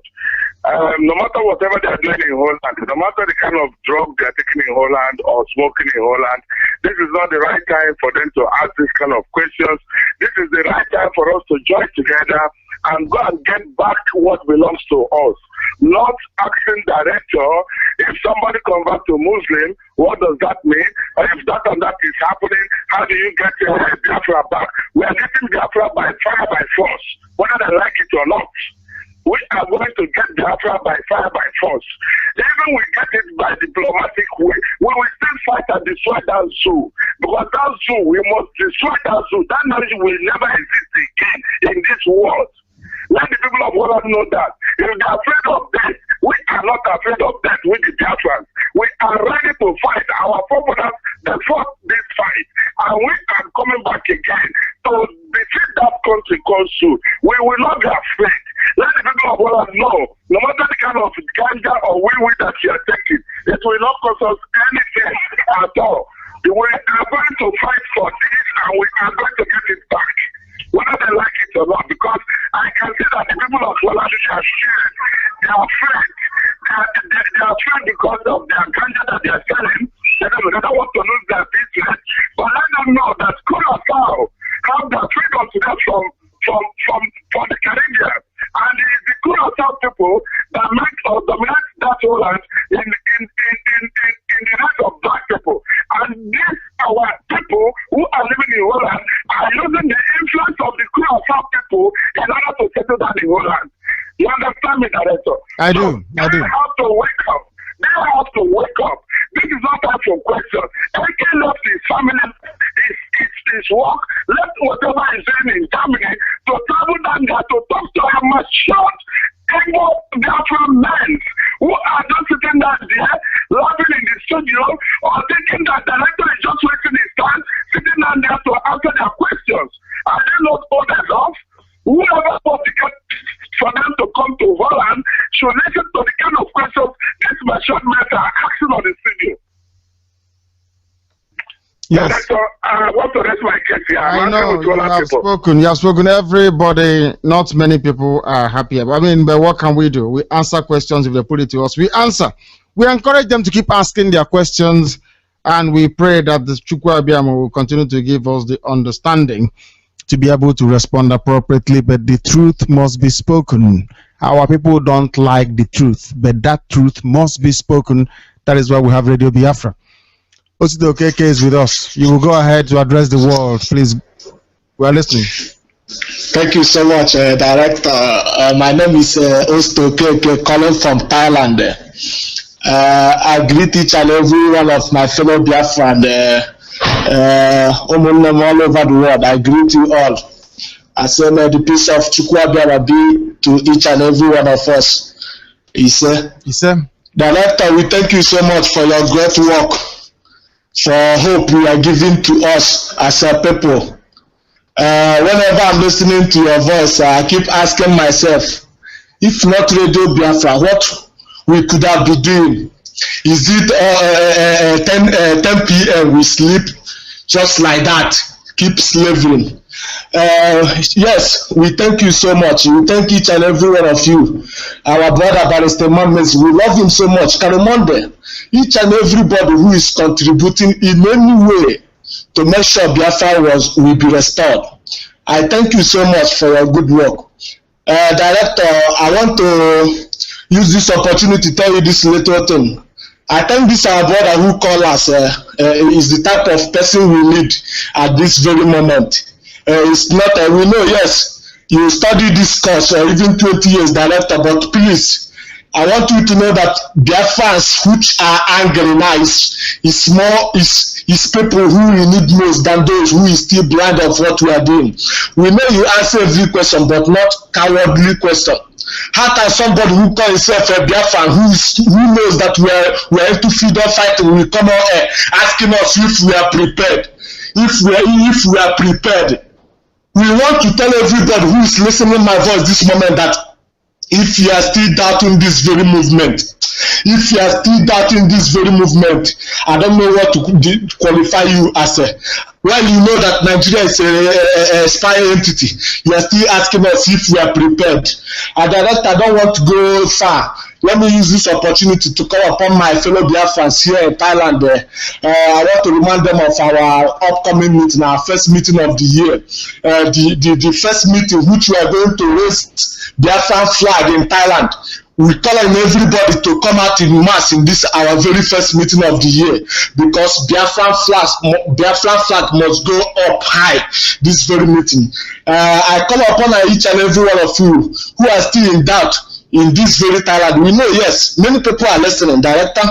Many people are listening in Thailand, but I must tell you, we are few. We know many of them are still doubting. We know they tell me all the time we should go. They will wait until we get Biafra. They come. We say they will come. I call on each and everybody, please. Our meeting remain the same place at Patronam. Our brother Livinus Cargo office, Pecheburi, soil 15.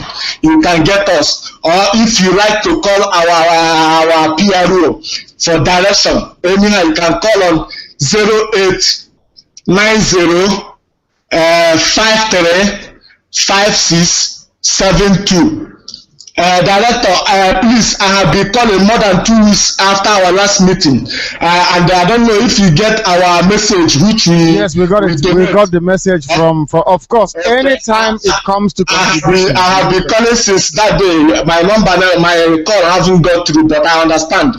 So please, I want to call on my fellow Biafrans, and I keep thanking all the whole Biafrans from all over the world for your witness. And Director, remember, all we are waiting for is your go ahead. We don't have time to waste.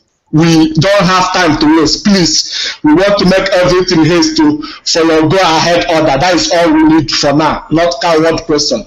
Thank you so much. Thank you very, very much. You have spoken very well.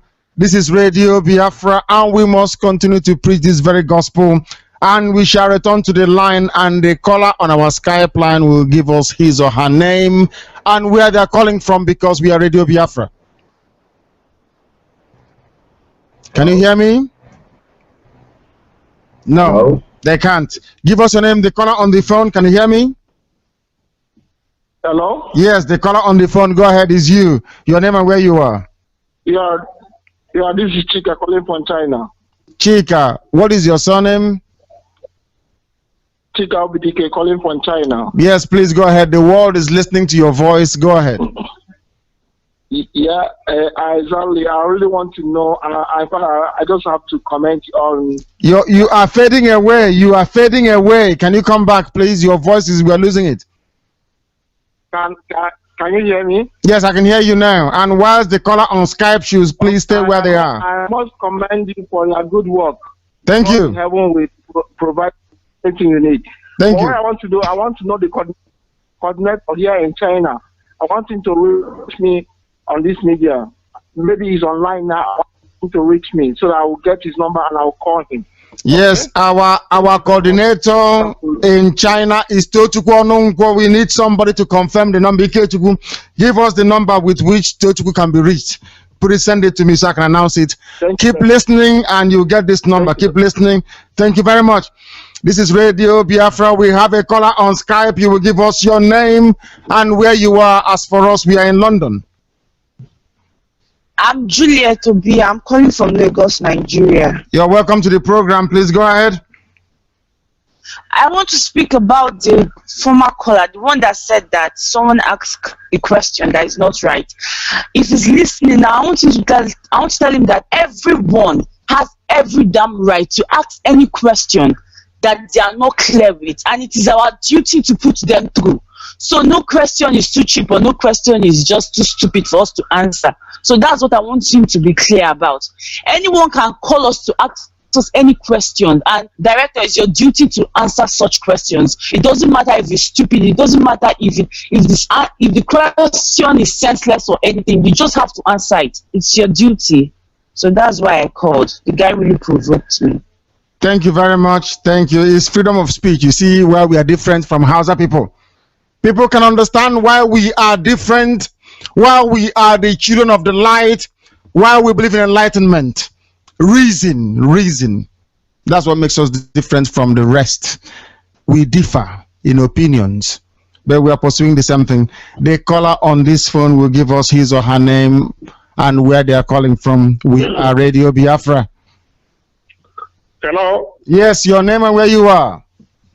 Yes, Director, thank you so much. My name is Oliver Muju. I'm calling from London. Please go ahead, Oliver, go ahead. Yes, thank you so much, Director. I want to thank you, as usual, and your whole team. You are doing a great job, and the world is listening to you. I tell you, you've gone extensively very far. All over the world, they are listening to you, and people are being told about Radio Biafra, and they are tuning on, and they are making comments. But it's unfortunate not everybody can reach you. I just came in now and joined up because my phone broke on the way. The signal wasn't okay, so I rushed in now, and I caught the last part of these people from Holland asking you very stupid questions. So I just decided, instead of going to the shower now, I said, no, I must get you on the phone and tell you, Director, please, you don't have to waste your time answering very stupid questions, because I don't think our people, some of the people that ask this type of question, I don't know whether they reason from the nose or from the head. Otherwise, how can a full-fledged Biafran human being with blood of an Igbo man flowing into his veins will ask this kind of question? Do you need anybody to ginger you? Do you need to know that you are in slavery? Don't they have anger in their heart? Don't they sit down to meditate? I mean, I have just concluded this the tragedy of victory written by Alabi Isama, this guy that was one of the commanders of the Marine Commandos. Go and read that book. I just finished it 2 days ago. I borrowed it from a colleague at work because I don't think I will use my money to buy this. But I like to read to find out where we made mistakes and the enemy side of the story. After the war, it was agreed, according to this man, that no Igbo man, under no circumstances, should be allowed to come near the corridors of power in Nigeria forever. It is contained in the later part of this book, when he was doing his analysis. So, no Igbo man, it was agreed between the houses, Obasanjo, Babangida, Buhari, and all the rest of them, that no Igbo person should be allowed, and that the Igbo should be stifled through economic disadvantage, that nothing should be cited, especially international airports. Because if you give these people a chance by allowing them to have an airport, they are going to surprise you because of the kind of things they will do.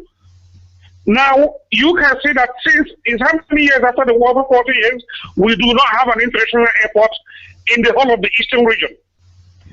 And some of people from Bendo, the former Bendo, that still deceive themselves, thinking that they are Nigerians, they should go and read this man's book.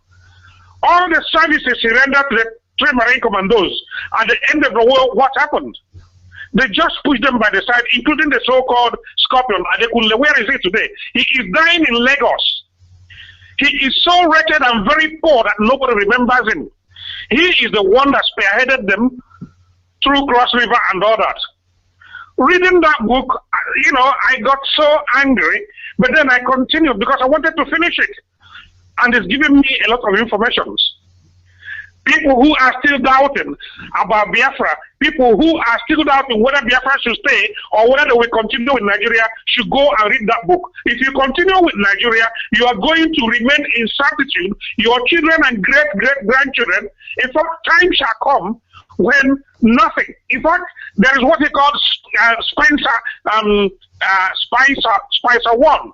They wanted to use on the Igbos. That's what Obasanjo recommended. That is gather them together in the final push to Uli Airport, use all kinds of British made and these Egyptian pilots to make sure that nobody breathes in Igbo land. In short, level the place and use it as a farmland, just like the Amadou Bello said. They still have that at the back of their mind. Amadou Bello spoke it. It was hidden, now it's out, anybody can go and read it in the internet. What they intend to do with Igbo land. And we are still there having doubts. Will this happen? What are you going to do if you do that? Get Biafra first. It should go the way here, folks also, then you haven't gotten Biafra yet. You're here asking if we get Biafra, where is the capital going? Look at that kind of question. We can, for God's sake, put the capital in Oyo State, in Oyo. We can put it in Port Harcourt. We can put it in Owerri. We can put it in Umuahia. There are so many places we can put our capital. There are so many things we can do. But let us get Biafra first, because we are suffering. It is a shame that after your education in Nigeria or wherever, you come here, you do all this menial job, you think you are relaxing and very happy. Don't they have anger in their hearts, our people? I know that some of them are blinded by maybe the so-called comfort they have in Europe. But what is the comfort when you, at your home, where you come from, other people have pushed you out, and they've occupied the whole land, raping our women, producing all these stupid children that are asking stupid questions. Please, Director, do not allow this kind of question. And I recommend that you go and read this Alabi's book. It will make you more angry, and you will find out the plans they had for Biafra. I know. I have been reading it. This president, good luck, came in by, look at how good luck came in. It was because of the death of the former president. That was how he came in. In fact, when Yar'Adua died, they did not want to tell anybody because they were planning to maneuver and put their own person. That was the plan. Our own sister also, the right had to insist that they must tell them what happened to the president. It was after this woman insisted that they now agreed that this man is dead, and they brought the body back in the night. Where is Dora today? They pushed her aside because they do not want anybody to confront them. When that woman was in NAFDAC, see her achievements. Ngozi Okonjo-Iweala, look at her achievements. Our other sister that they are harassed now because of she didn't give them the chance. Look at her, whenever we come into a place and decide to, do anything with it, we do it properly. We are a special people. we can build Biafra. It might take time, but like you answered to the guy, there's no messing around at all. Nobody is going to be pampered. In short, if he wants to build a mosque, let him start planning to go and live in Kano. We do not want any Islam in Igbo land. We don't. That is nonsense. It cannot happen. We don't want it. No pampering. Give it to him straight away. We do not want that. Because anywhere in the world you have Islam, there is problem. Whether it is their fault or the fault of the religion, I do not know the reason, but there is problem everywhere you find Islam. So we do not want that kind of problem. That is correct. Thank you so much, Director. Thank you very much. Well spoken. Anybody who doesn't know what they're planning for us is an idiot. He's a complete fool. People who can't reason properly. I can't stand in front of such people. They irritate me. They are the reason why Africa is backward. They are the reason why they refer to us as monkeys. These are people who cannot reason and are incapable of reasoning. I don't like them. People who are stupid, I don't like them. I'm very, very sorry if some people feel offended. I happen to be an educated man. I hate people that went through education and cannot utilize it effectively. The caller on Skype, give us your name and where you are, please. The caller on Skype, can you hear me? Yes. Hello, Director. Yes. Your name and where you are, please. Hello. This is Son of Carlos Wobo. Yes, where are you calling from? I'm calling from Barcelona, Spain. Please go ahead. Director, you know this is Holland people. You know why the guy is asking where would we have a capital and all these their stupid questions. You know most of the hotels in Lagos are owned by all these Biafrans in Holland. I tell you the truth. All the investments are being done outside the Biafran land. So many of them don't even they're not interested because they know when we go all those things we build there. So that's why you see them they pretend that they've not had of Biafra going home or activism of Biafra. So the don't mind that they know what they are talking. They feel comfortable. They have hotels, so what does it call? Lagos in Festac in all this rubbish.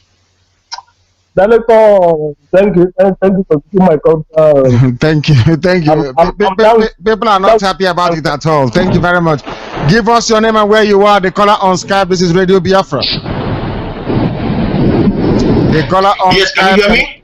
Yes, I can hear you. Can you hear me? My name is Lugard. I'm calling from Sweden. Please go ahead. Good. Yeah, I'm calling to formally congratulate this concept because I see that it's a great way to get everybody united. You know, this is my first time of being in this program, and I'm very, interested to see what is happening. And I've gotten a lot of information with what is happening, and I see that Biafra is still alive. Well, I want to declare my interest in being officially involved in this. You know, I'm very much interested, and I want to put in my effort. So I want to say that anytime something is requested or needed anywhere, anytime, you know, meetings or wherever, you know, I'm very much interested, you know, I'm very much available. You know, I know that Biafra is our land and we're going to get Biafra. And what is your number? What is your telephone number? Like the Hausas and the Yorubas. What is your number? Can you hear me? They don't like Igbos. They don't like us. You know, yeah. I'm very sure of that. They don't like us. You know, since I got into this program, I've called Nigeria to get so many people connected to this program, and you know, on top of my phones, they are listening right away. You know, and they're giving me more information of what is happening. You know, so I want to say that Biafra will come to life. You know, Biafra will exist. You know, I know that we Igbos, we can make it, you know, because we are the best in humanity. You know, we have all the brain, we have all the technology, we have everything we need. So it's time for us to put ourselves together, and I'm declaring my interests, you know, and I'm declaring myself in this struggle, and we're going to do it, and our children, our children's children, are going to enjoy the benefit. Thank you very much. Thank you. Before you go, I need your telephone number. Can you hear me? Yes, so that our people there can contact you. That's where we need it. Can you hear me? Hello? No, I don't think he can. I do not think he can, but he's still active, but the static is wobbling a bit. I don't know if he can. Can you hear me? No, he cannot hear me. When people say they want to, he's frozen, that's why. Skype is responsible for that. Let's take this call. The caller on the phone, your name and where you are. This is Radio Biafra. Hello, Director. Yes. Good morning. Yes, your name and where you are. This is Audrey Debere calling from Malaysia. Yes, go ahead. Okay. Yeah. Doctor, please, in regards of the people that in the court from Holland, you understand me? In a nutshell, those people there, they are marijuana takers. They are drug addicts. I know them. I have brothers that is there. You get like human beings. You understand me? They don't look like human beings. But this struggling that we are into now is not whatever they are talking about. They are talking about their marijuana, which costs about 3 or 10 euros. This is all what they are all about, what they are taking up. So please, Director, don't talk much about them. Forget about it. Let's put your head. You understand me? Please, Director, this is all I have to tell you. Thank you so much. Thank you very much, but we are receiving information that they happen to be interested. Chika is messaging me to say that they are ready to be part of the struggle. If that is the case, then we welcome them. Welcome everybody. We must continue to grow because it is important that we unite people. The essence of having Radio Biafra is to ensure the unity of our people, bound together in truth and honesty. Not just getting together to go and steal, to pillage, to rape, to kill. No, not at all. But to be bound together to go and rescue Biafra from the clutches of death. This is Radio Biafra, and we have a caller on Skype. Give us your name and where you are, please. Radio Biafra. Can you hear me? It's a new caller, no doubt. It is a new caller. We must give them some time. I've become very patient. I've been told I am now very patient. We have a caller on Skype. Can you hear me? The clutches of death. This is Radio Biafra, and we have a caller on Skype. We are still waiting for them. My voice is playing over. Can you hear me? Yeah, I can hear you, Director. Exactly. We can hear you. Can hear me now. Turn your system down. Give us your name and where you are, please. I'm now very patient. We have a caller on Skype. Can you hear me? Now is continuing. That is the problem. He'll call back. When he realizes what he's done, he'll call us back. The caller on Skype again, your name and where you are. The caller on Skype, your name and where you are. Exactly. We can hear you. Now, these are new people calling. Can you hear me? Where you are, please. Okay.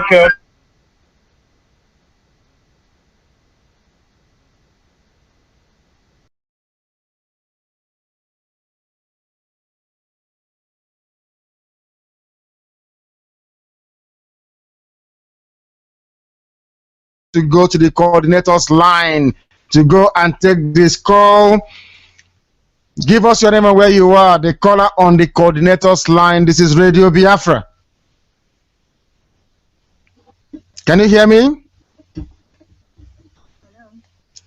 We have a caller on Tochukwu is not listening, is not paying attention. I find that very distressing. Give us your name and where you are. The caller on the phone. This is Radio Biafra. Hello, Grandaddy. Yes. Yeah, this is Leon Ibebugu from Ireland. From Ireland, you're welcome to the program. Please continue. The world is hearing your voice this very minute. Actually, I want to divert our discussion a little bit out from Holland. I actually wanted to talk about, there was a lady that called 2 days ago from Limerick in Ireland. Yes. She says she's a Biafran by marriage. Yes. And she said something about something that I actually picked interesting because it's actually what is happening in Ireland. Well, in Cork, where I reside. It's about our men and our Igbo people, the way they throw party and drink Hennessy and stuff like that.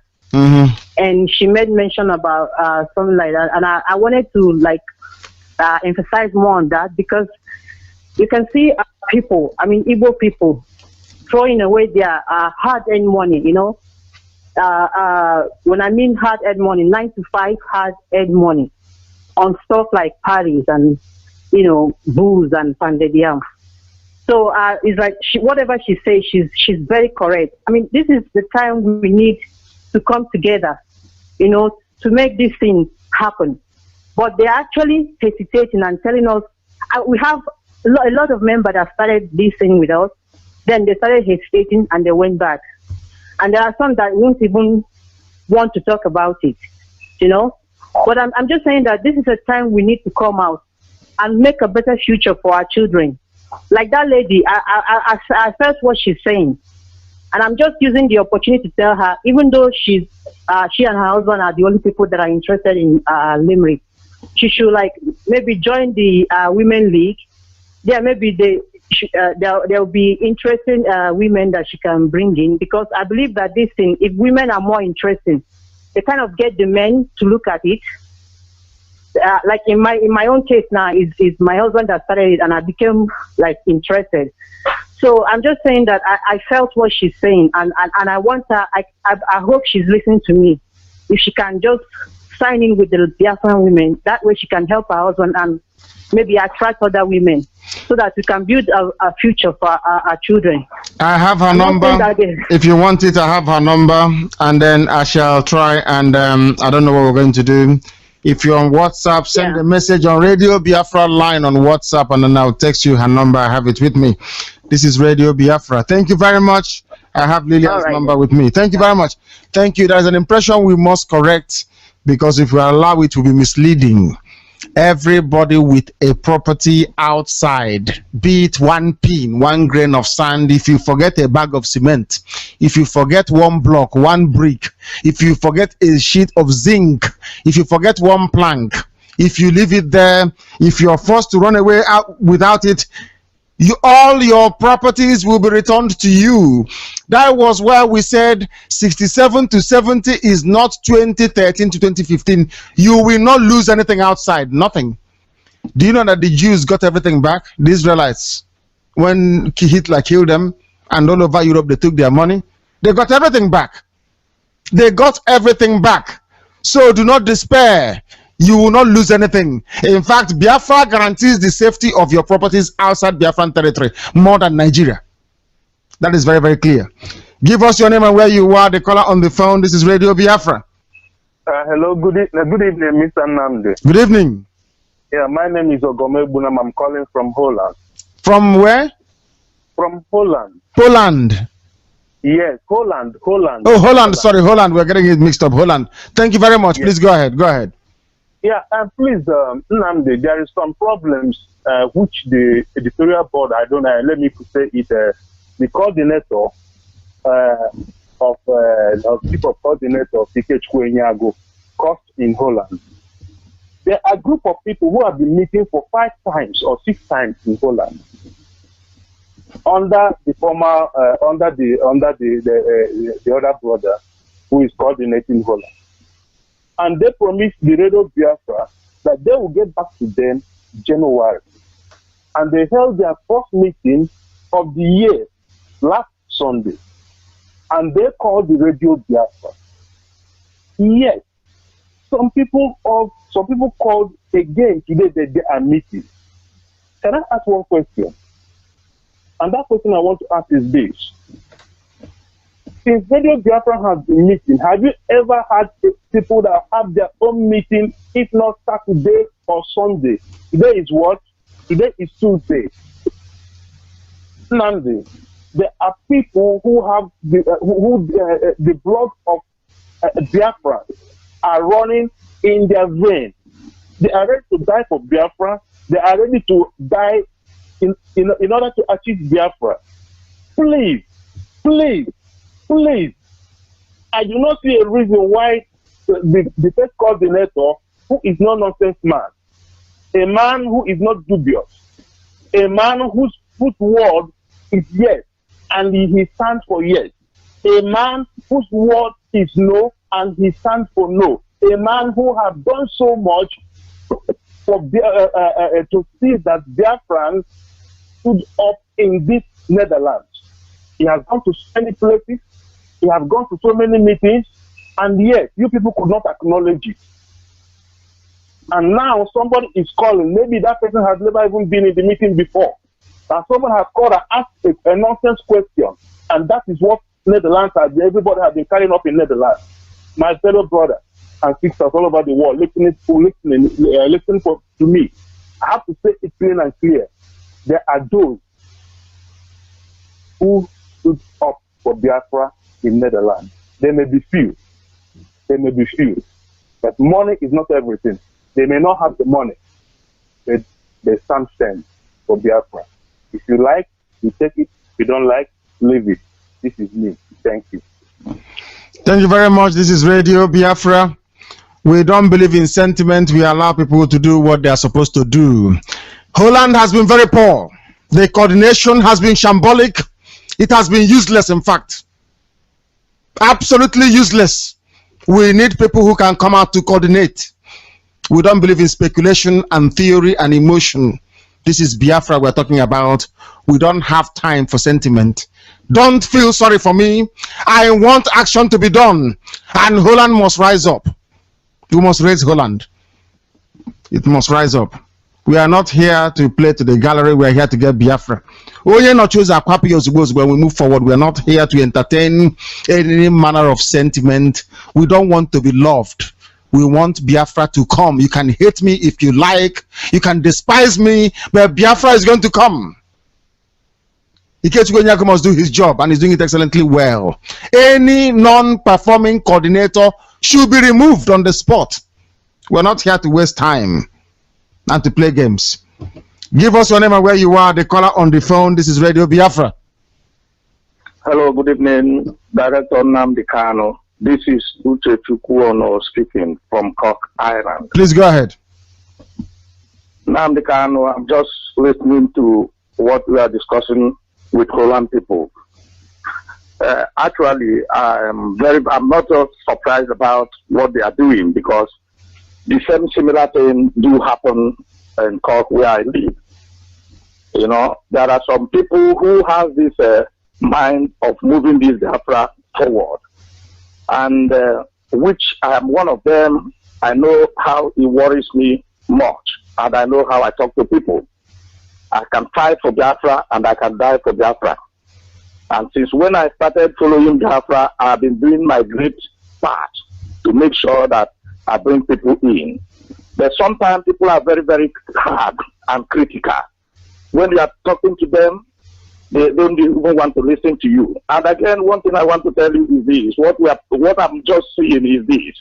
Some people, when they come in and see the people who are coordinating, who have been there before them, they say, why must it be these people that will be there? That I can't be there, I can't come in there because there are people there. Are you getting what I'm saying? Of course, yes. It's very, very bad. It is very, very bad for we Biafrans.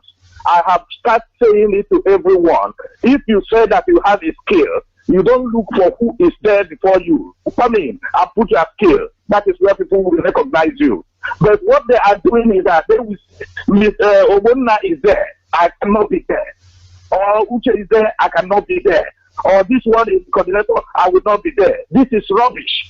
When you are fighting, a freedom fighter doesn't look who is there. Or whatever you are doing, even if you are looking for a job, a professional job, you cannot say that this person is a manager, I will not go to that place to go and throw my CV. You have to come in there and show your skill. So that if you have that skill, when you come in there and show your skill will pull you up. So I don't see why our people are having the mentality is there and who is there. You understand? In Holland, I know that there are capable people in Holland. I have been in Holland, I have been in so many countries all over the world. I know that there are people who have what it takes to move Biafra. And I'm not happy to stand here and be discussing about Holland, because Holland people have what it takes. Holland and Germany have what it takes to move Biafra up. It's not just this kind of talking. We are talking and talking and talking. I can call about 10 people in Holland who can even sponsor this very location. Why are they drawing back? Is it because they see they did not come first before the other coordinators that are handling it? Everyone cannot come at the same time. This is what I'm just telling the Biafrans all over the world. Don't look that Mr. A is there for you. Come in and show your skill. Come in and show your skill and let's move forward. There's something that we're supposed to be talking, not this. Please, I'm calling out Biafra all over the world. I know that this is exactly what is happening because it's the thing that is happening where I am. And I keep listening to them. They come to me, they say, if this person is there, I'm not going to be there. Why can't you be there? So this is what I'm just trying to let everyone to know, please. Mr. Director, my beloved one, I give you kudos and I continue to pray for you. Even my children are praying for you. My children have known you, they like you, and they said that they would like to see you whenever you come to Ireland. I am waiting for you to come so that we will talk. Even if there are people they don't want to come, I don't care because we are going to get what we are looking for. We are going to get it. Whether they like it or not, we are going to get it. Okay? Thank you so much, my director. This is what I want to say this evening. Thank you very much. Thank you for calling. This is Radio Biafra. I said it before, and I will say it again. We know the reason why we lost the war. We know the reason, and it will not happen again. One of the reasons why we lost the war was complacency. We can't afford to be complacent. Our enemies are not complacent. So why should we? Every non-performing coordinator will be stood down. If you perform, we praise you. Give us your name and where you are. This is Radio Biafra. Your name and where you are. Hello, my name is from Italy. From Italy, please go ahead. Yes, concerning what is happening in Holland, I will tell you the truth.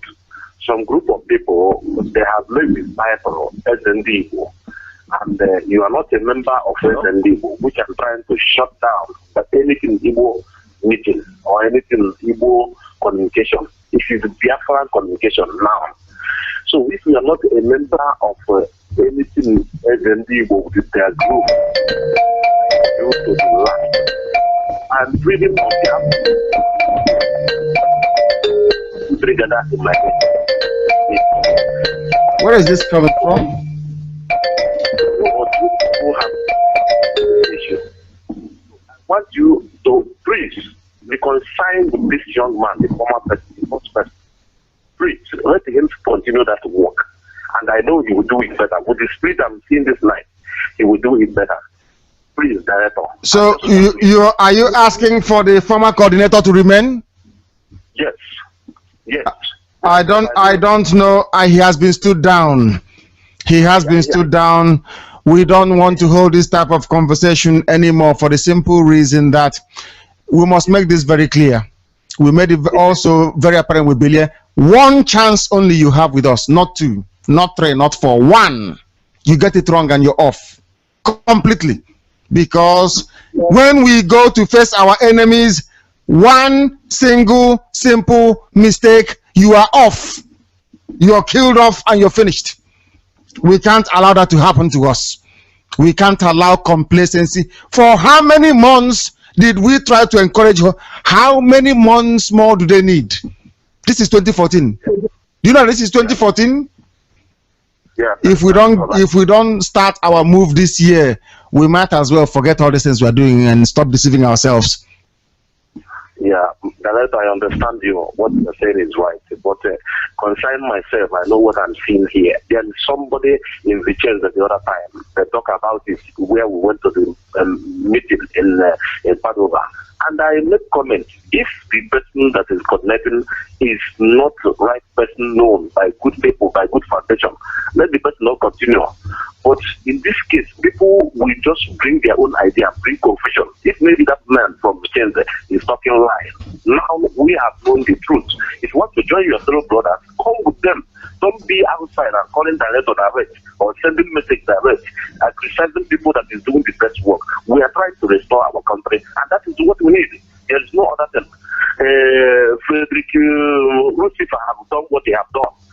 Now it is for us to change Lucifer away and to put our life to be straight, which we are right from origin. We are not people that cheat people, and we are not people that kill the innocent souls. That is why we need this Biafra, and with God, all things are possible. And I want everybody to bear in mind, we have to vow to God to give us this Biafra. In whatever way we are going to vow, anybody can make his own vow in his own side and his own place. Let it remain that this vow is what we need, and maintain that vow. Because if you cannot fulfill vow, better don't make vow. You understand me? So I need this to be restored by this man in Holland. And again, our people should wake up. They are still waiting until we get Biafra. And I said it, my director, let me not take too much time. I have said it before.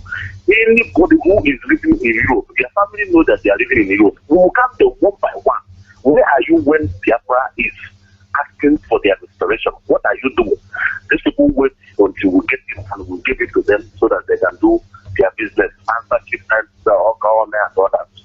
Thank you, Director. May God bless you. And the man that God used to share, to raise this money to buy this transmitter, because he did not eat it, may something never lack for generation to generation to generation.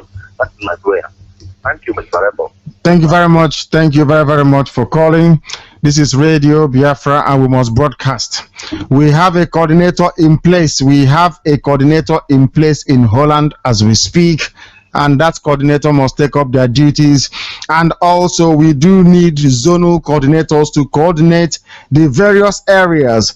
All the various areas must be coordinated. That is very, very important. Also, if you're joining us, I don't know where the barrister is. I know the barrister is with us. Barrister, can you hear me? Barrister Mamezu, I need you to come in to bring your fine wisdom to what we are deliberating upon, especially this very case this evening. Barrister Mamezu, can you hear me? The barrister was with me before. I hope our lines are not playing up. People have complained for. If you experience any loss in transmission, please go to YouTube. Go to YouTube, please, because of the volume of people. The volume of people coming in is a bit much. That is why. Give us your name and where you are. The caller on the phone. This is Radio Biafra. Hello, Director. Good evening. Good evening. Yeah, this is Emmanuel calling from Denmark. Emmanuel Anne. I'm from Enugu State. Please go ahead from Denmark. Go ahead. Yeah. Director, I want to plead so that you can please consider this coordinator in Holland, because I know what is going on in this special Denmark. This Denmark is one kind place that our coordinator in Denmark here, he tried to tell a lot of people about Biafra, but it's very, very difficult for them to understand. And a lot of people know, a lot of people that like a leader, like people that supposed to lead this Biafra, whenever this our director talk to them, they cannot listen. But the day that I met this our coordinator, and the coordinator talked to me, tell me, have you heard about Biafra? So because I'm nobody in Denmark here, especially in Copenhagen, if you ask them, Ema Enugu, they will know that they know me. But now I try to help the coordinator. Not that I have any title, but because I know that when I start telling people, they will be coming, because the director try his best, but none of them come out. But for me, because there's influence I have for my own, some people, I coordinate in Enugu Union in Denmark here, Copenhagen here. I'm their PLO. Also, when the coordinator talked to me, then I understand when I hear the Radio Biafra. So I just, it's like baptism.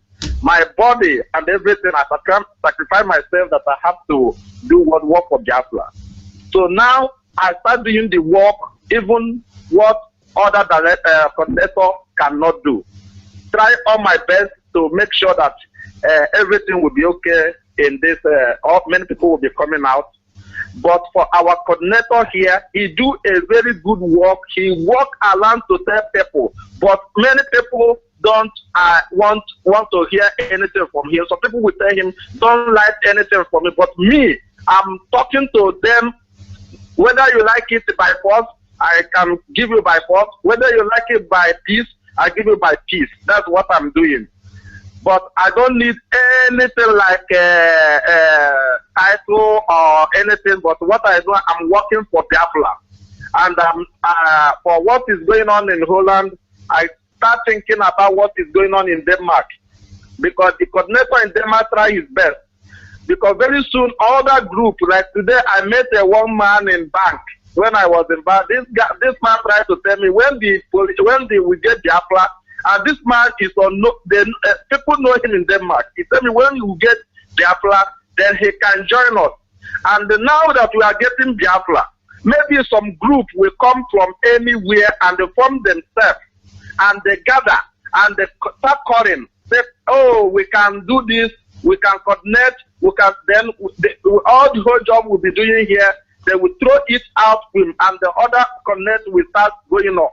Because those groups, they don't want to come together with us now that we are talking to them. So now what I'm trying to ask from our opinion, what I try to ask you, Director, if eventually that other group in Denmark here, because they have Igbo's Union, there are a lot of people called Igbo Union here, and they will be asking them to join us. They don't want to join us, and some people they're waiting to see if the Biafra is coming on. And now we see that Biafra is coming on, and if they start coming out and they start to overthrow or talking rubbish about we that trying to educate them or try to put them in order to hear about this Biafra to join us, but they don't want. Now they start to talking rubbish about us. What are you going to do? Are you going to tell the coordinator in Denmark to stop and we don't need any more? So those groups should come in. Please, I ask this question. If you can answer me, I'm pleading.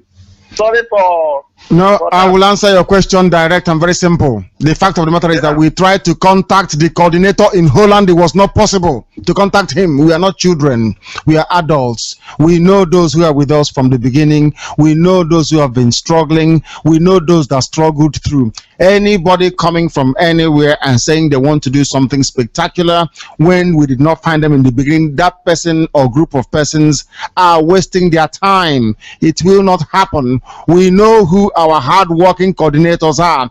We know those with 8 people struggling to make it to 10. We know those with more than 10 struggling to expand. We have all the information. That is why we have our coordinator of coordinators in Ikechukwu.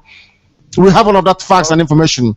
What happened was that Holland was not performing the way they should. If you are a struggling coordinator, all you need to do is to maintain contact with the headquarters. Keep telling them what you're doing. Keep accepting the little work that you can do. Before you know it, as you said, other people will come and join you. It's very simple. I went to Hamburg. The young man was struggling and said it openly before everybody. But today Hamburg is very strong. Very simple. You can tell he was trying. You can see him trying. And those people there didn't want to listen to him. But he kept trying and kept trying and kept trying until he succeeded.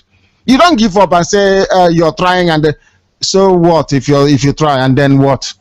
Do you think that if we go into Nigeria and say give us Biafra, they give us Biafra? You don't know we're going to fight for it. Look at our people. I was just watching them today. Ordinary Twitter.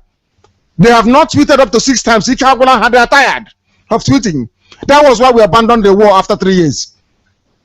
Our people don't understand the word perseverance.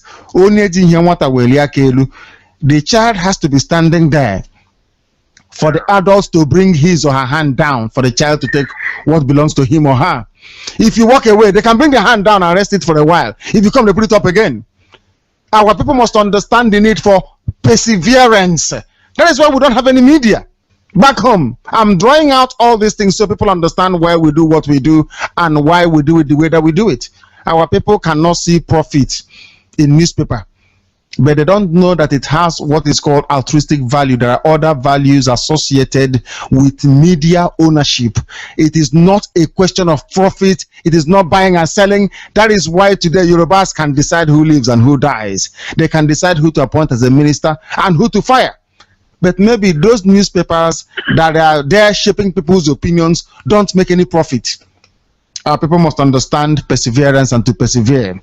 We are looking into it. You made very fine points, but nobody is going to come out to replace people in Denmark. Nobody is going to come out to do anything to replace our existing coordinators where they are very strong and very firm. It cannot happen. I can tell you that. We know who are those with us. We don't abandon our friends.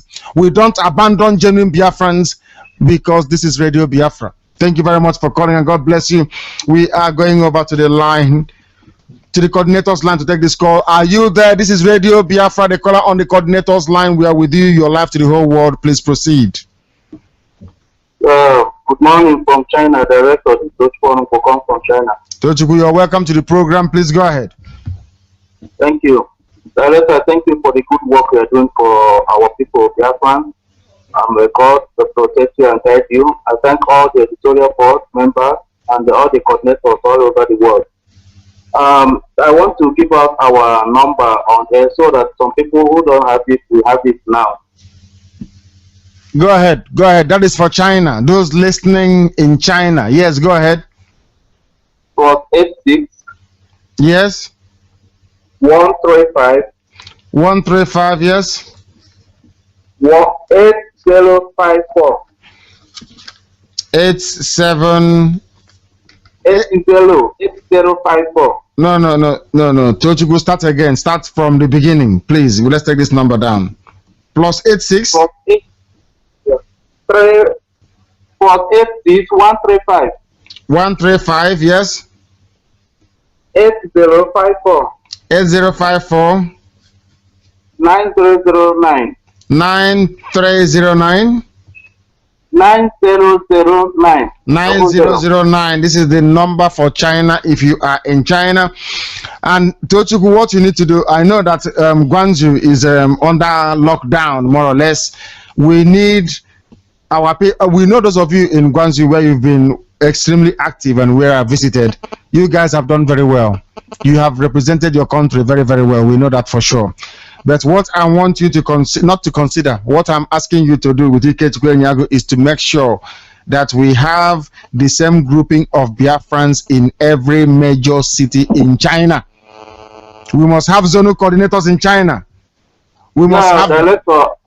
I'm working on that now. I'm setting up Biafrans in Limbo and Dongguan. Okay. Very soon, I'm working on that now. That's very. And our meeting is coming up this coming Sunday. I want all Biafrans in China who wish to join us to come along, to join us in this struggle. There is something our people do. They are not even thinking of that. This is whatever they call him, the one that have joined Islam.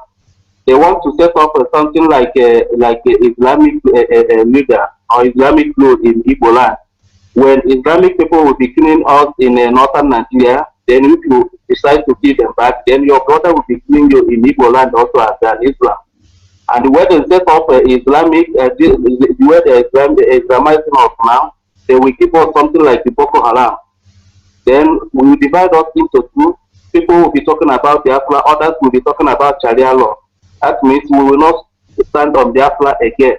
There will be no need needing Biafra because what we are running, what we want to run out from Nigeria because of Islamic rule, Boko Haram or whatever is now here in our land. That is what they are trying to do. But our people are not thinking of that. They are trying to Islamize us. This is the chance we have for this struggle. This is the chance we have for Biafra. If we miss this chance, that means we are finished. Nothing like Biafra again, nothing like Ipob again. They are trying to Islamize us. But people are not seeing this. We are focusing on making money, doing business, and forgetting where we came from. We have to come out. Biafrans in China. I thank everybody who come around. Today we made an end of the year party. I see a lot of people. 100 and something, even up to 200 people. I see them. Our meeting is coming up this Sunday. Please, I want you people to come out. Come and put hands together. We need Biafra. This is the time. We don't have any other time. And we are running there. We have to do something. Thank you, Director. Thank you very much for calling. And I'm sure they will oblige you. They will come out. We are calling people who are desperate to be part of what we are doing. We are calling you to please come out and participate now, not tomorrow. you come out and say, I want to be a part of this. No. Now is your chance to do so. The caller on the line, give us your name and where you are, please. You are on the phone. Can you hear me? Yeah, I can hear my director. Please go ahead. This is Luta Chukwu Okore, the coordinator of Norway. Yes. Go ahead, please. Go ahead. Yeah, I will start with by commending you for wonderful effort that you have made so far in reaching our people in various places. I want to keep in this one that Biafra is already 9 months, so it can no longer be hidden. Within the borders of the woman. Either the woman gave birth, or Biafra will tear the womb and come out by force. So I just want to say that most of our people who have had us and doesn't want to come out, whether they like it or not, with them or without, Biafra must be actualized. That is one thing that I strongly believe on. So the main purpose I am calling is to inform our people here in Norway. I believe that so many of them are listening to us right now as I am speaking, because we have done our grassroots work very well, and many of them are connected online. So I want to quickly inform them that we will be having our first meeting this year. So our fourth general meeting this year, which will be coming up on the 11th, being Saturday. The venue of the meeting is Hagegata Toyen. Hagegata Toyen in Oslo by 5 o'clock, 17:00. And I would want them as well to contact us with this number for direction. The number is 9888-2095. The number again is 9888-2095. So I just want the people that are listening to me right now to know that Biafran issue is no longer child's play. It's no longer business. So every one of them should quickly come out and join the moving train that we may make our sovereignty a reality. Thank you very much, and God bless the board editorial of Radio Biafra for the good work that we are doing so far. Thank you very much, and God bless Biafrans. Thank you very much. You have spoken very well. Thank you very, very much. This is Radio Biafra. The barrister is with me, but before I go to Barrister Mamezu, let's go to the coordinator's line once again. The caller on the coordinator's line, please give us your name and where you are, please. Good evening, Nandi. Good evening. Your name and where you are. Yeah, this is Ezike Chukuma, the France coordinator. Go ahead. Please, I just want to say one or two things concerning the coordinator of Holland, because what you normally do before, if somebody calls on the air, you help that person to get in contact with the coordinator of Holland, the way you normally does before. But on the issue of this Holland of a thing, I overheard you did not direct the person, this man that called to contact the coordinator. You asked him to go ahead and start. So because what is happening in Holland is not the way you most bound or this or kind of disbound whoever the coordinator in Holland is. On my own opinion, I don't think it's the right thing, because normally everybody that calls. Can I stop you there for 1 second? Do you have the information that I have on Holland? Do you see what I see about Holland? Or do you think I will come on the air and make an announcement without being privy to all the facts? Do you know that as I'm on the air, that Ike Chukwenyago and Karomonde are in constant touch with me to keep me updated with every information that I need? Do you know that? Do you know that? No, I didn't know that. No, you don't. You don't understand that. That is why when you call Radio Biafra, you must have your facts. And as a coordinator, I find that rather distressing that you don't know I have all the facts before me. Before I take any decision, I get supplied with the information that I require. The information I got when this whole thing was raging is that Holland was not performing.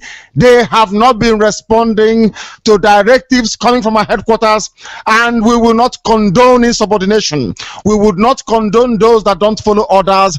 We will not condone any disloyalty. That is how you breed sabotage. We can't allow it to happen.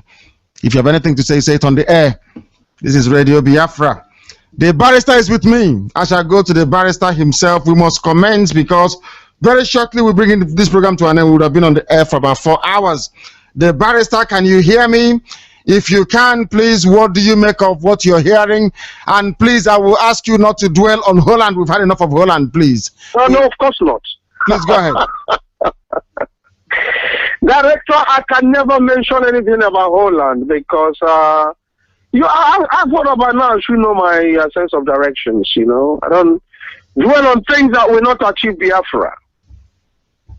Go ahead. Go ahead. Thank you, Director. First, let me tell you the direction that I'm taking my position on. He's talking about our Biafrans, the eminent, able-bodied Biafrans who will produce, who will reproduce themselves, who will make us proud in Biafra land. The people we need that they are trying to oust in the zoo. The zoo should, I tell you, Director, the zoo is supposed to be proud that Biafrans are producing the finest women that can ever go international. But because of Goodluck Jonathan, he is trying to bring on board our finest women that will walk along with him. And these are the women that the Yorubas are trying to play about with. Unfortunately for them, we have Radio Biafra to support our women. The women are honorable. Biafra women are talented, respected. They have brains more than the finest Yoruba woman you can ever produce. Our women are the latest in the whole wide world. That nobody can ever have our women. But because of the position the zoological people of Nigeria placed us into, they try to toy and play around with our women. A big shame. And this is what we are trying to recover. We are trying to bring about the finest that the world can produce. The Biafra women that nobody can ever play or toy with. The Hausa Fulani Boko Haram go around kidnapping. Do they kidnap the Yoruba women? Do they kidnap their own Boko Haram women? They don't. Only Biafra women. Why are they looking for our women? Because their brains are originator. Their brains are the finest. Biafra women are talk of the town. Top of the range. Director, we've forgotten John Yusuf, the Yoruba man who was given billions to pay all the police who are retired. Policemen who are retired. This Yoruba man took the money coming over here to come and invest it. He was arrested. But you know, up to now, nobody talked about him. He's been put somewhere where he's enjoying all the money, all the retirees given to him to look after. He took the money. Yoruba people, they have no legs to stand. You see, Director, you always sum them up. You know them where they stand for. You know who they are.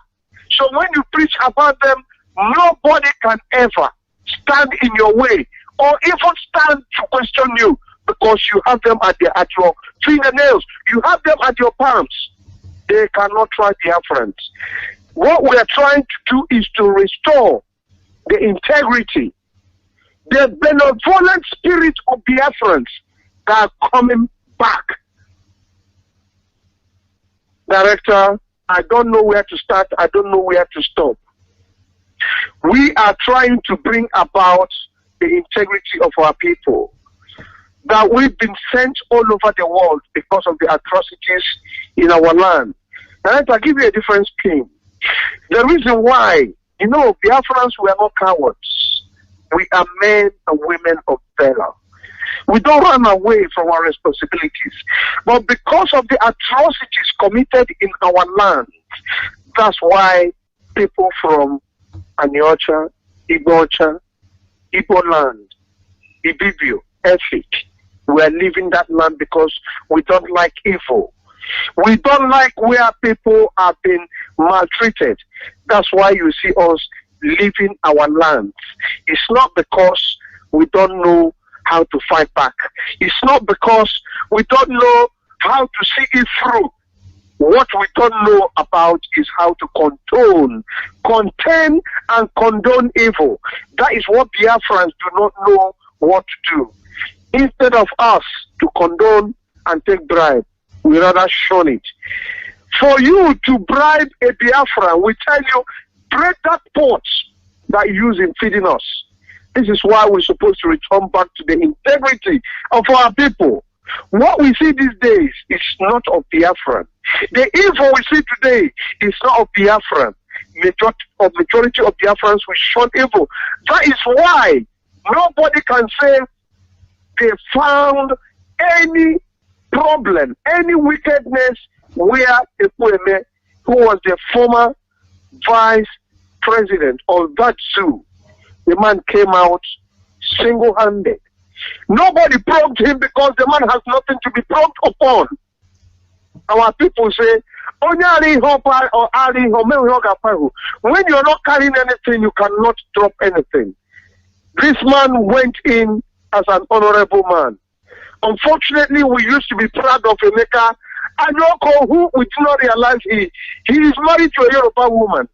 And of course, Director, I tell you, I cannot fault any Yoruba woman. It's just their men that are very dubious. Their women are very, very good. They like to come to our land. They like to marry our men.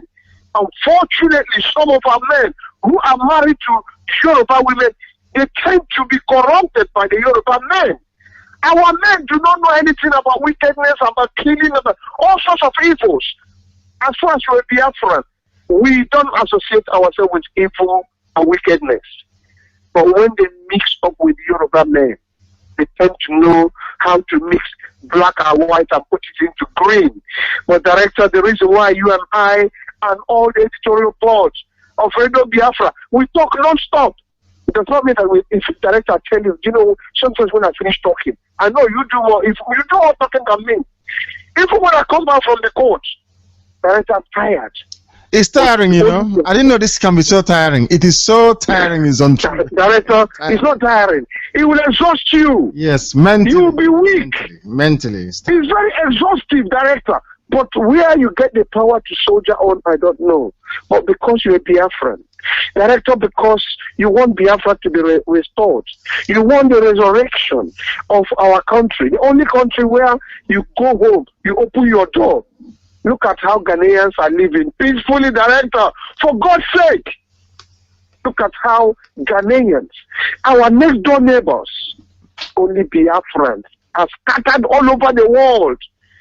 And the British, Director, just like what you say, where British people are registered, there is war, there is no peace there. Where United Kingdom have governed, there's no peace. They will supply ammunition, they will supply gun, they want people to be dying. I don't know why. And they are telling Hitler and the Germans that they are evil and they are wicked. But where their interests are registered, there's no peace. I don't know where UK, I don't know where United Kingdom, why they are the way they are. Wherever their interest is, there is no peace there. There is evil, there is killing, there is wickedness. Why can't the United Kingdom change their ways? Because they have the brain, they have the talent. But why do they associate themselves with wickedness, with evil, with killing? Why? Director, why I have to stop so far, Director, so you can tell me? I don't think you have to close. Of course, we have been to. Director, I must tell you something. For the past, I have 2, 3, 4, 5, for the past 2 weeks now. In fact, I would say, since the beginning of this particular new year, you have extended our broadcasting period. You've extended it. And it's a good news. Now, because we are going home, that's why you've extended our time. But tell me why. UK of all people, They have the integrity when you go to their court systems. They have the finest. When you go to their people, when you go to their House of Commons, they have the finest. But why are the people, their government, are so wicked? Wherever they go, there is evil. Wherever they go, there is anarchy. Wherever they are, people are fighting. Why is it that the French people are more peaceful than them?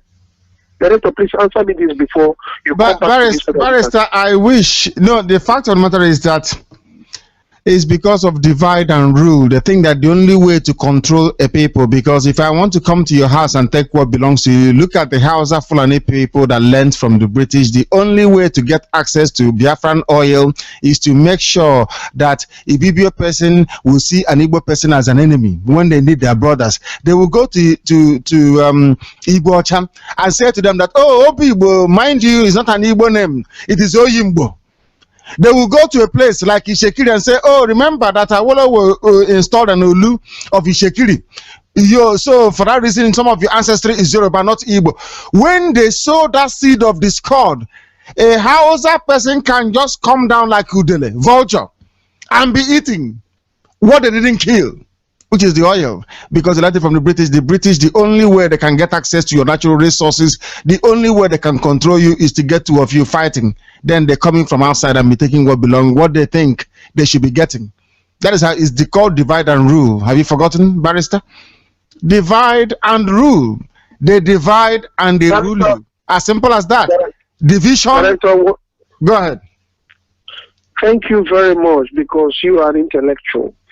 Anything that passed you by has not existed. You have given me the reason, Director. Barrister, you're kind. You're kind. In fact, I tell you, man, because you see, I've known you, Director. This is why you and I can handle the world easily without any argument, without any quarrel. They don't kill us. We will not kill them. But we tell them how it is. Gradually, we will make a better world. Why would you kill somebody who is arguing with you? Why would you kill somebody who says, man, the way you are doing this is not right? Can you look it the other way? Director, why should you kill somebody who opposes you? Put that person right. This is how it is. A child asks you, how should this be done? You tell the child, why would you kill that child because you ask a question? And yet, you have told me that the Freedom of Information Act 2000 will give me this and that. Freedom of Information Act 1998 will give me this. And then when I turn around, you stab me and kill me. The only way you operate is just by killing people. You don't want anybody to challenge you. You don't want anybody to tell you you're wrong. You don't want anybody to tell you your fault. Director, here on Radio Biafra, tell me my fault. I will learn. Tomorrow I will not misbehave. Tell me what I've done wrong. I'll correct myself. Director, this is how the world should be. Not if I tell you what you're doing to me wrong. You stay outside and become a snapper and shoot me dead. And then you forgot that one day you yourself will also die. Now, because you kill me, your own death will be miserable. They don't realize this. They don't know if you kill, if you shed blood, your own blood will be shed differently. If I die peacefully, because I didn't kill nobody. If you kill somebody, you will not go scot-free. This is what I did not create you, Director. You did not create me. Why would you shed my blood? Why would you want me to die? Because I challenged you. Director, if I challenge you, challenge me back. Give me the reason why you should challenge me. I'll give you the reason why I'm challenging you. Director, we move peacefully. Not because I criticize you. You send somebody to go and assassinate me so that you come and take what belongs to me. That is not right. British people should change their ways. They have the intelligence. They have the diplomacy. They have education. Why killing somebody because they challenge you? Director, we are here in England. We appreciate their goodness. Because, I mean, if we are not here, where else can we broadcast? Elsewhere, you'll be haunted. But the British will welcome you. And then when they see that you're challenging them, they'll kill you. Why? Director, why? The reason why they do it is because they have an understanding. It's not the British, actually. It's not the English. I must make this very clear. The people that fought against slavery in the Americas, those that formed what was called the Underground Railroad, that was responsible for sending the slaves from the deep south to the north, were the areas settled by the English. We must make this very clear. the English people naturally are conscientious. But you must know that the English is a mongrel race. They were baptized in the fire of combat by the Vikings that invaded them from the north. The Romans came here as well. The Vandals came. The Lombards came. The Normans came. All in conquest. All in conquest. So all the blood mixed together. So all the time, the good people amongst them, those of them that inhabit the East Anglia part of the world, will be struggling to contain the savagery of some of them as well. It is there. So that is why they are. In fact, I must commend them. The English rarely lost a battle in their life, any war they went into. They are very brave people. They are civilized. They are civilized people also. They are very, very conscientious. Very, very conscientious people. But there are those that misrode. You know, in every 12, something must happen. There are those who are evil. Like Frederick Lugard, I'm very sorry to say that he came from a stock of people that were produced by the Vikings. The Vikings were savages. They came down to Scotland.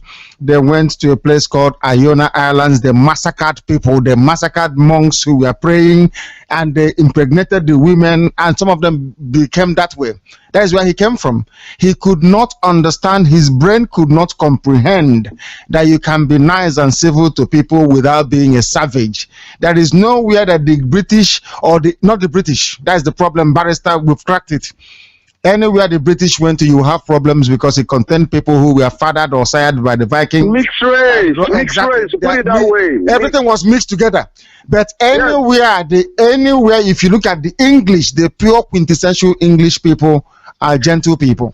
The English are fine people. They are fine Don't you see their legal system? Very, very good. They are the most civilized. I've said it before, and I'll say it. England remains the most civilized piece of territory on this planet till tomorrow morning. Director, I'll tell you something. When I did my A-level law at Enfield College, I started with a very fine book given to me by one Indian barrister and doctor at law, Dr. Chatterjee. I don't know if that man is still alive. He gave me one book written by English legal system. It's not Wales, it's not Scotland, English legal system. And this is how you found the Biafran legal system. Everything is the same, Director. English legal system. And that is what is being practiced in England and Wales. They have a very good legal system where justice and equity prevails. And Director, this is how Biafra is going to be reinstated.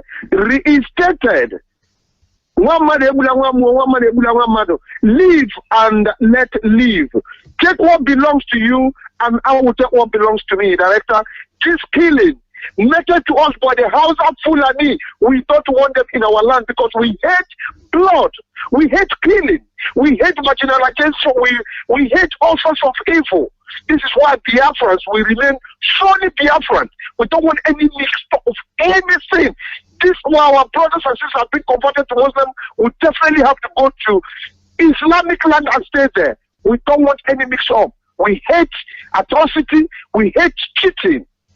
We hate anything devilish. We like to be on our own. This is why when you come to Biafra land, our home is peaceful. We don't like to soil any person's blood in our own land. Look at what is happening in present geological people of Nigeria. People are not paid. Our people, we don't behave that way. If you work, Director, you have to get your end work. You'll be paid for what you did. You go outside and look after somebody. You want to be paid, you'll be paid. We don't owe nobody. We don't hate anything that will look after others. We don't hate it.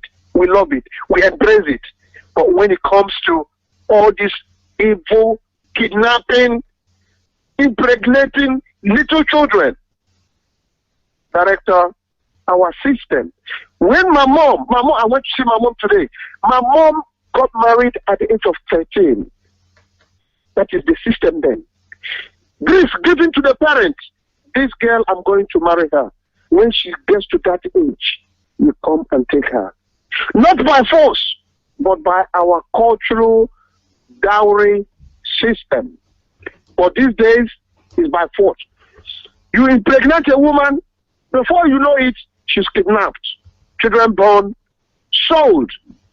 Our culture has been digressed, it's been diluted, it's been devastated. And this is why Biafra must come, so that we go back to basics. We go back to our culture. We go back to respecting those who need to be respected.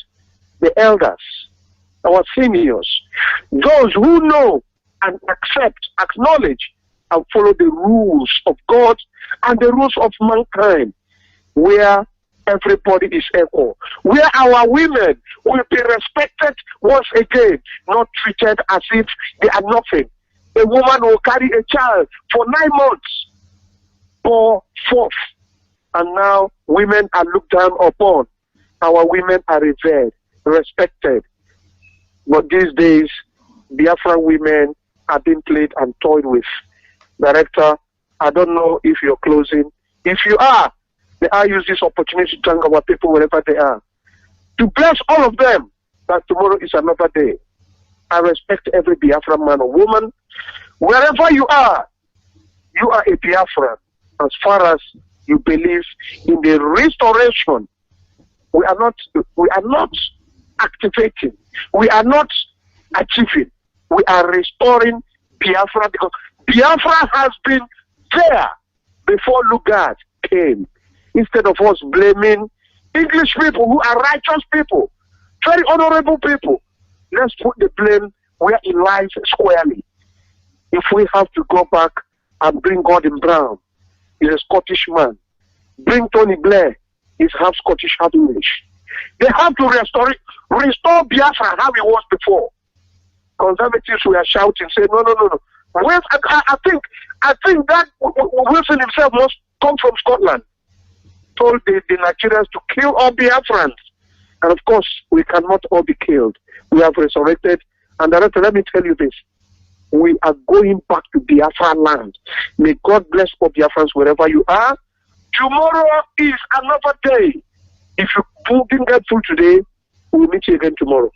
Good night, everybody, and God bless you, director. May God bless director himself. You're a good man. Who has even more time than me. You are a good man. You are kind. God bless you. You are kind, and God bless you too. That was the eminent barrister and attorney at law, Barrister Mamezu. I shall go to Carol Monday as well. Please, Carol, you will commence your own descent as well, as the very good barrister himself has descended. Please go ahead. Yes. Today, and always, I hear the words, we can get Biafra, we can do this, get Biafra. And the one thing has struck me, that you actually have Biafra already. Slightly on his knees, and you need to be restored to full strength, agreed, but you have Biafra. There is no treaty. The UN says that you have your rights. They have taken your identity and they brainwashed you, but you still have Biafra. They've told you it's not your name, but you still have it. You're still Biafran, whether they take your name or not. The Isle of Man, England, Wales, Ireland, Scotland, they're all part of Britain. They didn't take their name. They didn't even take away their flag. Wales has its flag. Scotland has its flag. They didn't take it away from them. They kept their names. They took yours away, but you can get it back. You have to ask why you can't be Biafra now, because you're told that you cannot be. Are you afraid? If a man tells you today you're going to die, do you lay down and die? You say no, because only God knows, because God gave you life. And in this case, God gave you Biafra. A man took that away from you. Lugard, he told you you can't be Biafra. It is time now. You have Biafra. You just need to support it a bit more. You need to help it get back up off its knees and bring it back to full strength. The coordinator from Germany, one of the coordinators, is not Germany's main coordinator, but he's one of the district coordinators, Easy, has gone to Holland to find out what's going on, because the director said on there, I think it was yesterday or the day before, this man go to Holland now and find out what's happening. And he did exactly as he was directed, amazingly, because he listened and he did what is needed, because he's a coordinator like other strong coordinators in this group, because they know that what they want is Biafra, and they know that they're raising the world to get Biafra. And they're all under the support of an amazing, formidable coordinator of coordinators like Inyago, like Chukwa Inyago, I must say his name correctly. You know, and we're there. You contact us. You contact Inyago, or you contact myself if you are lost. The world is waiting for you to help yourselves now, and they will come and help you, but you need to show that you're helping yourself. And Radio Biafra has done this. They've started the work, and everybody must pull out underneath it to give it full strength. The weight of the people, the weight of the mass will move the entire world, and that is what we're doing. There's a lot of women adding me. There's a lot of women contacting me now. There's a Women's Sunday meeting coming up. The world, I mean, the God is doing an amazing job out there. Please, there's worldwide groups for women, so you can reach them as well. Contact me, or you can always find me on Radio Biafra London group page. I always say group. It's not the like page where you go on there and like. It's the group. Get onto the group, ask to be added, and you'll be added, because we add everybody. We even have saboteurs on there because we have freedom of speech. But you can add into there. Don't worry about the saboteurs. You will see the Biafrans in there telling them about themselves. Just find me. You'll see my face on there. It's quite easy to find Carol Monday. And send me a message, and I'll help you, and I'll direct you. Don't just say hi, because I get a lot of highs. Say, I want this now. Demand to me. Say, I need to know the number for Germany. I need to know the number for Thailand. Put me in touch with this coordinator. Put me in touch with whoever that you need to support this cause, or whatever it is that you need. If you need a bank detail,